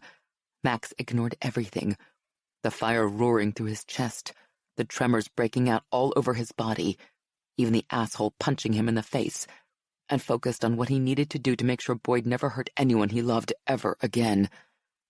Grabbing Boyd by the hair, Max yanked his head to the side, then darted forward and sank his fangs into the hunter's neck. He'd never done anything like that before, but he didn't question the need now. When Boyd was dead, Max pushed away from him, rolling onto the floor as his body started to convulse uncontrollably. Lana was at his side in a heartbeat, screaming and crying as she pulled his upper body into her lap. She put her face close to his, and while he could see her mouth moving, he couldn't hear what she was saying. All he could hear was the thrum of his rapidly weakening heartbeat. But he didn't need to hear what she was saying because her face said it all. "I love you too," he tried to say, but nothing came out. Max opened his mouth to try again, but the pain was suddenly too much, and his whole body began to spasm.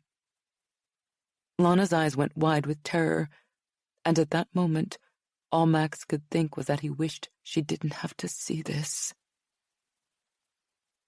Lana had known everything was going to crap when Boyd grabbed her and dragged her away from the doors. Then Max and the other SWAT alphas were swinging into the outer hallway, bullets flying everywhere, and for a moment, she allowed herself to believe this was all going to work out okay. Then Max had smashed through the OR doors, and Boyd had shot him.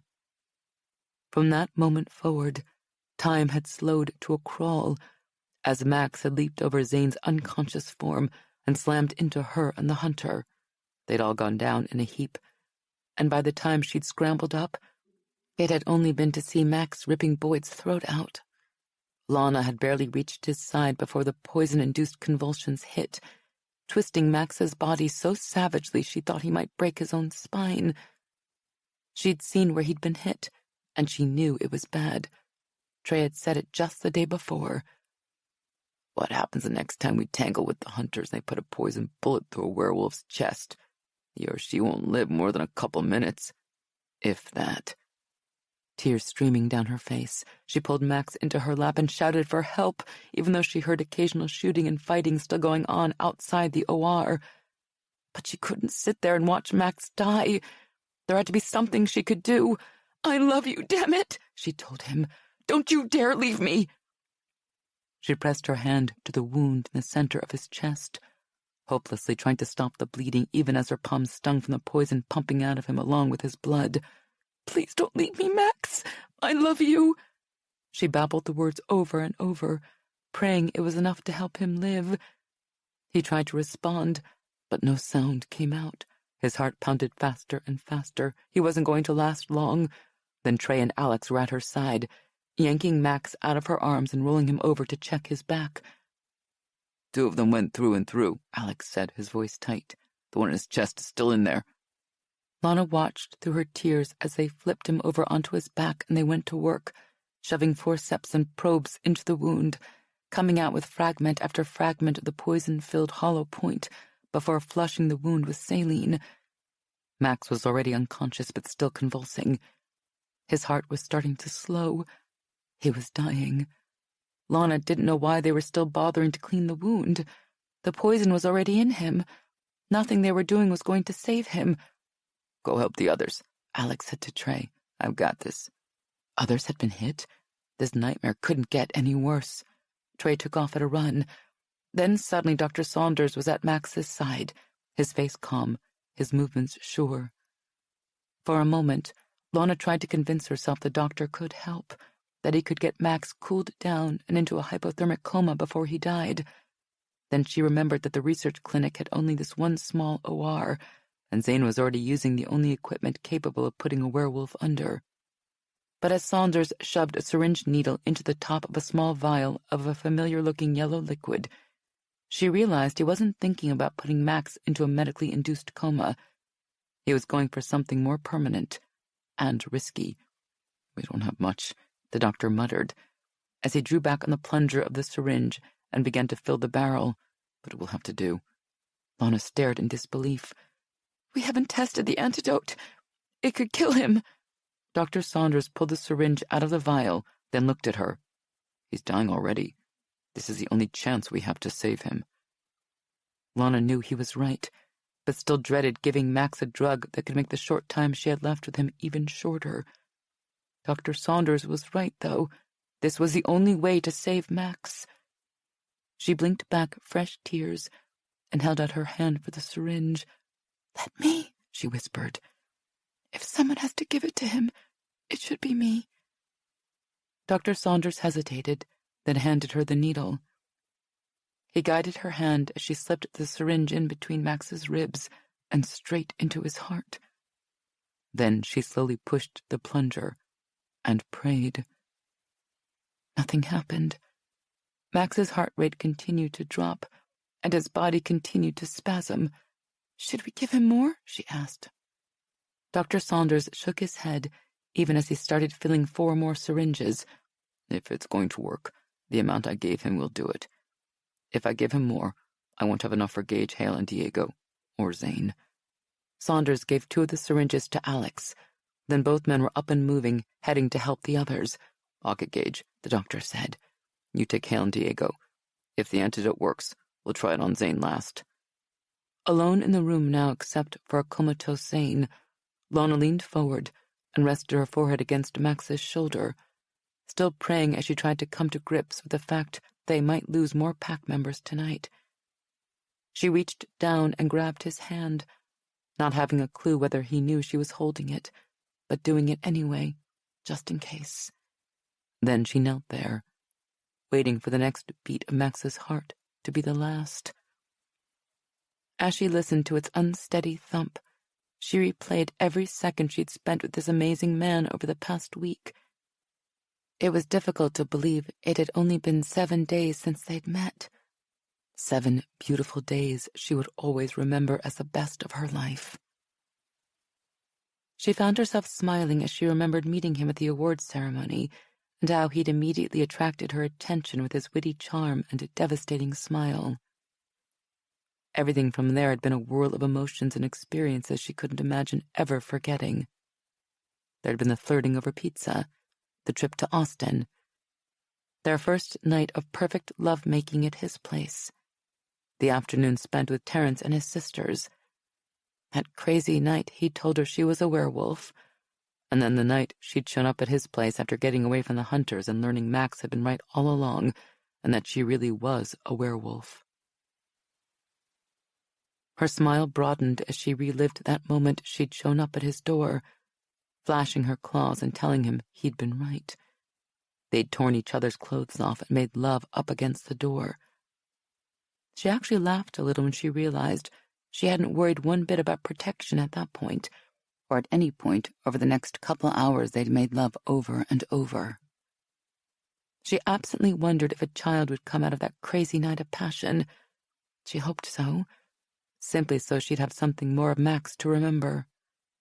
Lana was still daydreaming about that possibility when she felt a hand lightly trailing up her back and into her hair.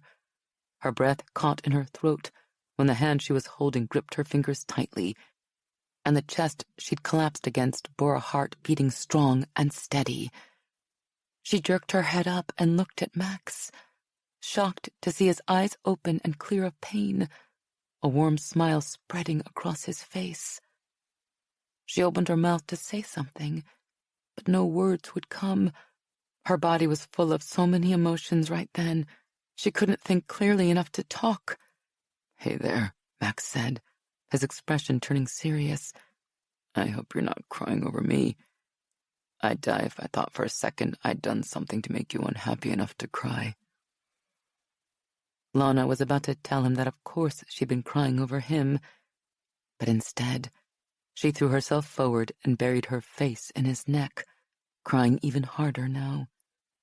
Max held her, murmuring meaningless words that meant the world to her all the same. She squeezed him back until she was finally able to believe he was alive and going to make it. Then she lifted her head and shouted for Dr. Saunders, telling him the antidote had worked. Turning back to Max, she leaned down to kiss him long and slow on the mouth. "Don't you ever do anything like that again. Understand?" Max smiled up at her. "Wouldn't dream of it," he whispered softly, tugging her down for another kiss. Chapter 16. "Let me know what you think of this," Brooks said with a grin as he slid 2 plates in front of Lana. "Max asked me to come up with something special for you since I had grill duty today." She looked up and was momentarily distracted by the sight of Brooks standing there in a pair of shorts and a muscle shirt. And man, was there a lot of muscle there to fill out that shirt. She loved Max with every fiber of her being, but that didn't mean she couldn't appreciate a fine-looking man when she saw him. She forced her attention away from Brooks, who insisted he was dressed like he was on the chilly November day, purely because it was so hot over by the grills, and leaned over to smell the food. She let out a little moan of appreciation. "This smells amazing. What is it?" 2 grilled portobello mushroom burgers with Cajun spices and a little onion jam on the side, along with grilled sweet potato wedges spiced up with lime and cilantro. Lana glanced at Max, who shrugged and shook his head. "What can I say? The big man has some mad skills with the grills." Lana laughed and picked up the mushroom burger, taking a bite. "It's awesome," she said around a big mouthful of tasty goodness. She knew talking with her mouth full was poor manners, but it was so good. Brooks grinned again. "Glad you like it. You need anything else? Let me know."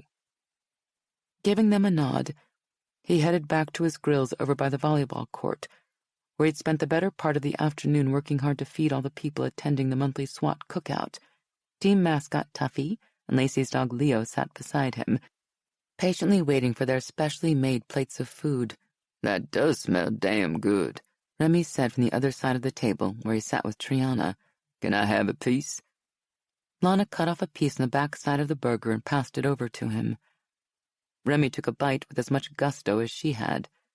"I can't believe what I'm seeing," Diego murmured from the other side of Max as he dug into his bloody rare steak. "Cajun werewolf eating mushrooms instead of meat? Your family would probably disown you if they found out." Remy chuckled and licked his fingers clean. "My family would eat cardboard if we put Cajun spices on it." Lana laughed along with everyone else at the table. "I'm glad so many people were able to come today." Max looked up from his barbecued chicken and around at the compound. "Yeah, we've never had this many people here before. Though I have to tell you, these events are usually a lot louder than this." "I can't say I blame anyone for not being in a partying mood," Remy said, the jovial expression gone from his face. "The wounds are still a bit raw for everyone." Lana couldn't argue with that. This was her first cookout, but even she'd noticed the event seemed a bit subdued. And that was understandable, although the pack had been lucky to make it out of the recent encounter with the hunters in one piece. It was too soon to be laughing and joking. Thankfully, Gage, Diego, and Hale had completely recovered from the wounds they'd sustained during the fight with Boyd and the other hunters. In fact, unless someone had told her, she'd have been hard-pressed to know how close they'd come to dying that day. Dr. Saunders had tried to give her and the others much of the credit for the antidote, but Lana knew whom to thank for saving Max's life. Since he'd been shot 3 times in the chest, Max's recovery had taken longer than the others. 2 weeks later, he was still moving a little slower than normal. Last week, he'd gone up to Alaska with her for Denise's funeral, and that had nearly worn him out. But he was getting stronger every day, and Lana had no doubt that he'd be back to his old self soon. On the bright side, Max no longer seemed to have any issue controlling his inner werewolf. Maybe it was an outcome of saving Terrence and his family, or maybe it had come from saving Lana. Either way, his fangs and claws hadn't made a surprise appearance since that night. Unfortunately, there wasn't much of a bright side when it came to Zane, which was probably the biggest reason there was a dark shadow hanging over this entire event. Yes, they had all lived through the hunter's attack, but one of their kind had paid a steep price. Zane was supposed to be at home on bed rest for at least another week, but he'd insisted on coming to the cookout. He'd never missed one before, and he said he didn't intend to start now, arm in a sling or not. While the antidote had cleared the poison from his body, the stuff had still been in his system for nearly 2 days, doing an unimaginable amount of damage. Something as simple as getting out of bed was a chore for him at the moment, but yet here he was. It was the injury to his arm that had everyone worried, though. The antidote couldn't replace muscle that was no longer there. And even though Dr. Saunders was hopeful the werewolf gene might allow some muscle regrowth to occur, the fact was no one knew if it would. Zane wasn't handling the possibility of being disabled very well, and Trey, who essentially believed he was responsible, was handling it even worse. The medic hadn't left Zane's side all day unless it was to grab more food for his packmate. Not everyone at the cookout was feeling down, though. At the far picnic table, Coletti was sitting with Kari, their heads close together, grins on their faces. Max had told Lana about what had happened between Coletti and the beta werewolf at the compound right before the SWAT team had left to raid the clinic. No one seemed to know what Kari had said to the man, but afterward, the detective hadn't asked Max for any of those details he'd been demanding earlier. Brandy was there, too. She'd finally accepted an invitation from Chris, and now they were sitting on a bench on the other side of the volleyball court, talking. Lana could have eavesdropped, but refused. especially since they were obviously having a good time together. Terrence and his sisters were on the volleyball court playing with Megan, her human boyfriend Zach, and some of the other kids.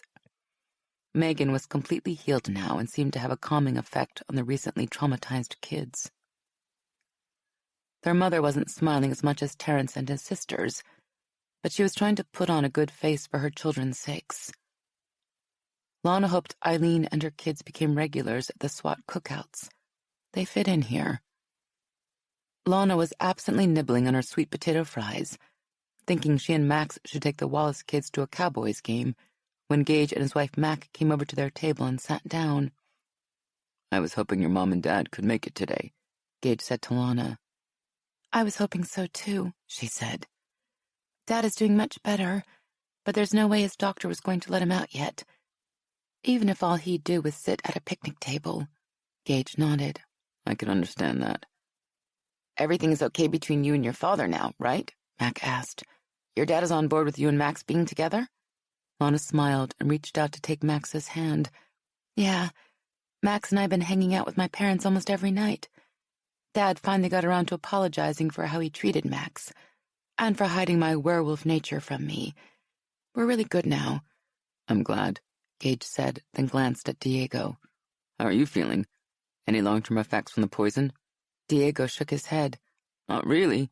My ab muscles are still a little tender, but it's fading fast. I'll feel a hell of a lot better when the son of a bitch who shot me goes to trial." Diego was talking about Seth, the only hunter who'd made it out of the raid alive.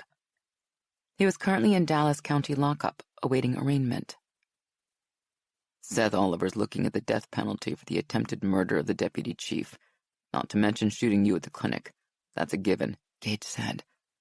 "But I might as well tell you the latest news before you hear it through the grapevine." "What?" Diego asked warily. "There are at least 6 other states that want to question Seth relating to his possible involvement in a series of unsolved homicides. Bottom line, the guy will probably avoid the death penalty for years because he'll be traveling around the country, getting charged with other murders." "You're kidding me, right?" Diego said. Gage shrugged. "I wish. Then it wouldn't hurt so much." Remy took a swig of beer. "You think Seth is in contact with the other hunters out there?" Gage shrugged. "We have to assume he is because he sure as hell's never going to tell us voluntarily." The SWAT commander should know. Everyone on the SWAT team except for Zane had paid Seth a visit in jail, trying to get the man to crack, but no luck yet. "How long do you think it'll be before more hunters show up?" Max asked. Gage sighed. "Based on what Lana overheard, we know Seth and his crew are nothing more than hired killers on a leash. The man pulling the strings is still out there, and we don't have a clue who he is or what his motives might be. It's a safe bet they'll try again at some point, especially now that they know exactly who and where we are. My concern is that next time we won't see them coming until it's too late to do anything about it." "But we have the antidote to their poison," Triana pointed out. "And Dr. Saunders said he's going to start giving small doses of the drug to every werewolf in town to help build up some kind of resistance to the poison, like a vaccination." "And that's a good thing," Gage said. "But there's nothing to say they'll use the same poison the next time they show up. I'm worried about the weapon program Lana overheard them talking about. Something tells me they may have more than poisoned bullets in their bag of tricks." Max cursed. "Great. Now we have to worry they might have something even worse than wolfsbane the next time we tangle with them. That may be the least of our problems," Gage muttered. Diego stopped, his burger halfway to his mouth. "It gets worse?" "If you consider the possibility of someone in the DPD knowing about us and actively working with the hunters to kill us to be worse, then yes," Gage said. Lana and Max had been talking about the same thing since the night at the clinic. The man who told Boyd she and Zane were at Dr. Saunders' clinic had to be high up in the DPD organization. Very few people had known Zane was injured, much less where he was. The thought that there was a cop out there working with the hunters was absolutely terrifying.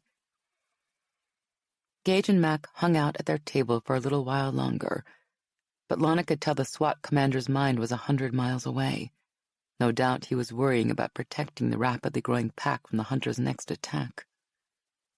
He blames himself because he didn't see this coming, Remy said quietly, after Gage and Mac had left to talk with some Omegas and Betas at another table. Triana frowned. That's silly. He did everything he could. I know, Remy agreed, but he holds himself to a higher standard than that. The werewolves in his pack got hurt. He's going to be beating himself up about it until we stop these hunters for good. Lana and everyone else at the table were still trying to figure out what they could do to help Gage carry some of the burden of protecting the pack when the sun started going down. Beside her, Max looked a little worn out. Since he'd never admit it, she had to make certain decisions for him. Why don't we head home? She suggested softly, leaning in close. I'm beat. Max gave her a look that told Lana he was on to her, but he didn't call her on it. Instead, he smiled and kissed her. Then let's get you home. She and Max made the rounds of the compound, sang goodnight to everyone, then walked hand in hand out to his Camaro.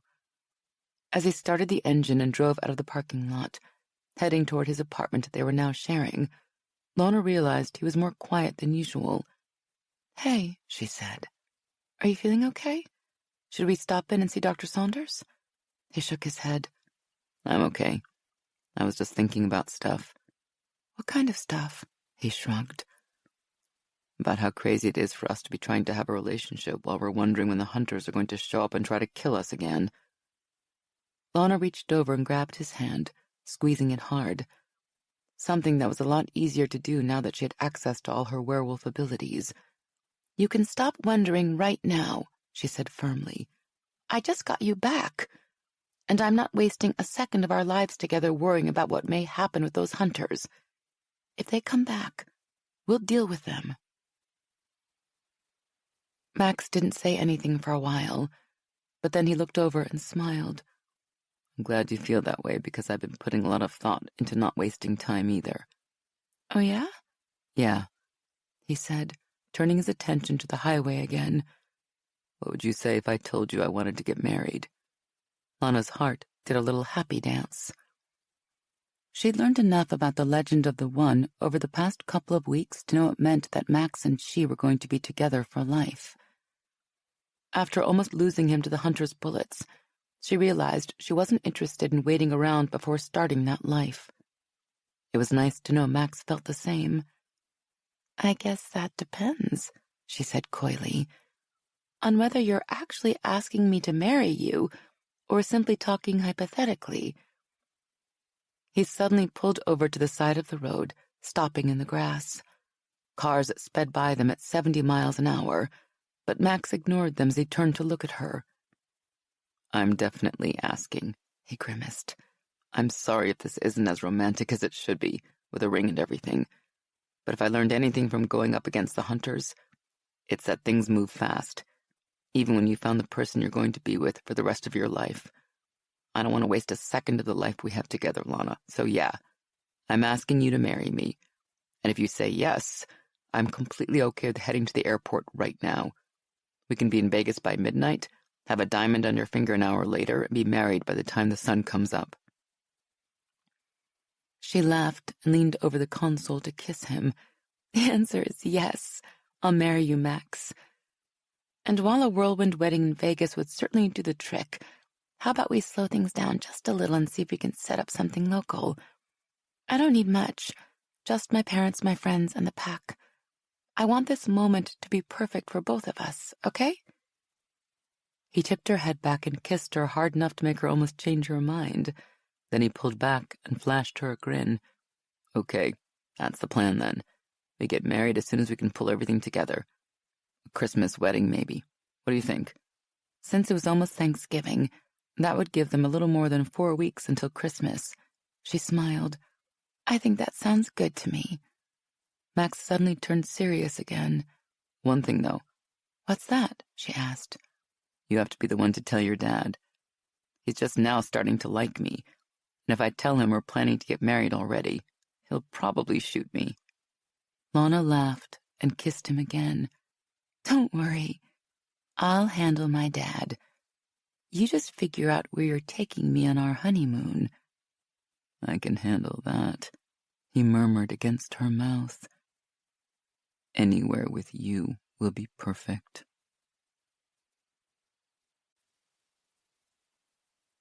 This recording of Wolf Hunger was presented by Dreamscape Media LLC. Text copyright 2017 by Paige Tyler. Sound recording copyright 2017 Dreamscape Media LLC. This recording was produced by arrangement with Sourcebooks, Inc. Thank you for listening. Please check www.dreamscape.com for Dreamscape's latest releases.